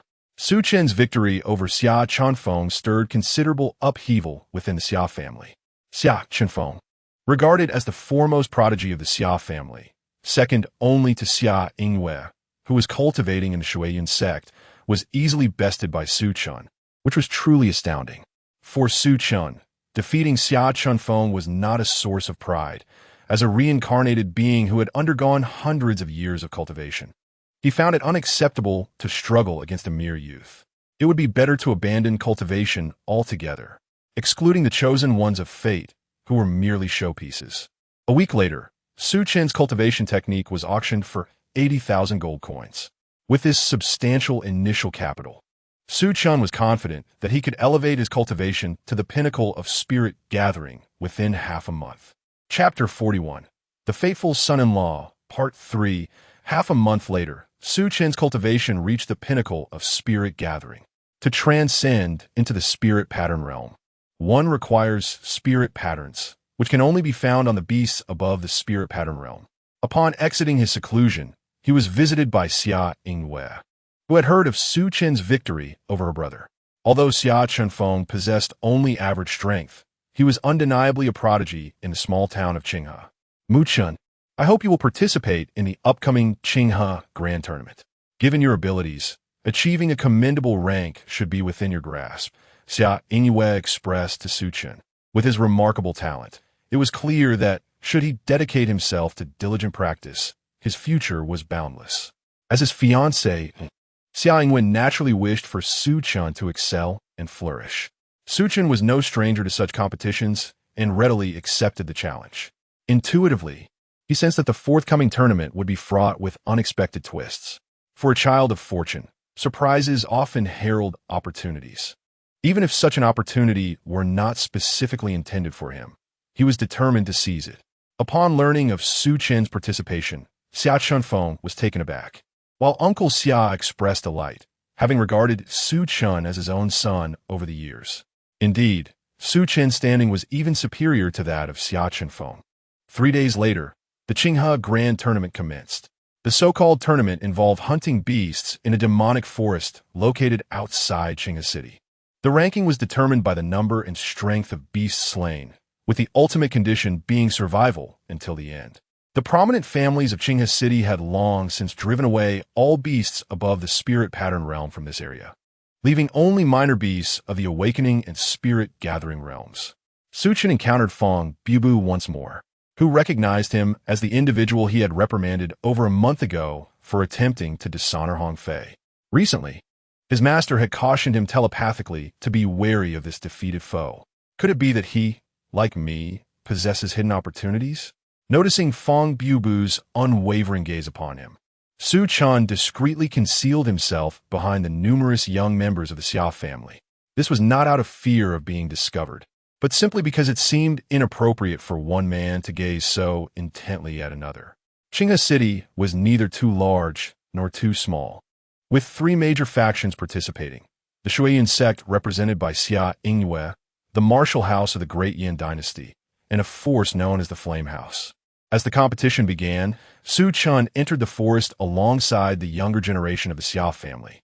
Interesting to be targeted so soon, Su Chen chuckled to himself. It seemed others coveted the secrets he held, suspecting he had stumbled upon extraordinary fortunes. He had anticipated this, yet he was surprised by the blatant nature of their intentions. Pretending to be oblivious, he sought a more secluded spot. "There's no need to hide. Come out," Su Chen called lightly behind him. A rustling sound broke the silence, as figures emerged from the dense foliage and towering trees, some even leaping down from branches above. A total of 12 individuals confronted Su Chen. "Mu Chen, you truly possess a fortuitous opportunity. Surrender it at once, and perhaps we shall grant you a reprieve," they demanded. Su Chen, bewildered, responded, "Opportunity? What opportunity? I merely stumbled upon a fruit and consumed it." The others exchanged glances. A fruit? Could it be the legendary spiritual fruit that can cleanse one's marrow? Su Chen shrugged, indicating his ignorance. Upon realizing that Su Chen's fortune was merely a spirit fruit he had already devoured, their disappointment was palpable. "He must die. He cannot be permitted to live," they proclaimed. "Mu Chen, You should blame this world for harboring individuals beyond your reach. Unyielding, they persisted in their intent to eliminate Su Chen. Unfazed by their lethal attempts, Su Chen maintained a serene demeanor as a spear materialized in his grasp. With a flourish, he wielded it, conjuring an illusion of thunder and lightning, effortlessly piercing the skulls of the first few attackers. Blood splattered across his visage, accentuating his otherworldly beauty. Why court death? Su Chen said, "It is rather dull to bully these little ones. I must eradicate the root of the problem." His terrifying prowess stunned the remaining assailants, an indescribable dread permeating their hearts. Alas, it was too late. In mere moments, only one among the 12 was left alive, an acquaintance. Hence, Su Chen refrained from immediately dispatching him. He approached the young man, who sat trembling on the ground, and thrust the spear between his legs, instilling fear so profound that the young man involuntarily released a foul-smelling stream of urine. Just a little more, Su Chen observed with disdain, gradually crouching down. The young man gulped, shaking with terror. "Mu Chen, you cannot kill me. I will answer your questions." He nodded vigorously, seeing the young man's compliance. Su Chen inquired, "Why are you so intent on my demise? Who has instructed you?" The young man, bewildered, shook his head repeatedly. "No one directed me. It was my own greed for your fortune." Su Chen raised the spear, pointing it forward before striking down fiercely. The sharp tip made the young man recoil. Drenched in cold sweat, he could distinctly feel the icy point and the viscous blood, rendering him chilled to the bone. With a pained expression, the young man pleaded, "Mu Chen, you are being too ruthless. Our past camaraderie should not lead to this." Su Chen internally scoffed. The young man was the youngest scion of the city lord, a quintessential wastrel who often encouraged Su Chen to sever ties with the Xia family and abandon his betrothal to Xia Yingwei. Aiming the spear, Su Chen prepared to strike. "Mu Chen, I will speak. I will reveal everything." In a desperate bid to save himself, he blurted out, "It is my elder brother. He desires Xia Yingwei for himself and does not wish for her to marry you. So he schemed to have you eliminated in this trial." Su Chen nodded in understanding. "I see." With that, he thrust the spear downward. The young man's eyes reflected disbelief as his skull was pierced, and he collapsed lifelessly to the ground. Su Chen wiped his spear with a white cloth, contemplating the necessity of acquiring a spiritual weapon. It was indeed a cumbersome task to clean a mundane weapon after taking a life. After meticulously gathering the belongings of the young man, Su Chen's gaze flickered as he turned away from the scene. The scent of blood would soon attract ferocious beasts, eager to consume the remains. In a concealed corner, an ethereal figure hovered above Fong Bubi, observing Su Chen's departure. It murmured, "So it is this lad possesses a measure of fortune. After being vanquished by you, he managed to locate the legendary spirit fruit." Fong Bubi emerged from the thicket, questioning, "Master, do you truly believe his words?" The elder replied, "I find it difficult to accept, yet this world is never short of the fortunate. You'd best pray that, in this contest, you do not encounter him directly." The elder added, his gaze laced with intrigue. Fong Bubi retorted confidently, "Master, even if we cross paths, it is he who shall be defeated." Chapter 42, The Fated Son-in-Law, Part 4. 3 days later, as Su Chen anticipated, wherever the son of destiny resides, calamity follows. The once tranquil mountain range was suddenly engulfed in a frenzy of demonic beasts. Upon encountering the disciples of the Xia family, who were under siege by these beasts, Su Chen felt compelled to offer his assistance. "Young Master Mu Chen, that is a beast of the spirit pattern realm." Xiaoro expressed her uncertainty. Although Mu Chen had transformed significantly, having even defeated the Xia family's top prodigy, Xia Chunfeng, she remained apprehensive. "Ah, the prejudices of man are as formidable as a mountain."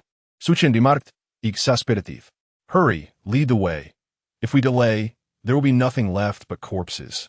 Under Su Chen's urging, Xiaoro guided him to aid Xia Chunfeng. The Xia disciples were suffering grievous losses, pitted against a newly ascended spirit pattern realm beast, the Gale Demon Wolf, accompanied by a pack of over 10 minions.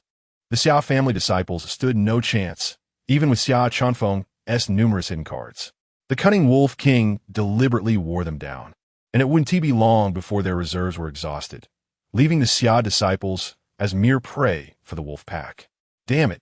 Why is there a wolf king of the spirit pattern realm here? Xia Chunfeng lamented bitterly. He had yet to witness his sister's wedding or earn his father's approval.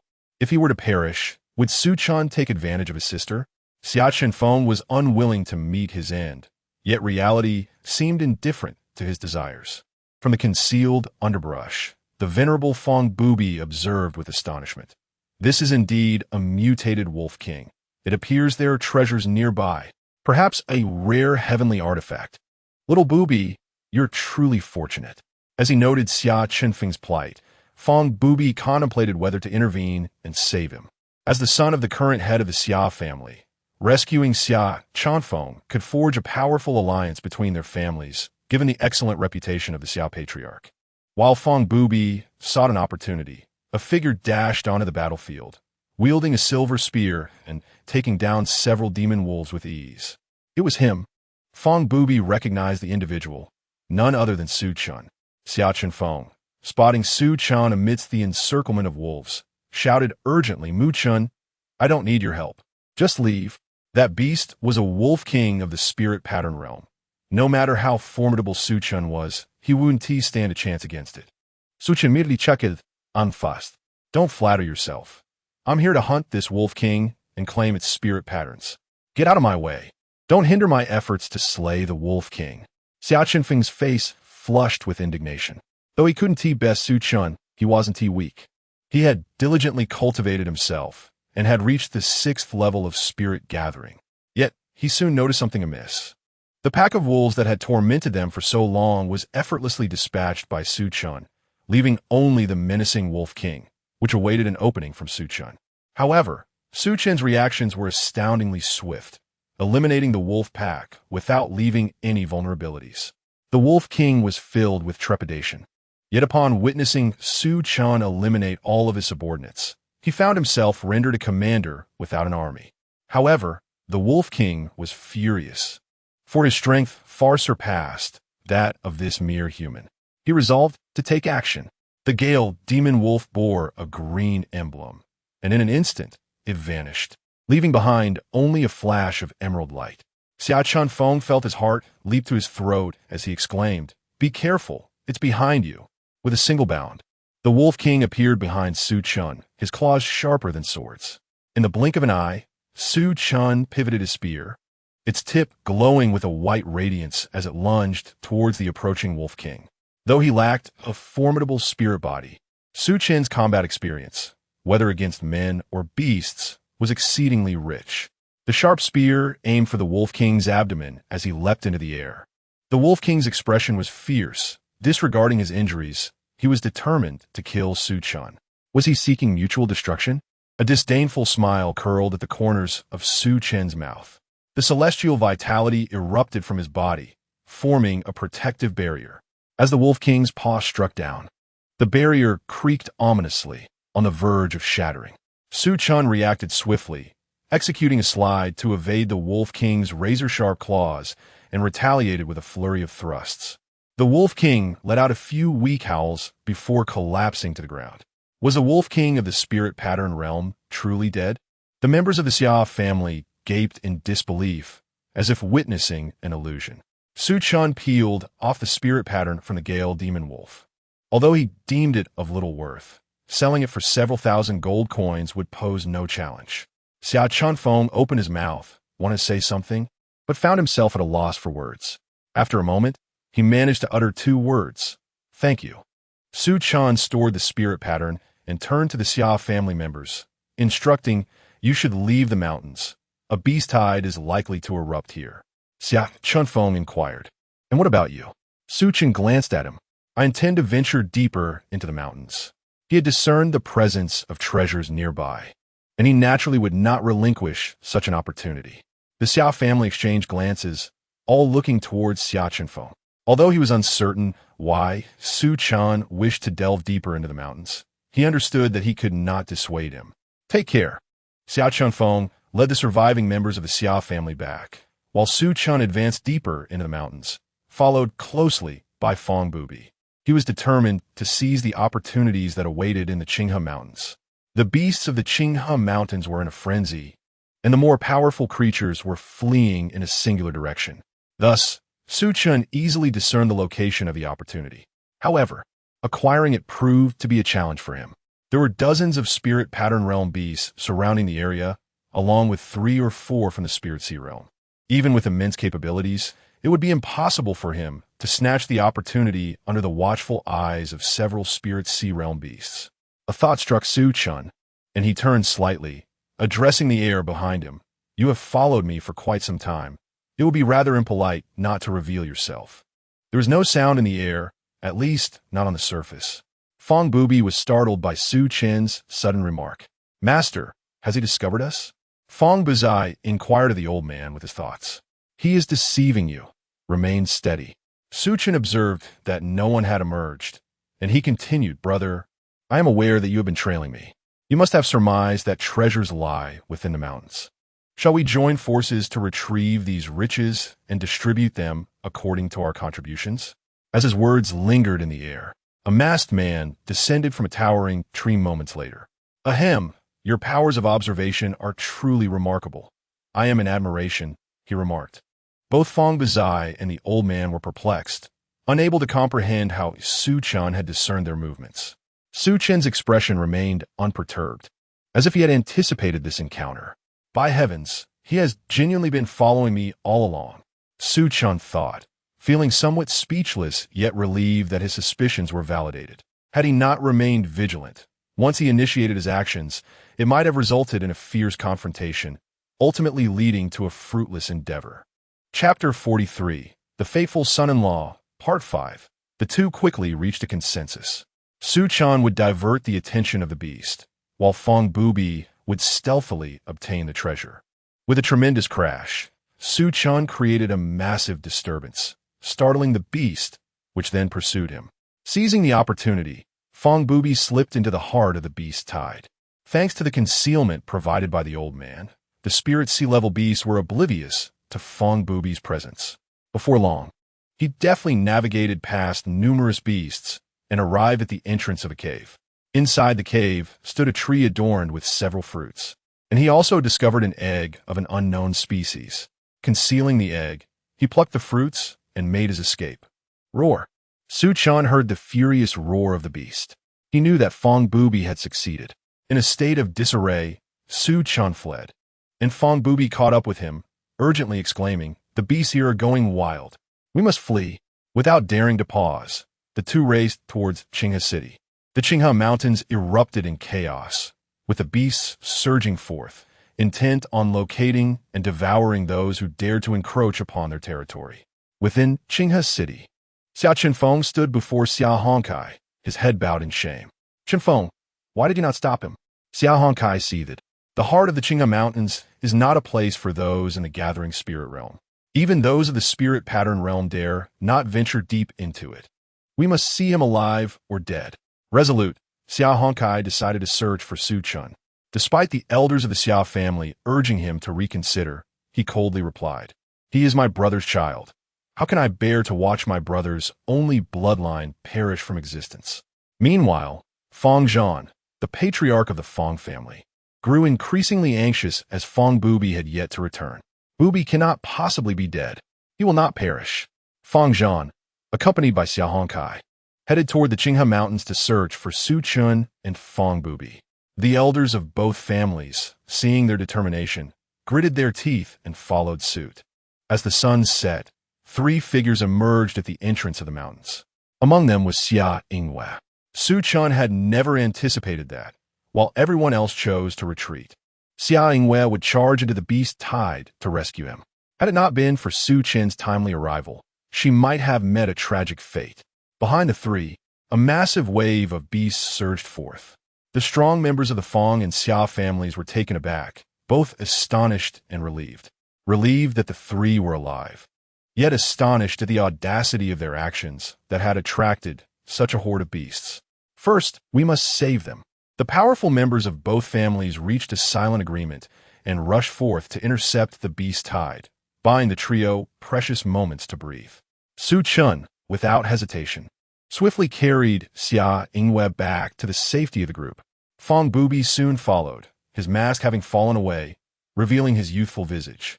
He paid no mind to it, panting heavily. For the sake of a few treasures, their lives had nearly been lost.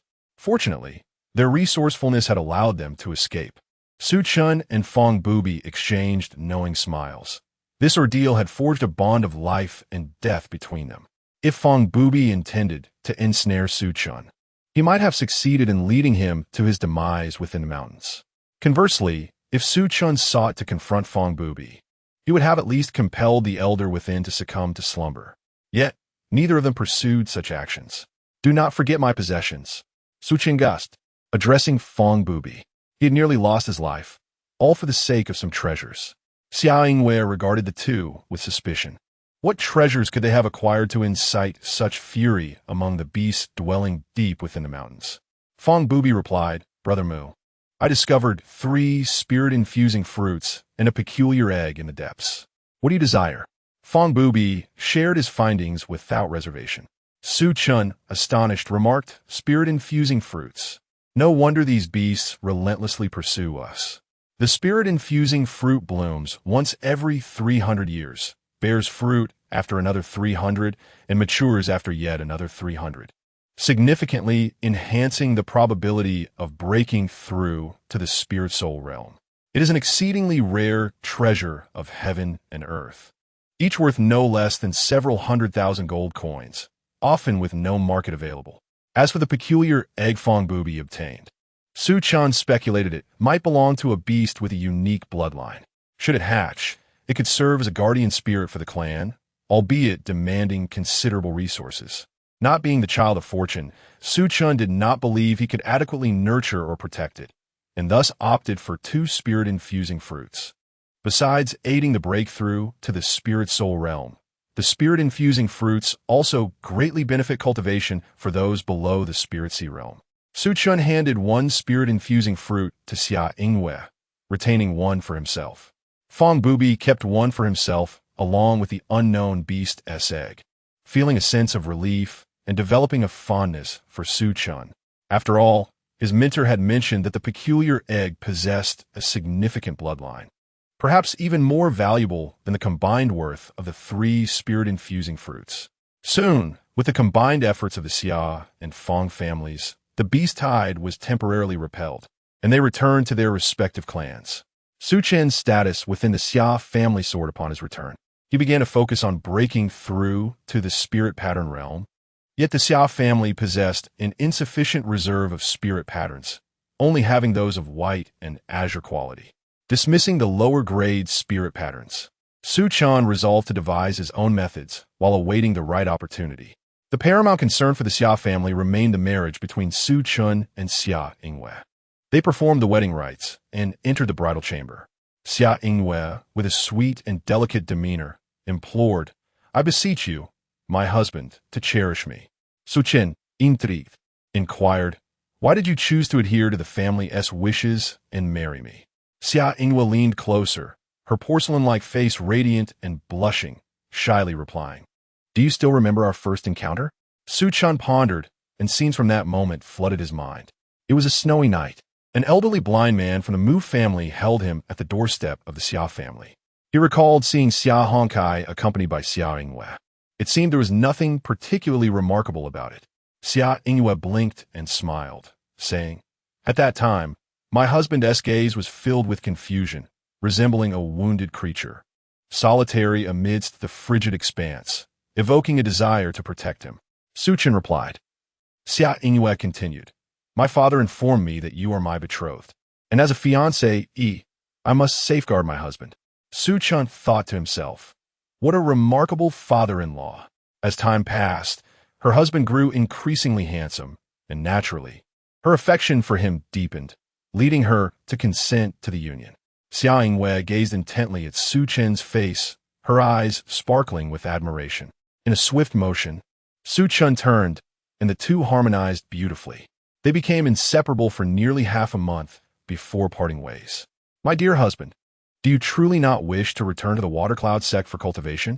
With your talents, you would undoubtedly receive the sect's nurturing. Su Chun looked at the enchanting beauty before him and shook his head. My path does not lie within the great Yin Empire. I may soon venture beyond its borders to explore the world. Xia Yingwei felt a twinge of disappointment, yet she remained steadfast in her belief in Su Chun. Wait for me to gain renown across the lands, and then I shall seek you out, Su Chun declared, his spirit alight with ambition. Chapter 44. The Fateful Son-in-Law, Part 6. Xia Yingwei returned to the Shuiyun sect to pursue her cultivation, accompanied by Xia Chunfeng and several talented individuals from Qinghe City. Feng Bubei, however, chose not to join any sect. Under Su Chen's subtle influence, the two forged a bond of brotherhood through shared experiences. Feng Bubei inquired Brother Mu, "Are you planning to depart from the Dayan Empire?" Su Chen nodded. "I must leave the Dayan Empire to accomplish a task before joining the Xian Yuan sacred land." In this lifetime, Su Chen's ambitions extended beyond a legacy left by Li Shanhua. He aspired to the Xian Yuan sacred land itself, a place coveted by every martial arts prodigy. If presented with the choice between a stunningly beautiful woman and the opportunity to enter the sacred domain, no warrior would hesitate, for beauty, no matter how enchanting, will eventually fade into dust. Upon hearing Su Chen's aspirations, Feng Bubei felt a stirring desire within him. He too yearned to join the sacred land. Alas, burdened by a profound secret, he was destined to walk alone. The roads of the martial world are long. May we meet again by fate, Su Chan said, brushing off the dust from his clothes as he bid farewell to Feng Bubei. He was determined to leave Qinghe City and the Dayan Empire in search of the legacies of his past life. Brother Mu, until we meet again, Feng Bubei replied earnestly. Once Su Chen departed, an elderly figure emerged from Feng Bubei, observing the leaving Su Chen with admiration, remarking, "In such a small place as Qinghe City, one can find such remarkable individuals. The world is filled with countless heroes, each with lofty aspirations, striving to navigate their paths." With their parting today, the next encounter remains uncertain. Su Chen returned to the Xia family to bid farewell to Xia Hongkai. As children grow, they inevitably leave the warmth of their elders. Much like birds taking flight towards broader horizons, a myriad of emotions welled up within Xia Hongkai, with Xia Yingwei, Xia Chenfeng, and Su Chen all having departed from Qinghe City. He stood in the morning light, watching Su Chen's silhouette fade into the dawn. Returning to Su Chen's room, he discovered items laid out on the table. Picking them up, he was captivated by an elegant inscription that read, "Heavenly Gang Thunder Control Technique." Deeply intrigued, he could not resist opening it. Hours slipped away as he immersed himself in the profound content, only snapping back to reality as dusk approached. The technique surpassed his comprehension. Should it be revealed, the Xia family would undoubtedly face obliteration overnight. Chen, Xia Hongkai murmured as he concealed the sacred manuscript, whispering, "Thank you. The Xia family is indebted to you." Time flew by, and it had been over half a year since Su Chen left the Dayan Empire. He had been deliberately restraining his cultivation, refraining from breakthroughs, having experienced the tremendous benefits of the purple quality spirit patterns. He preferred to invest additional time in his training rather than settle for inferior quality. At last, after months of diligent effort, he had amassed sufficient funds for the journey to the Tianyuan dynasty. Without delay, he set forth towards his destination. After spending nearly half a year, he finally returned to the Tianyuan dynasty, arriving at the place where he had once attained enlightenment in his previous life. A century and 30 years had elapsed since his demise. In the meantime, Li Xianbing from the Xian Yuan sacred land had ascended to the king rank. And Li Xianyuan had, with the aid of national fortune, simultaneously achieved the same remarkable feat. This brought great comfort to Su Chen. The remaining nations that had not succumbed in the past, under the diligent efforts of Li Xianbing and Li Xianyuan, unified the 13 dynasties, propelling the Tianyuan dynasty to its zenith. Listening to the storyteller animatedly recounting the dawn of a new dynasty, Su Chen reflected on how all these accomplishments stem from the extraordinary vision of the revered Emperor Taizong. Were it not for his leadership in dismantling the oppressive rule of the Tianfeng dynasty, perhaps they would still be suffering in the throes of war, mere specks of dust in a chaotic world, unable to witness such a prosperous era. while many spoke ill of Taizong, accusing him of fratricide to seize the throne. Time has vindicated him. It is a pity that Taizong has vanished from sight. Otherwise, one could only imagine the unparalleled strength the Tianyuan dynasty would have reached. The legacy of one family and 3 kings is indeed magnificent. Su Chen smiled bitterly, realizing that such scenes may no longer be witnessed, for their Taizong had perished. His life extinguished within the mountains not far from the city, claimed by the very dangers of his own cultivation practices. Leaving the city behind, Su Chen ventured into the mountains, following the echoes of his memories to a precipice. With a leap, he descended, and, as he intertwined his seals, a flash of silver light flickered, and his form vanished. Upon opening his eyes, he found himself in a scene reminiscent of a peach orchard beneath towering trees. There, seated beneath one, was a figure draped in tattered white robes, a skeletal form. This was the first time Su Chen beheld the body of his former self. Stirring a myriad of emotions within him, he retrieved the possessions from his previous incarnation, the legacy he bequeathed to this life. Among them was a violet-quality spiritual pattern, a carefully selected treasure, the lightning flame dragon's spirit pattern, ablaze with blue lightning, embodying terrifying destructive power. He had spent 3 arduous decades in the realm of lightning flames seeking to slay this juvenile beast. Upon refining the lightning flame dragon's spirit pattern, the majestic form of the dragon materialized behind him, a creature resembling a dragon, its body enveloped in blue flames. With twisted horns sparkling with electricity and a tail akin to a sword radiating arcs of lightning, hovered in the air, exuding a formidable presence. Indeed, it was powerful. Paired with the Tian Gang's thunder-controlled true art, its might could rival that of certain royal techniques. Filled with joy, Su Chen acknowledged the formidable nature of the lightning flame dragon, which could stand toe-to-toe with cultivators of the Void Realm once it reached maturity. 3 months later, Su Chen emerged from his seclusion, having broken through to the 6th level of the spiritual pattern realm. With the secret realm on the verge of collapse, he laid his previous self to rest and departed. After another half-year, he elevated his cultivation to the 1st level of the spiritual sea realm and subsequently set off for Dongwu City to partake in the Dongwu secret realm. The Eastern Martial Secret Realm, a majestic domain left behind by Su Chen in a bygone era, possesses the power to summon the entire Li family's tokens of authority. Centuries have elapsed, and the tokens have since faded into legend, with countless prodigies returning home in despair. Yet, the tales surrounding the Eastern Martial Secret Realm continue to circulate widely, drawing innumerable gifted individuals every 3 years, each arriving with fervent hopes. Major factions also seize the opportunity to test their fortunes. The Tianyuan dynasty welcomes this phenomenon, as the matter of the tokens has become mere folklore. Seizing this chance presents a lucrative opportunity to bolster the royal treasury significantly. As Su Chen hastens to the Eastern Martial Secret Realm, he finds himself amidst a congregation of exceptional talents from various factions, including many young prodigies who have already reached the Spirit Sea realm. Su Chen joins these remarkable individuals in their entrance into the Eastern Martial Secret Realm. Meanwhile, in the royal capital of the Tianyuan dynasty, Li Xianyuan suddenly gazes towards the ancestral temple. A radiant beam of light pierces through the clouds.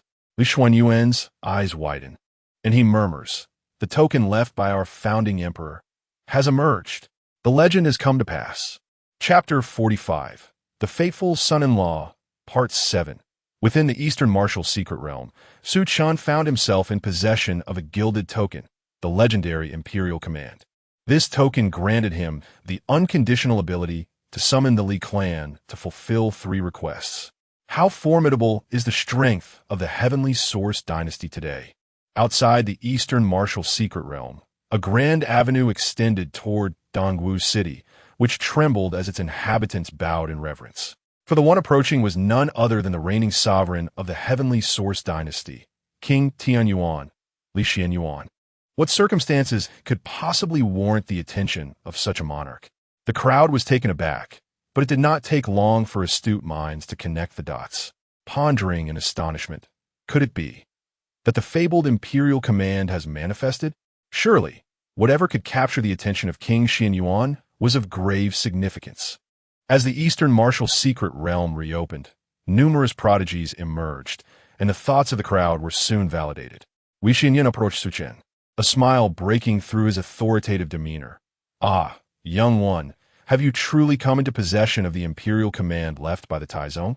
Encountering Li Xianyuan once more, and being addressed as young one, left Su Chen somewhat discomfited. He vaguely recalled a time when the diminutive Xianyuan trailed behind him, calling him great-grandfather. Gradually, he had grown into a figure of regal authority. Indeed, he was a worthy descendant. Su Chen quickly composed himself, responding with neither servility nor arrogance. "I have the honor to meet the esteemed king. Is the imperial command you speak of this very token?" A glimmer of golden starlight appeared in Su Chen's hand. Li Xianyuan felt an inexplicable sense of familiarity, unable to discern its origin. Perhaps it was the essence of the token that resonated with him, a relic of his great-grandfather. Within Dongwu City, fervent gazes were fixed upon the golden token in Su Chen's grasp. Jealousy, greed, envy, all present understood that this young man had struck fortune. After a discerning glance at the token, Li Xianyuan nodded affirmatively. Indeed, it is the imperial command left by the venerable Taizong. With this token, you may command my Li clan to assist you in realizing 3 wishes, even should you aspire to ascend as the sovereign of the heavenly source dynasty. My clan would acquiesce. Li Xianyuan's expression was grave. His words ignited envy among the myriad factions of Dongwu City. The throne, a coveted prize that haunted the dreams of countless souls, now tantalizingly within reach. Yet, Su Chen pondered inwardly. Should he choose to become the king of the heavenly source dynasty, he feared he would meet his untimely end within a decade. He was all too aware of the dispositions of his own descendants. Not that such traits were inherently flawed. Indeed, it was precisely these characteristics that would propel the Li clan further. Moreover, he had no desire to don a crown. In his past life, he had grown weary of such power. In this existence, he yearned solely to pursue the path of martial arts, to live for himself. Su Chen solemnly stated, "I do not aspire to become the sovereign of the Tianyuan dynasty, nor do I covet the throne. My foremost desire is to gain entry into the Li family's library to peruse the martial arts and techniques contained within." Li Xianyuan, taken aback, remarked, "It appears this individual possesses a resolute heart for martial arts, much like my elder brother." The elder brother, of course, referred to Li Xianbing. Li Xianyuan replied, "That is acceptable, provided you swear not to divulge the Li family's techniques to outsiders." Su Chen nodded in affirmation. "That is only natural." Once Su Chen completed his martial oath, Li Xianyuan continued, "The Li family can fulfill your first wish. What is your second desire?" Su Chen shook his head. "I have yet to determine it. When I conceive of my second wish, I shall make my request known." Li Xianyuan replied, "Very well. The Li family still owes you 2 wishes." Li Xianyuan escorted Su Chen back to the royal capital, leading him to the library. Within the Tianyuan dynasty, an obscure youth had acquired the legendary Tongwang order, granting him the unconditional power to present 3 wishes to the Li family. Even the aspiration to become the sovereign of the Tianyuan dynasty would be met without hesitation. The narrative of an ordinary individual seizing an opportunity to defy fate has been an eternal theme throughout history. Consequently, Su Chen's tale of receiving the Tongwang order spread swiftly across vast distances. Upon learning that Su Chen's first wish was merely to enter the Li family's library, countless individuals lamented, deeming it a tremendous waste. Had it been them, they would have sought the throne of the Tianyuan dynasty. Power, beauty, and resources for cultivation were readily attainable. The Tongwang order had fallen into the hands of an apparent fool, a true squandering of fortune. Unbeknownst to Su Chen, the news of his acquisition of the Tongwang order had already permeated the entirety of the Tianyuan dynasty. At that moment, he was engrossed in studying the emperor's extraordinary sutra, a truly esteemed technique surpassing both the king and emperor levels. Despite Su Chen's exceptional comprehension, boasting a remarkable aptitude of 500 points, he found the study of the emperor's extraordinary sutra to be exceedingly arduous. The sutra comprised 9 levels, of which Su Chen could only grasp the 6th. What sort of prodigy was Li Shanhua, the ancestor of the Li family, to have crafted such a technique? Su Chen held deep admiration for this forebear. He took the emperor's extraordinary sutra with him, dedicating 2 years to its contemplation. His cultivation advanced rapidly, reaching the 7th level of the Spirit Sea realm by the age of 21, a pace far swifter than in his previous life. Upon leaving the library, Su Chen sought out Li Xianyuan to present his second request, a spot in the disciple assessment of the Xianyuan Holy Land. Li Xianyuan was astonished. This request was not merely a demand within the Tianyuan dynasty. Should Su Chen gain admission to the Xianyuan Holy Land through its quota, the Tianyuan dynasty would reap substantial benefits. Without hesitation, Li Xianyuan agreed. Su Chen then accompanied the Tianyuan dynasty to Xianling City to participate in the disciple assessments. To his surprise, the elder responsible for the evaluations was none other than his previous life as close companion, Lin Wu. Nearing 600 years of age, Lin Wu appeared aged, with silver hair adorning his head. However, the passage of time has imbued him with an air of authority, transforming the once humble martial artist, who toiled day and night for gold coins, into an elder of a sacred land, revered by all nations. Upon encountering Su Chen, Lin Wu offered a warm smile and remarked, "Indeed, should you succeed in the assessment, you may seek me out." The news of the royal decree left by an old friend from the Tianyuan dynasty, reaching the hands of another, had certainly reached Lin Wu's ears. His long-lost friend had vanished, perhaps never to be seen again. Lin Wu regarded Su Chen as the successor of his bygone companion.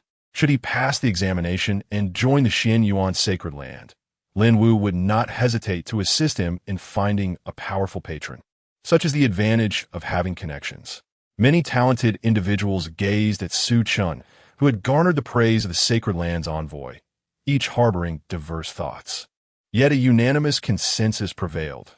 This young man possesses boundless potential. It is wise to cultivate a friendship, but unwise to provoke him. Once he joins the Xianyuan sacred land, he is destined to soar to great heights. Chapter 46, The Fateful Son-in-Law, Part 8. The Trial of Hundreds of Nations. This is not the first time Su Chen has participated in the trial of hundreds of nations. In his previous life, he took part in this trial and discovered some yet immature treasures within a secret realm.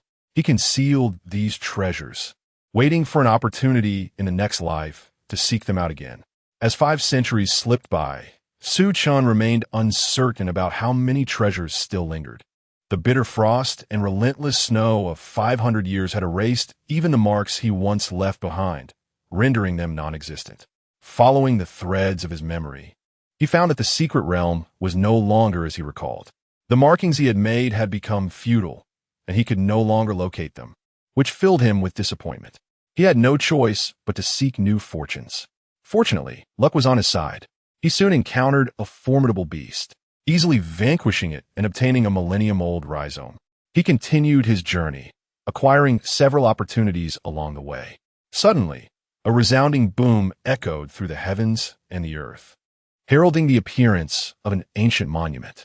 Su Chen lifted his gaze, curiosity igniting within him. How many legacy runes could he comprehend in this lifetime? And what formidable inheritance might he receive? Within the secret realm, numerous prodigies flocked towards the Xianyuan ancient monument, vying for the Dao platform. Upon seeing Su Chen, the crowd recognized him as a favored genius of the Xianyuan Holy Land, and none dared to offend him. He effortlessly claimed a Dao platform without any contention. The young prodigies, upon noticing Su Chen, chose to leave quietly, seeking other platforms to contest.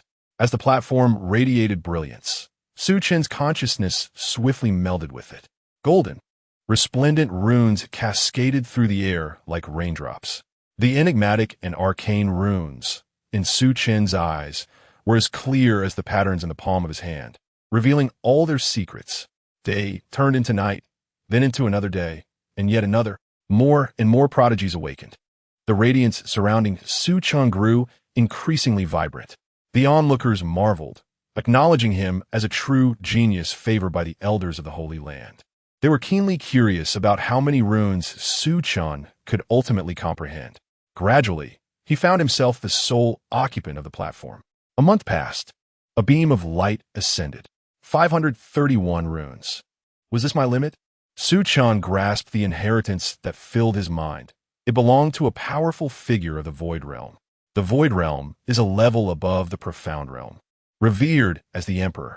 Within the Xianyuan Holy Land, a master of the Void Realm is considered an absolute powerhouse.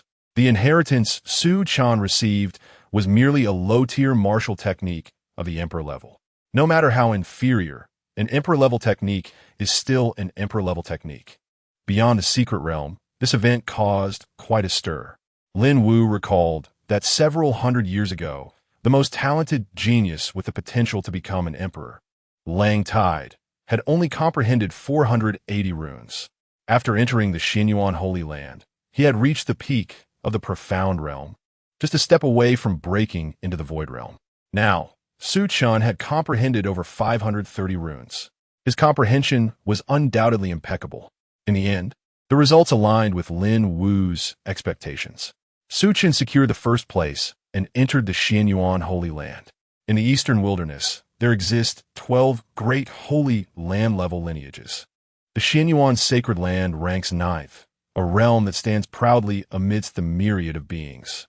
Its vastness is merely the tip of the iceberg, surpassing even the expanse of the Tianyuan dynasty. Exotic treasures and rare beasts abound, with undulating mountains shrouded in ethereal light. Under the introduction of Lin Wu, Su Chen became a disciple of a formidable figure known as the Sovereign of the Abyss. The Sovereign of the Abyss, an elderly man with a goat-like beard, appeared rather lethargic. Yet, Su Chen could sense an immense power within him. Disciple Mu Chen pays respects to Master, Su Chen said respectfully to the bearded elder. The elder's eyes suddenly sparkled with piercing light as he regarded Su Chen, stating, "I had no intention of taking on disciples. But this young rascal Lin Wu claims you are exceptional and may bring me surprises. Thus, I will accept you as my disciple and impart all my teachings. Do not disappoint me. I will exert my utmost effort and live up to your expectations, Master." Su Chen replied with a nod. The master and disciple resided at the Abyss Peak, which was vast and populated with numerous servants. Apart from Su Chen, there were no other disciples at the peak, making him a solitary heir. This revelation astonished Su Chen, for being the sole disciple meant he could access the entire lineage's resources without competition, a tremendous fortune. The following day, Su Chen began his training under the Sovereign of the Abyss. The elder generously shared his teachings, revealing that the technique he practiced was the Abyss Sutra, a royal-grade, superior method. Su Chen also learned that the Sovereign was a peak expert at the 9th level of the Void Realm, which further exhilarated him. With such a powerful ally, his path of cultivation appeared boundless. 3 years passed in the blink of an eye. Throughout this time, Su Chen diligently cultivated at Abyss Peak. Under the guidance of the Sovereign, he gained profound insights into the realms of cultivation, advancing swiftly to the 3rd level of the Spirit Soul realm. The Spirit Soul he cultivated was of superior quality, enabling him to easily surpass his previous self from his past life. During these 3 years, Su Chen also uncovered some of the Elder's past. He discovered that the Sovereign had an archenemy, which explained his reluctance to take on disciples for many years. Consumed by thoughts of revenge, the Sovereign had no desire for students. Now, as his lifespan approached its end, and with the prospect of revenge dwindling, the thought of taking on a disciple emerged, especially since the Sovereign was a friend of Lin Wu's master. In this lifetime, Su Chen was viewed by Lin Wu as the heir of an old companion, which allowed him to study under a peak expert of the Void Realm, remaining the sole disciple. Over the 3 years, the Sovereign grew increasingly pleased with Su Chen's aptitude. Perhaps in the future, he might break through the Void Realm and inherit the treasured legacy. The Abyss Peak, too, would not fade into obscurity within the history of the Xianyuan Sacred Land as time elapsed. Master, I hail from the great Yin Empire, and it has been 4 long years since I departed from my homeland. I yearn to return home for a visit and humbly request your permission. Achieving success and renown naturally calls for a triumphant return. Having established my footing in the Xianyuan Sacred Land, my thoughts inevitably drift to Uncle Xia and the Xia siblings. I wonder how they fare in these times. Additionally, there is my sworn brother, Feng Bubi, who is suspected to possess great fortune. The emperor of the prison nodded. Since you wish to return home, it is only fitting. I shall allow the two, Xiao and Kuan, to accompany you back to the great Yin Empire. Xiao and Kuan are both loyal followers of the emperor of the prison and servants of the prison peak, being formidable experts in the profound realm. In the outside world, they would be regarded as kings in their own right. Thus, Su Chen embarked on the path back to the great Yin Empire. Chapter 47. The Unforeseen Destiny of the Son-in-Law. 9. The Great Yin Dynasty is one of the subordinate dynasties of the Xian Yuan Holy Land, presided over by formidable experts in the Dongxi realm. Recently, the Great Yin Dynasty unearthed an ancient relic, believed to be left behind by a fallen Dongxi realm powerhouse. This formidable individual had established a barrier, permitting entry only to those below the Xian realm. Consequently, various factions within the Great Yin Dynasty dispatched their elite members, accompanied by disciples, to explore and glean potential benefits from this discovery. The Xia siblings accompanied the leader of the Shuiyun sect to broaden their horizons. After Su Chen's departure from the Great Yin Dynasty, the Xia siblings diligently cultivated within the Shuiyun sect, rapidly advancing in their prowess, becoming among the few prodigious talents of the sect. Presently, Xia Yingyue has ascended to the 9th level of the spirit pattern realm, while Xia Chunfeng lags slightly behind, having broken through to the 3rd level of the spirit pattern realm. However, with the increasing congregation of prodigious talents from the Great Yin Dynasty, the Xia siblings found themselves lost in a sea of faces, blending in as mere ordinary individuals. The Shuiyun sect, in the grand scheme of the Great Yin Dynasty, was but a grain of sand amidst the vast expanse. A flamboyantly dressed youth, adorned with a long sword, cast a gaze upon Xia Yingyue, his eyes betraying a fervent desire. He was Wang Shuang, the son of the lord of Qinghe City, a genius who had also joined the Shuiyun sect. Wang Shuang had long harbored an insatiable admiration for Xia Yingyue's beauty, going so far as to orchestrate his own brother's approach to her so-called useless fiancé, seeking an opportunity to eliminate him and thwart Xia Yingyue's impending nuptials.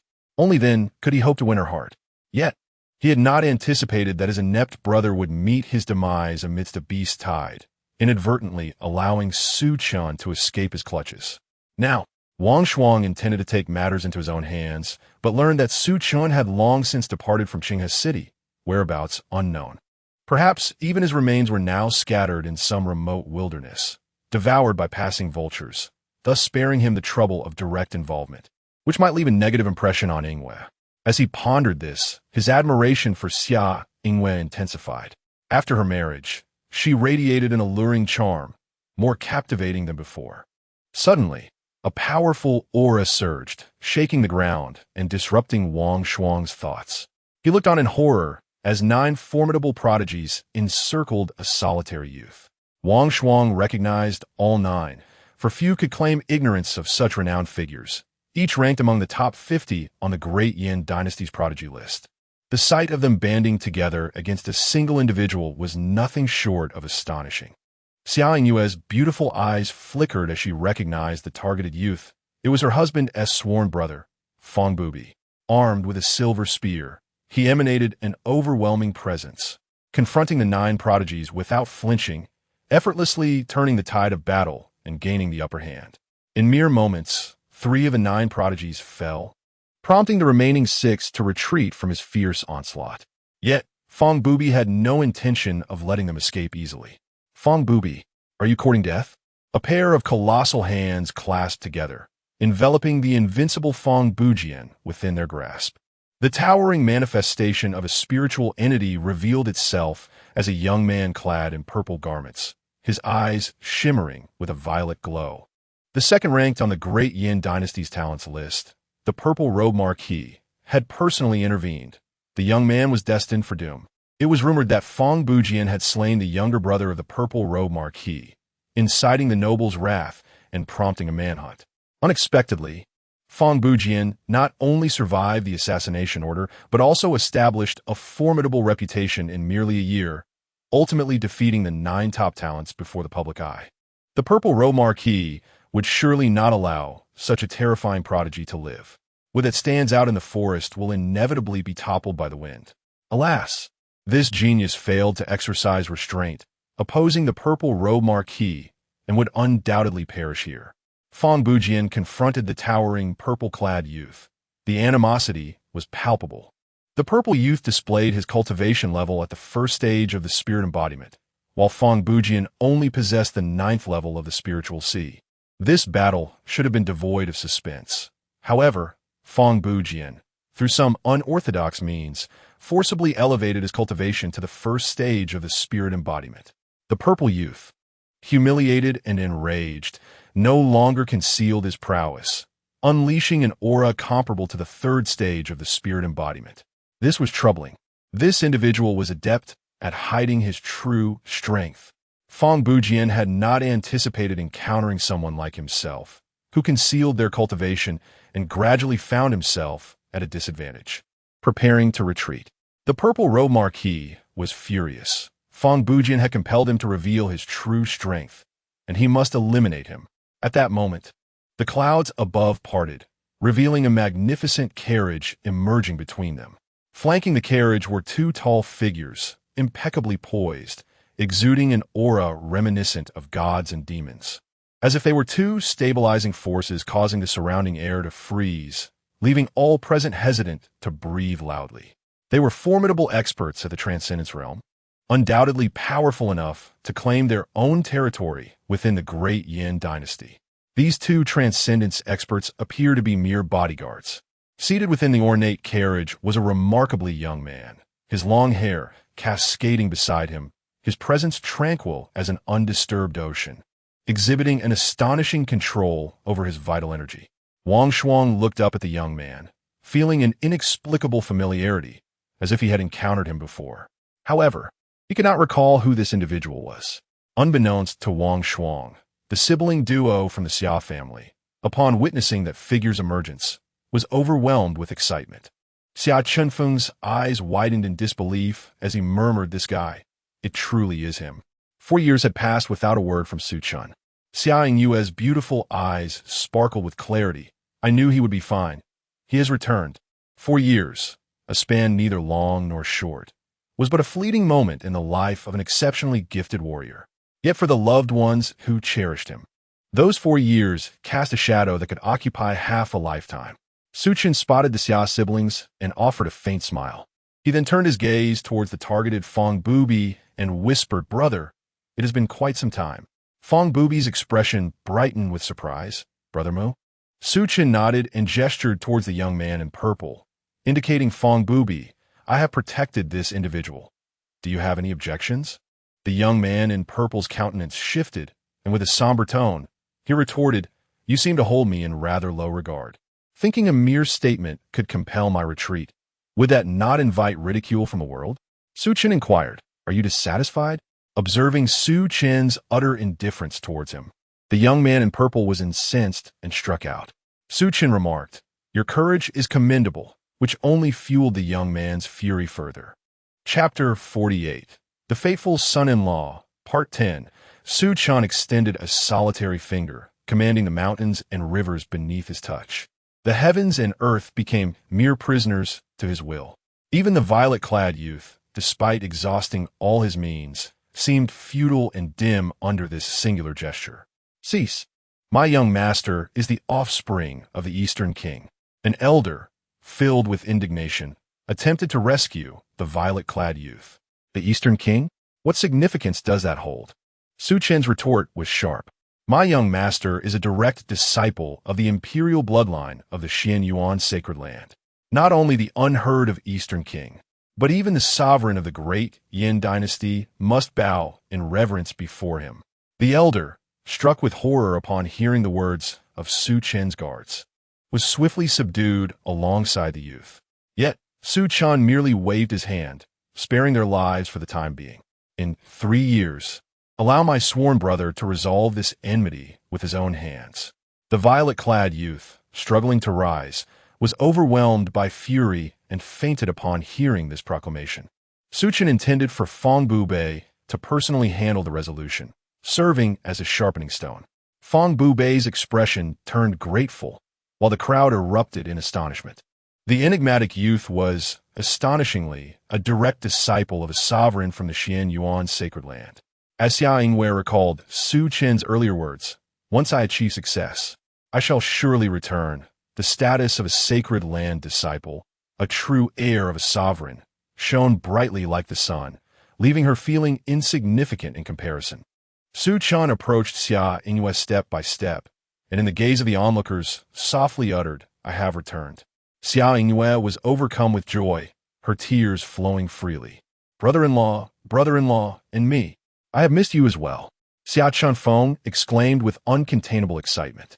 His brother-in-law was a disciple of the sacred land, a true heir of the sovereign. Su Chen paid no heed to Xia Chunfeng. The members of the Shuiyun sect, witnessing Su Chen's acquaintance with Xia Yingwei, were rendered speechless in shock. The sect leader of Shuiyun's sect smiled ingratiatingly. Wang Shuang, observing his goddess nestled against another, felt a blaze of fury ignite within him. His fists tightened, and his teeth ground together, producing a grating sound that successfully captured Su Chen's attention. Su Chen pondered momentarily, a familiar name surfacing in his mind. The son of the city lord of Qinghe City, Wang Shuang. Like Xia Yingwei, he had joined the Shuiyun sect. For years prior, he had sought to take advantage of an opportunity to eliminate Su Chen, but had failed. Faced with Wang Shuang's animosity, Su Chen cast a mere glance. Just a single glance. Wang Shuang was instantly awakened, his fiery eyes filled with terror, as if he had witnessed the most dreadful sight in existence. And then, he lost his sanity. The Shuiyun sect dared not express their anger or utter a word. The secret realm was set to open, a realm left behind by a fallen sovereign. And Su Chen found himself intrigued. His strength may be deemed average within the Xian Yuan sacred land, yet among the youth of the great Yin dynasty, he stood unrivaled. Even against those at the 9th level of spiritual essence, Su Chen possessed the means to vanquish them. Upon entering the secret realm, he discovered a landscape of mountains and rivers, resembling a miniature universe. Some beings had even emerged, forming their own races and exhibiting unique abilities.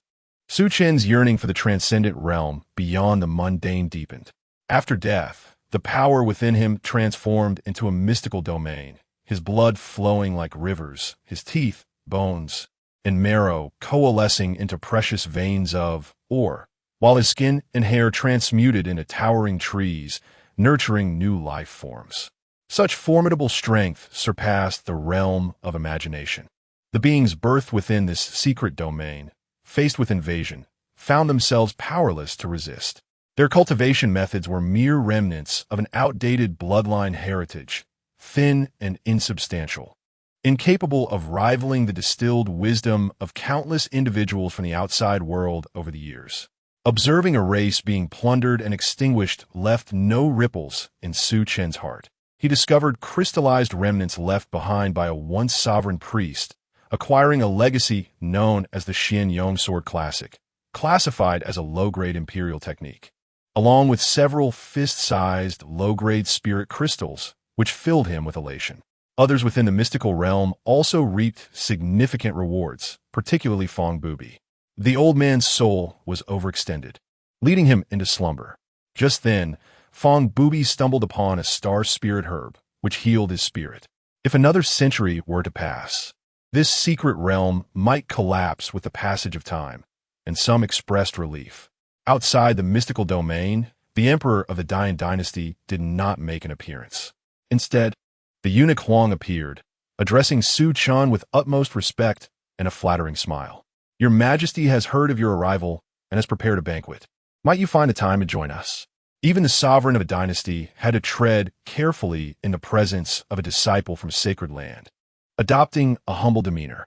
Su Chen understood that this deference stemmed chiefly from the formidable presence of the Jinyu Emperor standing behind him, a powerhouse at the 9th level of Dongshu, merely a step away from nirvana. The foundation of the Dai dynasty could barely support the 3rd or 4th level of Dongshu. Nodding, Su Chen replied, "Please inform the emperor that I shall attend the gathering."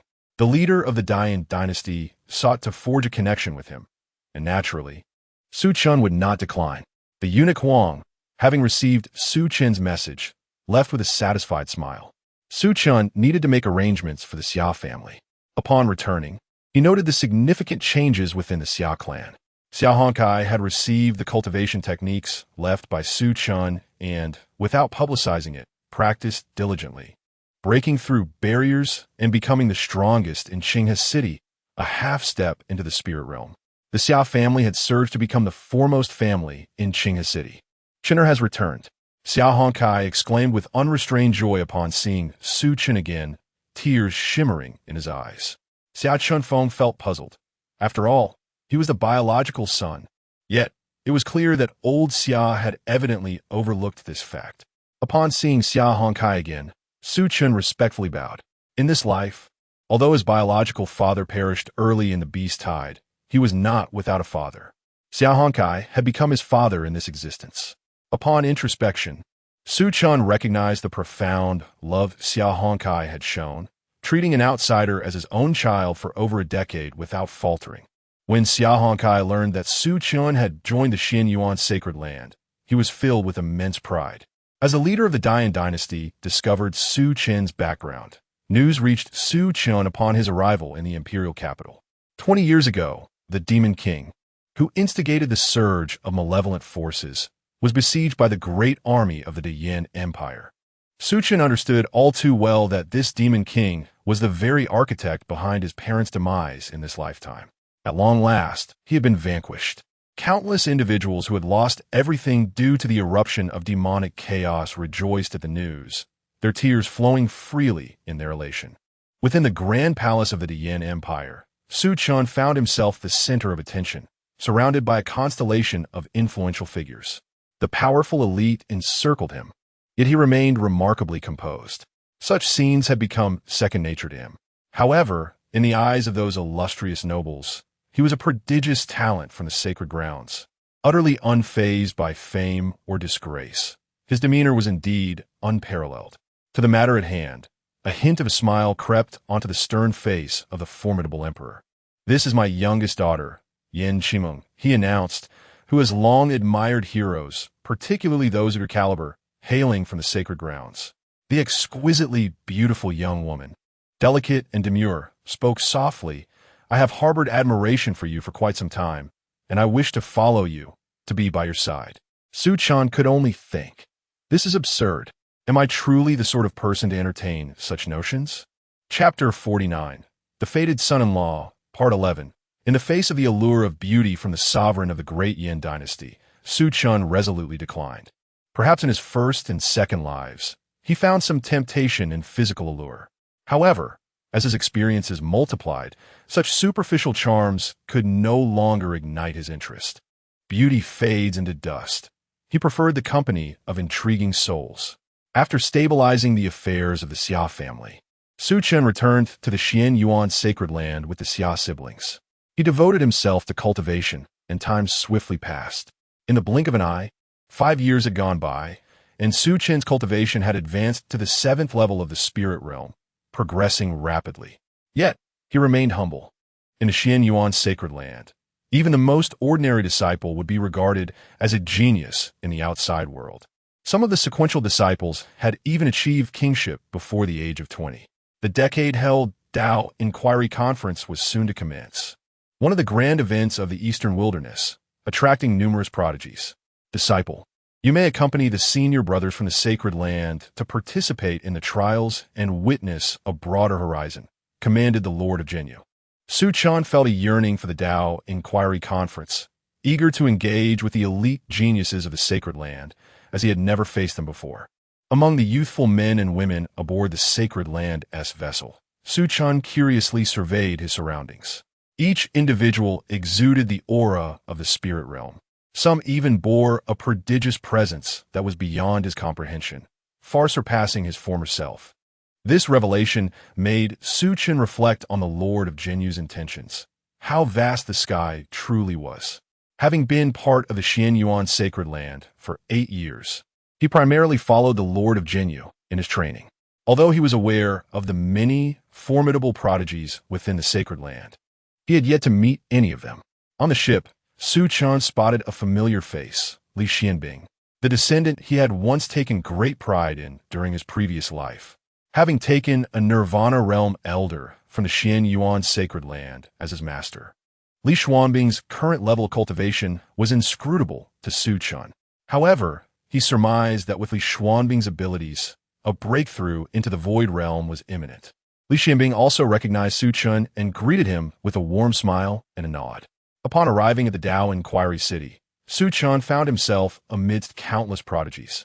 These exceptional individuals hailed either from the 12 sacred lands or from various ancient clans, representing the pinnacle of power beneath the sacred lands. The gathering of so many talents created a dazzling spectacle, akin to a constellation of stars shining brilliantly in the night sky. The Xian Yuan sacred land was ranked only 9th among the 12 sacred lands, and in the eastern wilderness, it stood merely 4th. What grandeur must the legendary Martial Way sacred land of Zhongzhou, with its imperial lineage, truly possess? The Dao Inquiry Conference served as a battleground for the younger generation of martial artists in the eastern wilderness. Where rivalry exists, so too do grievances. The Xian Yuan sacred land and the Qingyu sacred land were long-standing adversaries, with enmities spanning generations. One ranked 9th and the other 8th. Neither would yield to the other. Su Chen, however, had yet to encounter any disciples from the Qingyu sacred land. His opponent was a prodigy from the ancient Tianshui Qing clan, and in a narrow victory. Su Chen triumphed, a disciple hailing from the esteemed third-ranked sacred land of the sword, Zhong Muji, emerged victorious over Su Chen. This marked the first occasion on which Su Chen was defeated by someone of the same realm. I concede, he acknowledged. The young man, with long hair as dark as ink, casually styled, possessed eyes reminiscent of an abyss, emanating an air of coldness that repelled others from a distance. He sheathed his ancient sword into its scabbard and departed, seemingly unconcerned by the encounter. Su Chen found himself momentarily lost in thought. Except for his first life, the memories accumulated over countless lifetimes had bestowed upon him unparalleled strength, enabling him to easily vanquish peers of his caliber. This had fostered within him a profound loneliness, a sense of invincibility within his realm. Your defeat to him is not unjust, Li Xianbing consoled Su Chen. The latter had once experienced bewilderment after leaving the Tianyuan dynasty to join the Xian Yuan sacred land. In a world brimming with prodigies, he felt exceedingly ordinary amidst their convergence. Soon, Su Chen recalibrated his mindset, though a tinge of melancholy lingered. Centuries of martial experience were effortlessly overshadowed by raw talent. The Dao Inquiry Conference continued unabated. Su Chen observed a disciple from the Xian Yuan sacred land, named Jiang Cheng, engage in a fierce battle with a woman from the Qingyu sacred land, clashing for 300 rounds. Their prowess, even within the realm of Tongxian, was formidable, true young monarchs of their generation. Ultimately, both unleashed their full potential, resulting in mutual injury and a stalemate. The highest-ranked disciple of the Xian Yuan sacred land, Shen Wuxin, under 30 and possessing a Tongxian cultivation at the 9th level, achieved 7th place in the Dao Inquiry Conference. Witnessing such top-tier geniuses spurred Su Chen to delve deeper into his training, initiating his engagement with the Xian Yuan sacred land to accrue contributions. After a decade, he reached the 9th level of spiritual refinement, tantalizingly close to the realm of Tongxian. At the age of 37, Su Chen encountered a plateau in his cultivation. Despite having experienced a breakthrough into the Tongxian realm in a previous life, the path to further advancement proved exceedingly challenging. Thus, he resolved to depart from the Xian Yuan sacred land in search of opportunities. During his quest, he chanced upon Fong Bubi, whose cultivation level Su Chen found difficult to discern, but presumed he had entered the Tongxian realm. Brother Mu, your cultivation is on the verge of entering the Tongxian realm, is it not? Fong Bubi remarked, immediately perceiving Su Chen's current state. He continued, I know of a place that might assist you in comprehending the secrets of the Tongxian realm and achieving that breakthrough. Su Chen was astonished at Fong Bubi's willingness to share such invaluable knowledge. Fong Bubi led him to a site of inheritance, a place where an unknown powerful figure had imparted their legacy.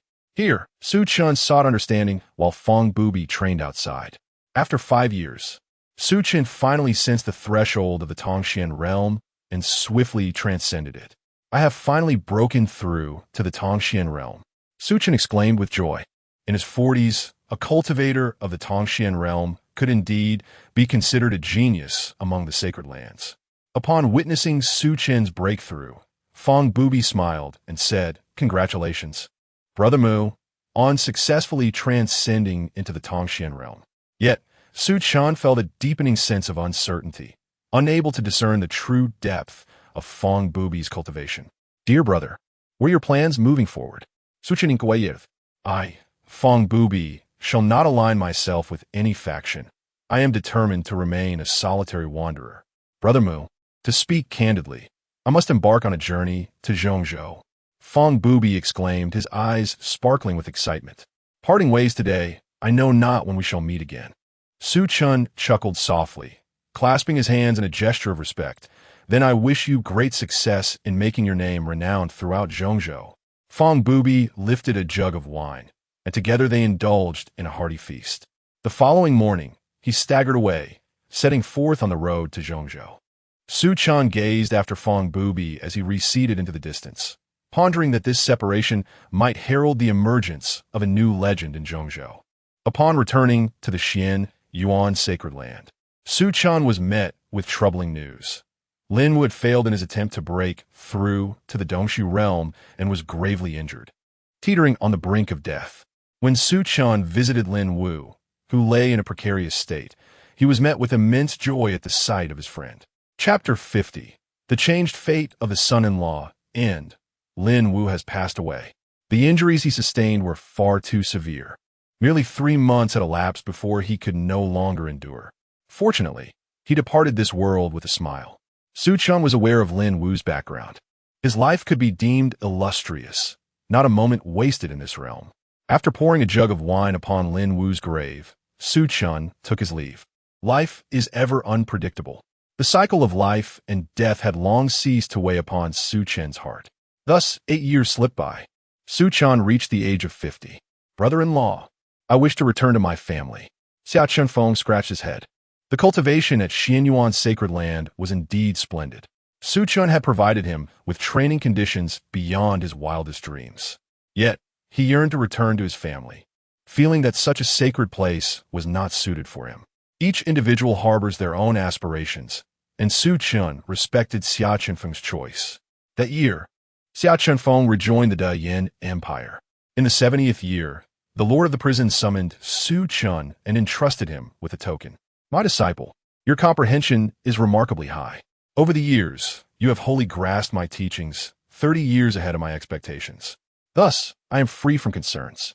This is the prison token, the emblem of Prison Peak. Should I not return, you shall become the Peak Master. You must recruit disciples widely, ensuring that Prison Peak does not vanish from the annals of history. My disciple, if I do not return, regardless of who may bring about my demise, do not seek vengeance on my behalf." Su Chen accepted the prison token, becoming the new Peak Master. The lord of the prison subsequently vanished without a trace, never to be heard from again. In the 100th year, the lord of the prison met his demise, slain by an enemy, his remains obliterated. Su Chen erected a monument in his honor. "Old fellow, the legacy you left behind, I shall surely amplify." Su Chen vowed before the tombstone of the lord of the prison. With the loss of his protector, Su Chen had to confront the myriad trivialities of managing a peak, shouldering the responsibilities of a leader. However, being a peak master was no simple task. In the 3rd year following the lord's death, vast territories belonging to Prison Peak were divided among others, and the tributary forces ceased their offerings. The situation was dire. Su Chen's cultivation had barely reached the 3rd level of Tongxian. As time passed, the warmth of human connections faded. In the 200th year, Xia Hongcai's lifespan reached its conclusion. Su Chen made a special return to the Xia family to bid farewell to Xia Hongcai for the last time. Xia Hongcai grasped Su Chen's hand, a satisfied smile gracing his face. "Chener, I can finally ascend to the 9 springs and tell your father that his child shall be his lifelong pride." With that, Xia Hongcai departed contentedly. Su Chen no longer harbored thoughts of returning to the Xianyuan sacred land. Following the Lord of the Prison's death, he found himself alone, struggling to support the peak. He became the emissary of the sacred land.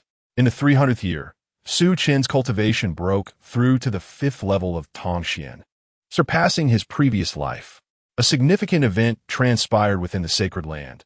An ancient ancestor of Xianyuan emerged, intent on battling the infamous soul burial Forbidden Zone. The entire sacred land mobilized, and Su Chen was no exception. The Forbidden Zone concealed a plethora of terrifying creatures, alongside countless opportunities waiting to be seized. Su Chen, accompanied by the Holy Land, stormed into the Forbidden Zone, reaping abundant rewards. However, as they ventured deeper, the pressure from the Forbidden Zone intensified, and even Su Chen faced perilous situations that nearly cost him his life on several occasions. He resolved that further exploration was unwise, lest he attract unimaginable horrors. With a heavy heart, he decided to withdraw, and the Holy Land did not hinder him, though they lamented the lost opportunity. As fate would have it, while delving deeper into the Xianyuan Holy Land, they provoked an ancient entity within the soul burial Forbidden Zone, resulting in catastrophic casualties within a single day. Even several revered elders of the Xianyuan Holy Land fell, bloodied in the depths of the soul burial Forbidden Zone. The last remaining sage of the Xianyuan Holy Land, sensing the impending doom, endeavored to preserve the legacy of his sect, but was ultimately beset by multiple sages, meeting his demise in the concealed depths. The elite of the Holy Land was vanquished, their glory extinguished. Su Chen could only smile bitterly at the dramatic downfall of a once mighty tradition that had overlooked the mortal realm for millennia.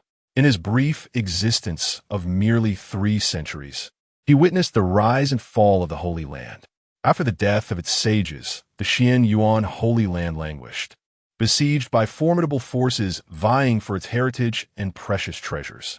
By the 4th century, the Xianyuan Holy Land faded into the annals of history, splintering into various sections. In the meantime, Su Chen established the Zhenyu sect, welcoming numerous disciples and advancing his cultivation to the 6th level of the Tongxian realm. In the 5th century, malevolent entities emerged in the eastern wilderness, seemingly from other domains. Unfortunately for Su Chen, he encountered a particularly elusive demon, formidable despite its 3rd level of cultivation. After much struggle, he finally discovered its weakness and vanquished it.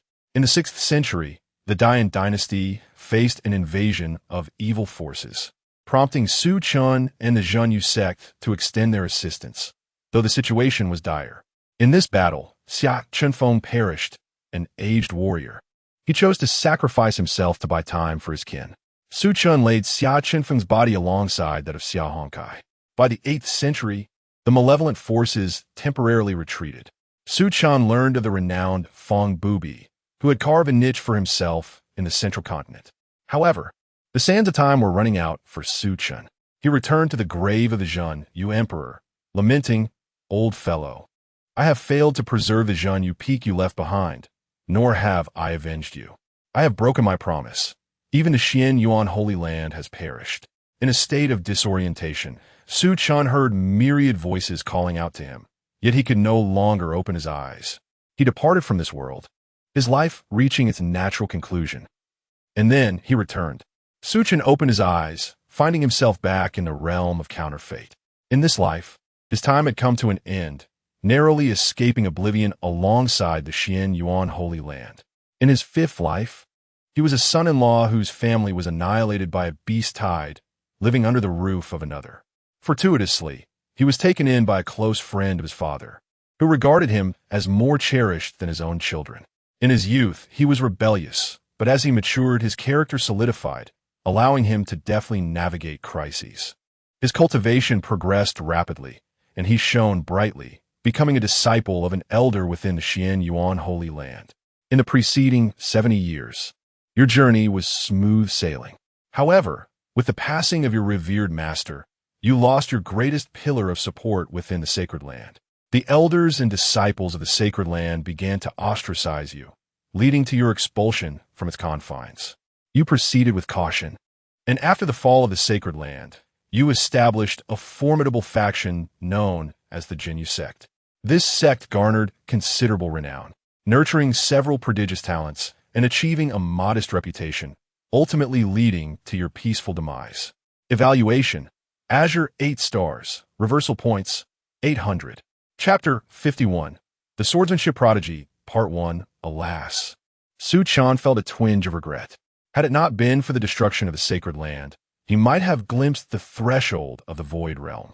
The insistence of the sacred land's venerable saints to assault the Forbidden Zone resulted in the loss of their elite forces, culminating in the demise of all the saints. Although he narrowly escaped disaster, he was left without any faction, reduced to a solitary practitioner. He could only establish his own sect, the Jinyu sect, to pass down the legacy of the Jinyu Emperor. Devoid of cultivation resources, Su Chen's progress stagnated, ultimately halting at the 8th level of the Profound Realm, leading to his demise. Fortunately, during the preceding century, with the backing of the Jinyu Emperor, Su Chen enjoyed a brief period of glory. Potential, 0. Insight, 0. Heritage, 0. State of mind, 50. Su Chen had 800 reverse fate points remaining. Potential 350 insight, 350 heritage, 100 having made the necessary arrangements. Su Chen promptly began his next life. Upon opening his eyes, Su Chen found himself staring in astonishment at his small, tender hands. In this life, he had awakened his memories surprisingly early. Initially bewildered, he soon felt an overwhelming joy. The earlier the awakening of memories, the better. As he surveyed his surroundings, he discovered an array of precious items. In this life, his lineage would surely be remarkable. Around him were many people, including a striking pair of young man and woman. The man, ever with his sword, donned a light blue robe and gently cradled Su Chen, his gaze tender. He was a remarkably gentle swordsman. The man placed Su Chen before the woman, who was exceptionally beautiful, appearing to be in her early 20s. She delicately touched Su Chen, her eyelashes fluttering. With tears streaming down her cheeks, she said, "This is our child."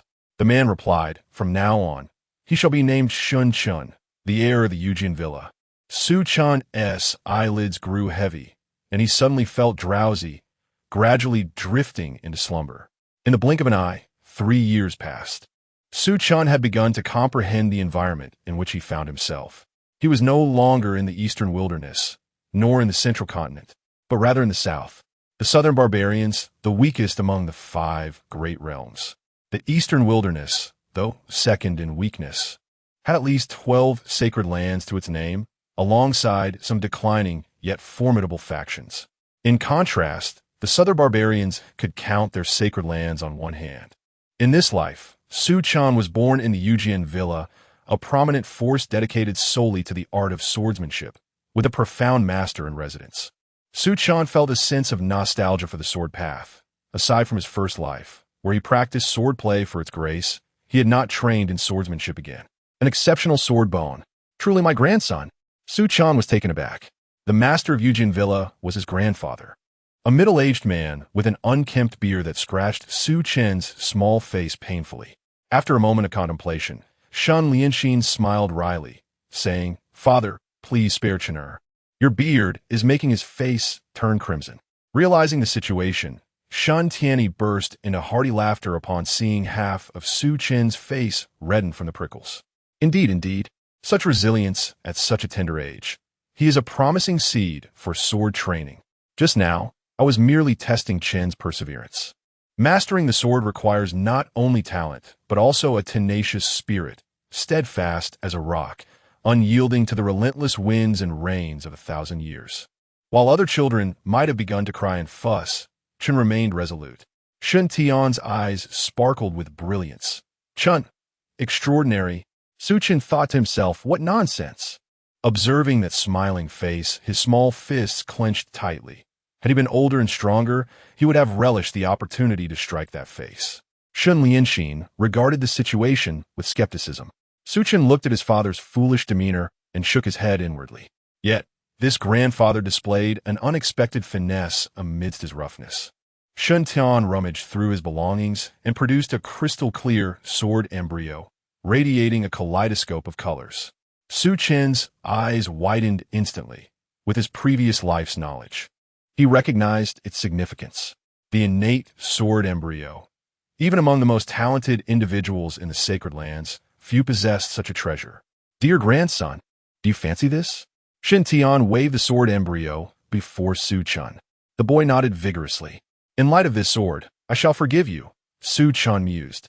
The innate sword embryo, which even his master in his past life, the Emperor of the Abyss, had been unable to acquire. Shen Tian smiled, seemingly triumphant. If you are willing to follow your grandfather to cultivate the sword path, this innate sword embryo shall be yours. Su Chen's eyes sparkled with excitement. Really? I am willing to follow grandfather in the pursuit of swordsmanship. Shun Lianxin abruptly lifted Su Chun and placed him behind him. Confronting Shen Tian with a serious tone, he is still young, merely speaking without intent. I implore you, father, spare Chun. He absolutely cannot accompany you in cultivation. Shen Tian's smile vanished. His gaze turned cold as he replied, Shun Lianxin, you dare to defy me? Observing Shen Tian's sudden change in demeanor, Su Chun felt a wave of frustration. The atmosphere had shifted from familial warmth to a stark confrontation. Shun Lianxin, fearful of Shen Tian, gathered his courage. For the sake of Su Chun, he drew his Qingfeng sword for the first time, its radiant glow shimmering, only to be effortlessly seized by Shen Tian. The Qingfeng sword emitted a mournful cry before being cast aside. Shun Lianxin was lifted effortlessly by Shen Tian, their disparity in strength overwhelming. Seeing this, Su Chun sensed that his grandfather might harm his father and quickly interjected, Grandfather, I beg you to spare my father. I am willing to follow you in the pursuit of swordsmanship. Upon hearing this, Shen Tian released Shun Lianxin, laughing heartily. Now, that is my grandson, Shun Lianxin. You are outdone by a mere child. Shun Lianxin's face turned ashen. He opened his mouth, wanting to speak, yet hesitated. Su Chun discerned that his father in this life was a gentle soul, while his grandfather was a domineering figure who would not tolerate defiance, even from his own children.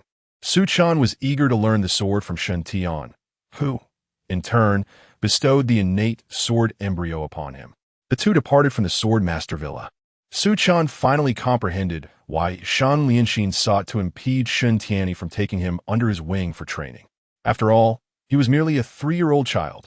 Su Chen felt utterly speechless. Within the sword furnace, the searing sword intent seemed poised to pierce him with countless wounds. Gritting his teeth, Su Chun silently cursed vehemently. 3 days later, upon seeing Su Chun barely clinging to life, Shen Tian's eyes sparkled with delight as he exclaimed, Good grandson, I truly did not misjudge you. You are indeed a natural talent for the way of the sword. Su Chun could only think. He was on the verge of death. Couldn't he at least be fed a dose of medicine? Was this truly his grandfather? One might mistake him for a sworn enemy. Thus, Su Chun continued to follow his unreliable grandfather in the pursuit of swordsmanship.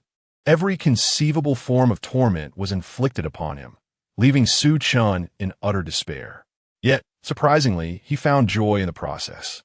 To his astonishment, he discovered that his aptitude for cultivation had actually improved amidst the harsh trials imposed by the old man. Chapter 52, The Swordsmanship Prodigy, Part 2, a decade later. Su Chun is 13 years old. Over these 10 years, he has come to understand why Shen Tian relentlessly sought ways to torment him. The ability to create the sword control body refinement technique is a mark of exceptional talent, and Su Chun cannot help but critique. Had it not been for his countless lifetimes of experience, which fortified his martial spirit, he might have succumbed to the pressure and perished. The sword control body refinement technique boasts a mortality rate of 99.999999999. It is no wonder that Shun Lianxin is reluctant for him to train under Shen Tian. It is a perilous path with no return. Surrounding Su Chun is a thin layer of sword aura, and with a mere flick of his hand, he unleashes countless streams of sword energy. This is the sword control body, a form of postnatal martial physique. Indeed, how fitting that I, Shen Tian, have a grandson of such caliber. The sword control body signifies that the sword control manor has finally produced another successful practitioner. Shen Tian's gaze seems to consume Su Chun whole as he breaks into a hearty laugh. At 13, Su Chun has reached the pinnacle of the spirit sea realm. heralded as the most extraordinary talent in the history of sword control manner. My good grandson, to become a true sword cultivator, one must not solely rely on arduous training. One must also conquer formidable opponents. Every individual is your testing stone. Su Chen, more challenges. Shun Tianyi leads Su Chen to various great factions to challenge the younger generation. The Southern Barbarians' talents list soon features an unprecedented figure, the sword master, Chen. Ranked 100, he is a 14-year-old genius of the spirit soul realm, rivaling even the true disciples of the sacred grounds. With the enhancement of the sword control body, Su Chen can effortlessly wield renowned swords of the world, his combat prowess far surpassing that of ordinary martial prodigies. For years swiftly pass. At 18, Su Chen's reputation soars, and many factions across the Southern Barbarians are aware of the remarkable genius emerging from sword control manner. He stands at 63rd on the talents list. During these 4 years, Su Chen's cultivation has advanced to the 5th level of the spirit soul realm. Upon returning to sword control manner, Shun Lianxin and Shui Rou embrace Su Chen, tears of joy streaming down their faces. Yet, beside them stand a child of 6 or 7, whose features bear a resemblance to Su Chen. This is your younger brother, Shun Pingyan, Shun Lianxin says, gently ruffling the child's hair, a hint of shame in her voice. Both believed Su Chen had perished. Su Chen, unbothered by the prospect of having a younger brother, kneels to meet Shun Pingyan's timid gaze. He pinches the boy's cheek and smiles. Little Pingyan, I am your brother. Shun Chen. Shun Pingyan blinks his large eyes, slowly warming up to Su Chen, timidly uttering, brother. With a smile, Su Chen pats Shun Pingyan's head. From now on, should anyone dare to bully you, I shall wield my sword and protect you. Shun Pingyan gazes at Su Chen with wide eyes, feeling an inexplicable warmth from the young man before him. Observing the harmonious interaction between the brothers, Shun Lianxin and Shui Rou finally breathe a sigh of relief. Standing aside, however, Shun Tianyi looks on with disdain. Not destined for greatness. This is Shun Tianyi's assessment of Shun Pingyan. The child is too weak. He is ill-suited for sword training. Far inferior to Su Chen, who possesses the sword body, Su Chen began to diligently cultivate within the swordmaster manner. Occasionally, he would tease Shun Pingyan, who harbored no interest in the sword and disliked sword practice. Thus, Su Chen imparted to him other paths of cultivation. With a smile, Su Chen remarked, in this world, there are countless paths. It is not solely the path of the sword. If you do not enjoy sword practice, let me take on the sword while you pursue what you love and tread your own path. Shun Pingyan nodded earnestly, oblivious to the myriad of great paths. All he knew was that he was happy as long as he was not forced to practice the sword. When Su Chen turned 20, a significant event unfolded in the Southern Barbarians, the emergence of the Tianshu tomb. Su Chen's eyes sparkled. During his time in the Eastern Wasteland, he had heard of the tomb's grandeur. It was the burial site of a formidable being, entrance to which required a key. Most keys were held by the top-tier powers, yet a few were scattered across the corners of the Southern Barbarians. Naturally, the Swordmaster Manor was not qualified to possess a key, leaving Su Chen to leverage the manor's resources in search of one.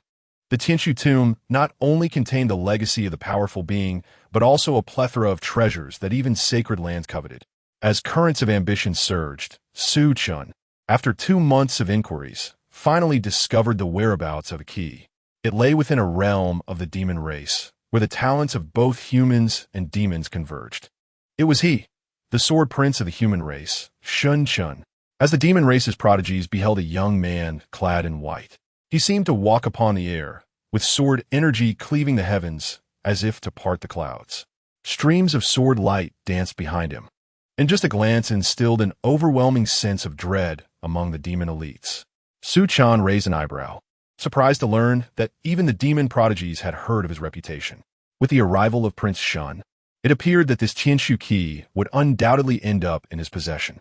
The human prodigies sighed in resignation upon witnessing Su Chen's entrance, for his rank had surged to 54th on the prodigy list. In this era, with no true disciples emerging from sacred lands or ancient clans, Su Chen stood as the foremost prodigy. The true heirs of sacred lands and ancient families all of whom possessed keys, would naturally refrain from competing for these scattered keys.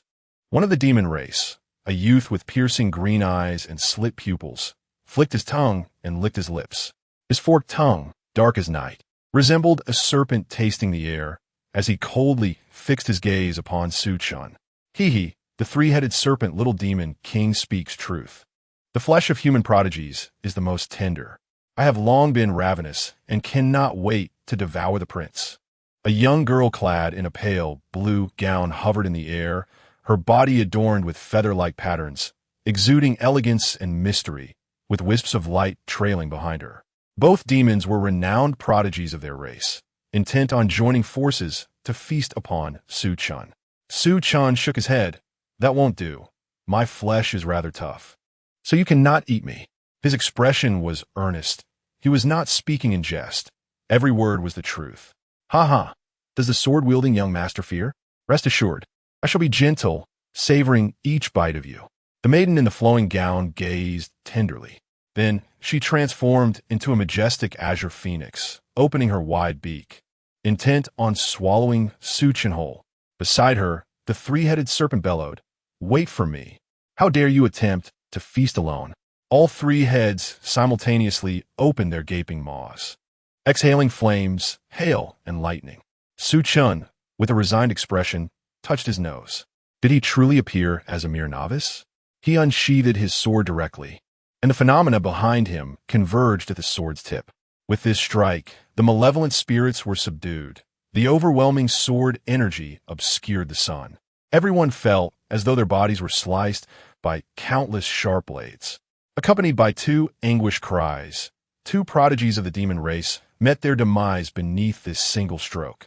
Record: the sword-wielding young master slayed two eminent prodigies of the demon race with one sword, achieving renown across the southern realm of 3,000 nations.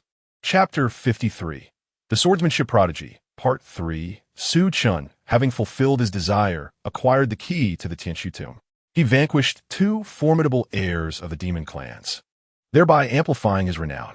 The predation of demons upon humans and vice versa is a matter of natural order.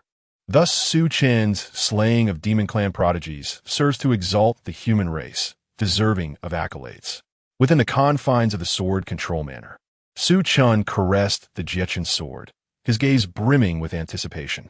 In this life, he had successfully cultivated the sword control body, a feat deemed to possess a success rate of 1 in a billion. Across the entire southern domain, he had become a paragon of swordsmanship in the eyes of countless admirers. He pondered the gap between himself and the esteemed sons of the sacred grounds, his eagerness only intensifying. Swordsmanship has always demanded unwavering resolve. Only through relentless trials can one truly merit strength. 3 months later, Chen departed from the sword control manor, journeying towards Tianshu Mountain. Upon his arrival, he found the area teeming with prodigies, their auras coalescing into a radiant haze. Some exuded an imposing presence, others an unparalleled elegance, while still others radiated a fierce battle intent. Each prodigy qualified to enter the Tianshu tomb was undeniably formidable. Suddenly, Chen instinctively raised his gaze. A resounding dragon's roar echoed, an overwhelming pressure instilling a primal fear within him. Gripping the Jiechin sword at his waist tightly, he beheld 9 crimson, serpentine dragons rending the void, drawing an opulent chariot. Intricate and magnificent runes adorned the chariot, while banners unfurled, sounding the ancient horns of glory. The feathered Ascension's sacred ground, one of the venerable sanctuaries of the southern domain. Within the chariot sat a youth clad in feathered robes, strikingly handsome and exuding an extraordinary demeanor. His eyes were closed, yet he emanated an aura of terrifying authority, compelling all who beheld him to instinctively submit. To Chen's astonishment, not a single thought of confrontation arose within his mind. His sword trembled, quaking in fear. How could he hope to overcome such a powerful being? It was akin to a mere mortal standing before an emperor, utterly insurmountable. Second on the prodigy rankings, a disciple of the feathered Ascension sacred ground, a being of the sacred soul body, Gu Yan. His might was overwhelming, indeed, a testament to the prowess of a top-tier prodigy. Su Chen acutely sensed the magnitude of the sacred body's power. In his previous life, he had witnessed the exchanges between disciples of the sacred grounds, but he had been too weak, too lacking in potential to truly grasp the extent of their strength. The feathered ascension, sacred ground, wielded immense prestige. The dragons drawing the chariot, how splendid!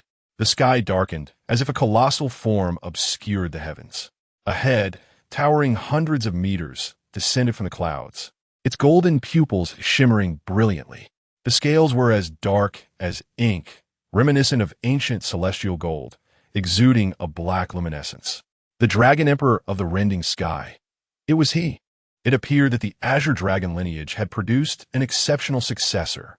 Su Chen overheard an elder from an ancient clan nearby, his voice laced with awe. The Azure Dragon clan was said to have once birthed a true emperor, though it had since waned. Nevertheless, even in decline, its legacy could not be underestimated.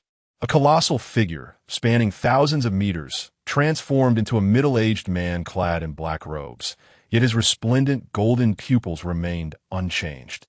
The nine-headed crimson dragon trembled in fear before the Void Dragon Emperor. "Such a wretch is unworthy of the noble bloodline of my dragon race," he declared, extending his hand to strike the nine-headed dragon dead. "How dare you?" A furious voice resonated from the direction of the sacred feathered land. An old man with hair as white as frost, though diminutive in stature, stood firm against the Void Dragon Emperor. The aftermath of their clash shattered mountains and rivers for miles around.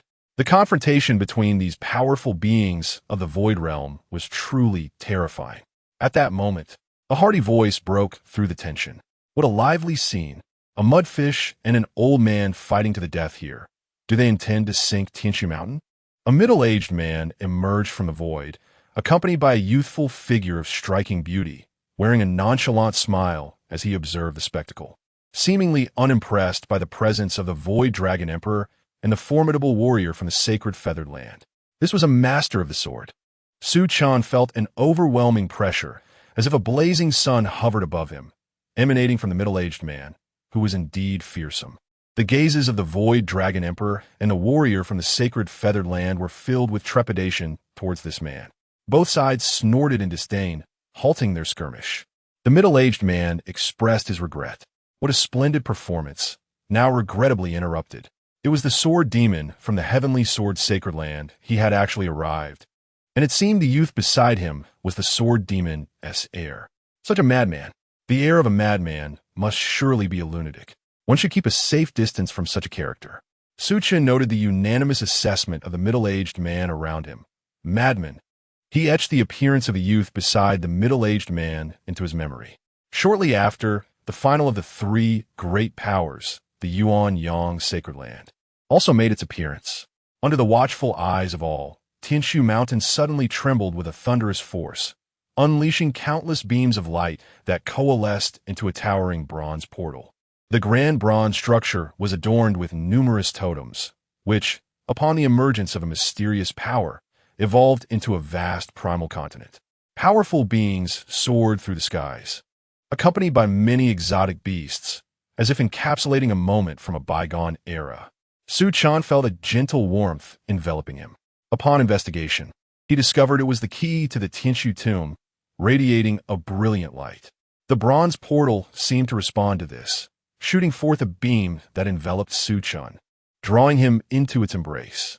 Simultaneously, not just Su Chen, but all those possessing the key to the Tianshu tomb were swept away by a stream of light into the bronze portal. The world beyond the portal was far larger than any secret realm Su Chen had previously encountered. Both a minuscule sun and moon appeared in the sky.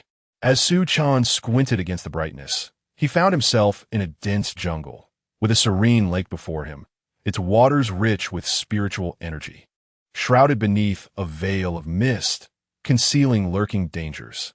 However, at the heart of the lake lies an island, adorned with lush green vines that ascend majestically.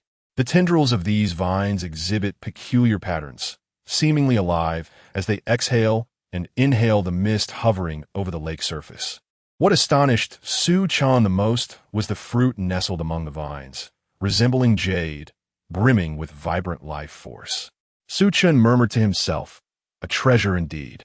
Yet it harbors a terrifying and concealed peril. The treasures within the Tianshu tomb are plentiful, but so are the dangers. It is said that even disciples of the Sacred Land sequence have perished within. Su Chen could not afford to be careless. It was a member of the human race.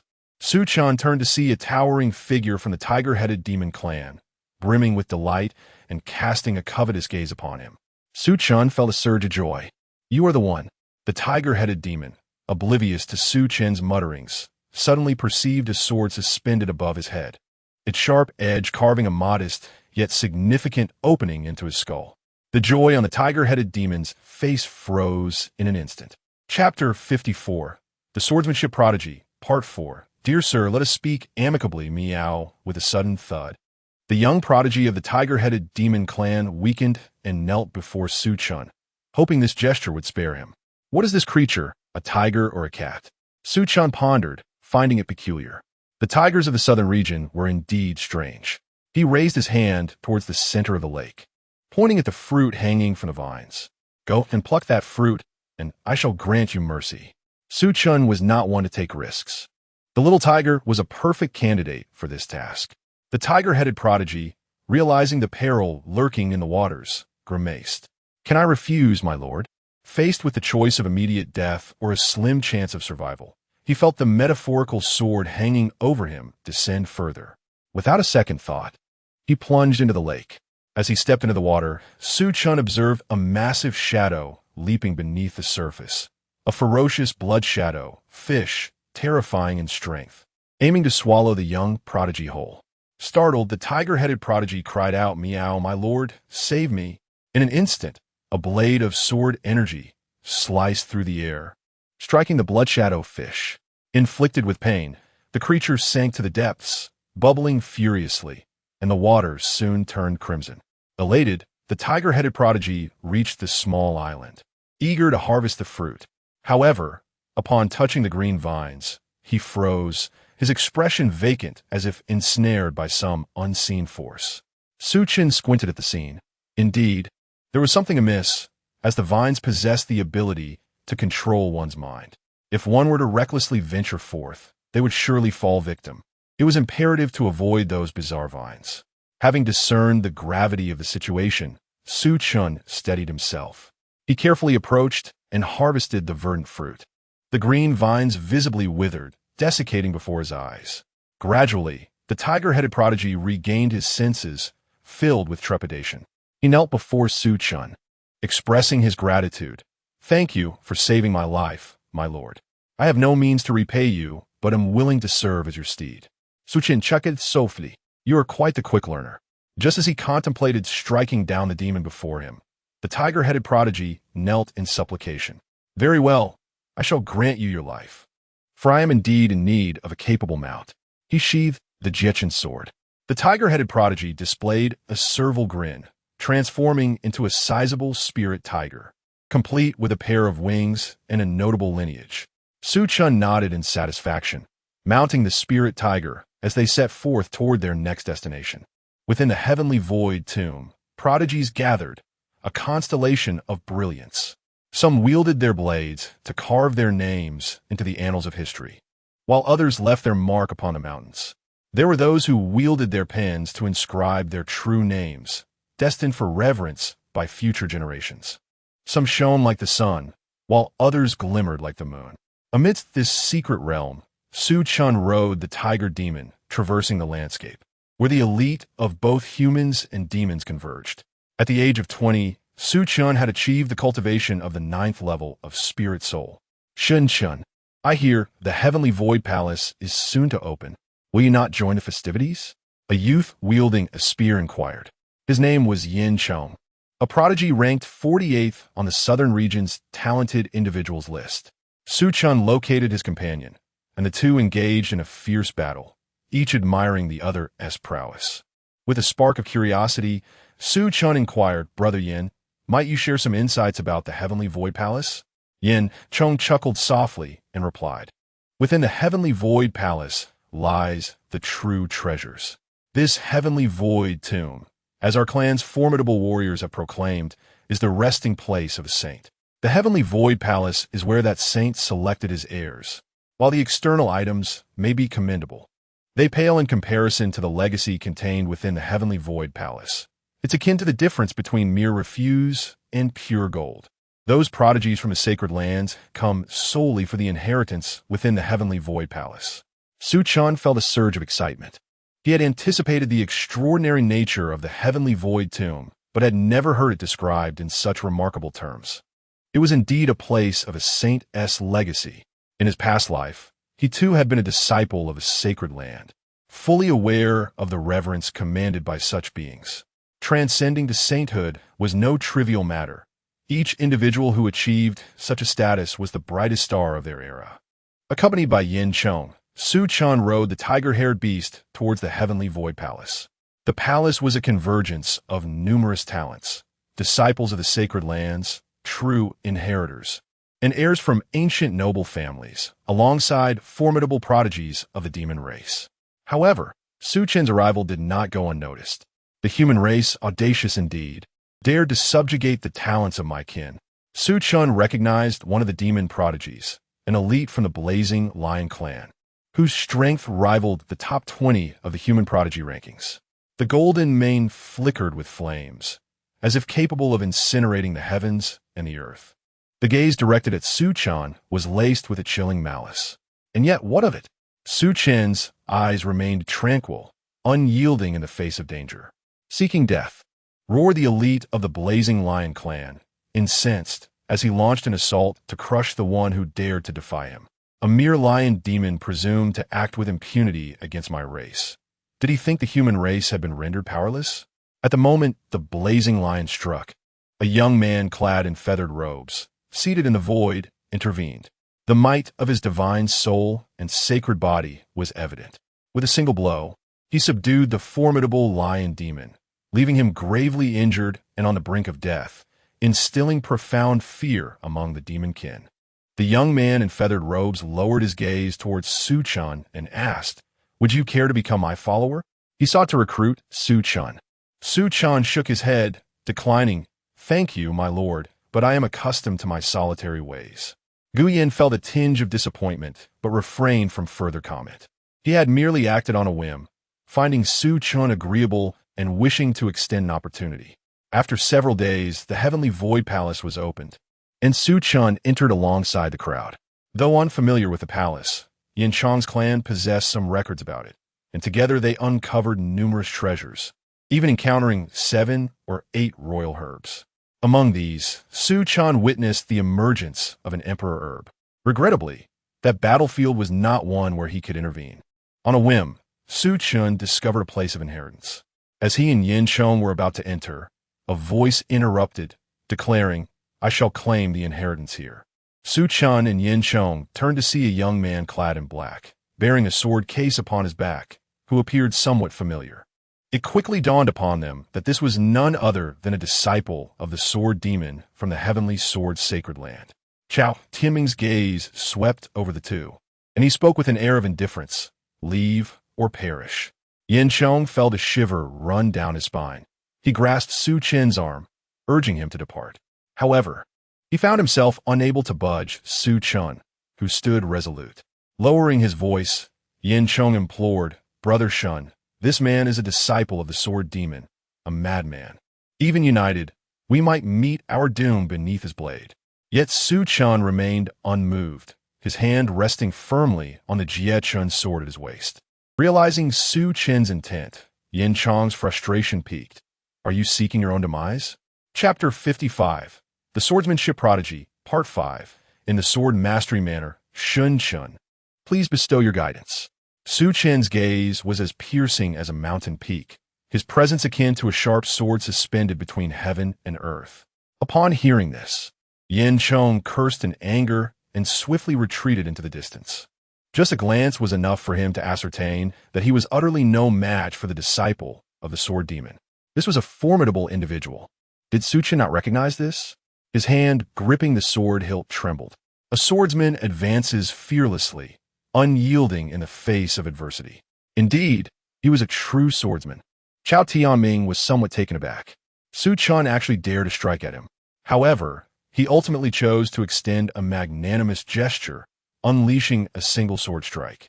In that moment, the sword light surged forth, and Su Chen's sword mastery erupted, coalescing countless strands of sword energy into a singular blade, emanating a terrifying tremor.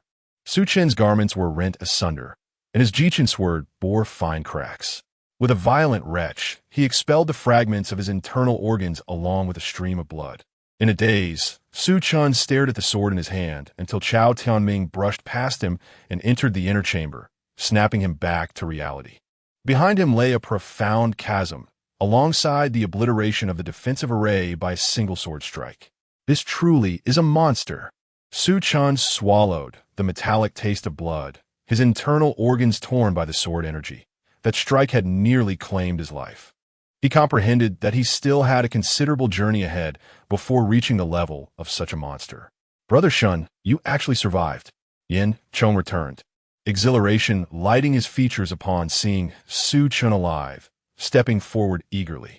With a thunderous roar, a gleaming spear shot through the air, aimed directly at Su Chen's head with lightning speed. Su Chen concentrated his sword aura with one hand, deflecting the seemingly unstoppable blow, which instead struck his shoulder.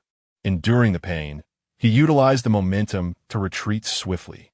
Seeing that his attack had not incapacitated Su Chen, Yin Chong's expression morphed into one of cold indifference, resembling a venomous snake as he regarded Su Chen. Brother Shun, I did not anticipate your profound wariness towards me. Yin Chong was convinced that he had not erred in his previous strike.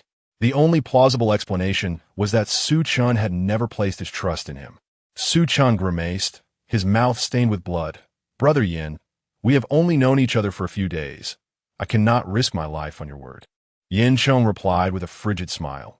Even if you evade this time, how many more attempts do you think you can escape while gravely injured? Cease your struggle. Relinquish the sword techniques of the sword mastery manner to me. Perhaps, out of consideration for our brief acquaintance, I might grant you a swift death, sparing you from prolonged suffering.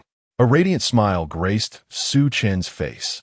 He cast his Jichin sword into the air, transforming it into a brilliant arc of 9-colored sword light. Are you intending to self-destruct your life-bound sword? Have you lost your mind? Yin Chong berated him vehemently. The destruction of a life-bound sword would leave Su Chen gravely injured if not dead. Yet, Su Chen cared little. Survival was paramount. The self-detonation of the life-bound sword would buy him time against Yin Chong. Su Chen mounted the back of Tiger Hair. Let us depart from the Tianshu Hall. Tiger Hair hesitated momentarily before obeying Su Chen's command, exiting the Tianshu Hall to seek a concealed location, awaiting Su Chen's return. Within the Tianshu Hall, Yin Chong's furious curses echoed in the air. However, it was not long before the atmosphere thickened with the anticipation of yet another confrontation. The injured Yin Chong soon found himself in the sights of other prodigies. Su Chen swallowed a precious medicinal herb with reckless abandon, unconcerned about the potential waste. For his injuries were grave. A disciple of the sword demon, he was undoubtedly a top-tier genius in the realm of swordsmanship. Surviving a direct blow from one of them was a stroke of luck, and now he had fallen victim to Yin Chong's ambush, resulting in even greater wounds. A fierce glint flashed in Su Chen's eyes. If he were to self-destruct his intrinsic sword artifact, Yin Chong would surely suffer. Should Yin Chong survive, Su Chen would undoubtedly exact his vengeance. Half a month later, despite still harboring internal injuries, Su Chen appeared outwardly unscathed. He glanced at the waiting Tiger Hair outside the cave and remarked coolly, "You saved my life. I shall not treat you poorly. From now on, you shall serve as the guardian spirit beast of the Yujin Manor, revered by generations to come." Tiger Hair, puzzled, thought to himself, isn't this just a lifetime of servitude? Why not dissolve our master-servant contract? Yet, he kept his thoughts to himself, following Su Chen with a dejected demeanor, seemingly resigned to his fate. Inside the Tianshu Hall, he had refrained from attacking Su Chen, and now the opportunity had slipped away. Even if he were to kill Su Chen within the hall, survival would be impossible. It all seemed to be written in the stars. As Su Chen recuperated, he began to search for traces of Yin Chong. Had Yin Chong perished? Su Chen was somewhat taken aback. It was astonishing that a genius from the Yin family possessed no means of self-preservation, meeting such an untimely end. It appeared that his self-detonation had attracted a host of ruthless individuals who banded together to eliminate Yen Chong. Once a life is extinguished, it is akin to a lamp being snuffed out. There was no need for Su Chen to seek revenge on Yen Chong. The Tianshu tomb had reopened, claiming the lives of many prodigies. It was a grave destined to entomb countless corpses. Fortunately, Su Chen's luck held, and he reaped substantial rewards, drawing ever closer to a breakthrough into the Tongshan realm. Upon returning to Yu Jin Manor, Su Chen commenced his seclusion. Over a year later, he emerged, having ascended to the Tongshan realm at the age of 22. The atmosphere within Yu Jin Manor was jubilant, celebrating the rise of their young lord to the Tongshan realm, marking the emergence of yet another formidable sovereign with boundless potential. Just as Su Chen's reputation soared to its zenith, a piece of gossip swiftly circulated, claiming that he had clashed with the sword demon disciple and had been effortlessly defeated by a single strike. Such a talent could not possibly be a match for the sword demon disciple's prowess. Holding the report in his hand, Su Chen contemplated various theories. It was evident that someone had deliberately disseminated this information, perhaps to bolster the reputation of a young sword demon or to sow discord between him and that disciple. Such a ploy was rather clumsy. For a hot-blooded genius, it was an overt scheme. Yet, Su Chen was no fledgling, easily provoked. However, there was one thing he had not anticipated. Shun Tianyi seeking him out, his expression dark as he inquired, "Chun'er, did you truly lose to that young sword demon?" Su Chen nodded in acknowledgement. Admitting defeat to the young sword demon was not a source of shame. Shun Tianyi's face flushed with indignation. Impossible. The sword body of Yujian Mountain is the pinnacle of swordsmanship.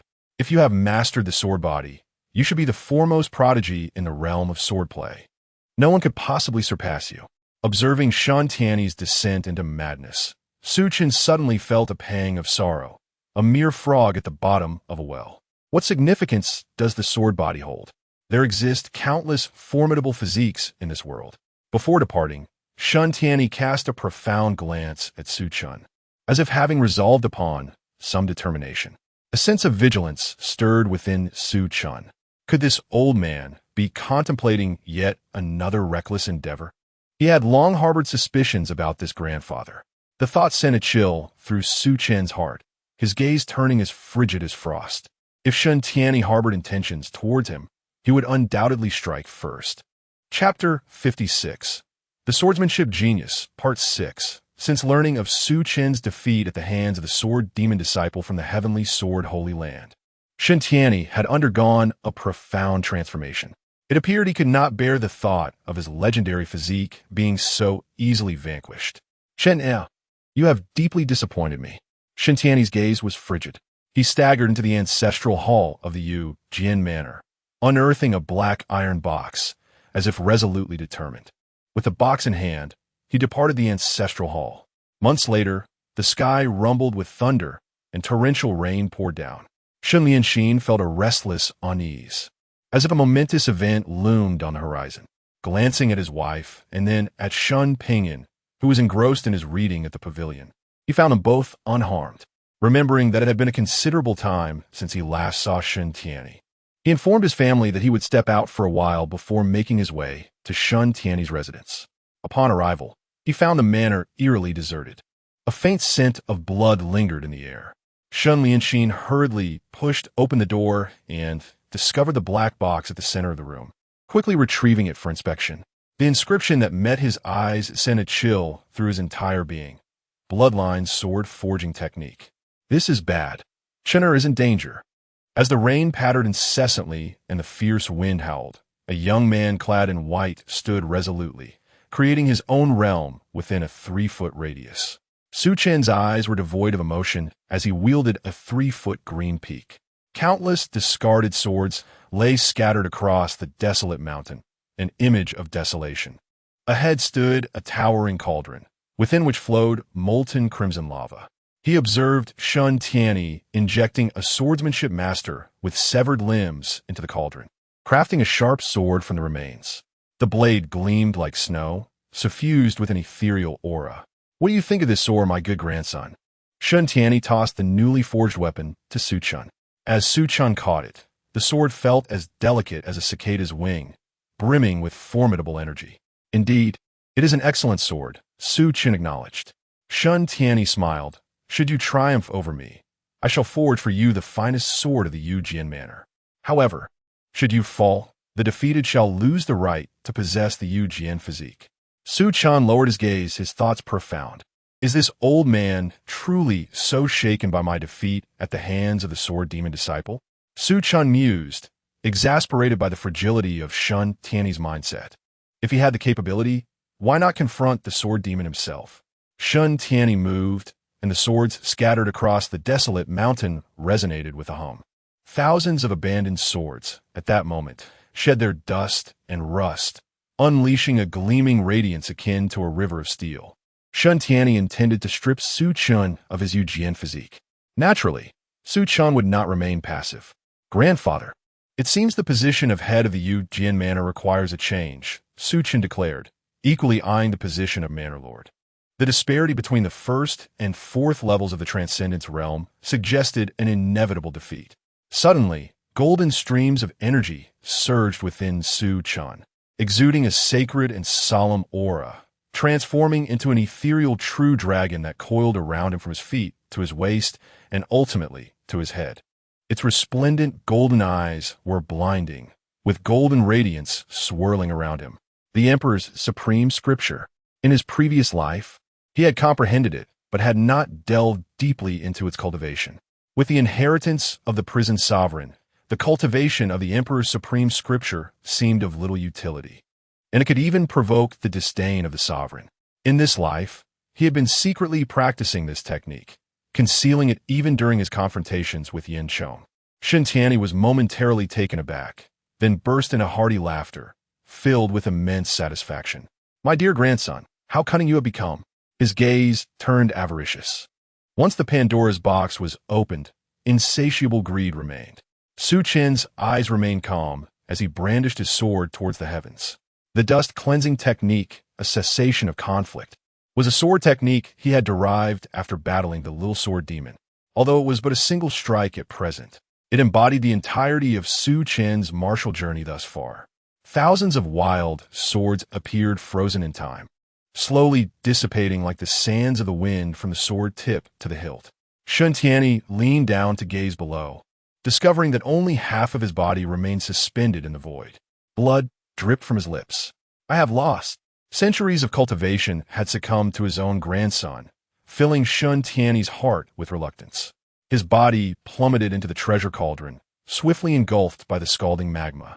The late-arriving Shun Lianxin witnessed this scene, her face drenched, unsure if it was rain or tears. Fateful entanglement. Fateful entanglement. Shun Lianxin trembled all over. How could her child slay his own father? What manner of fate was this? It was grandfather's own choice. Su Chen approached Shun Lianxin's side.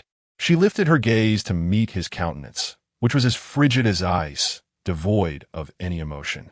In his face, she discerned the shadow of Shun Tianyi, even more ruthless and cold-hearted. Was this still her child, her flesh and blood? Shun Lianxin managed a bitter smile before departing from the Swordmaster Villa. Su Chen was unaware of her whereabouts. Following Shun Tianyi's demise, Su Chen achieved his wish of becoming the master of the Swordmaster Villa. Within the villa, apart from the deceased Shun Tianyi, the departed Shun Lianxin, and the three of them, grandfather, grandson, and Su Chen, there were three other individuals of the Transcendent Realm, a steward, and two guards, all also of the Transcendent Realm. The villa's sword guards were particularly elite, with Su Chen's reputation. Many prodigies of the sword sought to join the Swordmaster Villa. A year later, Su Chen gazed at the treasure cauldron before him, watching the magma gradually recede to reveal a dark sword enveloped in an eerie, ghostly flame. This divine sword had been forged from Shun Tianyi's entire swordsmanship, inherently possessing spiritual essence, usable only by those of the Shun bloodline. As Su Chen grasped the divine sword, black flames snaked up his arm to his neck, the dark veins resembling tiny serpents, yet he felt not a hint of pain. With a glimmer of excitement in his eyes, Su Chen praised, a splendid sword. From this moment forth, I shall name you Gue Chen. Dust to dust, earth to earth. Su Chen departed from the desolate mountains, wielding the Chen sword. In the blink of an eye, a decade slipped by. Ever since Shan Lianxin left the Sword Master Villa, no news had reached them. During these years, Su Chen devoted himself to rigorous cultivation, ascending from the first to the third level of the Tongxian realm. Such a rapid progression over 2 levels in a mere 10 years was indeed remarkable, and a breakthrough into the Dongshu realm seemed all but assured. Brother, have you emerged from your retreat? Shen Ping'an hurried over, now transformed into a young man of imposing stature, having grown significantly over the past decade. He had become Su Chen's right-hand man. Nodding, Su Chen inquired, during my 2 years of seclusion, have there been any significant events? With a wry smile, Shen Ping'an responded, Brother, the task you entrusted to me has borne fruit. Both the Qingwu dynasty and the Changle dynasty are willing to submit to our Sword Master Villa, becoming our subordinate forces. However, the Yunyu dynasty is under the interference of the Feishing sect, which is perpetually causing disturbances. Even Elder Shen Kai has suffered injuries, and the leader of the Feishing sect has boldly proclaimed that the Yunyu dynasty is under his protection, threatening that even if you were to confront him personally, you would return with nothing. Chapter 57, The Swordsmanship Prodigy, Part 7, Feishing Gate. Su Chen discovered information about this sect in his mind. Feishing Gate, a force that emerged only in the past millennium, is currently in its prime. The founding ancestor, King Feishing, is a formidable expert at the 6th level of the Profound Realm, surpassing even Shun Tianyi by a level. They have set their sights on the territory of the Yuan dynasty.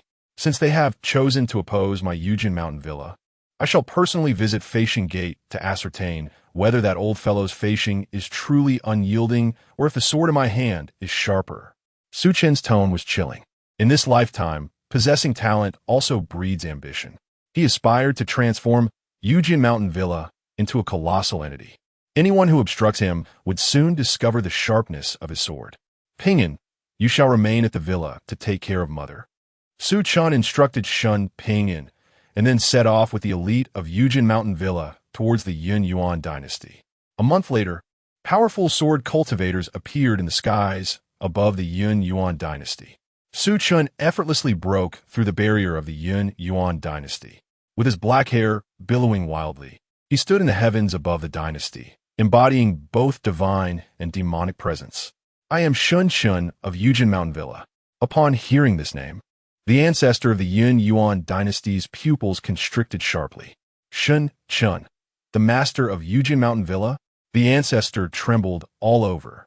He was merely half a step into the Profound Realm. Before Su Chen, he was no different from an ant. Su Chen approached the royal palace, followed by dozens of powerful sword cultivators, as if traversing an unguarded realm, with no one daring to impede him. The courtiers within the hall prostrated themselves on the ground, unsure whether they were paying homage to the figure on the dragon throne or to Su Chen himself. Silence enveloped the room, with no one daring to lift their gaze. The youth seated on the dragon throne felt as though a colossal hand had tightened around his throat, rendering him breathless. Beads of sweat cascaded down his cheeks. It was the master of Yujin Mountain Villa. How could he have come in person? Yanhua couldn't fathom why such a significant figure would personally arrive at the Yuan dynasty. Just months ago, he had chosen Feishing Gate, eliminated dissenters, and secured his throne, all while contemplating the revitalization of the Yuan dynasty. Su Chen's arrival shattered his illusions. In conflicts among such grand sects, individuals of his stature rarely took the field themselves. Yet Su Chen had descended, bringing with him the elite of Yujin Mountain Villa directly to the Yuan dynasty. Su Chen spoke coolly, "Get down." A flicker of anger appeared on the youthful monarch's face, quickly suppressed as he bowed his head respectfully and departed from the throne. Su Chen took a seat upon the throne, reflecting, he is a patient individual. Should he survive, he might become the rejuvenator of the Yuan dynasty. Alas, he has crossed paths with me. Su Chen had already pronounced a death sentence in his heart for this ambitious youth, who wished to reshape the Yuan dynasty. Tell me the location of Feishing Gate. This was Su Chen's objective. My lord, although we are a subsidiary force of Feishing Gate, our time of allegiance is short, and we are unaware of the specific location of Feishing Gate.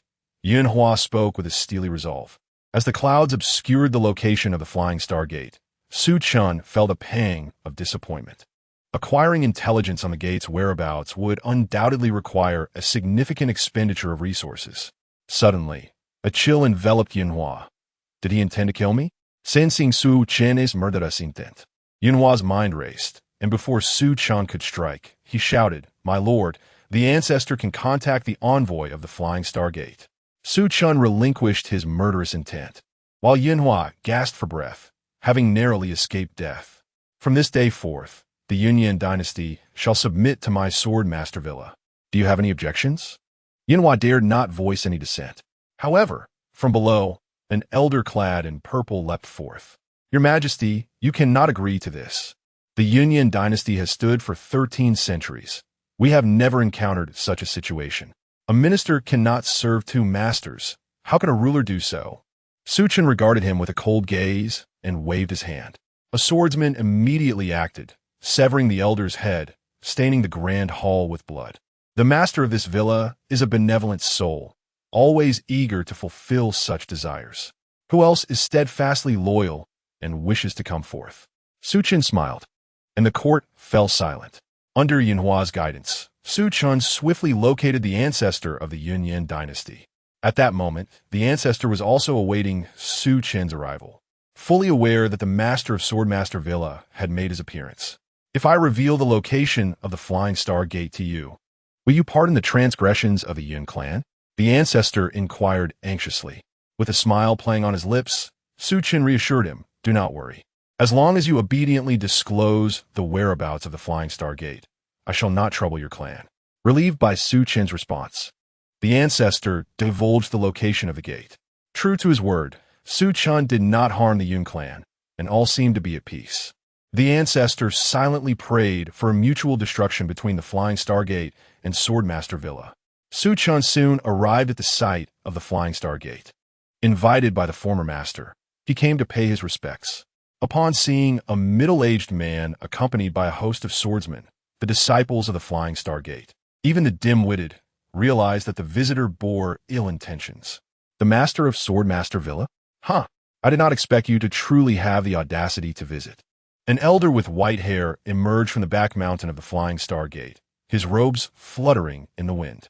Su Chen stood with his hands clasped behind his back, stating, "Elder, I wish to ascertain whether I can emerge unscathed from your Flying Star Gate. It has been years since I last drew my sword, and I am eager to discover whether your Flying Star's defenses are impenetrable or if my blade is sharper."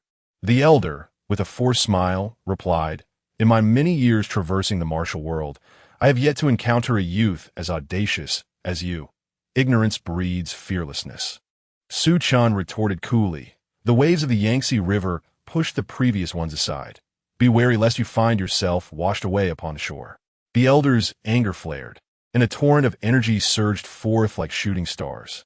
With the dust-returning sword in hand, Su Chen unleashed a series of sword techniques. Kill them all. Leave none alive. At Su Chen's command, the formidable warriors of Swordmaster Villa charged towards the Flying Star Gate. Kings against kings, generals against generals, soldiers against soldiers. This battle shook the heavens and the earth. Su Chen had to concede that the Star King was a formidable adversary. The Star Technique was versatile, capable of both offense and defense. Such a skill, when combined with the sword technique of the sword control manner, could potentially elevate the manor's prowess to an entirely new echelon. However, the victor was to be me. Su Chen sought to swiftly conclude the battle by manipulating the Star King into abandoning his defense for an offensive stance, delivering a close-range strike with the cease hostilities technique of the robbery dust style.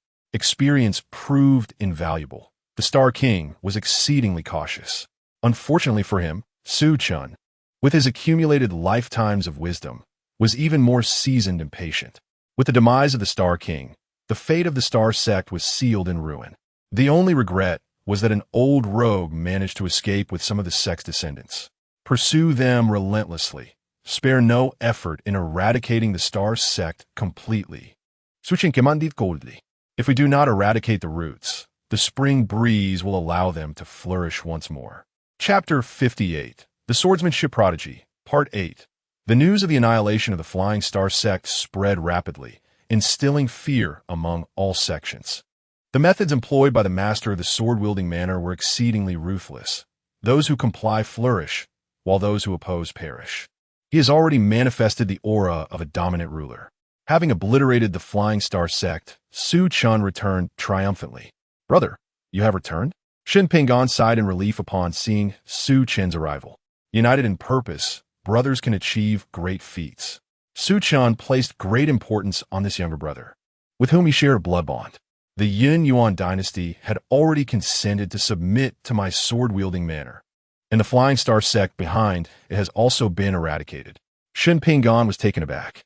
Had his brother truly grown to such an extent? Under the radiant influence of Su Chen, Shen Pingon felt rather ordinary. At merely 20 years of age, he had reached the spirit realm, destined to step into the profound realm. Yet, standing before his elder brother, he found it difficult to hold his head high. Su Chen instructed, "There are remnants of the Flying Star sect that have escaped. Organize a team, and at all costs, seek out any news regarding these remnants. Regardless of age or gender, they must be eradicated to prevent them from growing and seeking revenge against our sword-wielding manner." Shen Pingon nodded solemnly. Su Chen continued, "As for the Yin Yuan dynasty, seize an opportunity to place a compliant member from the Yun clan's collateral line into a position of power." Shen Pingon committed Su Chen's orders to memory, akin to a sword ready to execute commands. Once everything was arranged, Su Chen began to utilize the resources of the Flying Star sect and the three major dynasties to cultivate the sword-wielding guards. His ambitions extended far beyond this. Absorbing such a multitude of powers would undoubtedly provoke the wariness of those forces led by Void Realm monarchs. It seemed a journey to the sacred land of the heavenly sword was imperative. In this world, it is merely a matter of the big fish devouring the small. Having a powerful backing is crucial. Without it, he would inevitably find himself on the dining table of fate. Su Chen was acutely aware of this. Within the sacred land of the heavenly sword, a young man clad in black was cultivating amidst a burial ground filled with sword intent. An elder hurriedly approached, whispering news to the young man. A flicker of surprise passed through Chao Tianming's eyes. "The master of the sword-wielding manner, Shen Chen, he wishes to see me?" Chao Tianming had a vague recollection of Shen Chen, who had survived a direct strike from him at the Tiansu tomb over a decade ago. Few among the prodigies of the sacred land could face a sword strike and remain unscathed. "Very well, I shall meet him," Chao Tianming mused, intrigued to discover the purpose of this visit from a master of the sword-wielding manner. Under the guidance of the elder of the sacred land, Su Chen encountered Chao Tianming. The young man in the black robe sat in a pavilion atop a sword peak, surrounded by flora that resembled a blade. His sword was even more formidable and sharper, and Su Chen felt utterly incapable of comprehending the depth of his understanding of swordsmanship. Su Chen was astounded. This was truly the legendary genius of the sword body level. It was indeed enviable. He considered himself fortunate to have cultivated the sword-wielding body with a success rate of 1 in a billion. Possessing commendable talent and several lifetimes of accumulation, his aptitude surely exceeding the 1K level. Yet now, he could not even glimpse the shadow of Chao Tianming. In a lifetime, he too must experience such exhilarating moments. "Has Master Shen sought me for some matter?" Chao Tianming gazed at Su Chen with a smile, his profound, sword-like eyes seemingly capable of penetrating the depths of Su Chen's thoughts. Indeed, the inheritors of the sacred lands are never simple individuals. Even among the least cunning, such as those from the Sword Dao sacred land, their successors are far from Navi. Su Chen nodded, confessing to be frank. "I wish to collaborate with the swordmaster." Chao Tianming, with an enigmatic smile, replied, "Are you seeking to enhance my reputation? To deter those who covet your power from acting recklessly?" With his intentions laid bare, Su Chen did not shy away, affirming with a nod. Gao Tianming, a newly emerged sword master from the heavenly sword's sacred land, possessed an unsteady foundation. This was Su Chen's aim. "I am willing to offer 30% of the annual revenue of the Yujian Manor as compensation." Su Chen proposed. After a moment of contemplation, Chao Tianming slowly responded, 30% is insufficient." Su Chen's heart sank. However, Chao Tianming's radiant smile returned. "That may be true for others, but you, Shen Chen, possess great potential in the sword Dao. Su Chen's spirit's sword. Does this mean the sword master has agreed? A nod from Chao Tianming confirmed it. With the support of this disciple of the sword devil, Su Chen had secured a protective talisman. The two engaged in sword discussions for half a day. As Su Chen prepared to take his leave, Chao Tianming offered a piece of advice. Master Shun, your journey in the sword Dao has merely begun. Do not let it drown in the mundane. Su Chen paused, smiling. Thank you for your concern, Sword Master. My path in the sword Dao will certainly not end here. I shall seek your guidance as I strive for perfection. After Su Chen departed, Chao Tianming sighed softly. This individual lacked purity in his swordsmanship. How could one who was not sincere in the sword hope to ascend to its pinnacle? He could only wish for Su Chen to awaken in due time. Upon returning to the Yujin Manor, news of its formidable backing spread rapidly, instilling trepidation in various factions. They coveted the legendary sword-forging techniques of the Yujin Manor. In the blink of an eye, 30 years had passed. Su Chen's cultivation had grown increasingly unfathomable, reaching the 6th level of the mystic realm. The foundation of the Yujin Manor had also deepened, rivaling that of the long-standing royal factions. In this lifetime, if he had sufficient resources for cultivation, even ascending to royalty was not beyond reach. The Yujin body, with a success rate of 1 in 10 million, was not something Su Chen wished to squander. He was determined to carve out a legendary existence. As Su Chen reviewed the reports from recent years, he noted that the young king of the Yun Yuan dynasty had long since perished. Shun Pingyan had found an obedient branch of the Yun family to support as the new ruler, ensuring that the dynasty retained its name. Observing Shun Pingyan's troubled demeanor, Su Chen casually inquired, Pingyan, do you harbor any concerns? Caught off guard by Su Chen's perceptiveness, Shun Pingyan stammered and fled, prompting a hearty laugh from Su Chen. It appears Pingyan has found a romantic interest. I wonder which lady has captured the heart of my second master of the Yujin Manor. Su Chen recognized this as a sign of impending romantic tribulations. Su Chen, filled with curiosity, sought information from Mother Shun. He learned that his younger brother had developed feelings for a princess of the Tsangming dynasty. Su Chen pondered, questioning why such a mere princess could not simply be married if there were affections involved. The Yujin Mountain Manor possessed boundless potential, and any astute dynasty would be eager to court such a powerful ally. With a bitter smile, Mother Shun replied, that princess has made 2 demands that Pingyan cannot acquiesce to. Intrigued, Su Chen inquired, what are those demands? As long as they are not excessive, my Yujin Mountain Manor will comply. Given that Shin Pingyan was both his beloved younger brother and a trusted aide, Su Chen naturally cared deeply about his brother's lifelong matters. Mother Shin spoke in a hushed tone, her voice laced with indignation. They wish for you to relinquish the position of the manor's master, and then they would require the entire Yujin Mountain Manor as a bridal dowry in order to bestow the princess upon Pingyan. Upon hearing this, Su Chen was instantly incensed. Chapter 59. The Swordsmanship Prodigy, Part 9. How audacious to think one could claim possession of the sword-controlling manor with mere words. At last, Su Chen grasped the reason behind Shun Pingyan's hasty retreat upon having his intentions exposed. It was likely that he could not bear to confront Su Chen. Shun Pingyan harbored lingering affections for that woman. The allure of a beautiful woman was ineffective against someone like him, who had lived through several lifetimes. However, Shun Pingyan remained a sword in Su Chen's hands, untouched by the venom of love. Even the most indifferent souls cannot find an antidote when they first encounter the poison of love. The following day, Su Chen summoned Shun Pingyan to his side.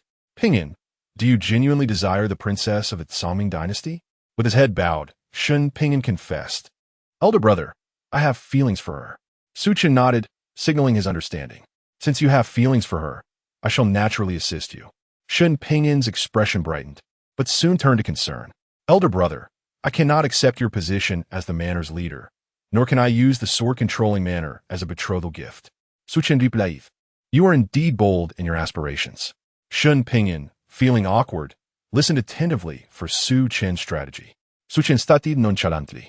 Acquiring a lofty princess is quite simple. One merely needs to annihilate the Tsangming dynasty. Once the Tsangming dynasty falls, stripped of her identity and status, What choices will she have left? Shen Pingyan perceived the ruthlessness in his elder brother's words. Su Chen, however, was unconcerned about such matters. He understood the nature of royal daughters from these dynasties. Treating them as mere playthings was one thing, but marrying them legitimately would only lead to Shen Pingyan's eventual ruin. That very day, Su Chen set forth to the great Jing dynasty, a rival of the Tsaoming dynasty. These two dynasties had been embroiled in enmity for over 2 millennia, each seeking to devour the other. Upon hearing that the lord of the sword-controlling manor sought an audience, the emperor of Jing was elated. What brings the esteemed Lord Shen to my great Jing dynasty? The emperor speculated on Su Chen's intentions. Su Chen spoke candidly. I wish to discuss a grand strategy with your majesty. The emperor's demeanor shifted to seriousness, and he promptly dismissed his attendants. I am aware that the great Jing dynasty has long-standing grievances with the Tsaoming dynasty. The sword-controlling manor could lend your majesty substantial support. The emperor was overjoyed, yet confusion quickly followed. Such a fortuitous opportunity, seemingly falling into his lap, was too good to be true. The sword-controlling manor, backed by the heavenly sword's sacred ground, was renowned throughout the land. Even without the support of the sacred ground, under the guidance of this legendary lord, the manor stood among the pinnacle of forces beneath the imperial level, boasting no fewer than a dozen formidable experts within its ranks. The strength of its lord was unfathomable, with the prospect of his ascension to emperor all but assured. With a soft sigh, Su Chen shared the half-truths surrounding Shen Pingyan's situation with the emperor. Upon hearing this, the emperor's expression turned furious, and he slammed his hand on the table. How outrageous! The Tsaoming dynasty has gone too far. My great Jing dynasty is home to numerous unmarried princesses, all of exquisite beauty. If your brother has any preferences, even as a concubine, it would be their honor. And thus, the emperor's attitude was evident. However, Su Chen tactfully declined on behalf of Shen Pingyan. He was acutely aware of Shen Pingyan's character. Given the current standing of a Yujin manor, what kind of woman could Shen Pingyan not acquire if he merely sought beauty and allure? The emperor of Jing expressed his regret and suggested, since Shen Manor Master and I share an immediate rapport, let us forge an alliance as sworn brothers, supporting one another. Su Chen contemplated for a moment, finding no apparent drawbacks. Their oath of brotherhood symbolized the formal alliance between Yujin Manor and the Great Jing Dynasty. Within a month, the Great Jing Dynasty launched an offensive against the Tsaoming Dynasty, catching them entirely off guard. Upon returning to Yujin Manor, Shen Pingyan, feeling a pang of conscience, sought out Su Chen.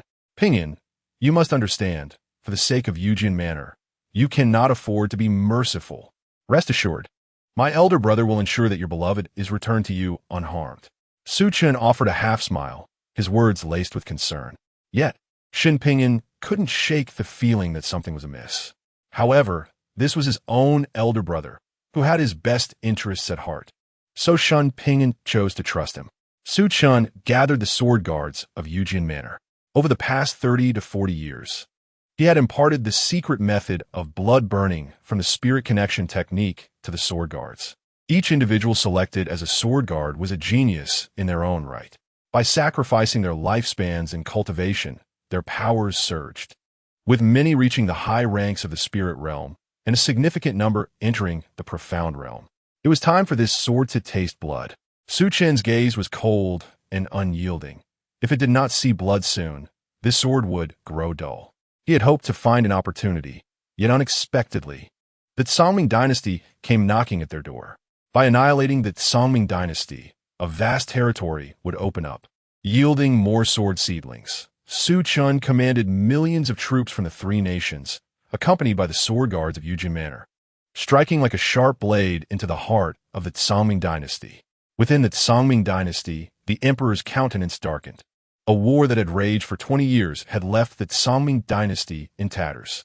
Your Majesty, it is dire. Marshal Wang has fallen in the decisive battle at Tsaoming River. His whereabouts are unknown. Upon hearing this news, the emperor's fury escalated, his breath ragged, and he spat out a mouthful of blood. Impossible. Wang Feng is the undefeated war god of the Tsaoming dynasty. How could he suffer such defeat? A heavy silence fell over the assembly. If not for the gravity of the situation, they would have preferred to keep this devastating news from their sovereign. With a fierce expression, the emperor declared, "Since they have forced my hand, I shall not hesitate to unleash a royal war."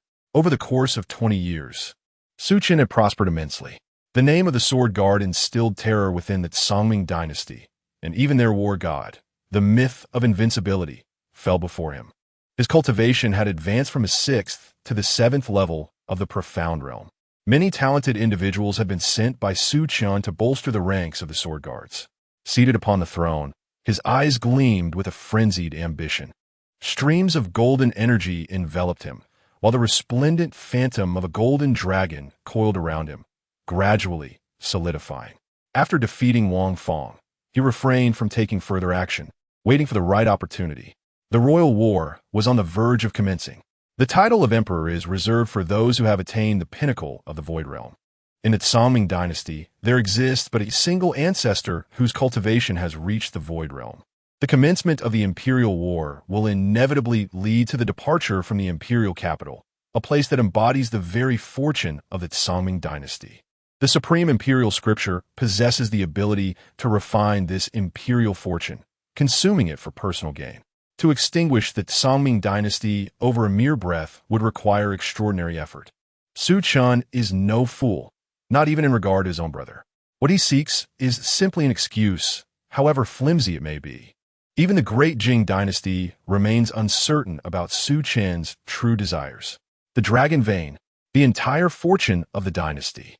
Chen aims to harness this imperial fortune to cultivate the 7th level of the supreme imperial scripture, thereby ascending to the throne. Chapter 60. The Swordsmanship Genius, Part 10. As anticipated by Chen, under the coercion of the great Jing dynasty, the ancestral figure of the Songming dynasty emerged to challenge the elder of the great Jing dynasty. The two masters of the void realm clashed, unnoticed by many. The Yujian manor remained still, but 13 sword guards were missing, and Chen had vanished as well. Accompanied by the 13 sword guards, Chen launched a surprise attack on the Songming dynasty, an audacious move that caught the Song Emperor off guard. With the Gui Chen sword, he cleaved through 18 kings, leaving all 13 sword guards dead.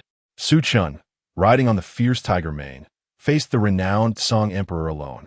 The Song Emperor, though not of the void realm, was bolstered by the fortune of his dynasty, barely achieving the 9th level of the transcendence realm. Chen of Yujian manor. The Song Emperor's expression darkened.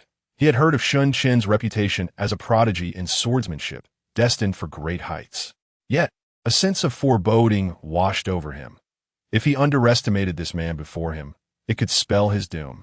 Manor Master, what grievances have I that Songming dynasty caused you? The Song Emperor inquired gravely. Chen pondered for a moment before replying. It is thanks to your esteemed daughter, who covets the foundation of Yujian manor in my life. Regrettably, I cannot relinquish my foundation, nor my life. The Song Emperor was momentarily taken aback, his expression darkening to an extreme as he grasped the implications. This is a misunderstanding, but Chen had already drawn his sword. Whether it was a misunderstanding or not had become irrelevant. Bound to the Gui Chen's sword by blood, Chen unleashed a torrent of sword energy, with Tiger Mane assisting him, rendering the Song Emperor utterly miserable. In a decisive moment, Chen executed a powerful strike, cleaving the Song Emperor in two at the waist. At this level, death was elusive, and the palace was under siege, with numerous transcendence experts en route to assist. Not daring to linger, Chen seized the still-breathing Song Emperor. Tiger Mane, hold him captive at the entrance of the main hall. You are not to leave a single step until I return. Tiger Mane's heart raced. He had risen to the occasion, boldly capturing a ruler of the human realm. Without further ado, Chen took his place upon the throne of the world. Drawing upon the fortune of the Songming dynasty, he activated the Imperial Extreme Marvelous Sutra, ravenously devouring the dynasty's fortunes like a famished wolf. Disasters erupted across the Songming dynasty. Seas dried up, vast lands turned barren, and under the scorching sun, snow fell, freezing the earth 3 feet deep. Countless spiritual beings suddenly lost their essence, collapsing into oblivion. Amidst the battle with the elder of the great Jing dynasty, the ancestral figure of the Tsang Ming dynasty suddenly cried out, "Thief! Daring to steal the fortune of my Tsang Ming dynasty?" The piercing shout jolted Su Chen awake. Without hesitation, he swiftly withdrew from the imperial capital with tiger mane, surrounded by 2 or 3 dozen experts of the transcendence realm. They could only watch helplessly as Su Chen, with the Tsang Emperor in tow, made his escape. As he fled, Su Chen uttered not a word, determinedly racing back to Yu Jian Manor, disregarding even the sword guards and the million-strong army. "If I become emperor, you shall all find your deaths justified." Upon perceiving that the fortune of the realm had been usurped, the venerable ancestor of the Tsangming dynasty, despite sustaining grievous injuries, returned to the imperial capital only to find the Tsang Emperor in a state of near demise, seething with rage. National fortune is the very foundation of a dynasty. When it falters, all affairs are adversely affected. Now, with less than a quarter of its fortune remaining, the dynasty stands at the brink of ruin. Even if the Tsangming dynasty were to face annihilation, retribution against the traitors is imperative. The ancestors' hatred ran deep. A once mighty elder of the Void Realm unleashed a bloody massacre, incinerating 1,000,000 soldiers and causing the deaths of countless sword guards, severely wounded and depleted of vital energy. The ancestor was ultimately besieged by the Jing dynasty within the Tsangming River region, leading to the dynasty's downfall. The Jing emperor gazed upon a beautiful woman, admiring Chen of the sword control manor, and remarked, "What a commendable younger brother." His anger twisted into laughter, for he had not anticipated Su Chen's remarkable restraint. The objective was the national fortune of the Tsangming dynasty, and he had been outmaneuvered, relegated to the role of a mere pawn, receiving a mere quarter of the fortune. The Jing emperor swiftly severed the woman's head with a single stroke of his sword, instructing his subordinates to place the head in a brocade box and send it to the sword control manor. Within the confines of the sword control manor, Su Chen returned and immediately entered seclusion. He was determined to harness the vast national fortune as swiftly as possible. Shen Pingyan awaited his beloved, but instead of her, he received a brocade box containing her severed head, plunging him into despair. "Little Pingyan, are you truly willing to betray your brother for a woman?" Hu Mao obstructed Shen Pingyan, who found human emotions incomprehensible. Exhausted, Shen Pingyan resolved to leave the sword control manor, feeling as though his brother had transformed into a different person altogether, consumed by the pursuit of power and cultivation. Even he had begun to scheme, regarding the 100 sword guards as expendable pawns, easily cast aside. Such cold-bloodedness was chilling. Hu Mao allowed Shen Pingyan to depart, recognizing him as the master's brother, thus refraining from devouring him. Meanwhile, Su Chen remained in seclusion for a full 50 years. Upon emerging, his presence commanded the heavens' attention, exuding an aura of sovereign majesty that surged like a tidal wave, akin to the rising sun. Everyone believed that the seemingly waning sword control manor had birthed a formidable expert of the Void Realm. Upon exiting his seclusion, Su Chen discovered only Hu Mao awaiting him. While the manor housed merely a handful of cats, the strongest among them was merely at the spirit realm. "Master, you have finally emerged," Hu Mao exclaimed, tears of joy brimming in his eyes after 50 long years of waiting. Su Chen, with an air of nonchalance, inquired, "What transpired within the sword control manor during my seclusion?" The extent of the manor's decline was unfathomable. It was inconceivable that it had devolved to such a state. Hu Mao recounted the events of the past years, revealing that after Su Chen's retreat, the Jing dynasty had beheaded the Tsangming princess and delivered her head to the sword control manor, which ultimately caused Shen Pingyan to lose heart and abandon everything, leaving the manor leaderless in the wake of the great master's seclusion and the second master's departure. The Qingwu dynasty, the Changle dynasty, and the Yunyan dynasty, the 3 major vassal kingdoms, witnessed the decline of the sword-handling manor, which had lost its profound heritage. With the whereabouts of its 2 masters unknown, they eliminated the manor's envoy and sought allegiance elsewhere. In merely 50 years, this led to the manor's downfall, resulting in the loss of territory and resources. The tiger fur, seething with rage, thought to himself, Had it not been for the concern that someone might disturb the master's seclusion, I would have devoured all these traitors long ago. Upon understanding the events that had transpired over the years, Chen felt little anger. He gathered the remaining loyal individuals of the sword-handling manor, selectively choosing to form the 18 sword guards and bestowed upon them the blood-burning secret technique. Chen then sought an audience with his mother in this life. Once a graceful and gentle woman, she was now graced with silver hair. Upon his arrival, a smile illuminated her face. "Chen, you have come." Chen remained silent. Shuiro had abandoned her cultivation, becoming an ordinary mortal. Chapter 61. The Swordsmanship Prodigy, Part 11. 10 days later, Chen laid to rest his biological mother of this lifetime. The passing of loved ones and the departure of old friends had become a recurring theme throughout his many lives. It was challenging for him to stir the same emotions that had once consumed him in previous incarnations. As the petals fall and the waters flow eastward, how many great ambitions have vanished in laughter and conversation. Yet, Chen took it upon himself to reconstruct the Swordmaster Manor and assemble a cadre of sword guards. To ensure he did not squander the promising start of this life, and to acquire more defiance points, he aimed to leave a more profound mark upon this world. Within less than a decade, news of the resurgence of the Swordmaster Manor spread across the surrounding 100 nations. The royal families of the 3 kingdoms that had betrayed the manor were ruthlessly eradicated, leaving no trace of their sovereignty, as all was taken under the stewardship of the Swordmaster Manor's emissaries. However, this was merely the beginning. After assuming control of the 3 kingdoms, Chen engaged in relentless military campaigns, aggressively invading other dynasties to exploit their resources for the cultivation of his sword guards.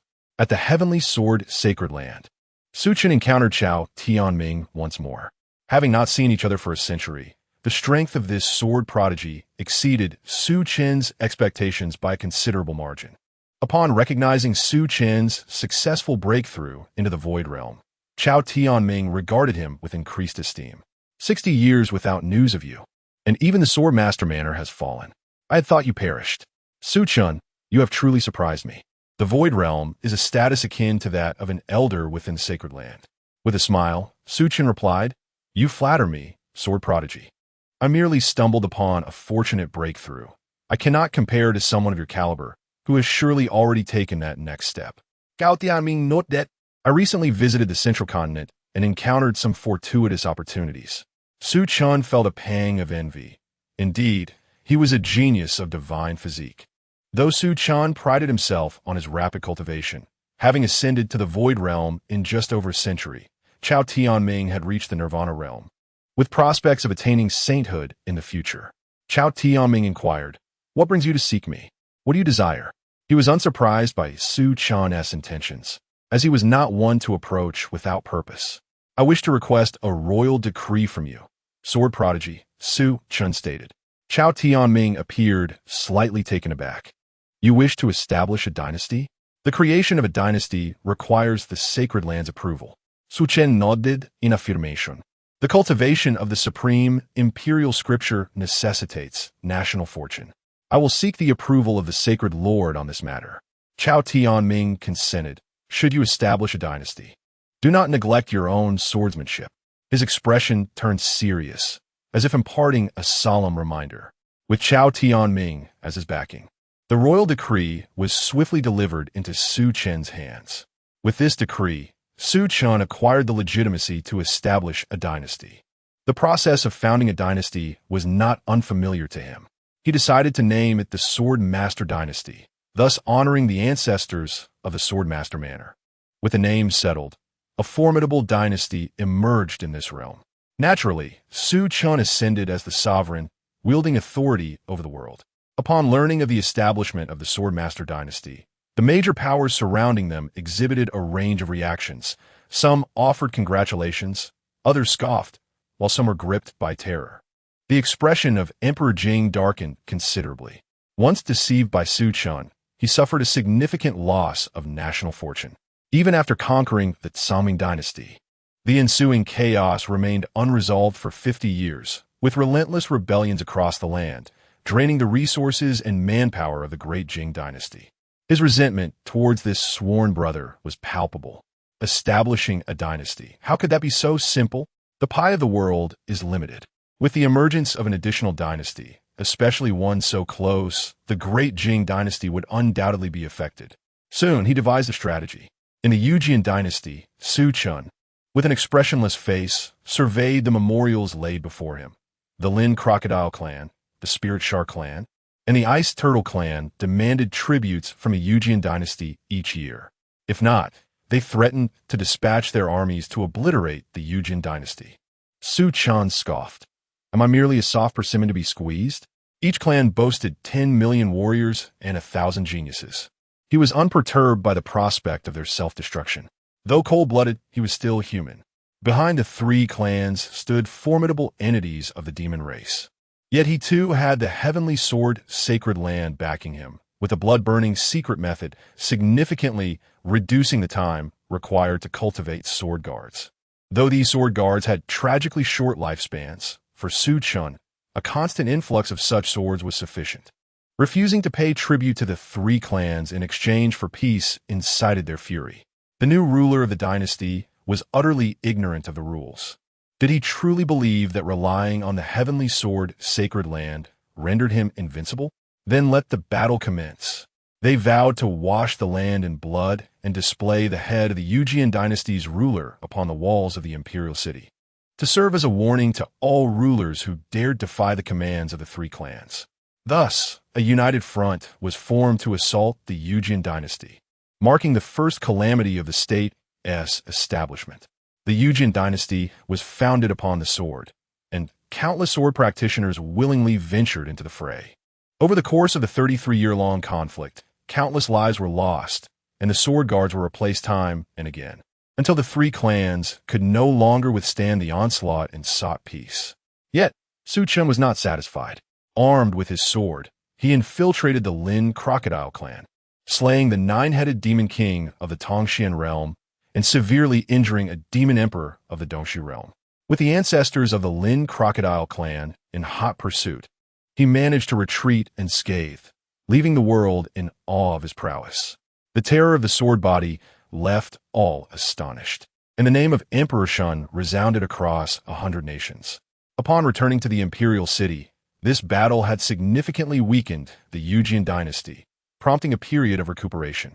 Chen began to select exceptional women from various regions to become concubines and nurture the next generation. He had encountered numerous rare beauties and celestial maidens during his lifetime. In the meantime, Chen attempted to cultivate the sword body, but the success rate was nearly non-existent. After a century of scheming, no one had succeeded. By the 300th year, Chen encountered a familiar figure, Shen Lianxin, his father in this life. However, Shen Lianxin appeared frail and aged, with little time left. Chen gazed at him calmly. His mother had long passed away, and he had relinquished his cultivation, choosing to forfeit his will to live. Shen Lianxin's lips trembled as he finally spoke. "Take me to see her." Chen led Shen Lianxin to the ruins of the Yujian villa, where the grass grew lush and the birds sang. Shen Lianxin knelt deeply, unable to rise.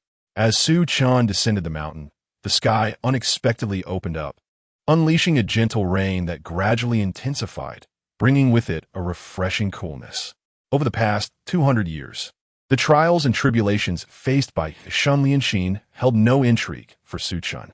Just as he observed Shen Lianxin depart without a hint of obstruction, he reflected on his own perceived emotional detachment in this lifetime, pondering how future generations might judge him.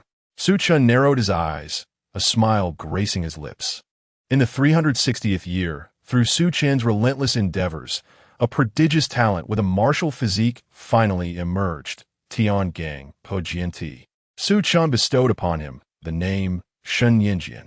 Shen Yinjian lived up to Chen's expectations, exhibiting a remarkable demeanor reminiscent of Chen's own youth. Having ascended to the Xian realm at a tender age and vanquished 3 talented members of the demon race in a single battle. This prowess, however, drew the ire and envy of other factions, prompting a coalition of formidable beings from various races to conspire against him. Chapter 62. The Swordsmanship Genius, complete. The imperial sword dynasty Su Chen was in seclusion when suddenly the token hanging at his waist emitted a crimson glow. Alarmed, he realized that sword heir was in peril, summoning the Gui Chen sword. The space before him shattered like a mirror. Within the palace, a powerful aura swept across the expanse. Upon his arrival, Su Chen's expression darkened severely. Shen Yinjian was alive, yet his cultivation had been completely obliterated. Grandfather, Shen Yinjian spoke weakly, the Tiangang broken sword body having vanished entirely, rendering him akin to a mere shell of his former self. Enraged, Su Chen returned to the imperial sword dynasty with Shen Yinjian in tow, initiating a thorough investigation to uncover the audacious perpetrator who dared to dismantle Shen Yinjian's powers. The loss of Shen Yinjian was undoubtedly a colossal blow to the imperial sword dynasty. After fruitlessly searching for clues, Su Chen directed his suspicions towards the Great Jing dynasty. Previously, he had used a cunning ploy to ensnare Great Jing, leaving the Jing Emperor with lingering resentment. In the Great Jing dynasty, the Jing Emperor erupted in fury. Shen, you madman! For no reason, you accuse me of sending someone to cripple the prince of the imperial sword dynasty. Ever since Su Chen emerged from the Lin crocodile clan, he had been evading this calamity and had no intention of provoking it further. In an effort to clarify matters, the Jing Emperor arranged a meeting with Shen Chen. After 3 centuries, the two sworn brothers were to meet again. Brother, I assure you, I acted alone in this matter, the Jing Emperor insisted.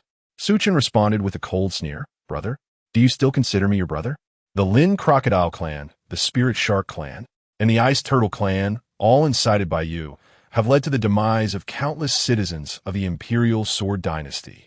The Jing Emperor's heart sank, realizing that Su Chen had uncovered the truth. Today we are no longer sworn brothers. Our bond is severed, Su Chen declared, sweeping his hand dismissively. A surge of terror gripped the Jing Emperor as he attempted to flee, only to be struck down by Su Chen's sword, spilling blood in the air. All the guards of the Great Jing dynasty were similarly dispatched by Su Chen's sword guards, seizing the opportunity amidst the chaos within the Great Jing dynasty. Su Chen dispatched troops across the border. In a matter of days, a figure riding a celestial crane appeared within the palace of the imperial sword dynasty.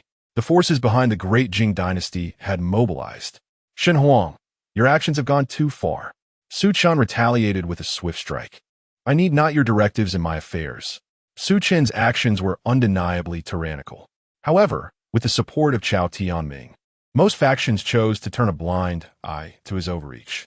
Ultimately, Su Chen acquired half of the national fortune of the Great Jing dynasty before retreating his forces. With Shen Yinjian unable to cultivate, Su Chen was left to devise a means to nurture a new heir. Yet for 400 years, the imperial sword dynasty produced no new innate martial bodies. In a pastoral setting, a frail, stooped old farmer pushed open a wooden door. He beheld his grandson being cradled in the arms of a middle-aged man. Indeed, it has been far too long, Shen Ping'an remarked, gazing upon a visage reminiscent of his memories. The difference now was an air of authority and depth that was previously absent. I never imagined you would be able to find me, Shen Ping'an chuckled ruefully. Su Chen smiled gently at the little one in his arms and said, would you like to accompany your great-uncle to indulge in wealth and splendor? However, Shen Ping'an's expression darkened instantly.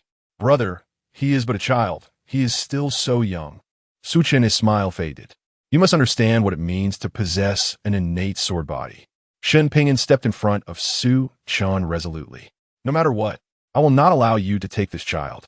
With an expression devoid of emotion, Su Chen effortlessly pinned Shen Ping'an to the ground with a single hand, rendering him immobile. This matter was not subject to Shen Ping'an's discretion. Shen Ping'an coughed a couple of times, blood mixed with shattered organs spilling forth. He recalled the first time he met Su Chen, the words that had echoed from the young man in the distance. From now on, should anyone dare to bully you, your brother shall wield his sword to slay them. Yet now, the only one who had bullied him was you. Shen Ping'an, burning the last vestiges of his lifespan in a futile attempt to break free from Su Chen's grip, was ultimately unsuccessful. Su Chen departed with the child, naming him Shen Daoyuan. He had already granted Shen Pingyan several centuries of stability. A decade later, a new swordsman genius emerged in the realm. Chen Daoyuan entered the heavenly sword's sacred land. It was also in this year that a significant event unfolded. The beings of the western region waged war against the southern region. In anticipation of a new era, the western region sought to shatter the southern region and seize its fortune, for one must always choose the softest fruit to pluck. An ancient being in the western region aspired to transcend into a great sage, yet the vitality and fortune of the western region were insufficient to support such an emergence. This battle was both a gamble and a contest. However, what took Su Chen by surprise was that in this conflict, Chao Tianming actually fell to an ancient monstrosity of the western region. Su Chen bore witness to the clash of two beings on the brink of sanctification, the heavens shattering and the earth trembling. Chao Tianming expended his sword path but still faltered, and although a powerful figure from the heavenly sword's sacred land intervened, he was thwarted by a mighty being from the western region. It became evident that even those of divine stature could meet their demise. A wave of sorrow surged through Su Chen, who had cultivated his mindset for many years. In this world, talent was abundant. It was a matter of fate and timing. Though Su Chen managed to survive this battle by a stroke of luck, he bore grave injuries. The western region reaped no benefits either, as the being attempting to break through to Great Sage had their opportunity forcefully interrupted. At the age of 1,000, Su Chen had attained the 6th level of the Void Realm.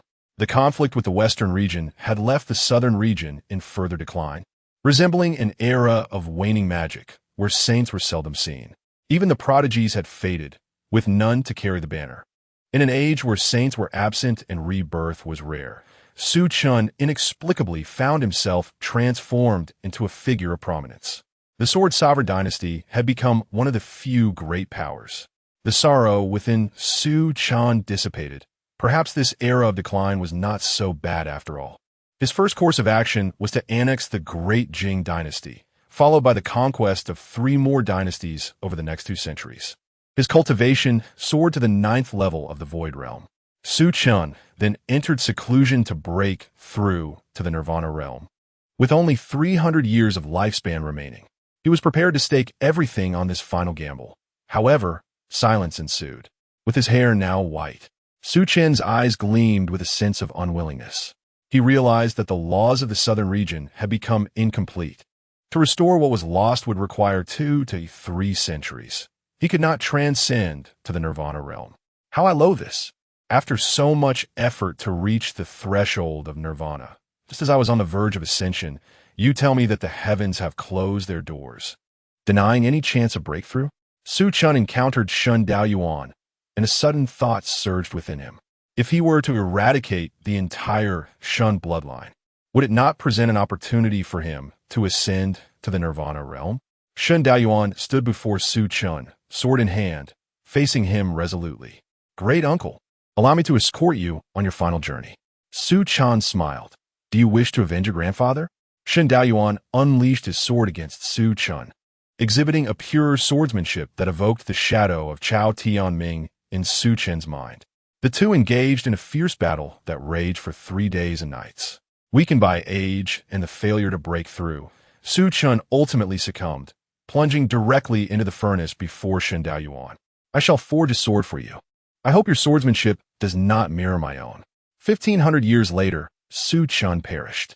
Chapter 63, Rebirth as the Great Villain, Part 1. Once again, Su Chen found himself within the realm of reversal, his heart a tempest of emotions. In the final moments of his life, he was unable to advance further and ultimately chose to fulfill Shen Daoyuan's ambitions. In this life, entrusted to Shen Tianyi, despite enduring numerous hardships in the early stages, he cultivated the acquired sword body, thus qualifying to rival the prodigies of the sacred lands. In his 6th life, he was born in the Yujin Mountain Manor, endowed with exceptional talent, having successfully achieved the sword body with a success rate of less than 1 in a billion. Thus began his journey to contend with the various geniuses. His swordsmanship distinguished him among his peers as he navigated through challenges effortlessly, until he encountered the true depth of the sacred lands. His pride in his swordsmanship was shattered with a mere strike, leading him to question his own path. His grandfather, disappointed in him, was defeated, allowing Su Chen to inherit the Yujin Mountain Manor. He then devoted himself to enhancing his cultivation, striving for greater power and calculating the fortunes of the dynasty. After numerous trials, he successfully established a dynasty, his existence igniting countless wars, resulting in the demise of innumerable beings. Many labeled him a tyrant, yet he remained indifferent, effortlessly suppressing dissent with his sword guards. During the battles in the Southwest Territories, he shone brightly, his fame spreading beyond the southern region to even the western region.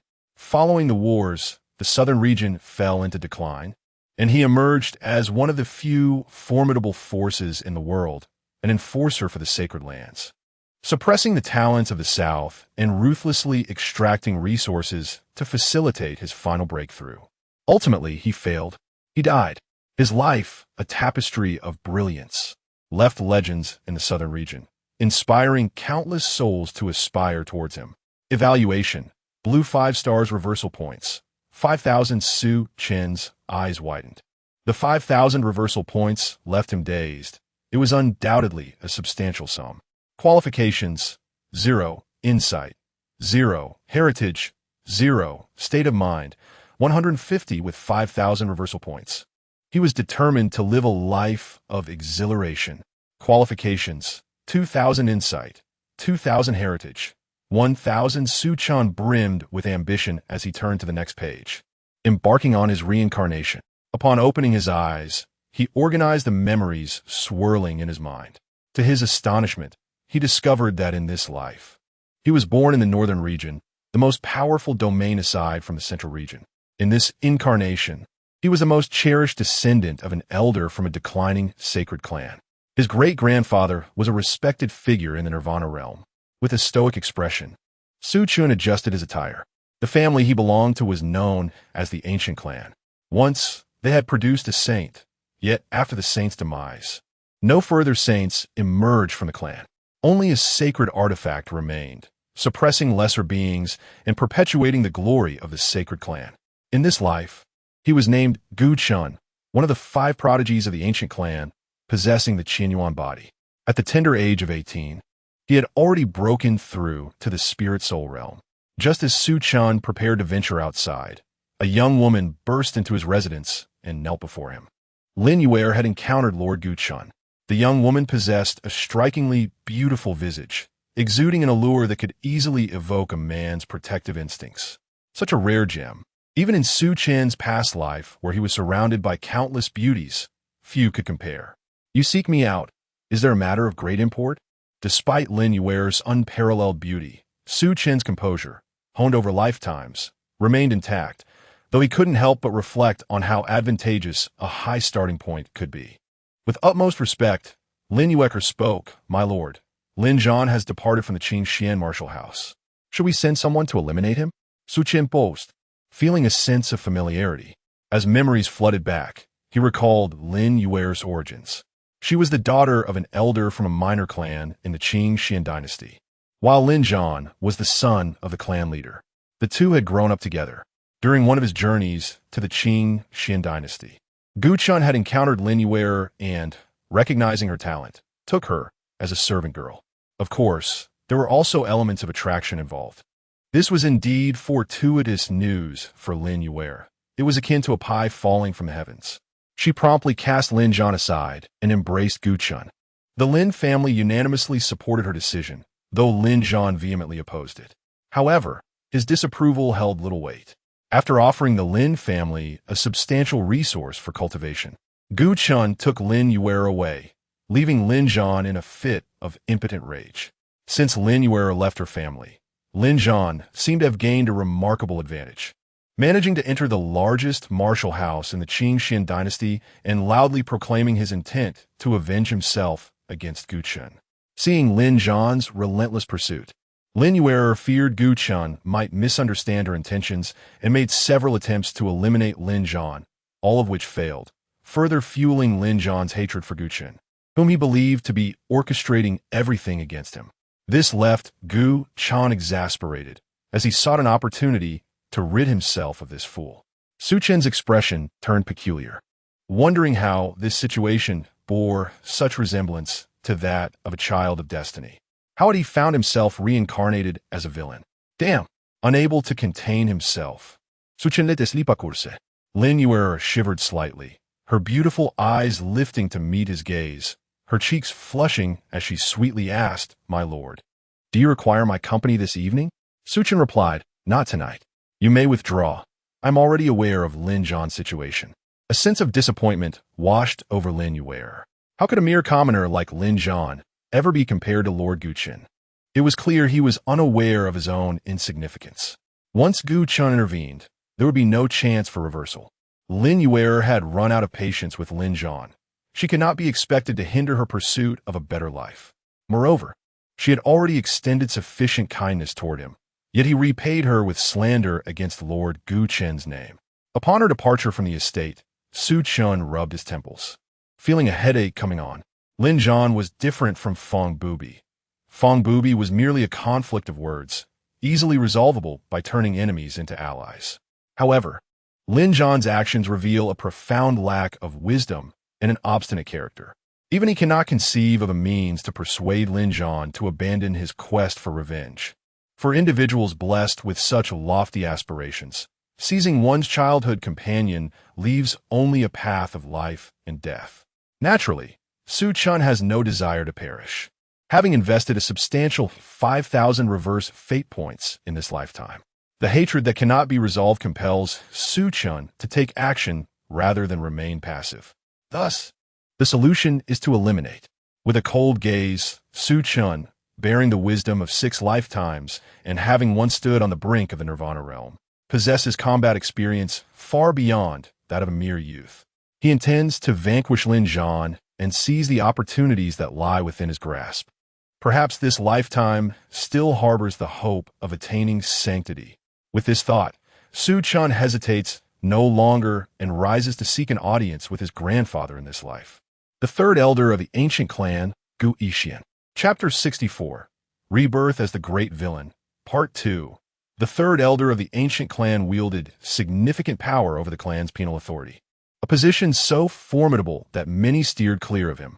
Yet, before Su Chen, he appeared merely as a benevolent old grandfather, offering an array of Su Chen's favorite delicacies. "Ah, Chener, you have arrived." Ancient Yixian expressed his satisfaction with Su Chen, noting that the boy's temperament mirrored his own. Following the unfortunate demise of Su Chen's parents during an expedition into a secret realm, the elder vowed to fulfill any desire Su Chen expressed, even if it meant plucking a star from the heavens. Su Chen casually picked up a piece of pastry and praised, "The flavor of your rainbow bean cake is unparalleled, grandfather."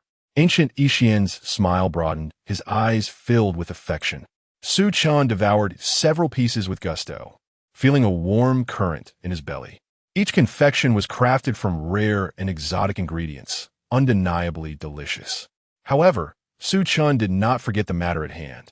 He turned to Ancient Yixian and said, "Grandfather, I wish to request your assistance in dealing with a certain individual." Su Chen had no intention of allowing Lin Zhan to gradually evolve into a formidable adversary.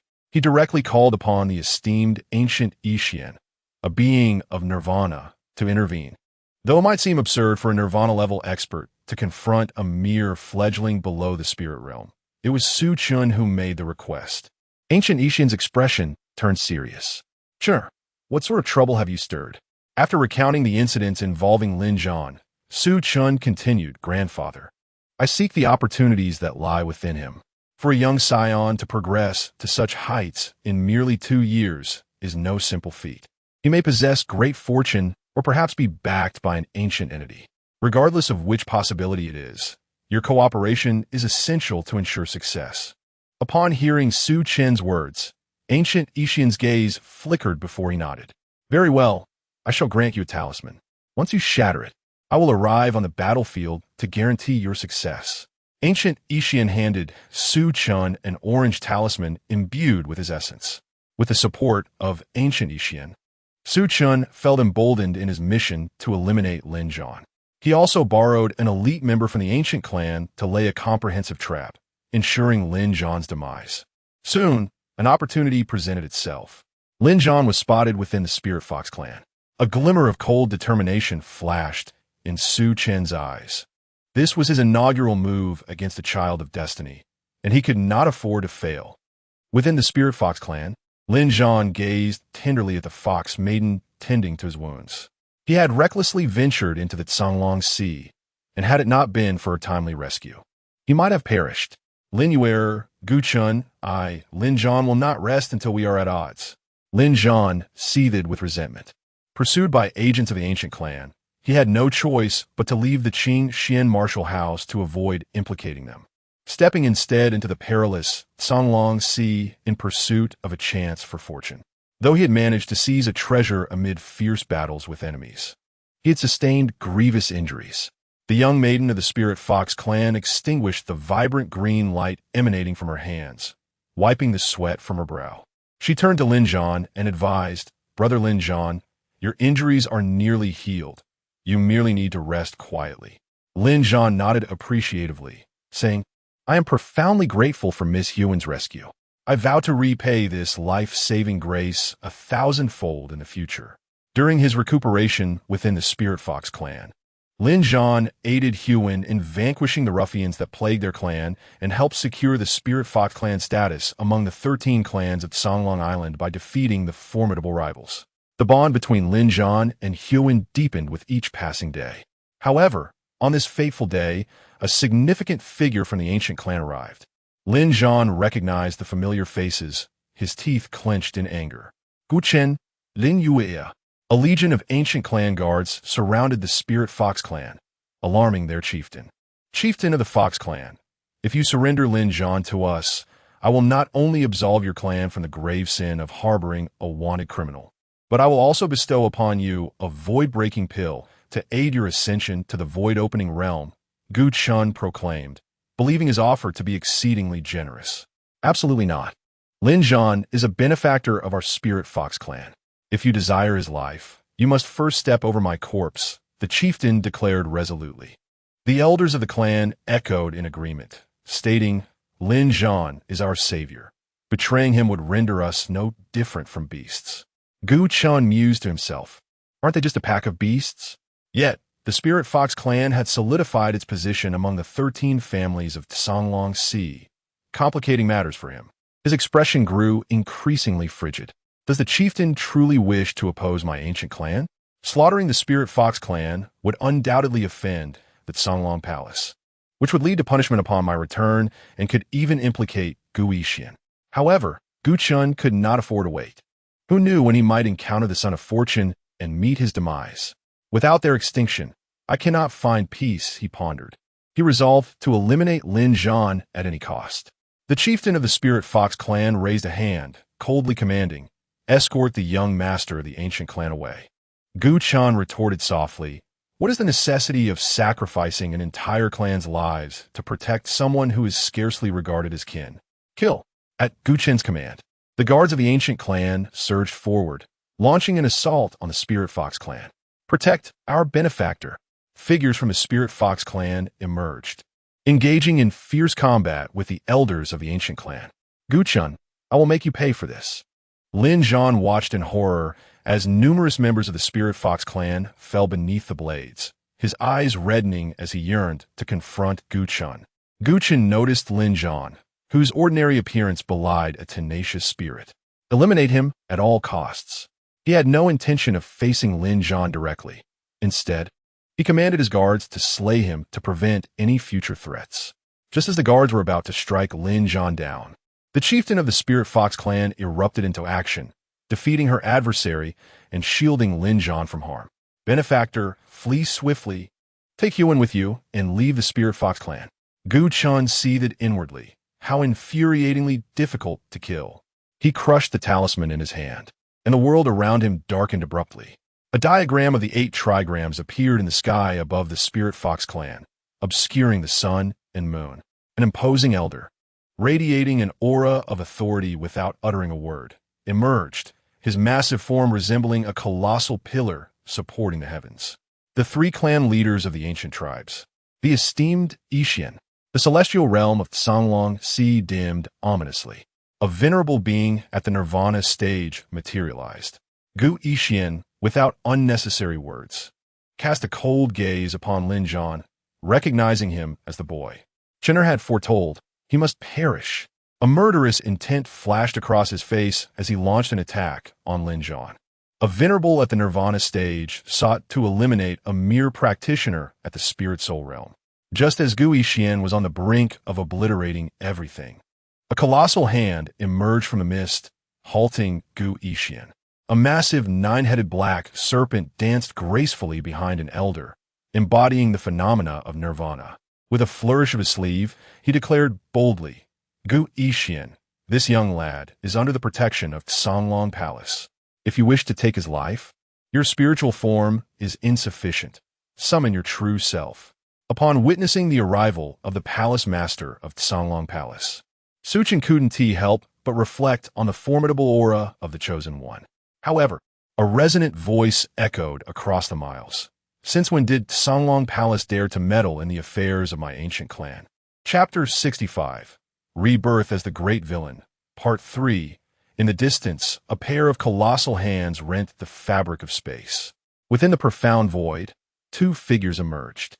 One, an elderly man with flowing white hair, bore a sword upon his back, exuding an aura of silent authority.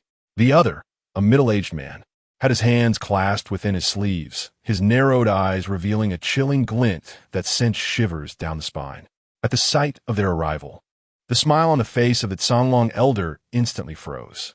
The third elder of the ancient clan, Gu Yixian, and the fifth elder, Gu Ho, had both appeared, each a transcendent being of the nirvana realm. Su Chen was elated, astonished that his grandfather possessed such formidable strength, even bringing forth another nirvana realm elder. Gu Ho, the fifth elder of the ancient clan and a trusted confidant of Gu Yixian, had been nurtured by him. Songlong Palace truly displayed audacity by attempting to obstruct the ancient clan's affairs. Those marked for death by the ancient clan shall not find refuge under the Songlong Palace. Gu Yixian scoffed as a layer of frost spread rapidly across the surface of the sea. Gu Ho narrowed his eyes, fixating on the Songlong elder like a serpent poised to strike, with the surrounding manifestations of nirvana ready to unleash their wrath at Gu Yixian's command. Feeling the weight of their gaze, the Songlong elder's heart sank, yet he stood resolute. "I have vowed to protect young Lin Zhan. Your ancient clan shall not extinguish the Spirit Fox clan, nor shall you take Lin Zhan's life, unless you tread over my lifeless body." At that moment, the void shattered like glass. A terrifying force surged through the Songlong Sea, wreaking havoc. To clear the path for his grandson, Gu Yixian was prepared to annihilate the entire realm of Songlong. Su Chen was perplexed by the profound allure Lin Zhan possessed, drawing powerful beings to willingly face death for him. Nevertheless, this did not deter Su Chen's resolve to kill him. Lin Zhan's scarlet gaze fixed upon Su Chen, witnessing the demise of those who had shielded him, including the woman who had saved him.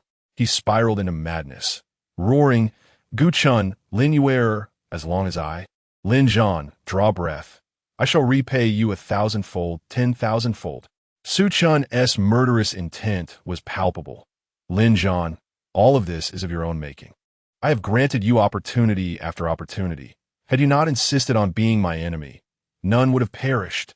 These almost heartless words ignited Lin Zhan's fury, causing him to cough up a mouthful of blood.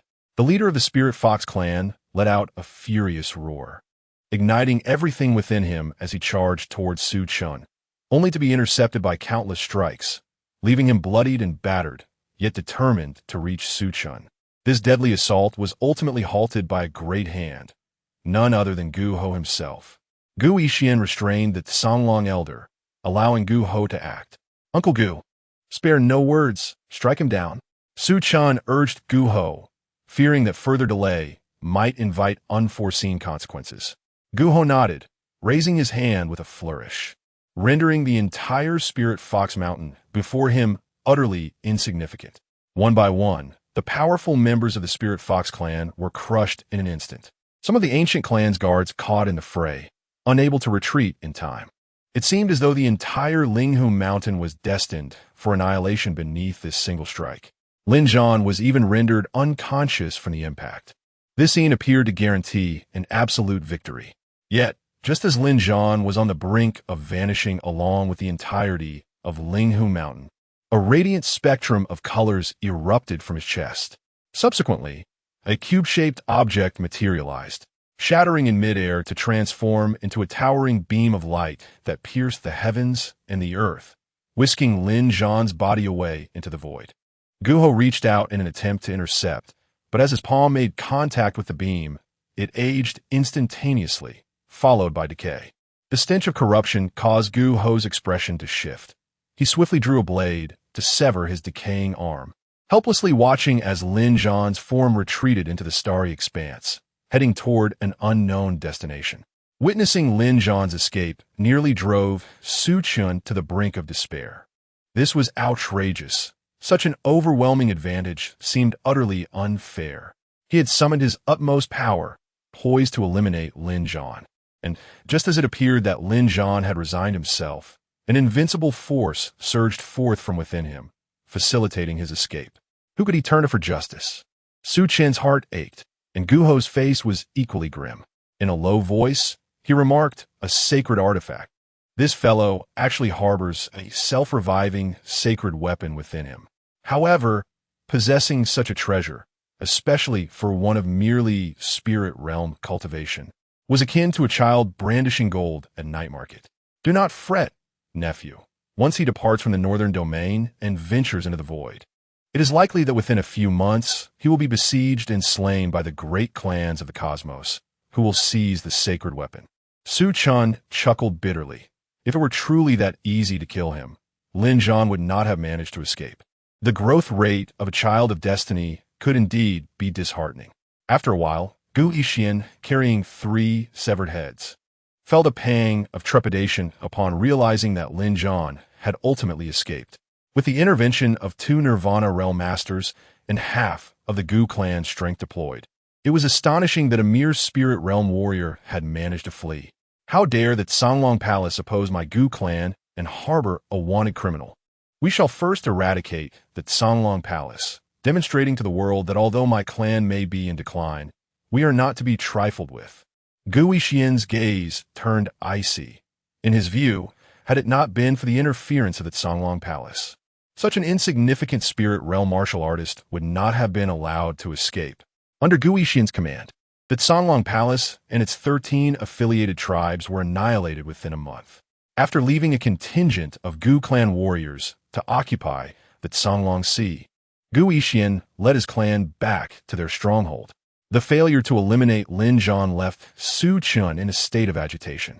Following his frustration, he immersed himself in relentless training. He wished to avoid another encounter with Lin Zhan, lest he be reduced to a mere pawn again. The enmity between them was one of life and death, with no possibility for coexistence. Su Chen harbored a foreboding sense that Lin Zhan would not perish in the cosmic void. One day, he would return to the northern domain. Not long after, Su Chen received further news. His grandfather, Gu Yixian, had been impeached by the Elder Council. He had mobilized a significant portion of the Gu clan's guards, instilling fear in the clan leader, driven solely by his own selfish desires. Had Su Chen succeeded in eliminating Lin Zhan, the rewards would undoubtedly have compensated for his losses. However, the failure to vanquish Lin Zhan, who managed to escape, led to a scandalous uproar. The onlookers, indifferent to whether Lin Zhan possessed a fully restored sacred artifact, were astounded that the ancient clan had gone to such lengths, only to allow a mere spirit realm martial artist to flee. This was nothing short of a jest. It is likely that the Hall of 10,000 Demons would begin exerting pressure within their ranks, for the Songlong Sea region is ostensibly part of their territory. Su Chen adjusted his attire and swiftly made his way towards the Elder Hall. Chapter 66, Rebirth as the Great Villain, Part 4, within the Ancient Clan's Elder Council. There are 12 esteemed elders, each a respected being of the Nirvana realm. The continued existence of the ancient clan relies upon their wisdom, preserving the glory of the sacred clan. With closed eyes, Gu Yixian, alongside the other 10 elders and the current clan leader, Gu Tsong, gazes steadfastly at him. Some express anger, others remain composed, while a few exhibit a hint of malicious delight. For several centuries, Gu Yixian has wielded the authority of punishment with utmost caution, revealing not a single flaw. Yet now, he has committed such a grave act. Gu Yixian, are you aware of your transgressions? You have brought our ancient clan into such perilous enmity. Gu Yixian remains unperturbed, his eyelids unmoving, seemingly deaf to their accusations, which incites further ire among the elders. At that moment, a voice unexpectedly resonates from outside. Gu Chun seeks an audience. The elders murmur amongst themselves. Gu Chun, the grandson of the third elder, a prodigy of some renown within the clan. What could he possibly want? All this turmoil stems from Gu Chun. Were it not for him, how would our clan have offended a genius harboring a sacred artifact? Let him enter. Su Chun pushes open the grand door and, under the guidance of Gu Ho, steps into the elder council chamber. Observing the assembly of elders, he cannot help but ponder. Indeed, even a withered camel is larger than a horse. Despite the decline of the ancient clan, 12 Nirvana realm powerhouses still preside, and the clan possesses sacred artifacts to deter the unscrupulous. Gu Chun, are you aware of your sins? This calamity has arisen because of you, resulting in grievous injuries and fatalities among our clan members, and incurring the wrath of numerous factions, leading to endless repercussions. Lowering his head, Su Chun responds, Gu Chun, acknowledge my mistakes. This matter arises solely from my actions and has nothing to do with my grandfather. A voice from the platform chuckles lightly. How filial. Su Chun remains silent for a moment before raising his gaze. However, I have discovered an item from Lin Zhan that I wish to present to the clan. Gu Yixian opens his eyes, and the assembly turns their attention to Su Chun. After a brief pause, the towering figure in the center speaks with a calm demeanor. What item? Su Chun produces an ancient jade slip, which is promptly seized by a large hand. The 10 elders gather closely around the clan leader, their curiosity piqued by the contents of the jade slip. The sword forging body technique? This actually contains the method for cultivating the acquired martial body. One elder exclaims, astonished. The martial body is divided into innate and acquired. The former is a natural endowment, while the latter can be cultivated through effort. Innate martial bodies are rare, and acquired martial bodies are even more so. The methods to transcend the mundane and achieve martial prowess are invariably of the highest caliber. It is said that even at the peak of the ancient clan's power, such techniques were scarce. How is this possible? Another elder gasps in disbelief. Such a high-level technique could not possibly fall into the hands of a junior. Gu Tsong speaks solemnly. How can we ascertain the authenticity of such a technique? Where did you acquire it? Su Chun maintained a serene demeanor as he slowly articulated. This is a technique belonging to Lin Zhan, one of his secrets. Whether the clan leader believes it or not can be discerned through investigation. Gu Tsong cast a glance at the other elders within the clan, who all nodded in agreement, prompting him to proceed. If this object is indeed genuine, you shall be hailed as a benefactor of our ancient clan, and this matter shall be laid to rest. They all understood that if they could master the ability to transform ordinary individuals into extraordinary talents with unique physiques, such a technique would significantly bolster the strength of the Gu clan, perhaps even restoring the glory of their ancestral sacred lineage. Gu Yixian glanced at Su Chun, and the two exited the elder's chamber together. After a brief pause, Gu Yixian finally spoke. Chen, is the technique you presented truly authentic? Su Chen nodded. The item was indeed real, with no doubts. In his previous life, Su Chun had personally mastered it and even refined it further. However, ever since he achieved the sword mastery physique in his past life, no one else had succeeded in doing so. The success rate was appallingly low. As for Lin Zhan, he perfectly matched all the characteristics of someone who could suddenly attain a special physique and rise to fame. And Su Chun was not concerned that the Gu clan would trace inquiries to the southern domain. As Su Chun anticipated, a month later, the technique was confirmed to be genuine, and Gu Yixian continued to wield significant authority over punishments, as if nothing had transpired. Su Chun resumed his role as the young master of the Gu clan. Time flew by, and a year had passed. Su Chun opened his eyes to hear Lin Yuer's voice outside the cave dwelling. My lord. The grand competition for the younger generation of the Gu clan will commence in 1 week. Su Chen recalled that the Gu clan periodically held grand competitions for the youth, where the most gifted among them would participate. Based on their prowess, the young talents would be ranked within the clan. The closer one ranked to the top, the more abundant the resources they would receive. Su Chen was currently ranked 4th within the clan, a position neither high nor low. This time, he was determined to secure the first position in the Gu clan's ranking. A firm resolve filled Su Chen's heart. He felt immense pressure. Although Lin Zhan had escaped to the outer realms, the Gu clan held a respectable position in the northern domain, but beyond this realm, among the myriad of races, they would not even qualify to dine at the table's edge. Perhaps only saints could traverse the outer cosmos unimpeded. To avoid being relegated to a mere pawn by Lin Zhan, Su Chen could only engage in frenzied cultivation, preparing to devise a means to eliminate Lin Zhan upon their next encounter. Soon, the day of the grand competition for the Gu clan's younger generation arrived. Su Chen met other prodigies of the clan, 3 men and 1 woman, each possessing unique physiques. As Su Chen assessed them, they too scrutinized him. The so-called geniuses of the Gu clan seemed insignificant in their eyes. It was only the 5 of them who were true rivals. Along the way, Su Chen exerted no unnecessary effort, barely even warming up as he effortlessly subdued the others. Before long, he faced one of the remaining 4, Gu Ziong.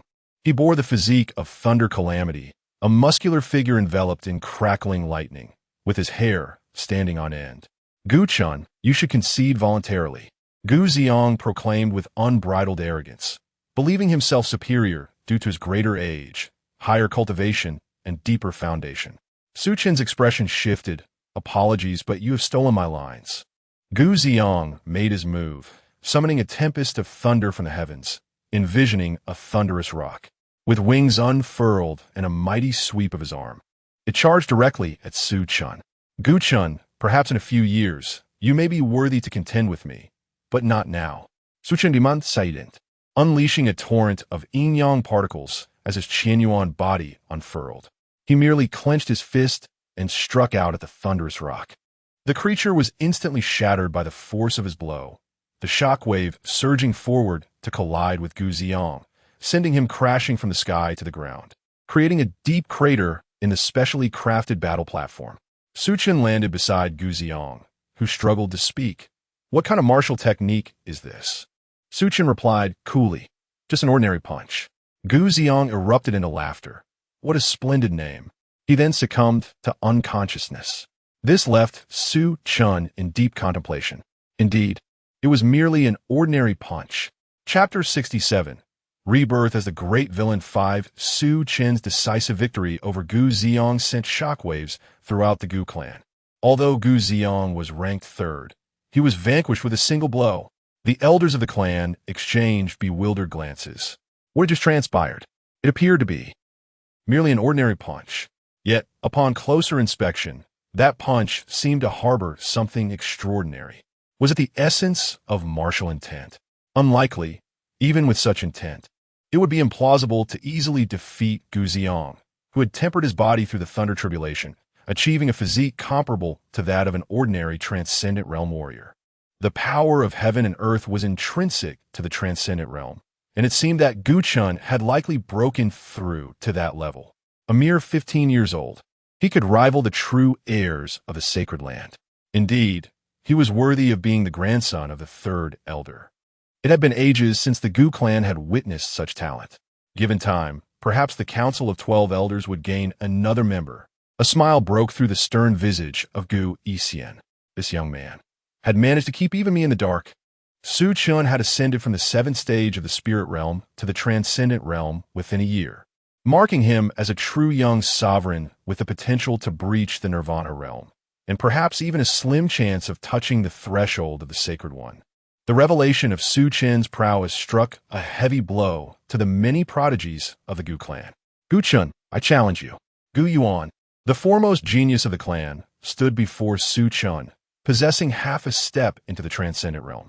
Su Chen, you must understand that challenging me leaves you with no chance of victory. This world is not devoid of prodigies capable of transcending realms to confront their foes. However, Gu Yuan was not among those exceptional beings. On the path of martial arts, one must forge ahead. How can one retreat before the cosmos is determined? Gu Yuan declared, his battle spirit palpable, as he launched himself directly at Su Chen, with a heart wholly devoted to martial arts. Su Chen saw a reflection of his former self in Gu Yuan, a time when he too possessed such untainted zeal.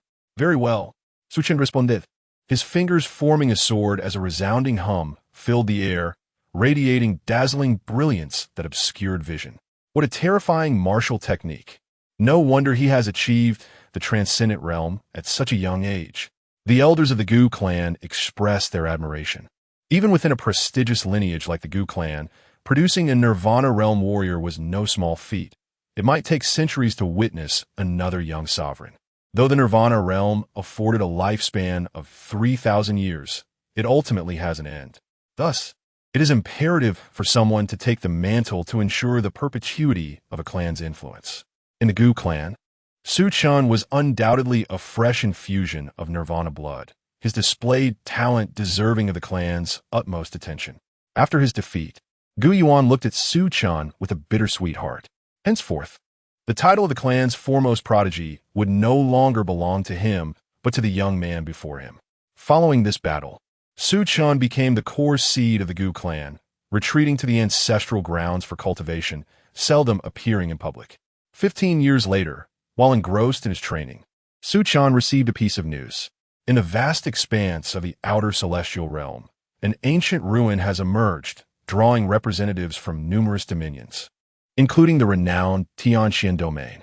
Su Chen, hailing from the northern domain, witnessed a multitude of forces converging to partake in this momentous occasion. The ancient clan, a premier force beneath the Holy Lands, would undoubtedly seize this opportunity for involvement. Accompanied by an elder of the ancient clan, Su Chen embarked upon the journey through the outer celestial realm, harboring a premonition that he might encounter Lin Zhan during this expedition. The ruins are situated within a specific star region of the outer celestial realm, revealing a mere fragment of the ancient kingdom, vast and imposing. Surrounding are numerous celestial bodies, teeming with various factions. As Su Chen accompanied the ancient clan, he found his horizons broadened. It was his inaugural venture beyond the Tianxian domain into the outer world. The myriad of beings inhabiting this realm are countless, diverse, and multifarious. However, each faction permitted to venture into the outer realm is formidable, each boasting at least one Nirvana realm master. While some holy lands have even dispatched ancient figures wielding sacred artifacts, casting imposing light screens across the cosmos. Despite his search, Su Chen could not locate Lin Zhan. Yet he comprehended the vastness of the outer realm made such a quest akin to searching for a needle in a haystack. Nevertheless, he understood that while he might not find Lin Zhan, their paths would inevitably cross, leading to an eventual confrontation. Upon the stabilization of the spatial environment, a decree materialized in the sky, stating that only martial artists below the Dongshu realm were permitted to enter the ruins, and the use of weapons above the royal tier was strictly prohibited. Su Chen, initially perplexed, came to understand through the elders' elucidation. The fragility of the space dictated that if all major forces were allowed entry, a careless misstep could spark a holy war, resulting in the shattering of the space and plunging into the void, rendering all efforts futile. Su Chen mused that these ancient clans possessed considerable wisdom, explaining the absence of any Dongshu realm members from their ranks, as they had presumably anticipated such an outcome. Besides Su Chen, several other prodigies of the 9th level of the Tongxian realm from the ancient clan had joined, all of whom were remarkable figures from centuries past. Some perhaps less gifted than Su Chen, but equally exceptional, even surpassing the talents of the ancient Yuan. Together, the group ventured into the ancient kingdom's ruins for exploration. Within the ruins, remnants of a powerful and ancient civilization became discernible, once a flourishing holy dynasty in the celestial realm, now lost to the tides of time due to an impending crisis. Having entered the ancient kingdom, it was not long before Su Chen encountered an outer celestial prodigy, commencing a hunt against those from the Tianxian domain. This being, adorned with blue skin, devoid of hair, and covered in scales, bore a striking resemblance to humanity. People of the Tianxian domain, are you familiar with the ancient clan of the Northern Domain?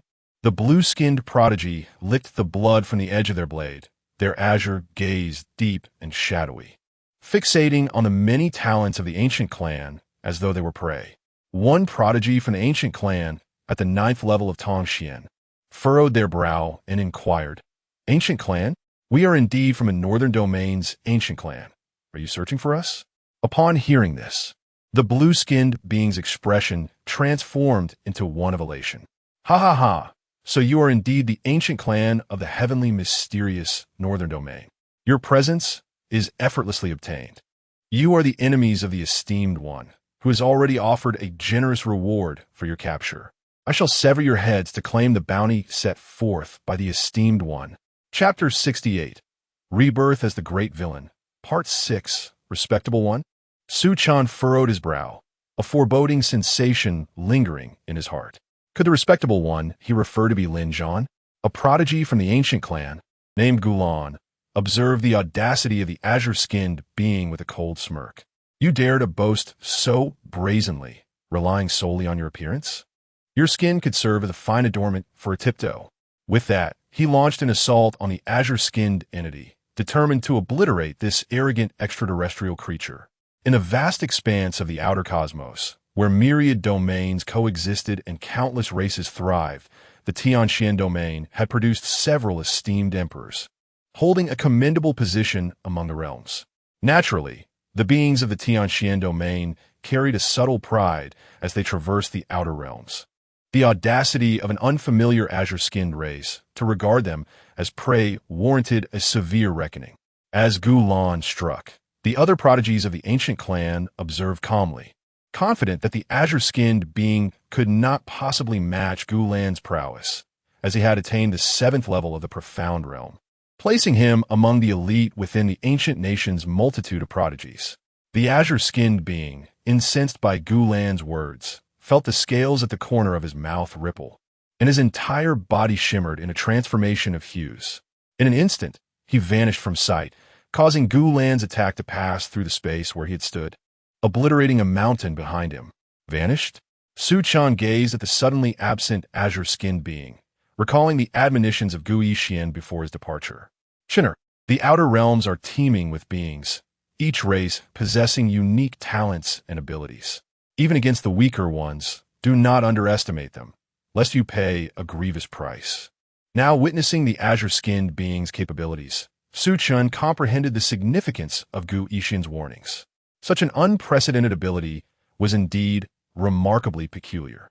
Gulan, observing the empty space, arrogantly proclaimed, "You think you can stand against my ancient clan? Have the courage to show yourself. A mere rat that does not dare to reveal its face is hardly formidable." From the heavens, a cold laugh echoed, "Fear not, for I shall sever your head as promised." Gulan's eyes glimmered as he directed a strike toward the source of the voice. Yet his attack merely passed through the void. There was no one there. He attempted several more strikes, each yielding no result, which began to frustrate him. Within the ancient clan, their leader, Gu Tiangang, coldly instructed Gulan, "Resolve this swiftly. Do not linger here too long." Upon hearing this, Gulan wasted no time. He bit his finger, letting a drop of blood fall onto a jade pendant, which then emanated ripples as a powerful aura of destruction spread from beneath him. At that moment, a dagger plunged into Gulan's chest, transforming into a long blade that pierced through. It was at this instant that Su Chen made his move. The weapon at his waist flew from his grasp, the sword light fracturing into shadows, as he aimed to strike at the azure-skinned being. Compelled to abandon his dagger, the azure-skinned entity sought to employ his previous technique once more. However, Su Chen would not grant him another chance. Like a crescent moon, he descended from above, delivering a decisive strike that cleaved the azure-skinned being in half. The ancient clan's prodigies gasped in astonishment. This was the clan's supreme technique, the moon-eroding sword art. Su Chen approached the azure-skinned being, stating nonchalantly, "Who are you, and where is Lin Zhan?" The azure-skinned being, dragging its near-death form, proclaimed, "I have already reported your whereabouts to the esteemed one. There is no escape for you. With an impassive expression, Su Chen swiftly severed the creature's head. Gulan, witnessing the demise of the azure-skinned being, expressed his gratitude. "Thank you. I was nearly slain." The other prodigies of the ancient clan arrived, with Gu Tiangang regarding Su Chen with discontent. "Gu Chen, this is Gulan's battlefield. Why do you interfere?" Su Chen cast him a sidelong glance. "Are we simply to stand by and watch Gulan perish?" Gu Tiangang retorted. "The blood of our ancient clan flows with the essence of saints. How could we resort to underhanded tactics, striking when the enemy is unprepared and overwhelming them?" Su Chen considered him a boastful fool. "So you would use Gulan as bait?" He unmasked Gu Tiangong's pretense, causing his face to flush red. "Enough. The crisis has yet to abate." Another prodigy from the ancient clan interjected, diffusing the tense atmosphere. In the ensuing time, Su Chen encountered various opportunities within the ancient nation's ruins, making significant strides in his cultivation.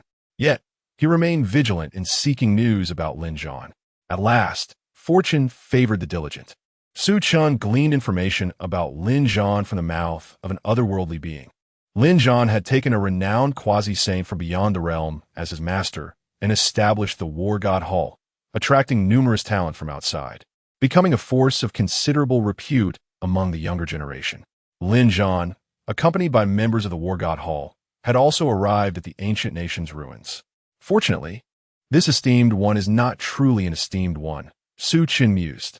No matter how prodigious the child of destiny might be, it is inconceivable for one to ascend from the spirit-soul realm to the nirvana realm in a mere decade or two. The leap is far too vast. While gathering opportunities, Su Chen continued to probe for information regarding Lin Zhan. One day, a radiant seven-colored light cascaded through the air, an infinite array of Dao rhythms converging into an ocean within which a flower blossomed. It was the sacred herb. The legendary elixir had emerged. The prodigies went into a frenzy, and the ancient clan was no exception.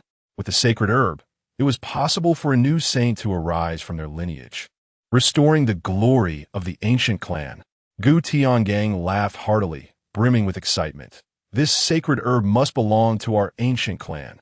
Su Chen gazed up at the sky. As countless prodigies surged towards the location of the sacred herb, densely packed like twinkling stars drawn to the sun, akin to moths drawn to a flame. Even within his mind arose a daunting thought.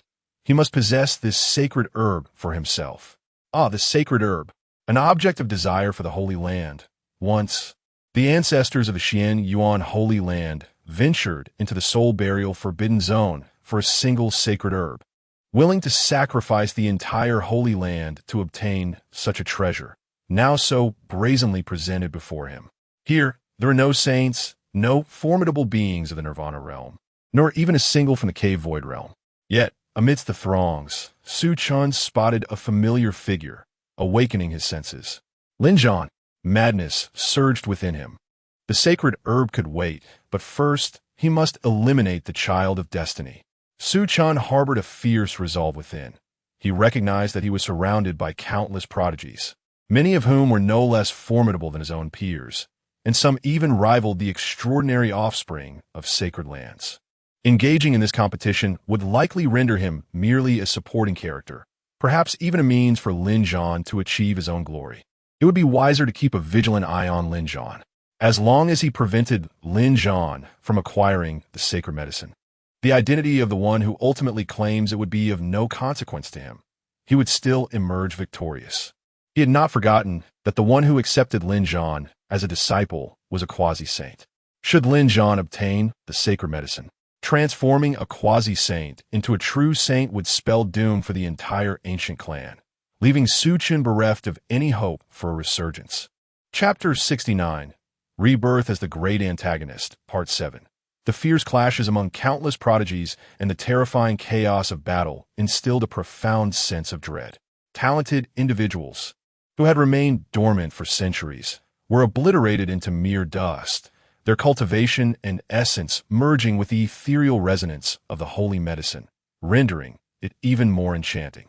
Such a brutal confrontation was exceedingly grim, leaving Su Chen a witness to this spectacle with a lingering sense of trepidation.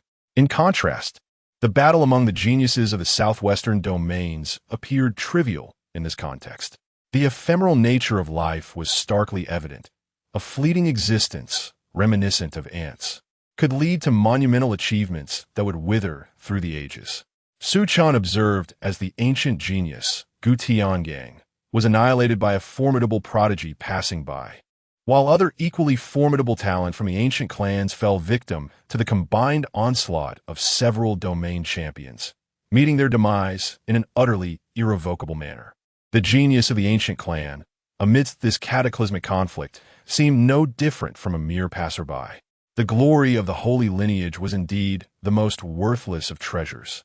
Ancient Lan, who trailed behind Su Chen, felt a deep sorrow in his heart. He had not followed Gu Tiangang, but had chosen to accompany Su Chen instead. Witnessing the collapse of his resolve, Su Chen had no time to offer solace, for he noticed Lin Zhan drawing near to the location of the holy medicine.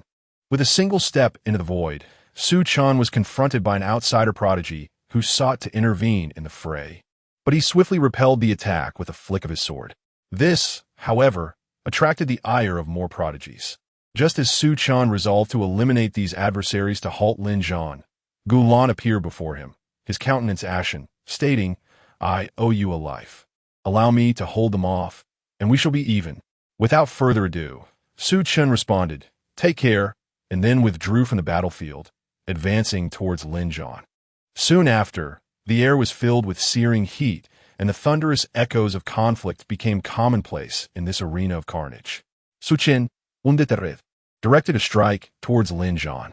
Securing the holy medicine would undoubtedly grant his master a new lease on life, perhaps even enable him to attain true sanctity. Lin Zhan, harboring fervent aspirations, concealed his presence with the treasures of the Blue Spirit clan. By obtaining the holy medicine and allowing his master to ascend to sanctity, he could recklessly plunge into the Tianxian domain and exact vengeance upon the ancient clan. The hatred from days of yore haunted him ceaselessly. However, a flash of sword light shattered Lin Zhan's reverie, turning his dreams into mere illusions. While he managed to intercept the sudden onslaught of the sword light, he found himself face to face with a figure he had long yearned to confront, a blade obstructing his path. Lin Zhan's eyes instantly turned crimson with rage as he gritted his teeth, exclaiming, "Gu Chen, it's you." Su Chen, meeting Lin Zhan's ferocious gaze, replied coolly, "You shall not obtain the holy medicine. Then I shall kill you and seize it." Lin Zhan, consumed by fury upon encountering his nemesis, deemed the act of slaying Su Chen far more crucial than acquiring the holy medicine. With a fierce shout, Lin Zhan relinquished pretense, unleashing a formidable aura. Grasping a silver war spear, he charged at Su Chen like a reincarnated deity of war, his cultivation at the 6th level of the Transcendence Realm. Yet his combat prowess rivaled that of the peak of the Transcendence Realm. Su Chen wielded his sword, the glimmering blade slicing through the shadows. His aura no longer concealed, but rather unleashed with fervor. The 9th layer of the profound. The moon-eclipsing sword technique manifested a full moon behind Su Chen, causing ripples in the sword path that drew the attention of numerous prodigies. Who is this individual? Such mastery of the sword path is astonishing, remarkable. While he may not rival the divine body-level prodigies, he surely stands at the pinnacle beneath them. Is it the Lord of the War, God Temple? Curse it! He has stealthily arrived here, intending to seize the sacred medicine while we are unprepared. Lin Zhan of the War, God Temple, you have finally revealed yourself. Today shall mark your demise. In an instant, those harboring enmity towards Lin Zhan joined the fray, converging to eliminate him. Su Chen and Lin Zhan clashed for dozens of rounds. Even with the suppression of realms, he had to concede that the Child of Fortune was indeed extraordinarily formidable. Fortunately, Lin Zhan's many enemies provided Su Chen with some respite. Ancient dust, I shall undoubtedly kill you today. Lin Zhan, like a rabid dog, disregarded all and lunged at Su Chen. Lin Zhan sought to slay Su Chen, yet the latter harbored equal desires for his demise. He could hardly believe that with so much talent engaged, they could not extinguish a single Lin Zhan. This war god technique is infuriatingly resilient. Su Chen cursed inwardly, exchanging blows with Lin Zhan, feeling as if the latter, despite his grievous wounds, somehow always managed to unleash a surge of strength at critical moments. Were it not for his years of cautious experience, he would have perished countless times by now. The allies, driven by hatred towards Lin Zhan, replaced one after another. Just as Lin Zhan was on the brink of exhaustion, the talents of the war god Temple surged into the fray. Master, we will hold off the enemies. You must escape quickly. The prodigies from various clans stood resolutely before Lin Zhan, unflinching in the face of death. Lin Zhan, dragging his battered form, watched as the talented individuals he had gathered fell one by one before him, blood tears streaming from his eyes, heart-wrenchingly declaring, "Ancient dust, I will ensure your death." Su Chen, battered yet resolute, faced wave after wave of war god temple elites, showing no mercy as one prodigy after another fell by his hand. He advanced towards Lin Zhan, fully aware that he must eliminate him. Who knows to what heights Lin Zhan might ascend next? As one prodigy after another realized they could not match Su Chen, they chose to self-destruct, buying Lin Zhan precious moments to escape. Lin Zhan, you coward! You abandoned the Spirit Fox clan and fled alone. Now you would forsake the war god temple you built and leave behind these loyal subordinates who risk their lives for you? Su Chen attempted to provoke Lin Zhan with words, forcing him towards his own doom. Lin Zhan clenched his fists, tightly embraced by a woman who had appeared by his side. The remaining members of the war god temple roared, "Quickly take the master away. Do not let our brother's sacrifices be in vain." The woman chanted incantations, and black fissures appeared in the space before them, ready to aid Lin Zhan's escape. Su Chen, feeling urgency, gathered the remnants of his energy, channeling it directly into his sword. With a single sword strike, the conflict was halted. Everything around seemed to slow down dramatically as Su Chen reached the pinnacle of his swordsmanship. This final blow brimmed with a chilling intent to kill, determined to keep Lin Zhan here. Just as the sword was about to cleave Lin Zhan, a frail woman stepped in front of him, using the last of her strength to push him into the fissure. "Brother Lin, you must survive." The space began to heal, and faintly, Lin Zhan's anguished cries could still be heard. Watching Lin Zhan escape once more, Su Chen, consumed by rage, severed the woman's head with a single stroke and left the battlefield without a backward glance. Even with his years of composure at that moment, all he could muster was a single expletive. Chapter 70, Rebirth as the Great Villain, Part 8, Upon departing from the ancient nation's ruins. Only Su Chen remained among the once illustrious youths of the ancient clan, as the others perished in the fierce battles for the sacred medicine. Fortunately, Su Chen's journey bore significant rewards. The news of the sacred medicine's emergence within the ancient ruins swiftly spread across the realms. Su Chen soon learned that the final sacred medicine was claimed by the true inheritance of the Taichu Holy Land in the central region of the Tianxin domain. The fact that Lin Zhan did not obtain the sacred medicine ultimately bore little consequence to Su Chen, as the ultimate victor was of no concern to him. Upon returning to the ancient clan, the loss of numerous talented individuals weighed heavily on the elders, their hearts bleeding for the fallen. Only Gu Yixin felt a sense of relief. Thankfully, his grandson remained unharmed. The others could perish, but his grandson's life was paramount. Back within the clan, Su Chen dedicated himself to arduous training, aware that allowing Lin Zhan to escape would inevitably lead to a day when Lin Zhan would strike against the ancient clan, a day that would herald the clan's potential annihilation. Before long, 2 decades had passed, and Su Chen successfully broke through to the Void Realm.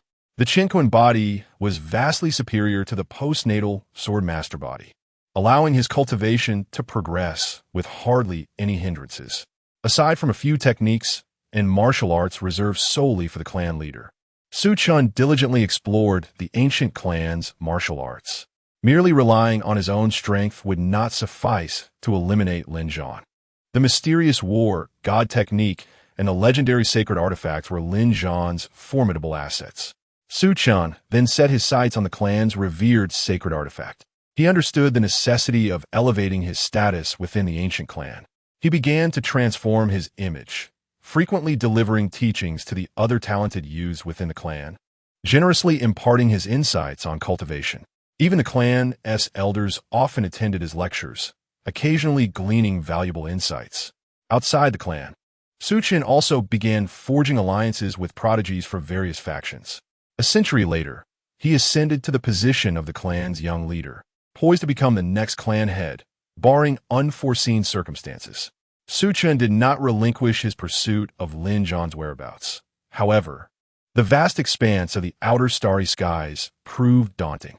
After a century of searching beyond the realms, he had barely scratched the surface, and even the clan scouts had suffered multiple casualties. One day, a significant figure arrived at the Qingxian dynasty. Chen made his way directly to the Qingxian dynasty.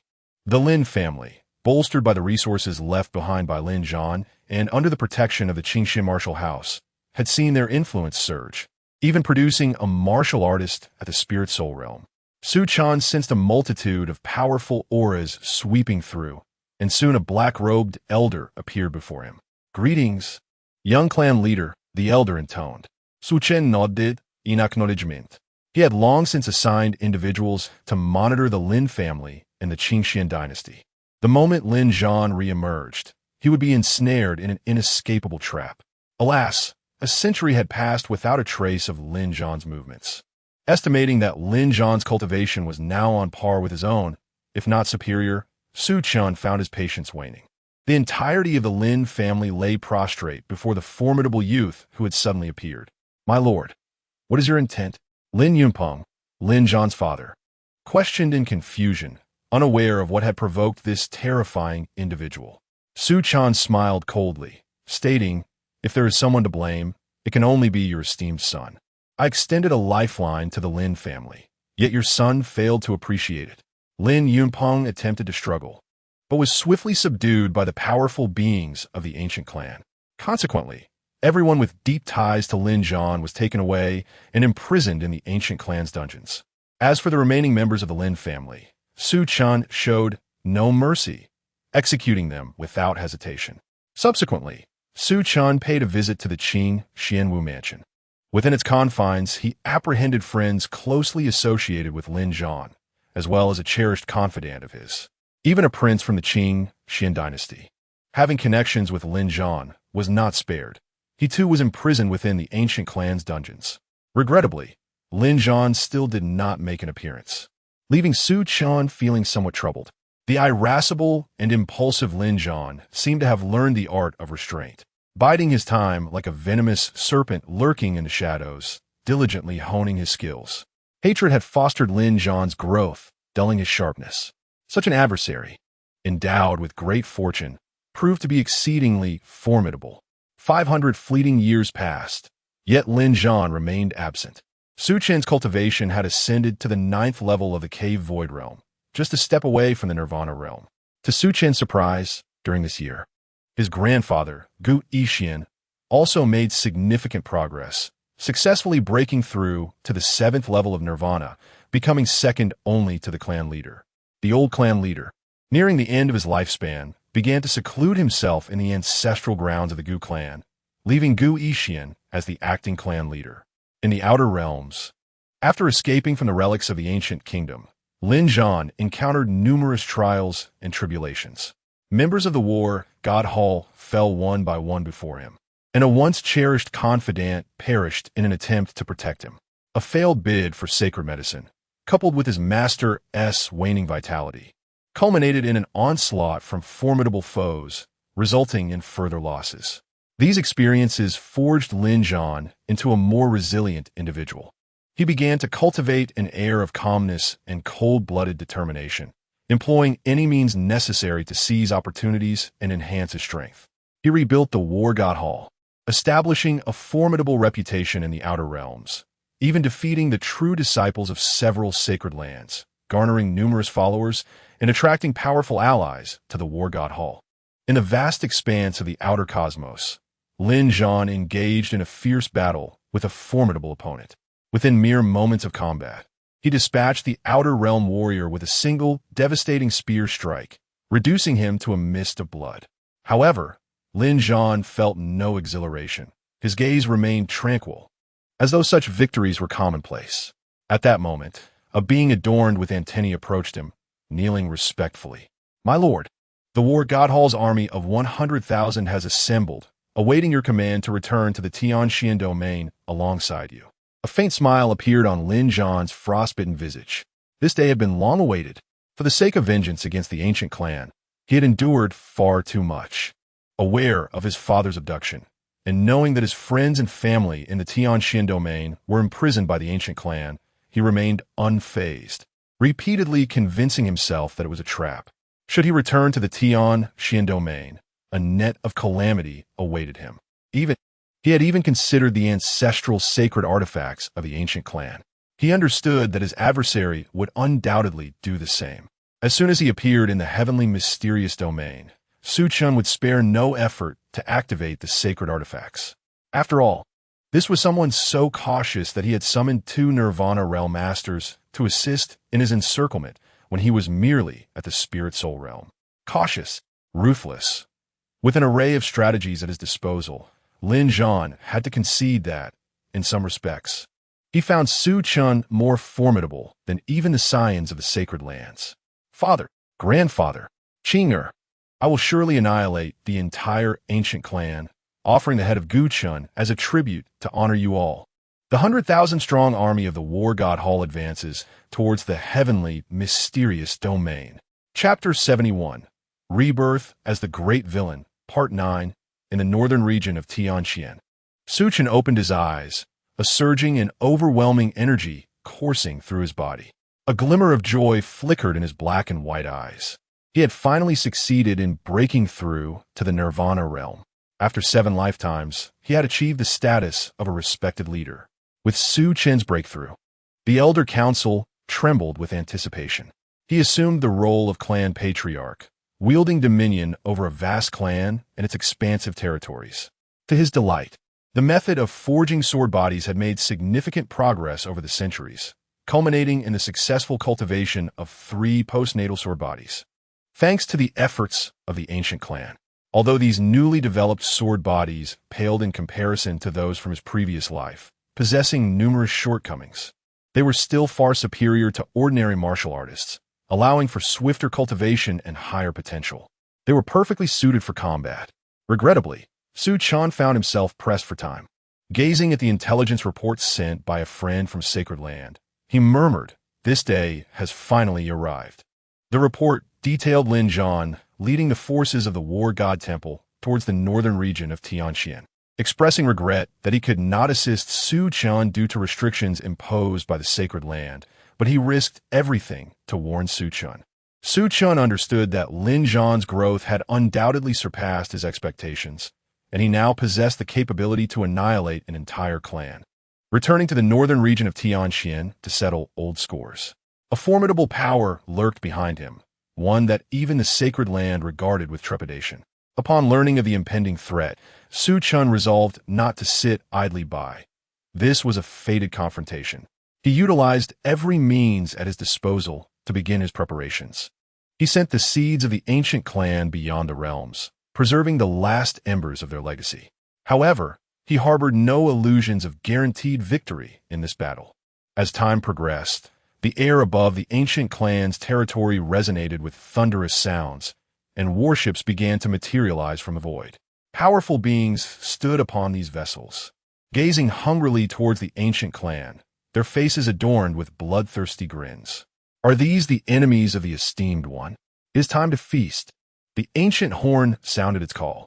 Chen looked up at the center of the warships, where a youth clad in golden armor stood atop the head of a colossal dragon, wielding a golden war spear. The youth's demeanor was cold, his gaze fixed resolutely on Chen. Initiate the formation. With Chen's commanding shout, a multitude of runes appeared in the sky above the ancient clan, cascading like raindrops and enveloping their domain. This was the sacred formation of the ancient clan. Lin Zhan observed the terrifying formation being summoned, a cold smile gracing his lips. He had witnessed such formations far too many times before. Summon the holy armaments. At Lin Zhan's command, the members of the War God Temple revealed ancient runes upon their foreheads, channeling immense power that gathered above the ancient clan. An ancient giant bell materialized, and as its chime resonated, the very heavens and earth began to spin. The holy armaments. How can this be? The elders of the ancient clan were taken aback at the sight of the ancient bell. The might of the holy armaments shattered countless regions of the ancient clan. And even with the protection of the holy war, many of the weaker beings of the ancient clan disintegrated into blood mist.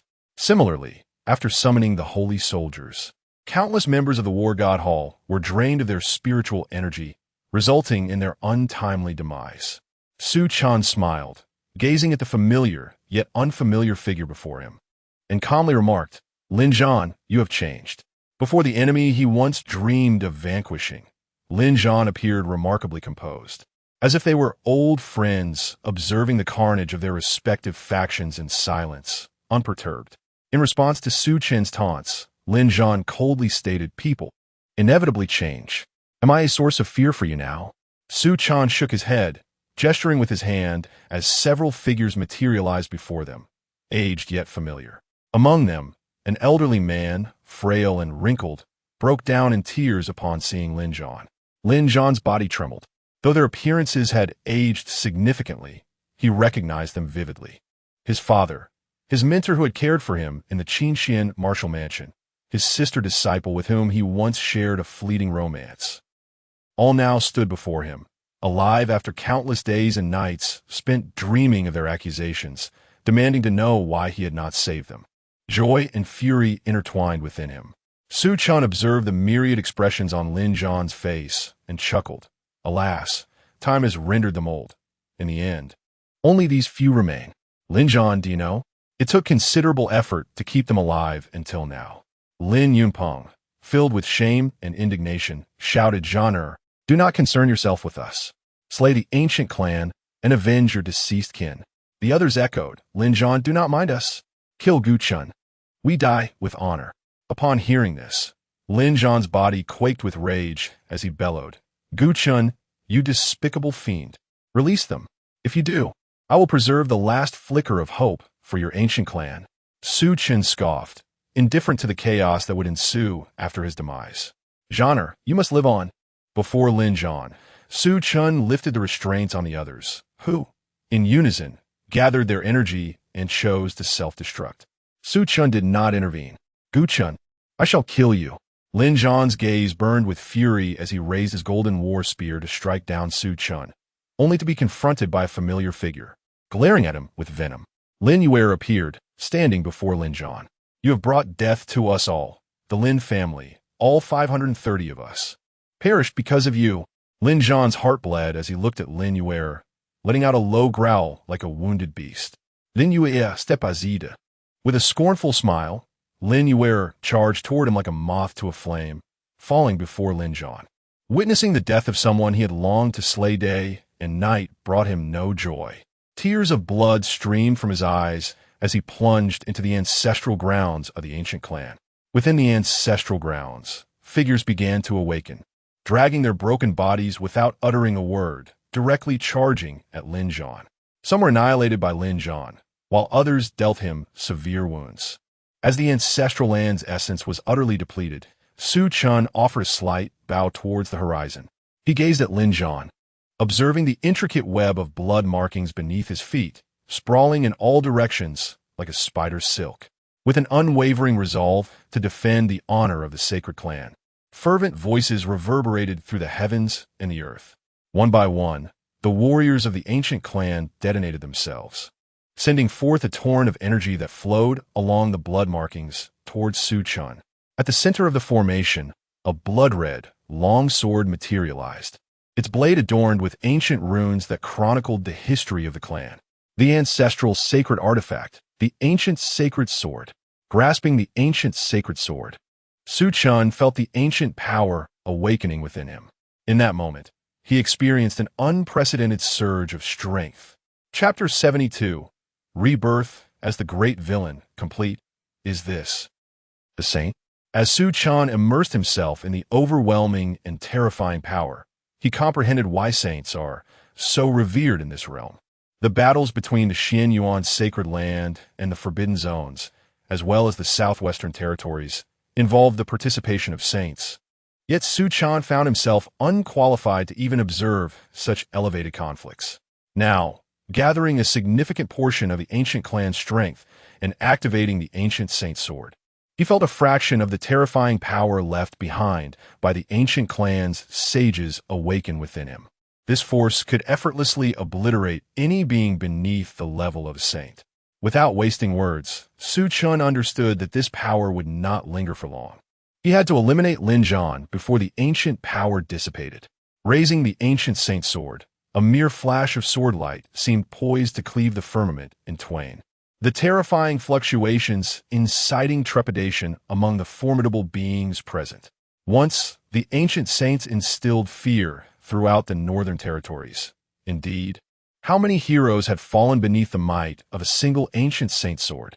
Now, who could have driven the ancient clan to such desperation that even the ancient saint's sword was summoned? The fully revived sacred artifact would surely give even ordinary saints a headache. The scene was brutal. The ancient clan's territory had transformed into a veritable crucible of flesh and blood.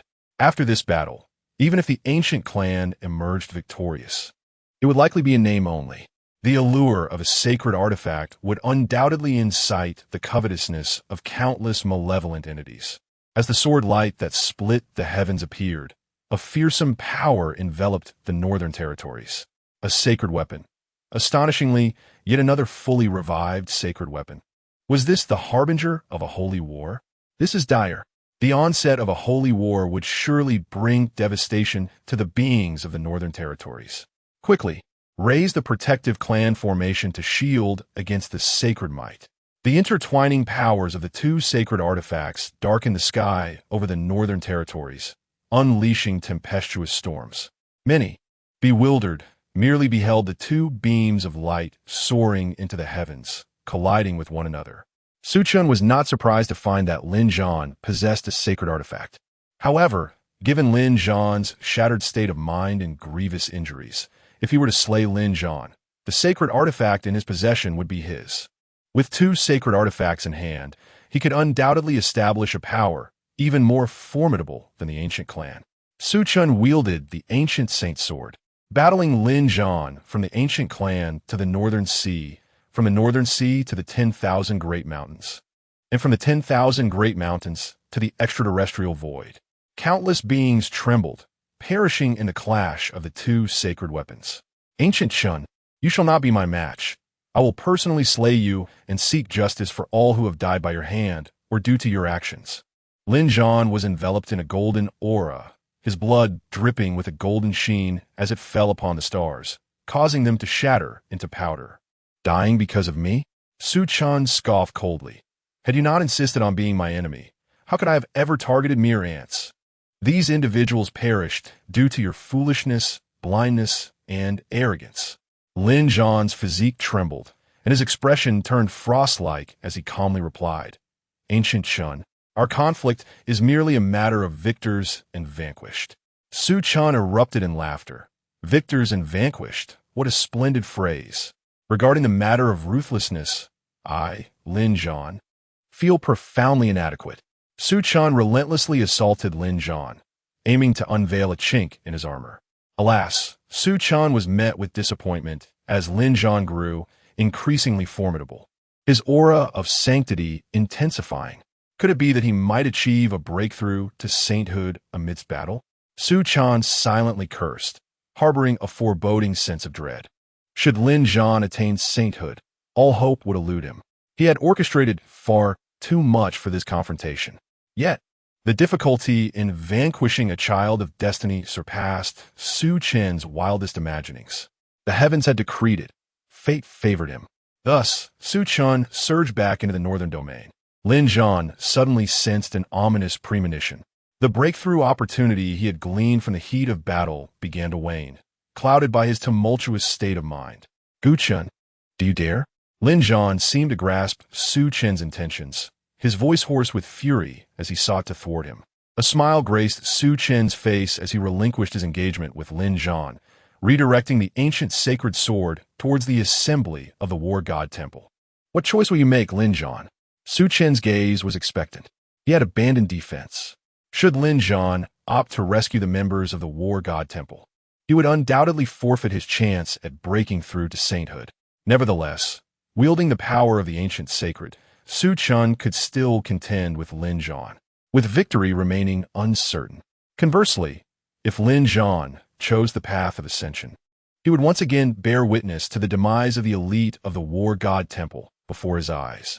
Within Su Chen's gaze, Lin Zhan closed his eyes, and in an instant, his raven hair turned to white, 3,000 strands dancing in the air, helplessly observing the annihilation of the War God Temple's elite. A tremendous surge of energy erupted from Lin Zhan's being, sweeping across the northern domain like a blazing sun, illuminating all. As his robust vitality coalesced into a vast ocean of gold, he had attained sainthood. Su Chen chuckled. With Lin Zhan's decision, he had lost all chances of victory. The ancient sacred sword in his grasp radiated an unparalleled brilliance. The final glory of the ancient clan converged here, and Su Chen's last consciousness was engulfed by the explosive power of the ancient sacred sword. Before him lay an impenetrable darkness. Su Chen found himself back in reversal space. Truly, he was a child of destiny, favored by fortune, he murmured softly. In this lifetime, he had repeatedly forced Lin Zhan into dire straits, yet unforeseen circumstances always allowed Lin Zhan to escape. Even in their final confrontation, which nearly shattered Lin Zhan's resolve, he still did not impede his ascension to sainthood. Rather, it merely guided him onto the path of divinity. However, Lin Zhan did not emerge unscathed. The elite he had assembled in the War God Temple were buried alongside him, his state of mind teetering on the brink of ruin, forever haunting him as a nightmare. Curious about the fruits of this lifetime, Su Chen hastily summoned the Book of Reversal, eager to peruse its contents. In the seventh life, you were born into a desolate holy clan, favored by a grand elder of the Nirvana realm, a natural prodigy with the Qian Yuan body, regarded as one of the finest talents within the ancient clan. Your sole flaw was an inexplicable offense against a figure of great fortune. Harboring a grudge over a stolen childhood promise, unwilling to coexist, you chose to strike first and began to hunt down this person of great destiny. Regrettably, despite your utmost caution and diligence, you were unable to vanquish your foe. You began to ascend within the ranks of the ancient clan, forging alliances with the prodigies of the northern domain, becoming a prominent figure of your era, ultimately seizing control of the ancient lineage. In a climactic battle, all your calculations shattered the resolve of your formidable adversary, yet you still succumbed to the inexorable tide of fate. This confrontation bore no victor, even as you became a stepping stone, and despite the passage of time leading to the obliteration of the ancient clan from the annals of history. One individual shall forever remember your legacy. Evaluation: Blue 7 stars, reversal points, 7,000. Chapter 73, The Supreme Alchemist, Part 1, with 7,000 reverse points. Su Chen felt both elated and disappointed. In this life, born into a declining sacred clan, had it not been for Lin Zhan, who prevented him from dying an early death, perhaps his reputation would have been greater. Truly, it is exceedingly difficult to vanquish a person of such remarkable destiny. Su Chen could not help but reflect. Despite being his adversary, he acknowledged that had his targeting been directed at an ordinary individual, they would have perished countless times over. Yet, Lin Zhan not only withstood the trials without succumbing to despair, but also gradually transformed himself until he achieved sanctity. To be defeated by such a person does not seem unjust. Nevertheless, Su Chen wished to avoid encountering such fortuitous individuals in the future. Qualifications: 0. Comprehension: 0. Heritage: 0. State of mind: 300 with 7,000 reverse points. Su Chen gazed at his heritage, allocating 100 points to ensure he would not meet an untimely demise. The remaining 6,900 reverse points were uniformly distributed, with 450 points added to both qualifications and comprehension. He then turned to the next page, embarking on a new reincarnation. The sky was vast and blue, with clouds drifting lazily. The wind rustled the grass, revealing grazing cattle and sheep. Su Chen opened his eyes, utterly bewildered. He glanced at the coarse linen garments draped over him and the absence of any residual vitality in his body. What on earth? He had become an ordinary person? Su Chen hurriedly began to scour through his memories, eager to discern the circumstances of this life, having at least allocated 100 points to his heritage. In this life, he was an abandoned infant, fortuitously landing at the doorstep of a solitary elderly man, who kindly took him in and brought him home. Notably, in this incarnation, his name remained unchanged as Su Chen, bearing no alterations whatsoever. The elderly man raised Su Chen, nurturing him to become a shepherd. Su Chen, beginning his journey as a shepherd, despite this minor setback, Su Chen quickly adjusted his mindset. In his previous life, he had been a revered figure at the pinnacle of the Nirvana realm. He possessed unwavering confidence that even starting as a mere mortal, he would ascend to become a formidable force. The ancient clan's cultivation techniques could no longer be practiced.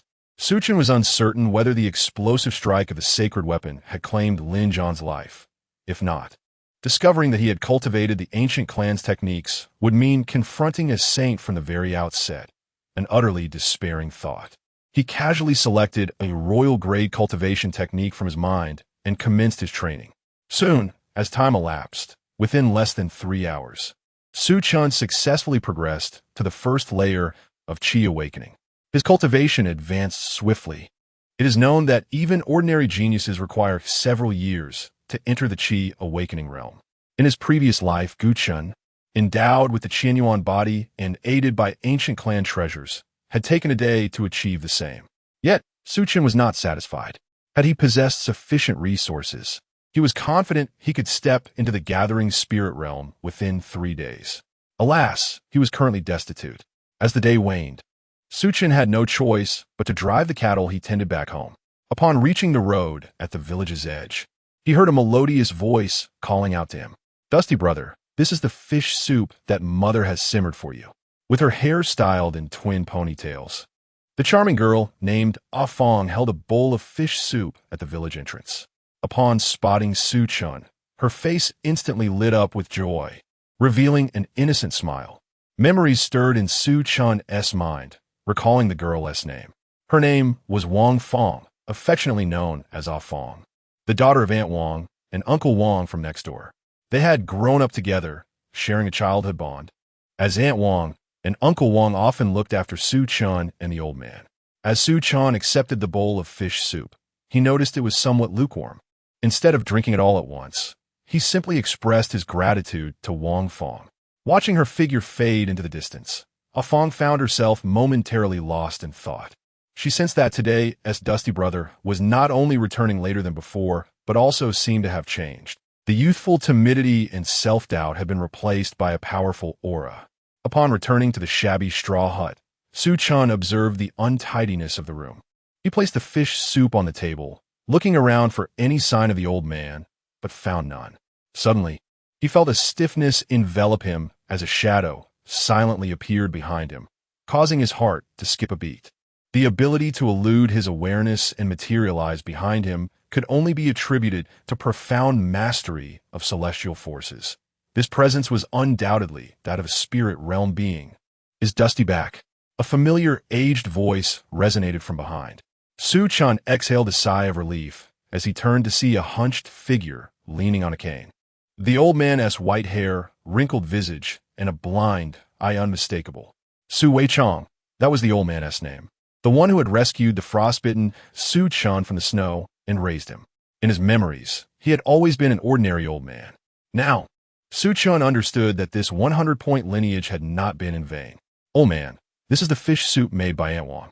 Ah Fong asked me to bring it to you to taste," Su Chen said. With Su Chen's assistance, Su Weichong settled onto a stool, smiling as he remarked, "Ah Fong is quite thoughtful, and you, my boy, have shown consideration too. Sit down and enjoy the soup." They shared the fish soup from 2 warm bowls. After a while, once the soup was finished, Su Weichong reminisced and remarked softly, "Dusty, that girl Ah Fong is indeed a fine girl. If you were to marry her, she would surely make a virtuous wife and mother. She has feelings for you as well." Su Chen remained silent, fully aware of this fact, yet choosing to feign ignorance. "Old man, Ah Fong is a wonderful girl, but I do not seek romantic entanglements. I fear it would hold her back, he replied. Su Weichong chuckled.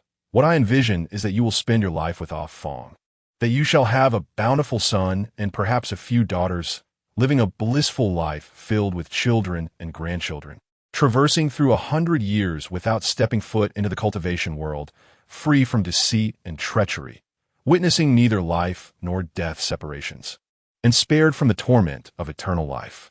Su Chen continued to remain silent for a moment before finally speaking, but that is not what I desire. He understood why.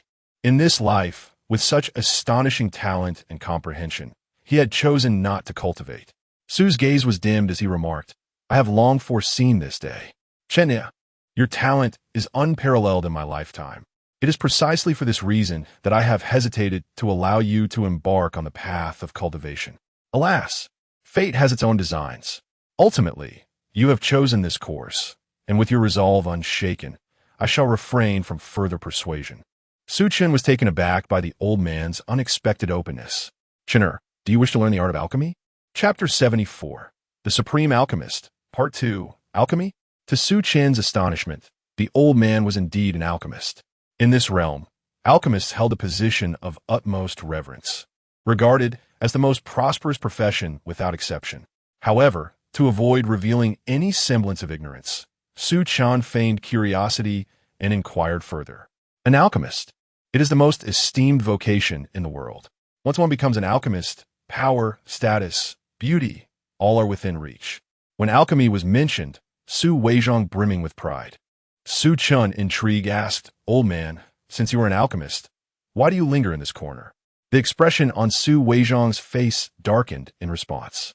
This matter. If the opportunity arises, you shall come to understand in due time. Thus, Su Chen began his apprenticeship in alchemy under Su Weizhong. His physical constitution in this life was known as the Seven Apertures exquisite body, a rare and insightful physique that allowed him to learn with remarkable efficiency. Chen, alchemy is an exceedingly arduous endeavor. Even the most ordinary first-grade alchemist cannot achieve mastery overnight. Once Su Chen broke through to the gathering spirit realm, Su Weizhong brought him to a mountain peak, retrieving a long-hidden alchemical furnace from the earth, its blackened surface rusted and worn. Curiously, Su Chen asked, Old man, can this tarnished pot truly be used for alchemy? Although he was not an alchemist himself, his past experiences had acquainted him with many. The furnace was the lifeblood of an alchemist, of paramount importance. He had never encountered an alchemist utilizing such a shabby vessel. With a smile, Su Weizhong replied, as the saying goes, the strong never complain about their circumstances. A true alchemist can transform all of nature into a furnace. Suchenadid internally skeptical. I trust you as far as I can throw you. This cunning old man is spouting nonsense with a straight face. He suspected that the old man had, in his retirement, repurposed the alchemical furnace for brewing spirits, now lost to time, leaving him to fabricate excuses. With a gentle smile, Su Weizhong enveloped himself in a layer of flames that danced around the furnace like serpentine dragons. He then cast in several herbs, which instantaneously liquefied and formed within the furnace. In mere moments, they transformed into exquisite elixirs, round and lustrous, embodying the highest quality of first-grade pills. Su Chen, astonished, concluded that based on this alchemical technique alone, Su Weizhong must be at least a fourth-grade alchemist. This is my signature skill, the 8 Desolations alchemy technique. I had thought it would be lost to the grave, Su Weizhong reflected. Consider yourself fortunate, my boy. He lamented the twilight of his life, having once wished to spend a mundane existence alongside Su Chen. Yet, with Su Chen embarking on the path of cultivation, it was clear that his life would be anything but ordinary. No one who steps onto the path of cultivation willingly relinquishes everything to return to a tranquil existence. Su Chen meticulously replayed the alchemical process he had just witnessed in his mind. Ethereal blue flames flickered to life in his hands, branching out into the 8 Desolations as he prepared to add the herbs he had gathered. A day later, Su Chen gazed at the elixirs emerging from the furnace, while Su Weizhong too observed the fruits of their labor. Su Chen sighed, pondering that alchemy did not seem to be an arduous task after all. On his first attempt, he succeeded effortlessly. Su Weichong remained silent, vanishing from Su Chen's sight, leaving his whereabouts unknown. In fact, Su Chen had not seen the old man for several days. During this time, Su Chen dedicated himself to the art of alchemy, and within just 3 days, he succeeded in crafting a second-tier elixir. With the elixir in hand, his cultivation accelerated significantly. A week passed, and as Su Chen continued to refine elixirs while absorbing their essence, his cultivation reached the 4th level of spirit gathering. Upon depleting the medicinal herbs left by the old man, Su Chen was compelled to descend the mountain in search of more ingredients. At the foot of the mountain, he suddenly furrowed his brow, detecting a scent of blood. He was acutely sensitive to such odors, fearing that something dire had befallen the village. In this lifetime, the villagers had shown considerable compassion towards Su Weichong and Su Chen, and he held a deep fondness for these simple folk. Sensing a potential crisis looming over the village, Su Chen wasted no time and hurried towards its direction. Inside the village, it was just as Su Chen had surmised. A band of marauding horse thieves had descended upon the area, discovering the village. The leader of the bandits was a fearsome brute, bald-headed with a grotesque scar resembling a centipede across his face, wielding a massive 9-ringed cleaver, its blade dripping with fresh blood. The villagers trembled in fear. These marauders were martial artists, and the villagers stood no chance against them, left to be slaughtered at will. "Boss, there's a lovely young girl here." One of the bandits' lackeys sneered, tugging at the hair of a delicate maiden. Xiao Fang, the son of Niu Dashan, witnessing the capture of Ah Fang, rushed forward, intent on confronting the bandit. However, he was swiftly kicked aside into a patch of grass, rendered unconscious. "A hero saving a damsel? You should know your own weight." The bandit cackled. Ah Fang felt despair wash over her. Captured by these ruthless marauders, a fate of unimaginable torment awaited her. Suddenly, the lackey's laughter was abruptly silenced as he clutched his neck, blood gushing forth, splattering onto Ah Fang. The warmth of the blood felt surreal. The bandit leader had fallen. The shocking scene left Ah Fang in a state of bewilderment, and the remaining marauders were filled with trepidation. The leader glanced at a leaf stained with blood. Was it this leaf that killed Ma Yan? The group pondered, bewildered. Raising his 9-ringed cleaver, the brute called out to the air, "Who goes there? Why do you assist these villagers in slaying my brothers?" Receiving no reply, a young man leaped from above, landing gracefully on the ground. The villagers gasped in disbelief upon recognizing the youth. Ah Fang's eyes widened in astonishment. "Chen? Su Chen nodded slightly, responding coolly, "It is I." He effortlessly summoned the large knife from the lifeless bandit's grasp, casting his gaze upon the remaining marauders. His eyes, filled with a chilling intensity, caused the bloodthirsty bandit leader to freeze in terror. He reminisced about the years gone by when he was enlisted in the military, a time before he became a deserter, during which he encountered a figure of great significance. The gaze of that esteemed individual mirrored that of the youth before him, both imbued with an air of indifference. It seemed as though they belonged to entirely different realms of existence. Flee, he must flee. In a mere instant, the notorious bandit leader, known for his ruthless nature, was utterly paralyzed by fear, galloping away without a backward glance. Observing their leader's retreat, the other bandits yearned to escape as well. Yet, they were far too feeble before Su Chen, who dispatched them with the swiftness of a specter. With deftness, Su Chen mounted a horse and pursued the fleeing bandit leader, intent on eradicating the threat entirely. Chapter 75, The Supreme Alchemist, Part 3.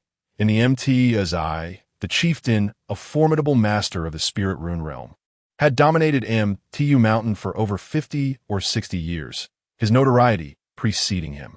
The return of the 7th master always heralded a bountiful haul. Upon seeing the bald, burly figure riding a horse approach the gates, the guards erupted in exclamations of surprise. As the gates swung open and the figure entered, his face was etched with terror as he shouted, "Close the gates. Quickly, close the gates." The 2 guards, bewildered, questioned 7th Master. "Are you not waiting for your brothers to return?" They could see only the 7th Master before them.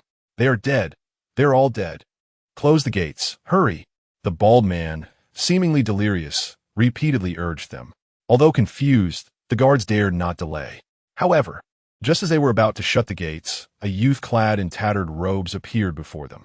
Upon seeing the boy, the bald man trembled as if confronted by a specter, tumbling from his horse and crawling frantically backward, desperate to distance himself from the youth. "Who are you? Why are you an MT as I?" Sensing the impending danger, one guard blocked the youth's path while the other rang the alarm bell, sending echoes throughout MT as I. Enemy attack. The youth, Chen, made no attempt to impede their actions. Once they had completed their alarm, he vanished in a flash, and two heads soared into the air, their bodies collapsing, their eyes wide with disbelief and confusion even in death. As a commotion rippled through MT as I, a faint smile of indifference graced Chen's lips. "Very well, let us resolve this all at once." To spare the trouble of hunting them down one by one. Seeing the chieftain's arrival, the bald man felt as if he had found a savior and was about to cry out for help when, in an instant, his head exploded. Seventh brother. The remaining chieftains, upon witnessing their comrade's demise, erupted in fury. "Whoever you are, dare to slay a chieftain of MT as I, and you shall pay with your life. If we do not eliminate this youth, how can MT as I continue to exist in this realm?" The strength of MT as I's chieftains was no trifling matter. The weakest among them was at the gathering spirit realm, while the strongest was the chieftain himself, a master of the spirit rune realm. As the chieftains converged to attack, Chen stood firm, merely raising his hand to rest upon his great sword, gently gliding his finger along its blade, time seeming to slow to a crawl. In a flurry of motion, 5 swift strikes felled 5 chieftains, leaving only the last standing. The final chieftain, quick to react, managed to block a strike aimed at him. He opened his mouth to speak, only to find the youth gazing intently at him. An ominous feeling washed over him, compelling him to defend himself, yet it was too late. The strike, imbued with a chilling brilliance, descended toward his head. Comprehension, the essence. Even in death, the chieftain could not fathom how they had provoked a being capable of grasping such profound essence. With the demise of all the chieftains, the members of MT as I met their end beneath Chen's blade.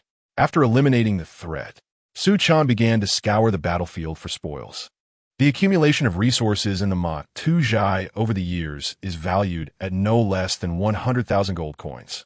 Among those captured by the Ma Tujai, Chen did not subject them a hardship, but chose to release them instead. Upon arriving at an underground location, Chen furrowed his brow and was about to depart when a deep voice called out to him.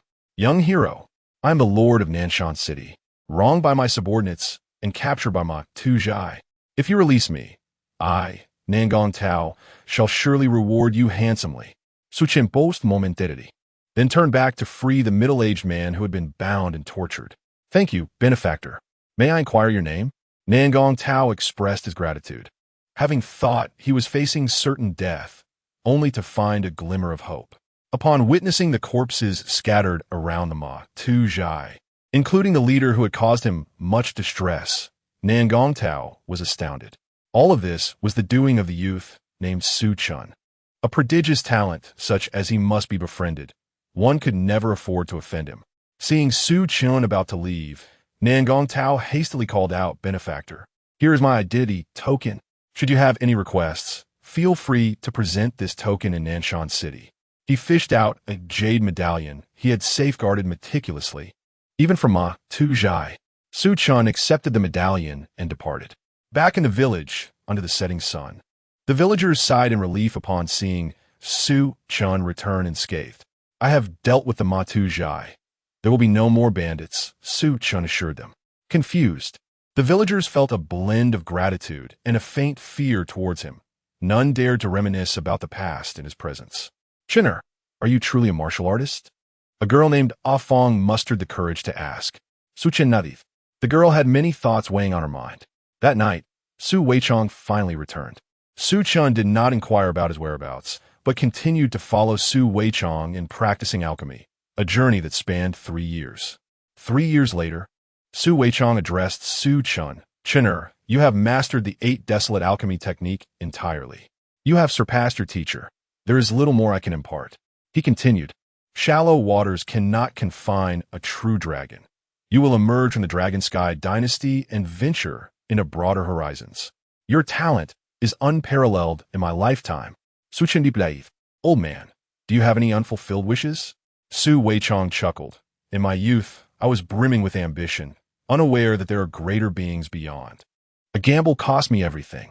If I have a wish, I hope that one day you will journey to Zhongzhou on my behalf to witness the flourishing era of alchemy. If the 8 desolate alchemy technique were to appear in such a golden age, I would smile from the afterlife. Su Chen earnestly assured him, old man, that day will surely come. Su Weichong seemed to recall something and pulled out a longevity lock, intricately carved with a dragon and phoenix design, along with the character Su. This was left behind when I discovered you, perhaps related to your extraordinary lineage. As Su Chen took the longevity lock, he was astonished to find that it was crafted from the exceedingly rare Aurora stone, a treasure scarcely possessed by ancient clans in his past life. After imparting his final words, Su Chen never saw Su Weichong again. Understanding that it was time for him to depart, Su Chen resolved to journey towards broader horizons. Chapter 76, The Supreme Alchemist, Part 4. At the village entrance, as dawn broke, Su Chen turned back, his backpack slung over his shoulder, and beheld a beautiful young woman standing at the threshold. Afon? He exclaimed, astonished. Brother Chen, are you leaving the village? Afon inquired, her smile strained. Nodding, Su Chen replied, I understand that you know I'm a martial artist. My parents have mentioned that I would eventually depart from this place. With her head bowed, Afon continued, I know. Su Chen fell silent. He was no longer the simple cowherd he once was. Thank you, Afon. And also to Uncle Wang and Aunt Wang. I have already informed Lord Nangong. Soon someone will come to escort you all to the city, where you will enjoy a life of abundance. Afon's large eyes brimmed with tears. Brother Chen, may I embrace you? He nodded, offering no refusal. With a pleading tone, she implored, Brother Chen, this is not what I desire. I wish to leave with you. Please take me with you. Su Chen shook his head gently. The world of martial artists is ill-suited for ordinary people. You lack the aptitude for martial arts, and thus cannot become a martial artist. Brother Chen, she whispered, life is but a fleeting journey. I am merely a passerby. Perhaps in the future, you will encounter a boy who captures your heart, and you will marry and have children, leading a life of happiness. Why cling so tightly? The girl clutched him fiercely. But they are not you, Brother Chen. My heart belongs only to you. In the end, Su Chen departed, rendering Ah Fong unconscious and returning her home, before embarking alone on a path of leveling up and making a name for himself. Nangong Tao would ensure that Ah Fong's family lived free of worries for a lifetime. The journey of life is long, and he could not afford a halt for a single person. Within the Long Shao dynasty, the imperial capital, Su Chen squinted against the light. After 3 months of thorough investigation, he had come to understand his current circumstances. Round and round he went, eventually returning to the eastern region of Tianxian. Over 2,000 years had passed, and the eastern region had undergone numerous transformations. With the demise of the Xian Yuan Holy Land, only 11 holy grounds remained in the East Wasteland. However, a millennium ago, a formidable Saint King from the central region, known as the Invincible Saint King, emerged and overshadowed the many holy grounds of the East. This Saint King turned out to be a sworn brother of the ancestor of a small sect called the Jinyu sect.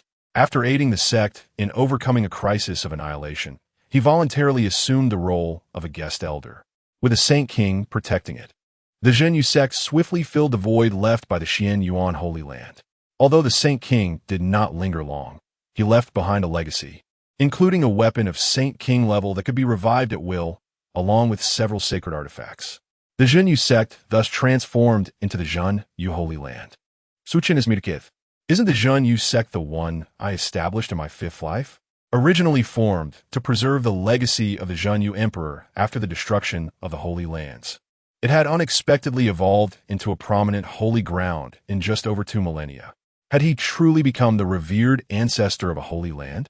Indeed, how far he had come. With an unintentional flourish, he unwittingly fulfilled the aspirations of the venerable elder of the town of the Abyss, the goat-bearded old man, alas. Dear brother, how unfortunate it is that the timing was not in his favor. Su Chen mused.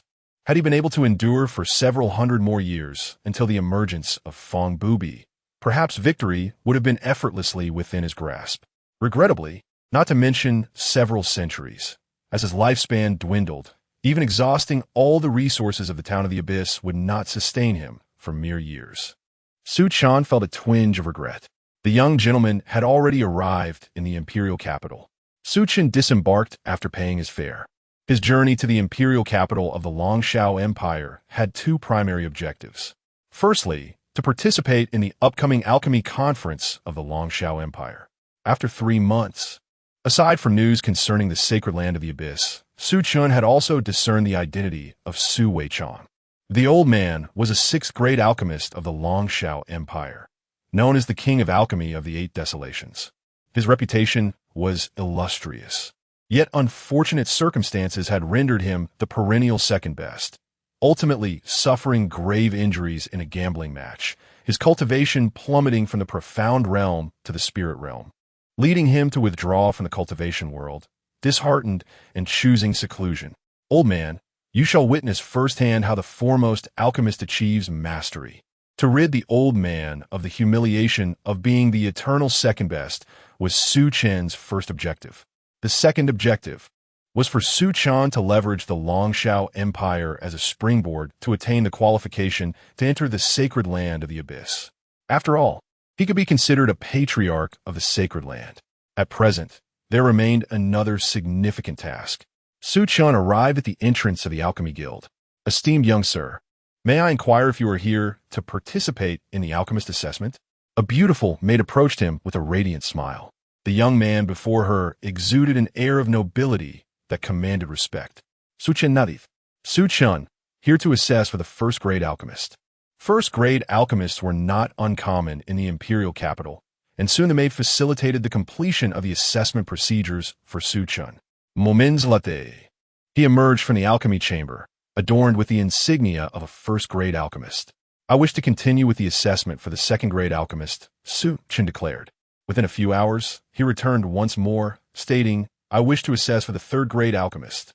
Before half a day had passed, he reappeared again, asserting, I seek to assess for the fourth-grade alchemist. In a single day, achieving the 4th grade, the entire alchemy guild was abuzz. Astonished that this young man sought to challenge the assessment for a 4th-grade alchemist, they were unable to make decisions on their own regarding this matter. As 4th-grade alchemists held a revered status within the Longshao Empire, prompting them to hastily summon the vice president. Accompanied by several prodigies from the Alchemy Guild, the vice president expressed his astonishment. You wish to assess for the 4th-grade alchemist? Suchenadi definitively. The vice president cautioned. The assessment for a 4th-grade alchemist is not easily surmountable. Each year, many suffer injuries during the assessment. With the alchemy conference approaching, do you not wish to reconsider? Su Chen remained resolute, declaring, I, as a junior, wish to take my chances. The vice president ceased his attempts to dissuade him and led Su Chen to the alchemy chamber. A day later, the alchemy guild was in a state of upheaval as Su Chen emerged once again, now adorned with the badge of a 4th-grade alchemist. Undoubtedly, he had triumphed. In less than 2 days, an ordinary individual had transformed into the esteemed 4th-grade alchemist. Such an occurrence has never graced the realm of the Longshao dynasty. It is a miracle worthy of being inscribed in the annals of the Alchemy Guild.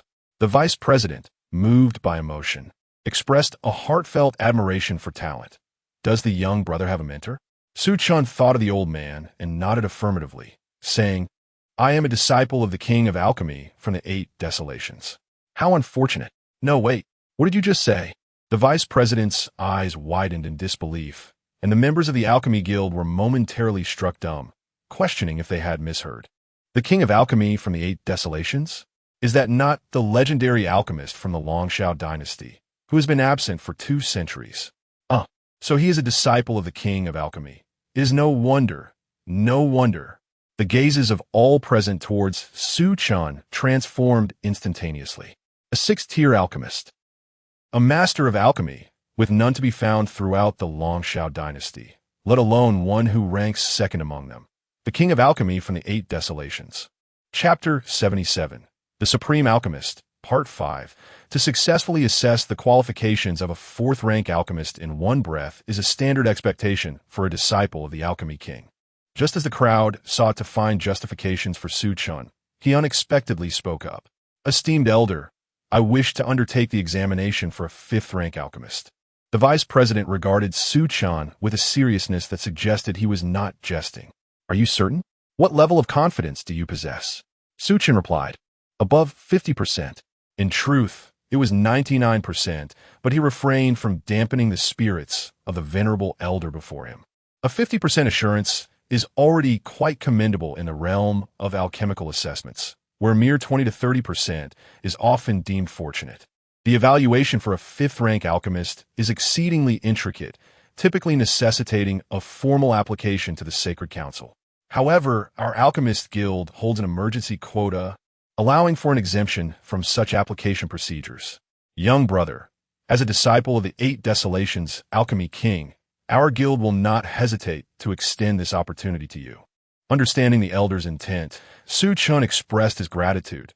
"Thank you, esteemed elder." He was well aware of the complexities of human relationships. Upon hearing this, the vice president's face broke into a smile.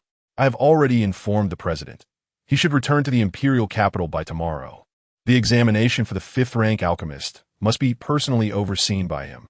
Thus, Chen found himself waiting for a day.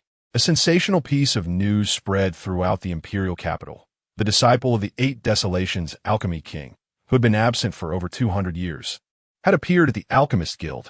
In the entire long Shao dynasty, the number of alchemy kings could be counted on one hand, making this event a focal point of public attention.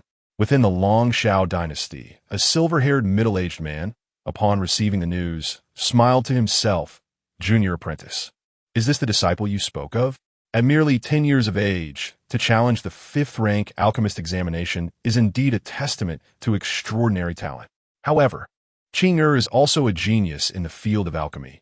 Defeating her will not be an easy feat. How exhilarating this is. A gentle breeze caressed his cheek, causing the silver-haired man's white robes to flutter dramatically, while a 6-star alchemical badge gleamed brightly upon his chest. He was the foremost alchemist of the royal family. The current alchemy king of the long Shao dynasty, King Gu. The following day, Chen arrived at the Alchemist Guild to undertake the fifth-rank examination. He met with the guild president, a sixth-rank alchemy king, who squinted his eyes, his corpulent figure exuding a warm and friendly demeanor. This affable figure was none other than King Yanjin.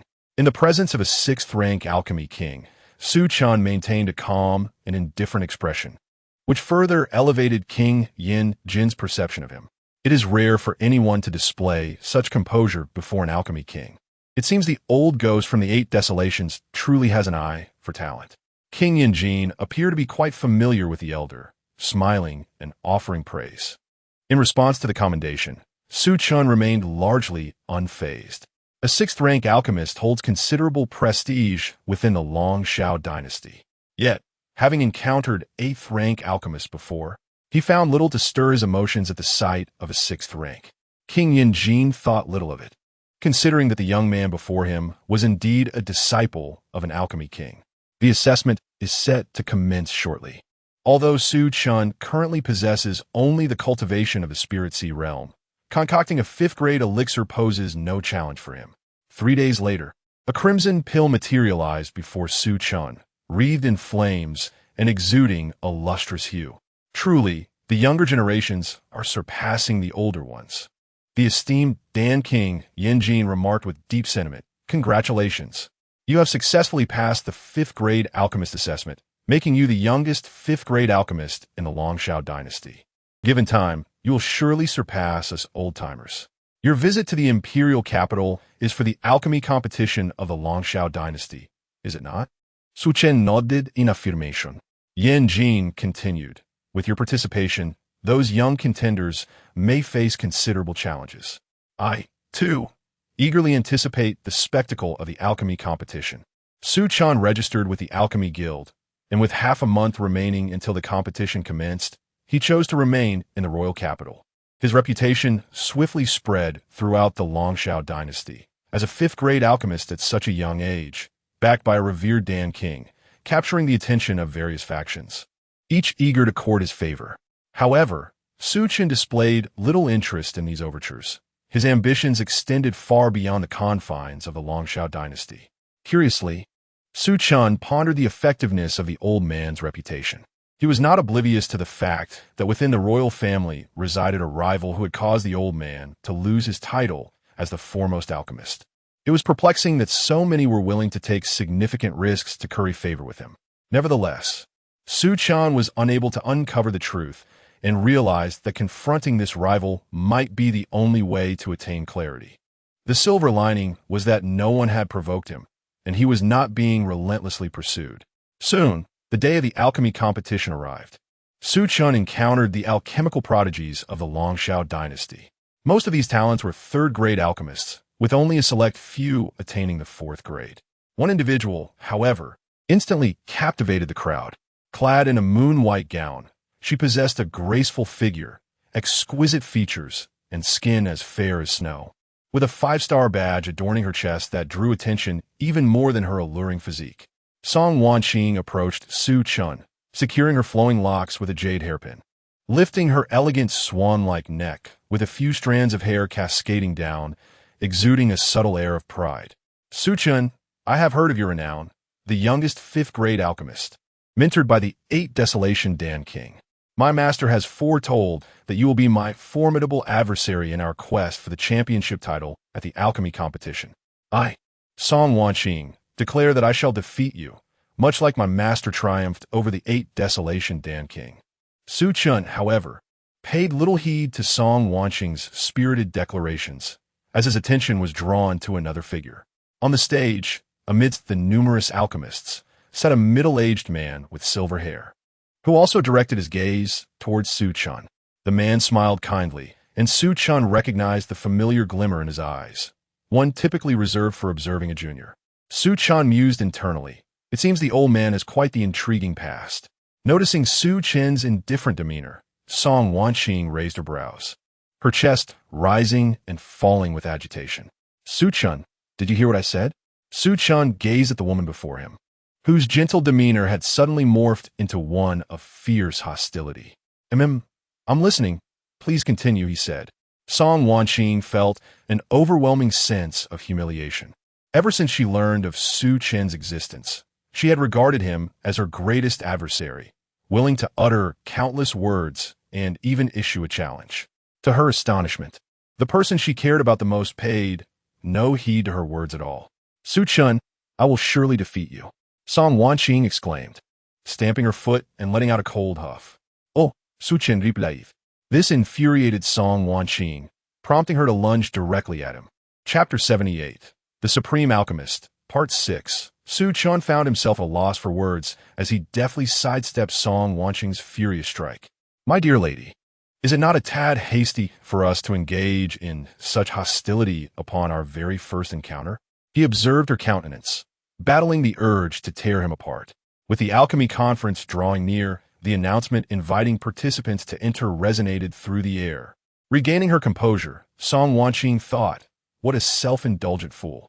As a distinguished alchemist, how could she stoop to the level of a mere martial brute and sully her hands? She was determined to triumph over Chen at the conference, thereby redeeming her honor.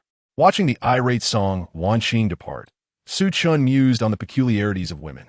It was apparent that she was indeed a disciple of the Ghost Valley alchemist. He speculated within himself before making his way into the alchemy conference. The trials of the alchemy conference were quite straightforward. Each participant would randomly draw alchemical formulas, starting from the 1st grade, proceeding to the 2nd, and then the 3rd. This was a knockout competition, assessing the alchemist's control over their craft and their adaptability. Each type of elixir required a distinct method for concoction, and those less skilled might find themselves eliminated even while attempting to create a lower-grade potion. Chen perceived this conference as a significant opportunity for ordinary alchemists, as good fortune might allow them to acquire new formulas. Indeed, it appeared that alchemists were quite affluent. The last event of such grandeur had been the selection of disciples for the Xian Yuan sacred land, showcasing an ancient stone tablet that enabled participants to comprehend martial techniques. First grade, second grade, third grade. The fourth grade elixirs posed no challenge for Su Chen. Upon reaching the fifth grade elixir, only 9 contestants remained. Su Chen successfully concocted a fifth grade potion, shortly followed by Song Wanqing's success in doing the same. Most participants were eliminated by explosive failures. Yet the presence of formidable experts ensured that such explosions did not create too much chaos. I did it. I finally did it. A disheveled young man, holding a violet elixir, danced with joy, exclaiming, I have successfully crafted a fifth grade elixir. Su Chen recognized him as a disciple of the flame ash alchemist, who had been fortunate enough to create a fifth grade potion, thereby stepping into the realm of fifth grade alchemists. The competition culminated in the final showdown, where the 3 participants were required to utilize their most proficient alchemical techniques to produce their most familiar elixirs, with the highest quality potion ultimately being selected. Su Chen chose the Heavenly Gang Body Enhancement Pill, a creation of Su Weichong, known for its complexity and the very pill that had led Su Weichong to his defeat by the Ghost Valley Alchemist. Should he secure victory with this elixir, it would serve to resolve an old grievance of his mentor. With that thought in mind, Su Chen began to concentrate on the creation of the Heavenly Gang Body Enhancement Pill. In a similar vein, Song Wanqing opted to concoct the renowned elixir of the Ghost Valley Alchemist, the Zhou Tian Concentration Pill. Observing their choices, the disciple of the flame ash alchemist gritted his teeth and reluctantly followed suit, attempting to create a fifth grade potion as well. However, fortune did not favor him this time. Not long after, a miscalculation caused his alchemical furnace to explode. Fortunately, a powerful expert was able to intervene just in time, or else he would have faced dire consequences. Only Su Chen and Song Wanqing remained on the stage. The Dan King of Yanjin smiled and remarked, These 2 little ones truly resemble you 2 brothers. The Dan King of Guegu, though helpless, gazed on with anticipation. Who among them would ultimately prevail? Soon, 3 days elapsed. Song Wanqing successfully concocted the Zhou Tian Ning Shundan. A sigh of relief escaped her. The difficulty of crafting this particular elixir was exceedingly high, and even she could not assure success every time.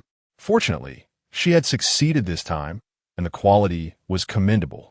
As she glanced at Su Chen, she noticed he was still engrossed in his alchemical endeavors. Suddenly, his alchemical furnace soared into the air, bursting with a resounding explosion. Had he failed in his concoction? Song Wanqing was taken aback, a myriad of complex emotions swirling within her, disappointment, anger.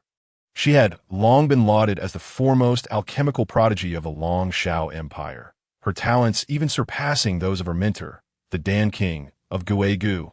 The emergence of Su Chen had led her to believe she might face a worthy rival. Yet, her opponent had made such a blunder as to cause an explosion, which left her feeling disheartened. Cough, cough. A sound of coughing emerged from the smoke. Following that, beams of golden light shot forth, enveloping the arena. Su Chen emerged, cradling a golden elixir, adorned with intricate golden veins and emanating an overwhelming power, surrounded by a halo, suspended in the center of his palm. The alchemists in attendance fell into an instant silence, utterly speechless. Even Song Wanqing, clutching her own prized elixir, stood frozen, oblivious as her own potion slipped from her grasp and tumbled to the ground. He had actually produced an elixir with Dan patterns. Dan patterns, a legendary hallmark among alchemists, signified the pinnacle of excellence, capable of multiplying the value of an elixir tenfold with ease. Of course, the matter of price was secondary. This represented the honor of an alchemist, reliant on the convergence of time, place, and harmony. Without waiting for the outcome to be declared, Song Wanqing turned and descended the stage, the victor and the vanquished being self-evident.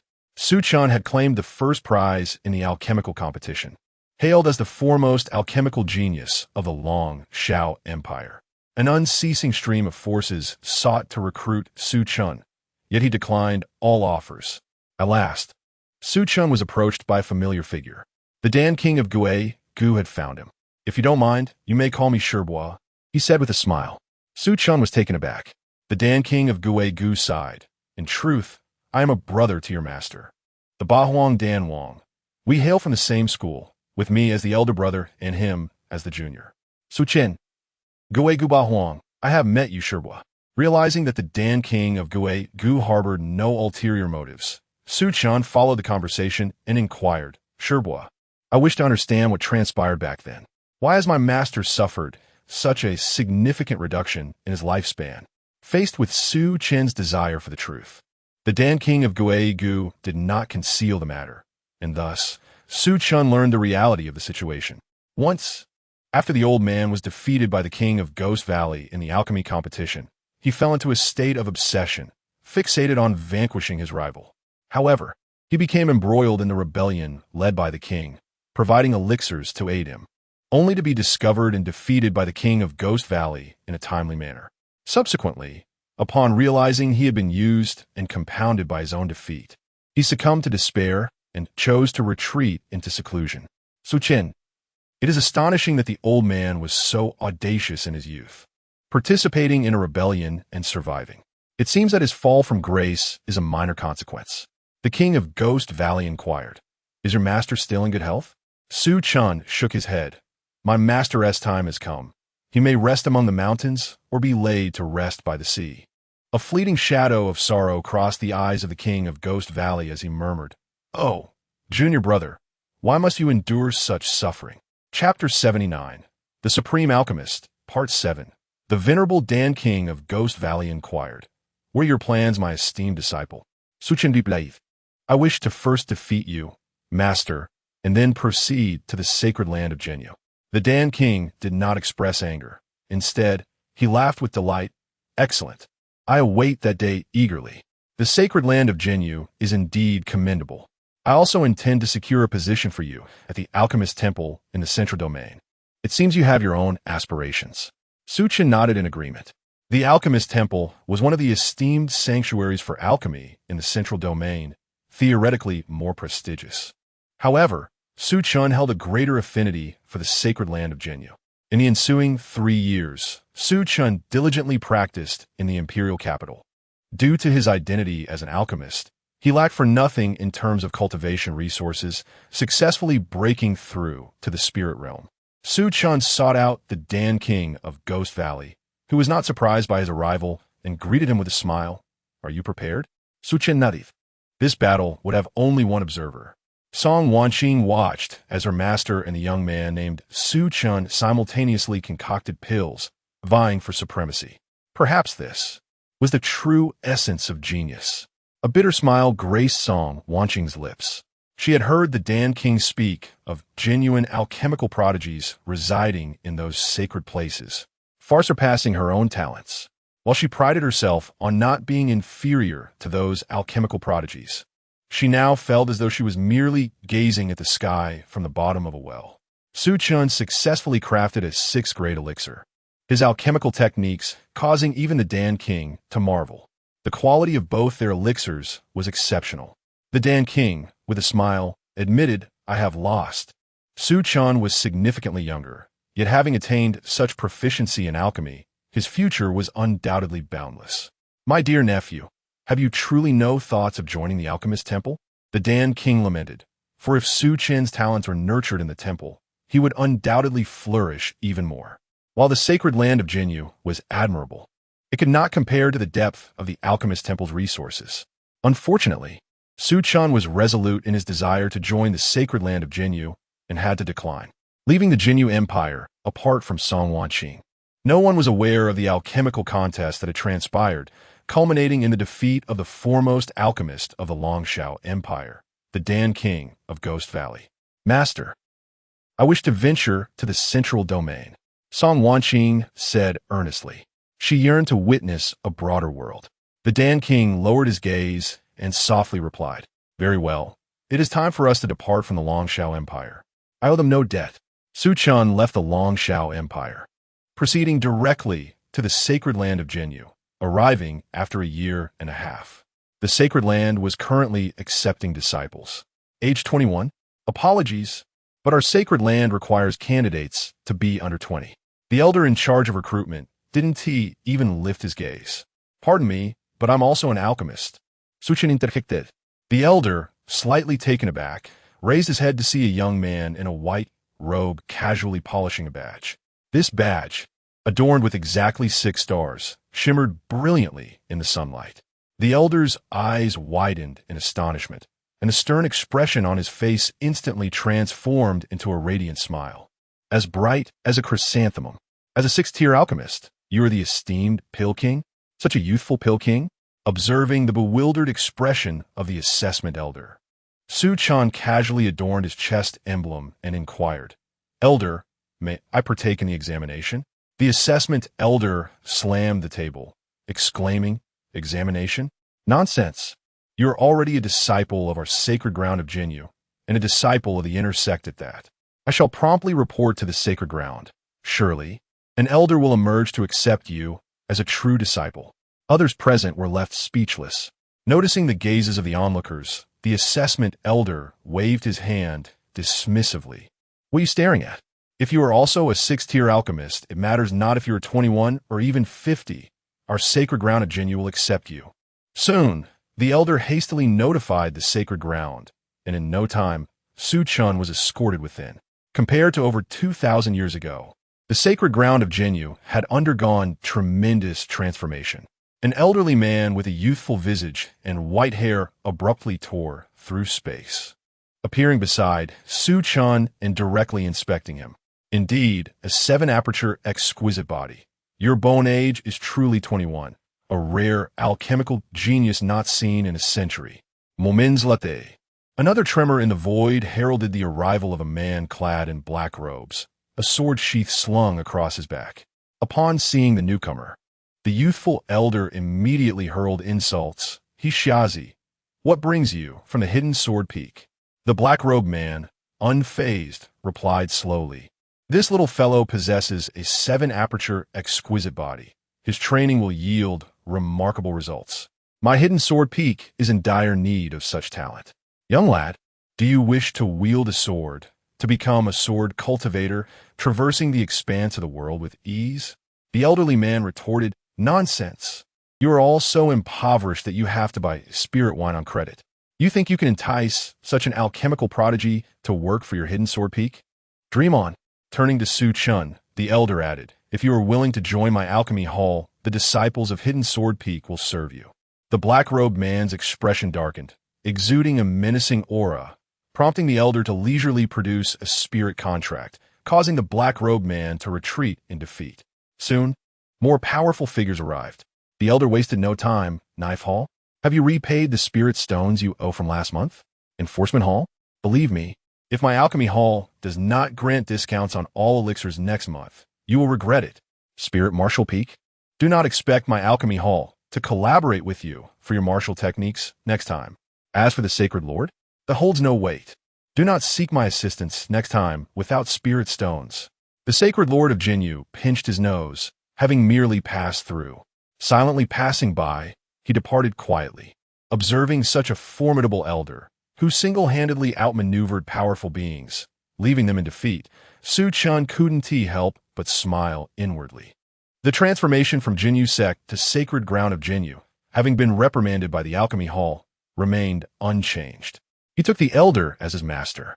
The elder, known as Master Wanxiang, was the head of the alchemy hall and the foremost alchemist of the sacred ground of Jinyu.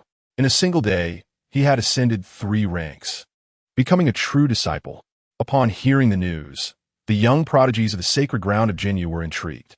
Had it been anyone else, they would have tested the mettle of this newly promoted true disciple, given that so many intersect talents were eagerly vying for advancement. However, upon discovering that this esteemed disciple hailed from the Dan Hall, all grievances were dispelled, leaving only a singular thought: to cultivate a favorable relationship. Indeed, what were their aspirations for ascending to the rank of true disciple, if not for superior resources for cultivation? And from whence do these resources derive? From the Dan Hall.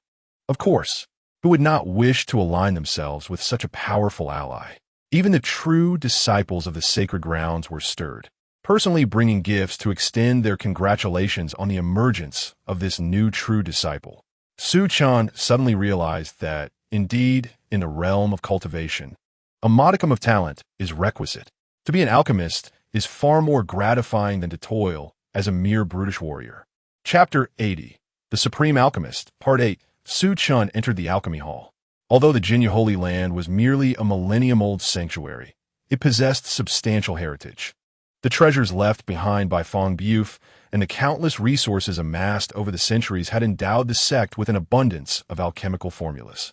Chen diligently studied alchemy under the guidance of the venerable alchemist of all realities.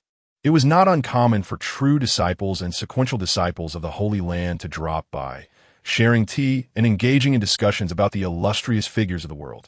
Brother Su, when will you complete the yin-yang harmonizing pill you promised me? Li Chen rubbed his hands together, eagerly gazing at Chen. Chen's expression darkened. He vaguely regretted his curiosity in attempting peculiar concoctions. For now, he found himself perpetually besieged. As per our usual arrangement, help me with one task, Chen stated. We nodded. No problem, brother Su. Just give the command, and I shall act immediately. Should I fail, the 800 sword cultivators of Sword Hidden Peak shall support me. Chen harbored doubts about whether Li Chen truly belonged to the Li lineage. He remarked cryptically, "It seems that the Void Valley may soon witness the emergence of heavenly fire." Upon hearing this, Li Chen's expression hardened, and he turned to leave, unwilling to engage in such a perilous pursuit. Observing Li Chen's retreat, Chen squinted with a smile. "There are two opportunities to assist me in refining pills." Li Chen hesitated but took a few steps forward. Chen, unhurried, took a sip from his teacup and continued leisurely. "3 chances to lend your hand. Moreover, I can absolve you of your contributions owed to the alchemy hall." Li Chen stepped back, resuming his seat. "I shall loyally follow Brother Su. A trivial heavenly fire. Who would dare compete with Brother Su? Let them meet their demise." His spirit soared with bravado. Chen held firm confidence in Li Chen's abilities, as he was a prominent figure among the sequential disciples of the Jinyu Holy Land. With Li Chen's support, Chen employed his previous tactics, rallying several powerful true disciples. With a call to arms, he found numerous exceptional talents willing to join him in the quest for heavenly fire. Heavenly fire, the coveted treasure of alchemists. Only a handful of alchemists within the Holy Land possessed such a phenomenon. In this lifetime, Chen had devoted himself to the study of alchemy and would not let the opportunity to obtain heavenly fire slip away. The Void Valley had already attracted numerous factions, with alchemists clad in luxurious white robes adorned with alchemical insignias arriving in droves, accompanied by a retinue of aspiring prodigies. Li Chen walked alongside Chen and whispered, "I hadn't anticipated that both the Qingyu Holy Land and the Taichu Holy Land would send representatives. Those two are true disciples of their respective sects, matching my strength." Chen noted the presence of the Qingyu and Taichu Holy Lands, both led by young alchemists, flanked by formidable young champions. Among them were two particularly powerful auras, undoubtedly the cream of the crop of the younger generation. In addition to the Qingyu and Taichu Holy Lands, the Alchemical Holy Assembly of the Eastern region had also dispatched a young alchemical prodigy, gathering several martial arts talents to vie for the heavenly fire. These 3 factions were the ones Chen needed to watch most closely. The 3 factions were equally aware of Chen, each vying for the coveted heavenly fire. Soon, an ethereal blue aurora graced the skies above the empty abyss. A breathtaking spectacle. A cascade of cerulean snow began to fall upon the desolate valley, igniting flames upon contact with the ground, transforming the realm into a nightmarish inferno. Unable to resist the allure, someone stepped into the empty abyss, but after only a few strides, they were engulfed by blue flames, accompanied by a chilling scream, reducing them to ashes. Witnessing this, Chen's expression grew solemn. The potency of the heavenly fire exceeded his expectations. A formidable half-step transcendent had met an inexplicable demise. Chen distributed fire-warding pills to the disciples of the Holy Land, then retrieved a pearl, an antidote specifically requested from the esteemed pill master Wanxiang, capable of significantly diminishing the influence of the heavenly fire. The other 3 major factions, each with their unique strategies, also ventured into the abyss. Inside, the atmosphere was ominous, with scattered bones hinting at the formidable beings that had once roamed here. As they delved deeper, Su Chen sensed an unusual corrosive quality in the air capable of eroding one's very soul. It became evident that the heavenly fire manifested here was the notorious Nine Nether Mystic Fire, recognized by the alchemical prodigies of the other factions. The elite of the alchemical Holy Assembly and the Tai Chi Holy Land, upon discerning the danger, hastily retreated. Li Chen turned to Su Chen, questioning, "Brother Su, this is the Nine Nether Mystic Fire, infamous for devouring its master. Shall we still contend?" It was known that every owner of a Nine Nether Mystic Fire had met their end through its backlash. Su Chen nadi resolutely. Yes, the heavenly fire is a rare opportunity. To relinquish it would mean an uncertain wait for another chance. Besides, our only competitor is the Qingyu Holy Land, and our odds of securing the fire remain high. At the deepest part of the valley, a pulsating blue flame hovered in midair, surrounded by numerous fire spirits. Though formidable, these spirits were no match for the elites of the Jinyu Holy Land and the Qingyu Holy Land. Under the relentless assault of the two factions, they swiftly retreated into silence. Once the fire spirits were dealt with, the champions of the Jinyu Holy Land and the Qingyu Holy Land exchanged glances, instantly engaging in combat, each blocking the other, leaving only Su Chen and the alchemical talent from the Qingyu Holy Land. With a smile, Su Chen addressed his opponent. "Will you withdraw from the contest willingly, or shall I assist you in your decision?" By Qingyu, with a serious demeanor, replied, "Su Chen, I have heard of your reputation. As alchemists, let us settle this in a manner befitting our craft." Su Chen agreed, and with a swift motion, he unleashed a punch before Bai Qingyu could brace himself, striking him squarely in the face, shattering several teeth. Clutching his face, Bai Qingyu exclaimed, You lack honor. We are alchemists. How can you be so uncouth?" Su Chen pondered for a moment and nodded, acknowledging the truth in the words spoken.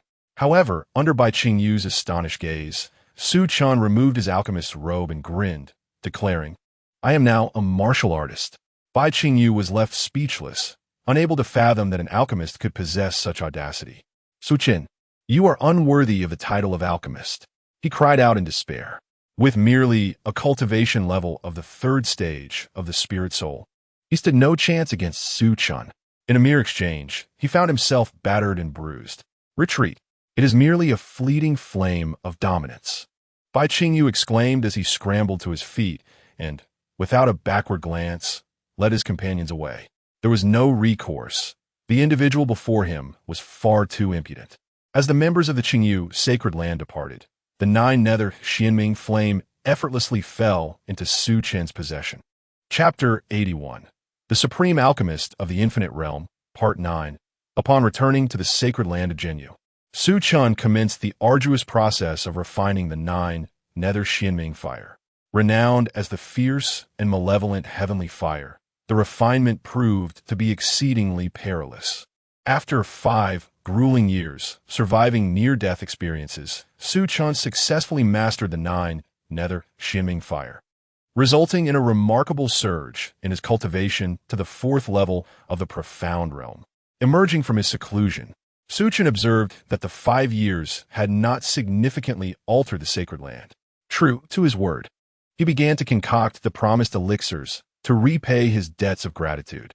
It was also the opportune moment for his promotion to the rank of true disciple within the sacred land.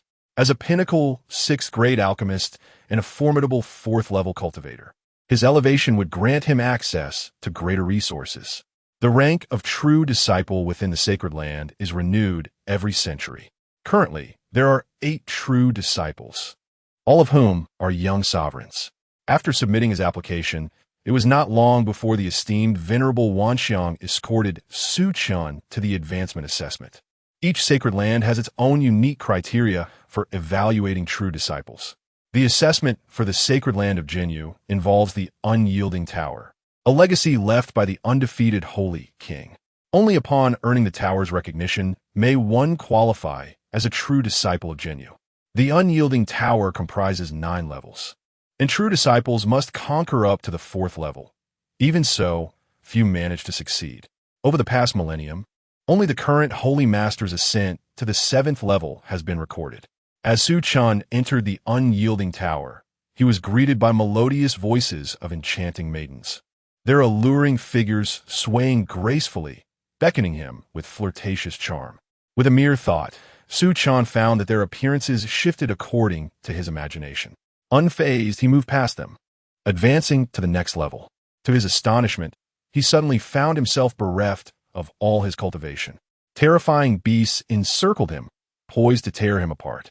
Without a hint of fear, he seized a fallen warrior's sword and engaged in combat with the beasts, ultimately standing alone amidst the carnage.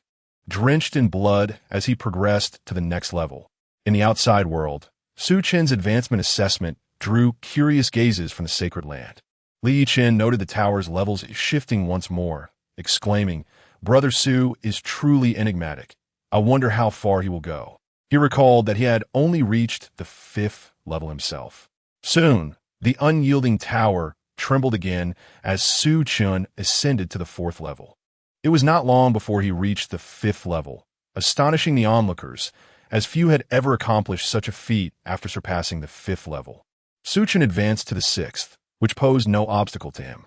Just as the crowd gasped at the prospect of a second individual reaching the 7th level, a familiar figure appeared before him, covered in dust and grime.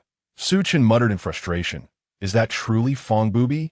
As he entered the 7th level, he heard a voice calling out to him, one he recognized all too well. As Su Chen turned his head, he beheld his former companions and kin. Then, in an instant, he was struck down by a group of assailants. Is this the trial one could conceive of? Darkness. It was overwhelmingly dark. Fortunately, he had breached the 7th layer. Congratulations, subverts. Several esteemed disciples approached to extend their felicitations, celebrating Su Chen's ascension to the rank of a newly minted true disciple, now qualified to vie for the title of Saint Son.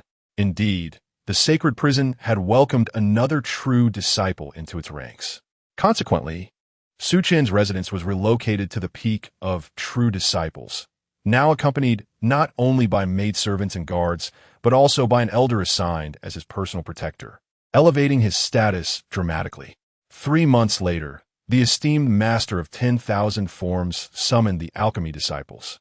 A year later, the top 10 alchemical sanctuaries united to convene an alchemy conference, offering ancient soul secrets and primordial recipes as rewards. In such prosperous times, how could our sacred prison alchemy hall remain indifferent? Master of 10,000 forms, gazing at the elite of the alchemy hall, declared with fervor, "I shall select 10 individuals to accompany me to the central domain for the alchemy conference. This time, those who achieve commendable standing shall receive substantial rewards." The crowd exchanged glances. The conference convened by the top 10 alchemical sanctuaries would undoubtedly attract countless talented alchemists. In the company of so many prodigious talents, a gathering of stars, none wished to forfeit the opportunity. After a series of contests within the alchemy hall, Su Chen ultimately secured one of the coveted spots to accompany the master of 10,000 forms to the central domain. The central domain, a place fervently coveted by countless warriors. Su Chen harbored a subtle anticipation within. Among the 5 regions, only the central domain remained unexplored by him. What might a true era of martial prowess resemble? After spending nearly half a year journeying with the sacred land, they finally arrived at the central domain. One could not deny the richness of the spiritual energy here, far surpassing that of the 4 regions. Even the second-ranked northern region paled in comparison. It was no wonder that so many prodigies emerged from this realm. The central domain was home to a multitude of powerful factions, with sacred establishments gathering in abundance. This particular alchemy conference was hosted at one of the giants of the central domain, the Alchemy God Palace. A congregation of geniuses. After confirming their identities as alchemists, Su Chen entered the Alchemy God Palace alongside the representatives of the sacred prison. All present were alchemists of notable caliber. To his surprise, Su Chen even encountered a familiar face. Bai Qingyu from the Azure, Jade, Sacred Land glared at him menacingly. "Su Chen, how dare you attend the alchemy conference?" The moment Su Chen entered the palace, Bai Qingyu's eyes locked onto him, the memory of their previous encounter still fresh, where Su Chen had been left battered and bruised. Su Chen, in turn, acknowledged Bai Qingyu's animosity with indifference. What could a Na'vi child, raised in a honeyed environment, possibly understand of a warrior's disdain? This time, you cannot escape. At the alchemy conference, I will surely defeat you with my alchemical prowess. You are unworthy of the title of alchemist. As the disciples of the sacred prison approached, Bai Qingyu realized that a wise man avoids immediate peril. He promptly issued his threats to Su Chen before retreating in a huff. He still harbors lingering resentment from the last encounter when Su Chen, in the guise of a warrior, struck him. Bai Qingyu has departed, and now Su Chen finds himself reunited with familiar faces. The master of Gigu, Miss Song? Su Chen is taken aback to encounter old acquaintances in this place. The alchemist of Gigu, or rather, now he should be referred to as the Emperor of Gigu. The silver-haired middle-aged man proudly displays a badge adorned with 7 stars upon his chest. Song Wanqing has also ascended to the rank of 6th grade alchemist. Su Chen, at this alchemy convention, I shall undoubtedly redeem my honor and personally defeat you. Upon seeing Su Chen, Song Wanqing issued her challenge. The Emperor of Gigu could only shake his head in resignation. Truly a pair of adversaries. Yet his gaze betrayed a hint of amusement. Chapter 82. The Supreme Alchemist, Part 10. Thus, after conversing with the alchemist of Ghost Valley, Su Chen comprehended the reason for their presence in the central domain. Ever since he departed from the Longshao dynasty, the alchemist of Ghost Valley had lost all attachment to it, and, at the invitation of an old friend, joined the Dan God Temple, where he now serves as an elder. The diminutive Longshao dynasty had stifled the growth of the alchemist of Ghost Valley. Su Chen speculated that perhaps the alchemist was unable to let go of his disciple, fearing that should he leave the Longshao dynasty, the royal family might take action against Su Wei. After all, an alchemist capable of summoning numerous powerful beings with a mere gesture, coupled with a dubious past, is bound to evoke suspicion. Ah, the old man. Su Chen Said Interneti. Pondering that the old man might have long been lost in some forgotten corner of the world. The alchemist of Ghost Valley had also imparted numerous important considerations regarding the Dan God Temple to Su Chen before taking his leave alongside Song Wanqing. Just before departing, Song Wanqing once again issued a challenge to Su Chen. The alchemical competition in the central domain had yet to commence, and during his time within the Dan God Temple, Su Chen had encountered prodigies from various domains, including those from beyond the realms, drawn to partake in this grand event. Among them were several young geniuses already recognized as 6th grade alchemists, and Su Chen had even heard whispers of alchemical prodigies emerging to participate in this momentous occasion.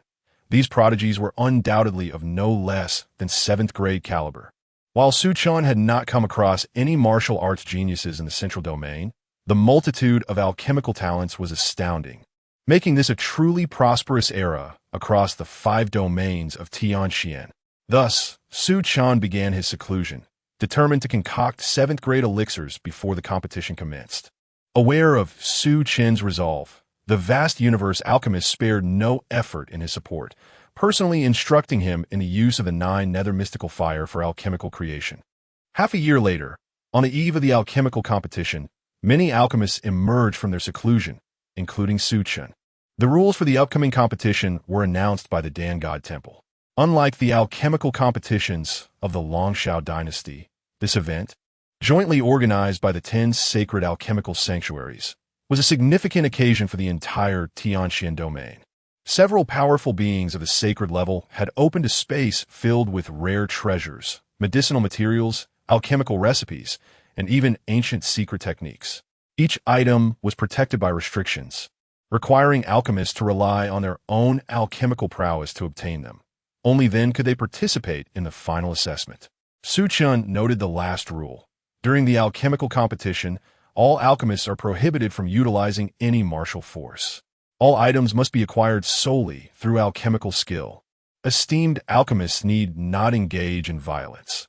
Their responsibility is confined to the art of alchemy. However, the prohibition of martial force left Su Chen with a tinge of regret. Before long, everyone hastened towards the secret realm of the alchemical assessment. As time drew near, 3 ominous figures, their faces concealed, yet exuding an aura of terrifying brilliance akin to the sun, appeared. Each bore a golden emblem radiating light upon their chests. The venerable Dan Zun elucidated. That sun emblem is the hallmark of a ninth-grade Dan saint, encapsulating the power of ancient saints, readily summonable at will. Each Dan saint is a treasure of the Tianqian domain, irreplaceable. Su Chen marveled at such prowess and depth, affirming the esteemed reputation of the sacred realm of alchemy. The worth of a Dan saint emblem surpasses that of an ancient sacred weapon. Under the united efforts of the three Dan saints, the passage to the ancient Dan domain was unveiled, and countless alchemists eagerly surged forth. Su Chen, alongside the alchemists from the Jinyu sacred land, also ventured into the ancient Dan domain. The ancient Dan domain stretched infinitely, resembling a naturally formed microcosm where rare herbs, seldom seen in the outside world, flourished abundantly like weeds. It was evidently an untouched, primordial realm, as there were no alchemists from the Jinyu sacred land in sight. Su Chen promptly realized that this world was randomly generated. The immediate priority was to gather the necessary herbs for the impending final confrontation. Without lingering, Su Chen commenced his exploration of the ancient Dan domain. The alchemical convention organized by the 10 sacred lands was undoubtedly a formidable challenge. It not only tested the alchemist's knowledge of herbs, but also their adaptability, as not everyone could effortlessly collect the requisite materials for concocting elixirs. After 5 relentless days of searching, Su Chen finally discovered a 6th-grade herb named Xingyun grass, the principal ingredient for crafting the 6th-grade elixir, the Xingyun divine pill. Just as he intended to harvest it, he triggered a trial restriction. Does contestant Su Chen wish to participate in the assessment for the 6th-grade herb, Xingyun grass? Passing the assessment will grant access to the Xingyun grass. Su Chen nodded, subsequently immersing himself in a spatial realm. Within this space lay an alchemical furnace and the Xingyun grass. Su Chen needed to refine an elixir using the grass. For Su Chen, a 6th-grade elixir posed little difficulty, as the formula for the Xingyun divine pill was recorded in the archives of the Jinyu sacred land. In less than 5 days, Su Chen successfully crafted a Xingyun divine pill. Contestant Su Chen has passed the assessment and successfully obtained 1 Xingyun grass. As Su Chen vanished from the enigmatic space, the Xingyun grass was within arm's reach. However, an unsettling feeling washed over him, followed by a darkening of his expression. The painstakingly refined Xingyun divine pill had not accompanied him. Was he being treated as a mere laborer? Indeed, those sacred realms of alchemy were not so benevolent.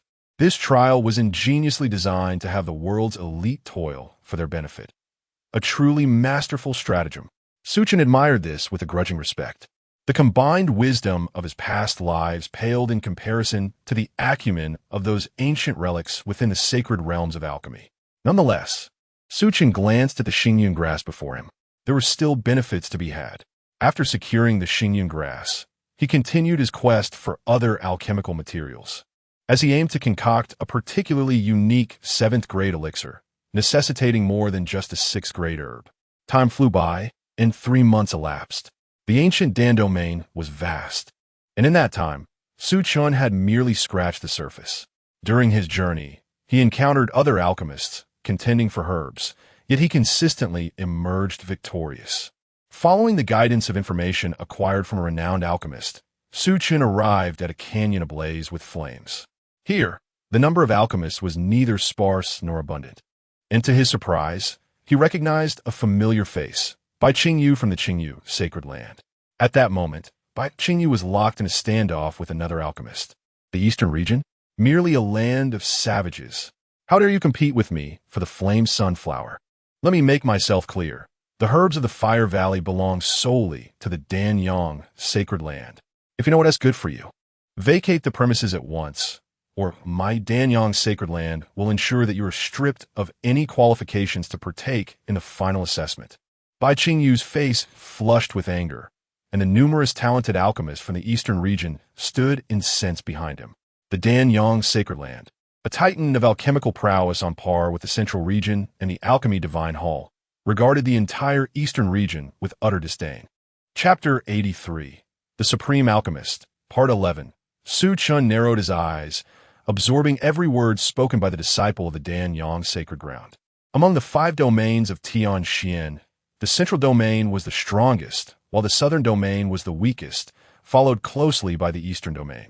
The conflict between the southern and western domains had deteriorated to such an extent that even a few notable participants in the alchemy event were hard to find. The eastern domain, having usurped the southern domain's status, had now become the weakest. Bai Qingyu gritted his teeth, filled with a desire to strike down the disciple from the Danyang sacred ground. He began to comprehend Su Chen's perspective. Sometimes, martial prowess proved more practical than the art of alchemy. The Danyang sacred ground was a sanctuary of alchemy, its lineage incomparable to that of martial arts. He doubted his ability to triumph over any disciple from the Danyang sacred ground. Bai Qingyu contemplated abandoning his search for opportunities elsewhere. As he turned around, he spotted a familiar figure emerging like a specter. Su Chen? Bai Qingyu recognized him. However, Su Chen paid no heed to Bai Qingyu. His gaze fixated on the disciple from the Danyang sacred ground. It was subtle yet profound, causing a tightness in the chest of the Danyang disciple, who instinctively retreated a few steps. Realizing his own embarrassment, the young alchemist from the Danyang sacred ground, filled with indignation, challenged, "A person from the eastern domain? Dare you to compete with me? The loser must withdraw from the alchemy conference." The young man intended to defeat Su Chen. Bai Qingyu grasped Su Chen's arm and cautioned, "Su Chen, he is a peak 6th grade alchemical prodigy. You are no match for him." Su Chen, maintaining an impassive expression, regarded Bai Qingyu. Did he really seem like a mere underdog? Bai Qingyu, step aside. The eastern domain, though weak, is not devoid of challengers. Witnessing Su Chen's resolute determination, Bai Qingyu felt a surge of admiration. He, Bai Qingyu, prided himself on being a noble alchemical talent, but lacked the courage to bring shame upon the Qingyu's sacred ground. Yet, a man he deemed reckless, Su Chen, stood forth to represent the eastern domain. Bai Qingyu whispered a final warning. "Su Chen, refrain from using your cultivation.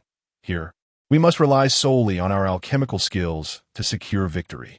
Should you defeat your opponent through cultivation, it would violate the rules of the 10 great alchemical sanctuaries and result in severe penalties." Su Chen remained indifferent to Bai Qingyu's concerns. News had spread of the emergence of 7th grade medicinal materials within the Fire Valley, one of the principal ingredients he required for his alchemy. A crimson glow enveloped the disciple from the Danyang sacred ground, while an ethereal blue light emanated from Su Chen. It was the heavenly fire. No wonder he had the audacity to take the lead. The Danyang disciple scoffed, and the space around them ruptured, drawing both into its depths. Surrounded by a dazzling array of medicinal materials, Su Chen did not even lift his gaze. He seized a batch of 6th grade materials and commenced his alchemical work. For days later, in the outer realm of the ancient Dan domain, amidst the crowd of those eliminated, the Danyang disciple bore a bewildered expression. He had been eliminated? Su Chen emerged from the spatial rift, and a weight settled in the hearts of the Danyang disciples. Brother Yang had lost to this youth. Brother Yang is indeed the foremost prodigy beneath that monstrous figure, and now he's been eliminated? The disciples of the Danyang sacred land involuntarily took a few steps back, fearing that Su Chen might set his sights on them. If even Brother Yang is not a match for him, what right do they have to contend with this formidable youth? Disregarding the members of the Danyang sacred land, Su Chen stepped into the Fire Valley. Bai Qingyu, seeing Su Chen enter the valley, gritted his teeth and followed suit. Observing that there was no one from the Danyang sacred land to obstruct them, the crowd from the eastern region surged forward, trailing in Su Chen's wake into the Fire Valley, leaving the disciples of Danyang's sacred land exchanging glances of bewilderment. They were entering the Fire Valley to court their own demise. Upon entering the Fire Valley, flames and red rocks dotted the landscape. A moment's carelessness could lead to death. This perilous place was also abundant with rare treasures. Brilliantly red fruits ablaze with fire, flowers that absorbed flames, and fire bamboo flowing with a lava-like liquid. All were precious items of the 5th and 6th grade, coveted by many. Noticing that Su Chen showed no interest in these treasures, barely sparing them a glance, Bai Qingyu couldn't help but speak up. Su Chun, your goal isn't those 7th grade materials, is it? If so, I advise you to abandon that thought. The Danyang sacred land is not as simple as you imagine. This time, they have produced a prodigy in alchemy who has swiftly ascended to the rank of 7th grade alchemist, making him one of the favorites to win the alchemy competition. After speaking, Bai Qingyu felt a twinge of regret, offering a wry smile as he continued, Su Chun. The foundation of the alchemy sacred land is far deeper than that of our martial arts sections. I just wanted to remind you that being eliminated for the sake of momentary pride is not worth it. Su Chun cast a sidelong glance at Bai Qingyu. This fellow, though somewhat verbose and soft-hearted, still possessed the demeanor of a remarkable talent. Su Chun replied nonchalantly, How do you know that I am still a 6th grade alchemist? Bai Qingyu was momentarily taken aback, realizing that he had indeed not seen Su Chen's badge indicating that he was still a 6th grade alchemist. As they ventured deeper into the Fire Valley, the flames grew increasingly terrifying.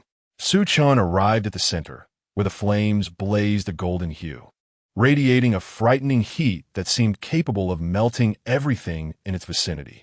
At the heart of the roaring flames lay a palm-sized spirit mushroom, adorned with resplendent golden patterns, each inch exquisitely crafted, resembling a flawless work of art sculpted from gold. Su Chun recognized that this was his objective, the fiery sun golden mushroom. Beside the fiery sun golden mushroom sat a woman in a meditative pose. She possessed a delicate visage, and unlike the traditional white robes, she donned a striking red robe. Her chest emblazoned with 7 shining stars, and her long red hair tied in a high ponytail, cascading behind her. Yin Zhaoxi also noticed Su Chun and, upon seeing the 6-star emblem on his chest, furrowed her brows and murmured, What has happened to Yang Wang? To think that a mere 6th grade alchemist could gain entry here. Yin Zhaoxi's brows relaxed as she addressed Su Chun. Regardless of your identity, the mere fact that you have made it this far indicates that Yang Wang has surely been outmatched by you. Your prowess in the art of alchemy may well transcend the 6th grade. However, if you aspire to contend for the Yin-Yang golden mushroom, I would advise you to deliberate carefully. You stand no chance against me, and you ought not to halt your journey here. Chapter 84. The Supreme Alchemist, Part 12. Yin Zhaoxi exuded an air of haughtiness. At not yet 30, being a 7th grade alchemist indeed granted her the right to pride. 2 months prior, Su Chun might have chosen to remain in the shadows, but now, his gaze was tranquil, his tone unequivocal. I shall take this yin-yang golden mushroom. Yin Zhaoxi's phoenix-like eyes narrowed, and she sighed. What a pity. Neither would relinquish the yin-yang golden mushroom, and a confrontation was inevitable. As the rift in space reemerged, both Su Chun and Yin Zhaoxi vanished from sight. Against such a prodigy in the alchemical arts, Su Chun remained vigilant. They both chose to refine 7th grade elixirs. A month later, outside the ancient alchemy domain, Yang Wang, situated in the elimination zone, spotted a familiar crimson silhouette on the periphery. He rubbed his eyes, and upon reopening them, a face as beautiful as a blooming flower was mere inches away. Encountering Yin Zhaoxi in a different location would have delighted Yang Wang, but this was the elimination zone. Before he could comprehend the situation, a delicate yet forceful fist struck him. Yin Zhaoxi was furious. A single misstep had led to her unexpected defeat. This infuriated her further, as her goal upon emerging into the world was to claim first place in the 5 Regions Alchemy Conference. Yet here she was unable to pass the preliminary rounds. Yang Wang, bewildered, became her unwitting punching bag. Su Chun opened his eyes to find himself in a familiar environment. Ultimately, he had emerged victorious in the contest against Yin Zhaoxi. After another month, he successfully acquired the yin-yang golden mushroom. However, upon obtaining this 7th grade herb, he did not pause in his endeavors. He understood that mere reliance on the yin-yang golden mushroom would be precarious. Thus, he continued his search for the remaining 7th grade herbs. Soon, the news of the unparalleled Yin Zhaoxi's defeat spread throughout the ancient alchemy domain, sending ripples through numerous factions. The name Su Chun surged like a dark horse into the ears of the prodigies of various alchemical sanctuaries. No one dared to underestimate Su Chun, nor the eastern region. The term alchemical prodigy became a testament to Su Chen's prowess. Half a year later, the ancient alchemy domain trembled as beams of light, piercing the heavens, descended upon the many contestants who had yet to be eliminated. Chen opened his eyes to find himself on an expansive platform of white jade. Familiar and unfamiliar faces gathered in this place. Congratulations to all for successfully passing the elimination rounds. Next is the final showdown of the Alchemy Conference. You are required to utilize the herbs acquired from the ancient alchemy domain to craft your most esteemed elixirs. The elixir with the highest grade and score shall claim victory. From the heavens, the voice of the alchemical sage resonated. Chen sought a refining chamber, entered it, and commenced his alchemical work. The elixir he aimed to concoct was one that approached the 8th grade, known as the 5 Elements Transformation Elixir, which necessitated 5 distinct 7th grade herbs of varying attributes. Regrettably, even with the yin-yang golden mushroom, Chen had only secured 3 of the required herbs, leaving 2 still unfound. 3 herbs would suffice. Although not as formidable as the complete 5 Elements creation pill, it undoubtedly stands as a paragon among the 7th grade elixirs. Chen harbored his own aspirations, and the other alchemical prodigies were not significantly inferior. In a fleeting moment, wondrous phenomena ascended to the heavens. Above the firmament, esteemed masters of alchemy observed every move made by the gathering. It had been quite some time since the realm of alchemy witnessed such a plethora of prodigies emerge. Not only had the antiquated geniuses from the East and West resurfaced, but a remarkable young talent from the Eastern domain had even bested the renowned Yin Zhaoxi of the Dan-Yang Sacred Ground. TSK, Zhaoxi merely let her guard down, allowing that young man to secure an unexpected victory. Had she unleashed her true prowess, he would have been eliminated long ago. How amusing it is for such an old master to be at odds with a mere junior. Defeat is defeat. The young man from the Eastern domain is no simpleton. If my senses do not deceive me, he possesses the 7 apertures exquisite body. The 7 apertures exquisite body? Such a physique is exceedingly rare. The last time I heard of it was around 1700 years ago. 1700 years ago? Was it the one from the Ziyang Su family? It is somewhat regrettable. Had that individual from the Su family not perished, perhaps our central domain would now boast an additional sacred lineage. Yet he attracted the ire of those he should not have. Su, the young man from the Eastern domain, appears to be named Chen. A hush fell over the crowd, and after a lengthy pause, someone murmured, "This matter is rather complex." 1 month later, the majority of alchemists had completed their concoctions. Only a handful remained in the arena. Grand manifestations of alchemical phenomena emerged, showcasing the profound mysteries of the craft. Suddenly, with a resounding bang, the alchemical furnace before Chen exploded. The tremendous commotion drew the attention of many alchemical prodigies present. It seemed someone had failed in their endeavor. It was indeed the one from the Eastern domain. It appears his victory over Yin Zhaoxi was merely fortuitous. With failure comes elimination, and it seems yet another contender to rival me has diminished. Chen's disturbance merely captured attention for a fleeting moment. In an instant, the crowd returned to their focused diligence in alchemy. No one noticed that in the previously smoke-filled space, 8 fire dragons exhaled their breath, transforming into a fiery furnace that enveloped a singular elixir. Chen had not failed. Chapter 85, The Supreme Alchemist, Part 13, Outside the Arena. The explosive sound of Chen's furnace startled everyone present. The explosion signified a failure in alchemy, which meant elimination. However, as the smoke cleared and the crowd discerned Chen's actions, they were left in astonishment. The alchemist of Ghost Valley wore a smile, knowing that this young lad would not fall so easily. It is the 8 Desolations alchemy method. My junior, do you see? Your technique will gain renown across Zhongzhou today. This has been your lifelong aspiration and that of our esteemed masters as well. And it is finally coming to fruition. Song Wanqing's beautiful eyes sparkled as she gazed at the remarkable figure, her heart awash with myriad emotions. From the direction of the Holy Land of Suppression, excited cheers erupted. In the Holy Land of Danyang, Yin Zhaoxi snorted coldly. Only the champion of the Alchemy Conference can defeat me. Yin Zhaoxi. Chen, do not let me down. As time passed, astonishing phenomena seemed poised to pierce through space itself. One after another, prodigious alchemists succeeded in crafting seventh-grade elixirs, each brimming with confidence in their accomplishments. Oh, that fellow has not been eliminated? The crowd noticed Chen still persevering. Rays of light surged across the arena, stirring a tempest as they converged into a tide of spiritual energy. The potent forces of metal, wood, water, fire, and earth amalgamated into a resplendent halo of vibrant colors. Chen opened his eyes, astonishment gleaming within. The 5 elements creation elixir. It's complete. At that very moment, blood flowed from his eyes, nose, and ears as suppressed injuries erupted forth. The difficulty of crafting the 5 elements creation elixir was immense, particularly combined with the 8 desolations alchemy method.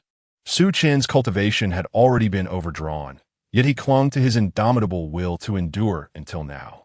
He fainted. When Chen awoke once more, 7 days had elapsed. Realizing he was submerged in a medicinal bath, he felt damp all over, surrounded by an unfamiliar environment. After donning a robe, he exited the medicinal palace, only to be greeted by an 8th-grade alchemist clad in a purple robe at the door. Upon seeing Chen, the alchemist smiled. "You are awake.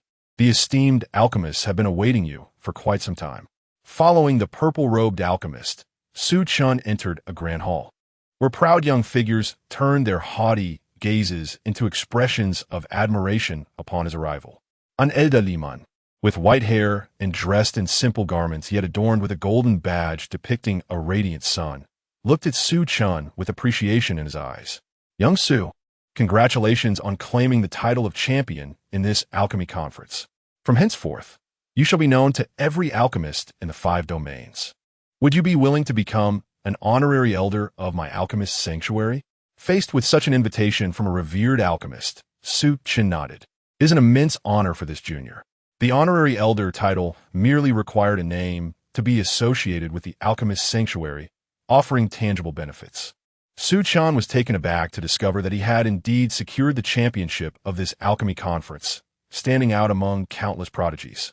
The tumultuous emotions of years past surged within him.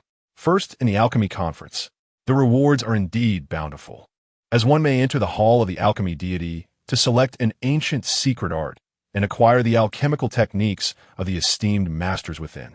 Chen lingered there for 3 years.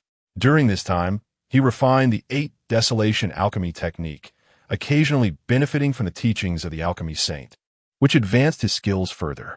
Although he had yet to reach the 8th tier, he faced no further failures in crafting 7th-tier elixirs. It was time to return to the eastern domain.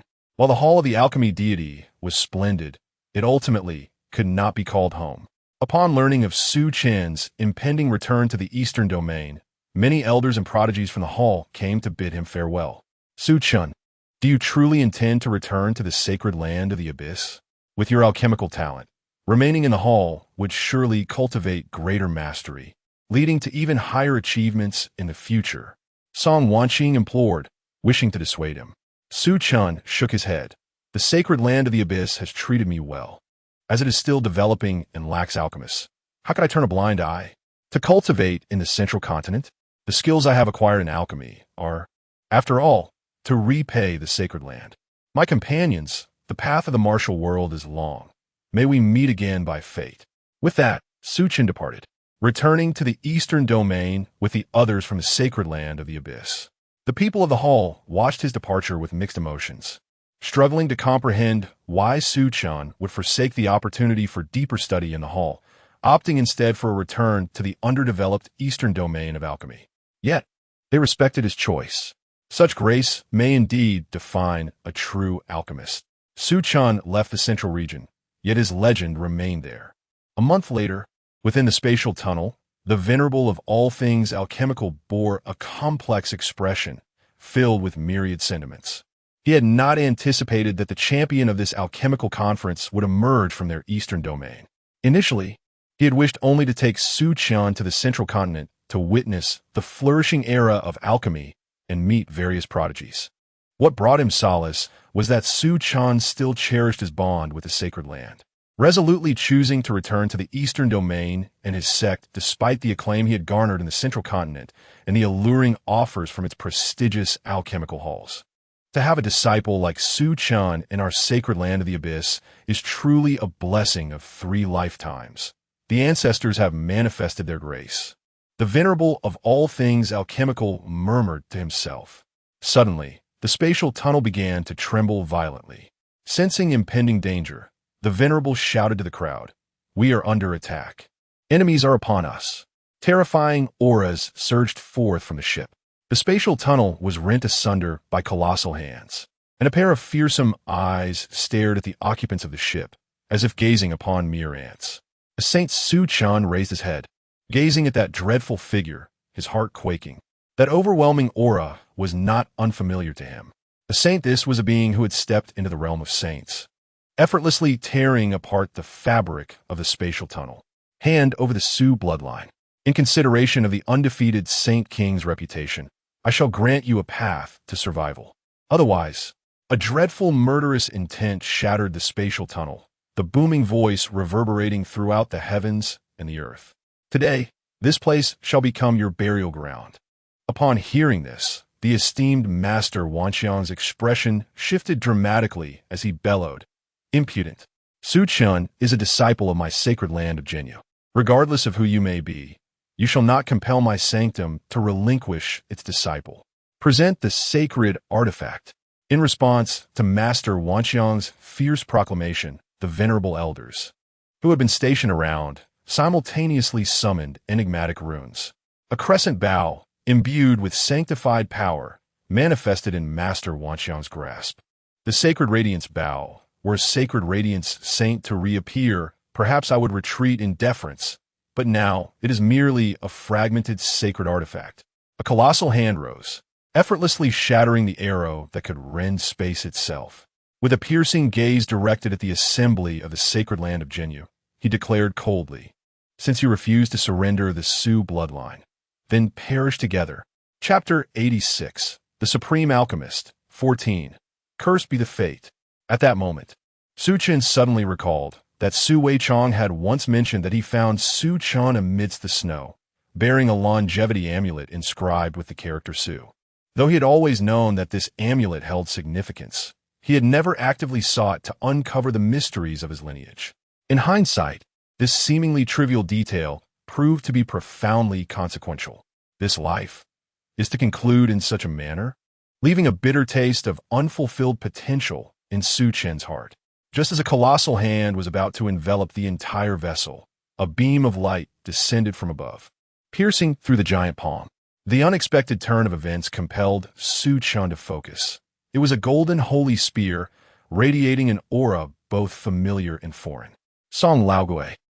How brazen of you, a dignified sage, to bully the weak and assault the heir of my Jinyu holy land. Do you presume that my sect is devoid of champions? A middle-aged man, clad in golden armor, descended from the heavens, wielding the golden spear that hummed in response to his command. Su Chen gazed upward at the man, recognizing a semblance of an old acquaintance. Yet he was not the same. The Holy Master. Su Chen identified him, as did the disciples and elders of the Jinyu Holy Land. Even Song Jun recognized him, his expression grave as he stifled the blood pooling in his palm and inquired, "Holy Master, what brings you here?" A golden spear and golden armor, each a manifestation of the Holy King's might. Notably, they were fully revitalized artifacts. Even he felt the weight of the situation, though the Holy Master had not yet ascended to the realm of saints. The power bestowed by the two fully awakened Holy King artifacts would undeniably eclipse that of an ordinary sage. Song Jun remained perplexed as to why the Holy Master was present. Regrettably, the Holy Master was not one to engage in idle chatter.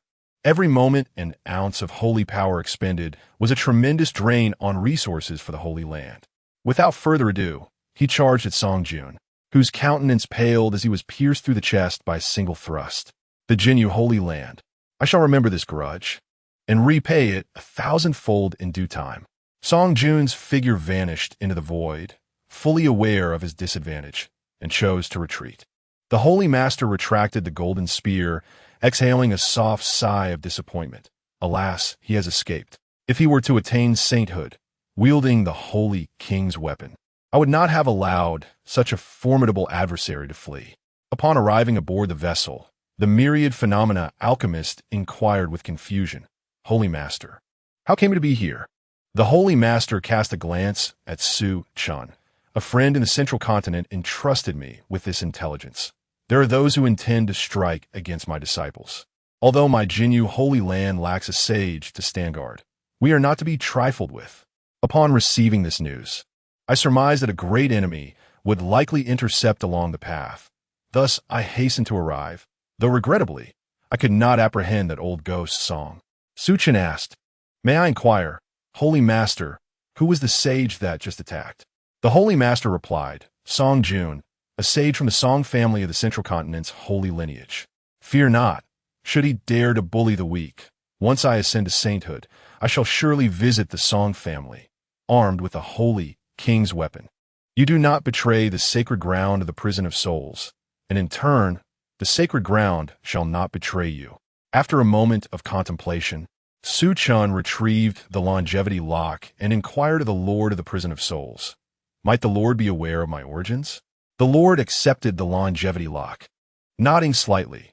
"Indeed, I am aware of your lineage. The information has reached me from the Central Prefecture. However, knowing too much may not always be a blessing. Are you truly desirous of this knowledge?" Chen affirmed with a nod. The matter of lineage was of little consequence. What truly mattered was his desire to discern how many adversaries awaited him in this lifetime. The Song family of the Central Prefecture.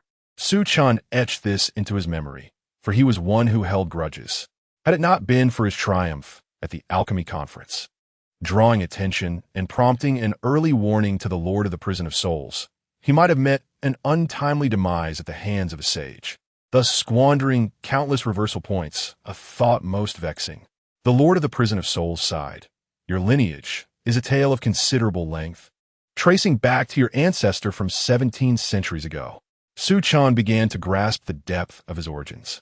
Born into the Su family of the Central Prefecture, his ancestor was a legendary figure, a formidable being on the precipice of the sacred realm, possessing the 7 apertures Ling Long physique. Just as he was about to ascend to the sacred realm, he fell prey to an ambush by the ancestor of the Song family, who claimed that the Su family had captured their prodigy to concoct a blood elixir intended for sanctification. As a result, the ancestor of the Su family was slain, leading to the downfall of the Ziyang Su family, with the remaining members scattered and hunted by the Song family. Chen stood as the young master of the Su family, the blood of his ancestors coursing through his veins. The Lord remarked, "The veracity of the rumors surrounding the Song family is uncertain. However, given your possession of the 7 apertures Ling Long physique, the Song family will undoubtedly pursue you." Chen nodded in agreement.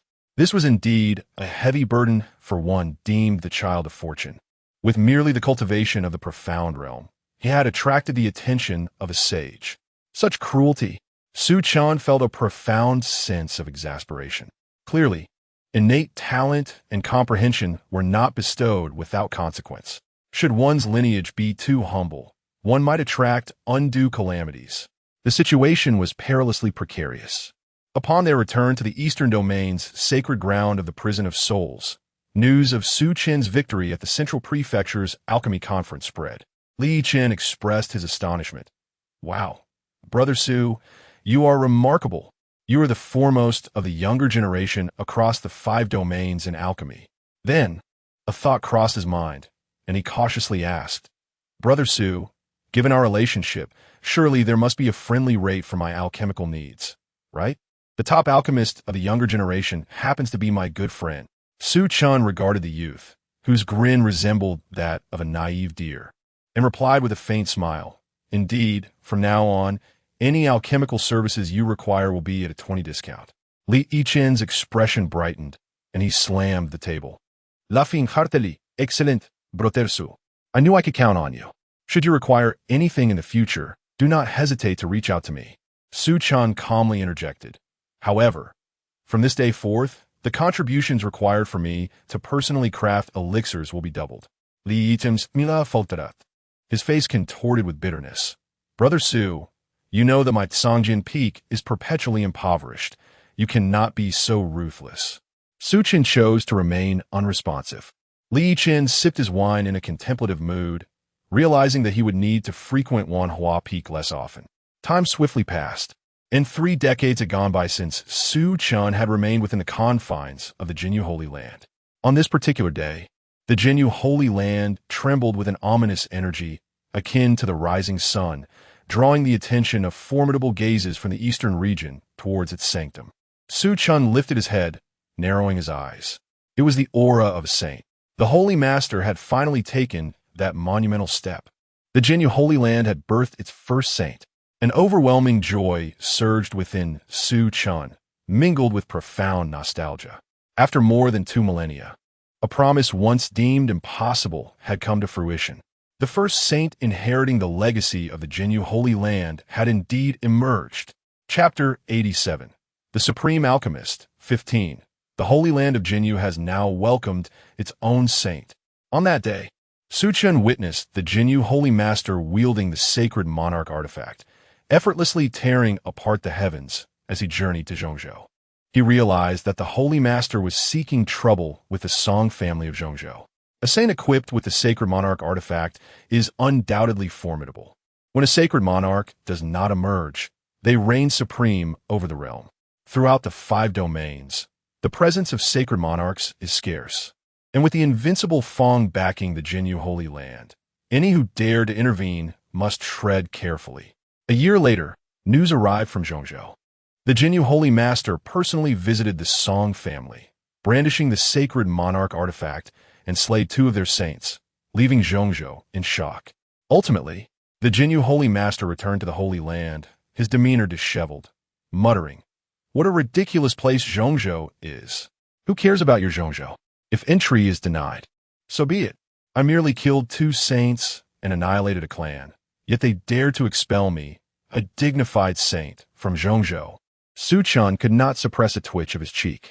After venting, the Holy Master turned to Su Chen and said, "Young Su, the Song family has been eradicated by my hand. Although I did not bring back their heads or remains, the old geezers of Zhongzhou are exceedingly petty. Otherwise, I would have certainly returned with the heads and corpses of those 2 ancient wretches to forge a refining furnace for you, and to craft a fitting weapon."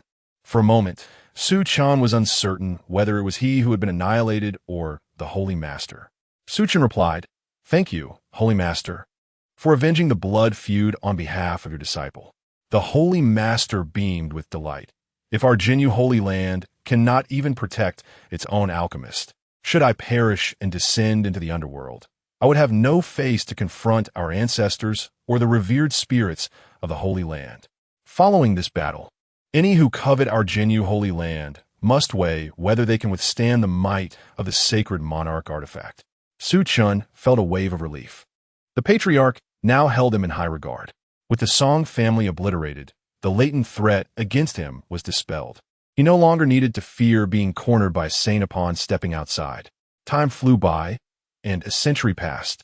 Within the Jinyu Holy Land, ominous clouds gathered over the alchemy hall, where terrifying bolts of thunder converged, awakening many powerful beings within the Holy Land. Was someone attempting to transcend a tribulation? Such formidable, thunderous power, could it be akin to the Nirvana tribulation? As the crowd speculated, a radiant light hovered in the sky, exuding a rich fragrance. Upon closer inspection, it turned out to be a medicinal pill resembling a swimming dragon, bathing in the fearsome lightning. An 8th grade medicinal pill. It was indeed an 8th grade pill. Gasp! Could it be that Elder Wanxiang has successfully refined an 8th grade pill once more? No, the aroma is irresistible. I must have an 8th grade pill. It has been decades since I last savored the taste of such a pill. This medicinal pill appears to be of a type never seen before from the old ghost Wanxiang. So fragrant, it must be a new variety. Oh no, tears are streaming down my cheeks. The crowd surged forward, drawn to the pill peak. The revered Wanxiang Danzun appeared, his countenance dark as he addressed the assembly. "This elixir is not for your consideration. It was not crafted by my hand." The crowd exchanged puzzled glances. If it was not forged by the ancient Wanxiang, could it be? As this thought crossed their minds, their expressions transformed to one of joyous anticipation. Someone murmured, "Could it be that our Jinyu Holy Land is to gain another 8th grade Danzun?" Wanxiang Danzu nodded, pride illuminating his features as he stroked his white beard. "Indeed, our Jinyu Holy Land is to welcome a new master of alchemy. Under the meticulous guidance of the venerable elder, Su Chun has successfully concocted an 8th grade elixir today." The crowd rolled their eyes in disbelief. Soon, the elixir that had weathered the tribulation revealed its true form, exuding an overwhelming aura akin to that of a dragon. Resting upon the shoulder of a young man clad in white, the crowd congratulated "Congratulations, Elder Su, on successfully crafting an 8th grade elixir and ascending to the rank of 8th grade Danzun." Su Chun, filled with elation, replied with a smile, "It was merely fortune." The many alchemists below thought, why could they not experience a stroke of luck as well? After 2 millennia of development, the Jinyu Holy Land finally welcomed its second 8th grade alchemist. To celebrate Su Chen's elevation to 8th grade alchemist, the Lord of Jinyu emerged from seclusion and hosted a grand banquet. The name of Su Chun, which had lain dormant for a century, resonated throughout the eastern region, alongside the illustrious title of Wu Ji Danzun. Countless powerful figures, eager to seek Su Chen's alchemical expertise, crossed thresholds in their pursuit. Su Chen also formally became the vice master of the Dan Hall, commencing his instruction of disciples in the art of alchemy. In the span of merely 3 centuries, his pupils flourished across the realm. On this day, Su Chun journeyed to the central state, arriving at the Dan God Temple. The Dan God Temple remained the pinnacle of alchemical sanctuaries in the central state, unchanged for over 4 centuries. Su Chen once again encountered Song Wanqing and the venerable, white-haired Giga Dan Huang. Now, Song Wanqing had ascended to the status of elder within the Dan God Temple, her demeanor still exuding elegance and aloofness. Su Chen's purpose in visiting the Dan God Temple was to quell the peerless 9 Nether Xian Ming fire within him, a threat that had escalated dangerously over the past 3 centuries, compelling him to seek opportunities within the sacred domain of alchemy. Upon learning of Su Chen's plight, the Dan God Temple, unwilling to see such a talented alchemist fall, consented to assist him in finding a means to suppress the 9 Nether Xian Ming fire. After a decade of arduous searching, Su Chen gleaned some insights from the Dan God Temple, though the path remained fraught with difficulty. He would either require a Yang fire to counteract the Yin energy within him, or a sacred herb to cleanse and rejuvenate his essence for a second life. A sigh escaped Su Chen's lips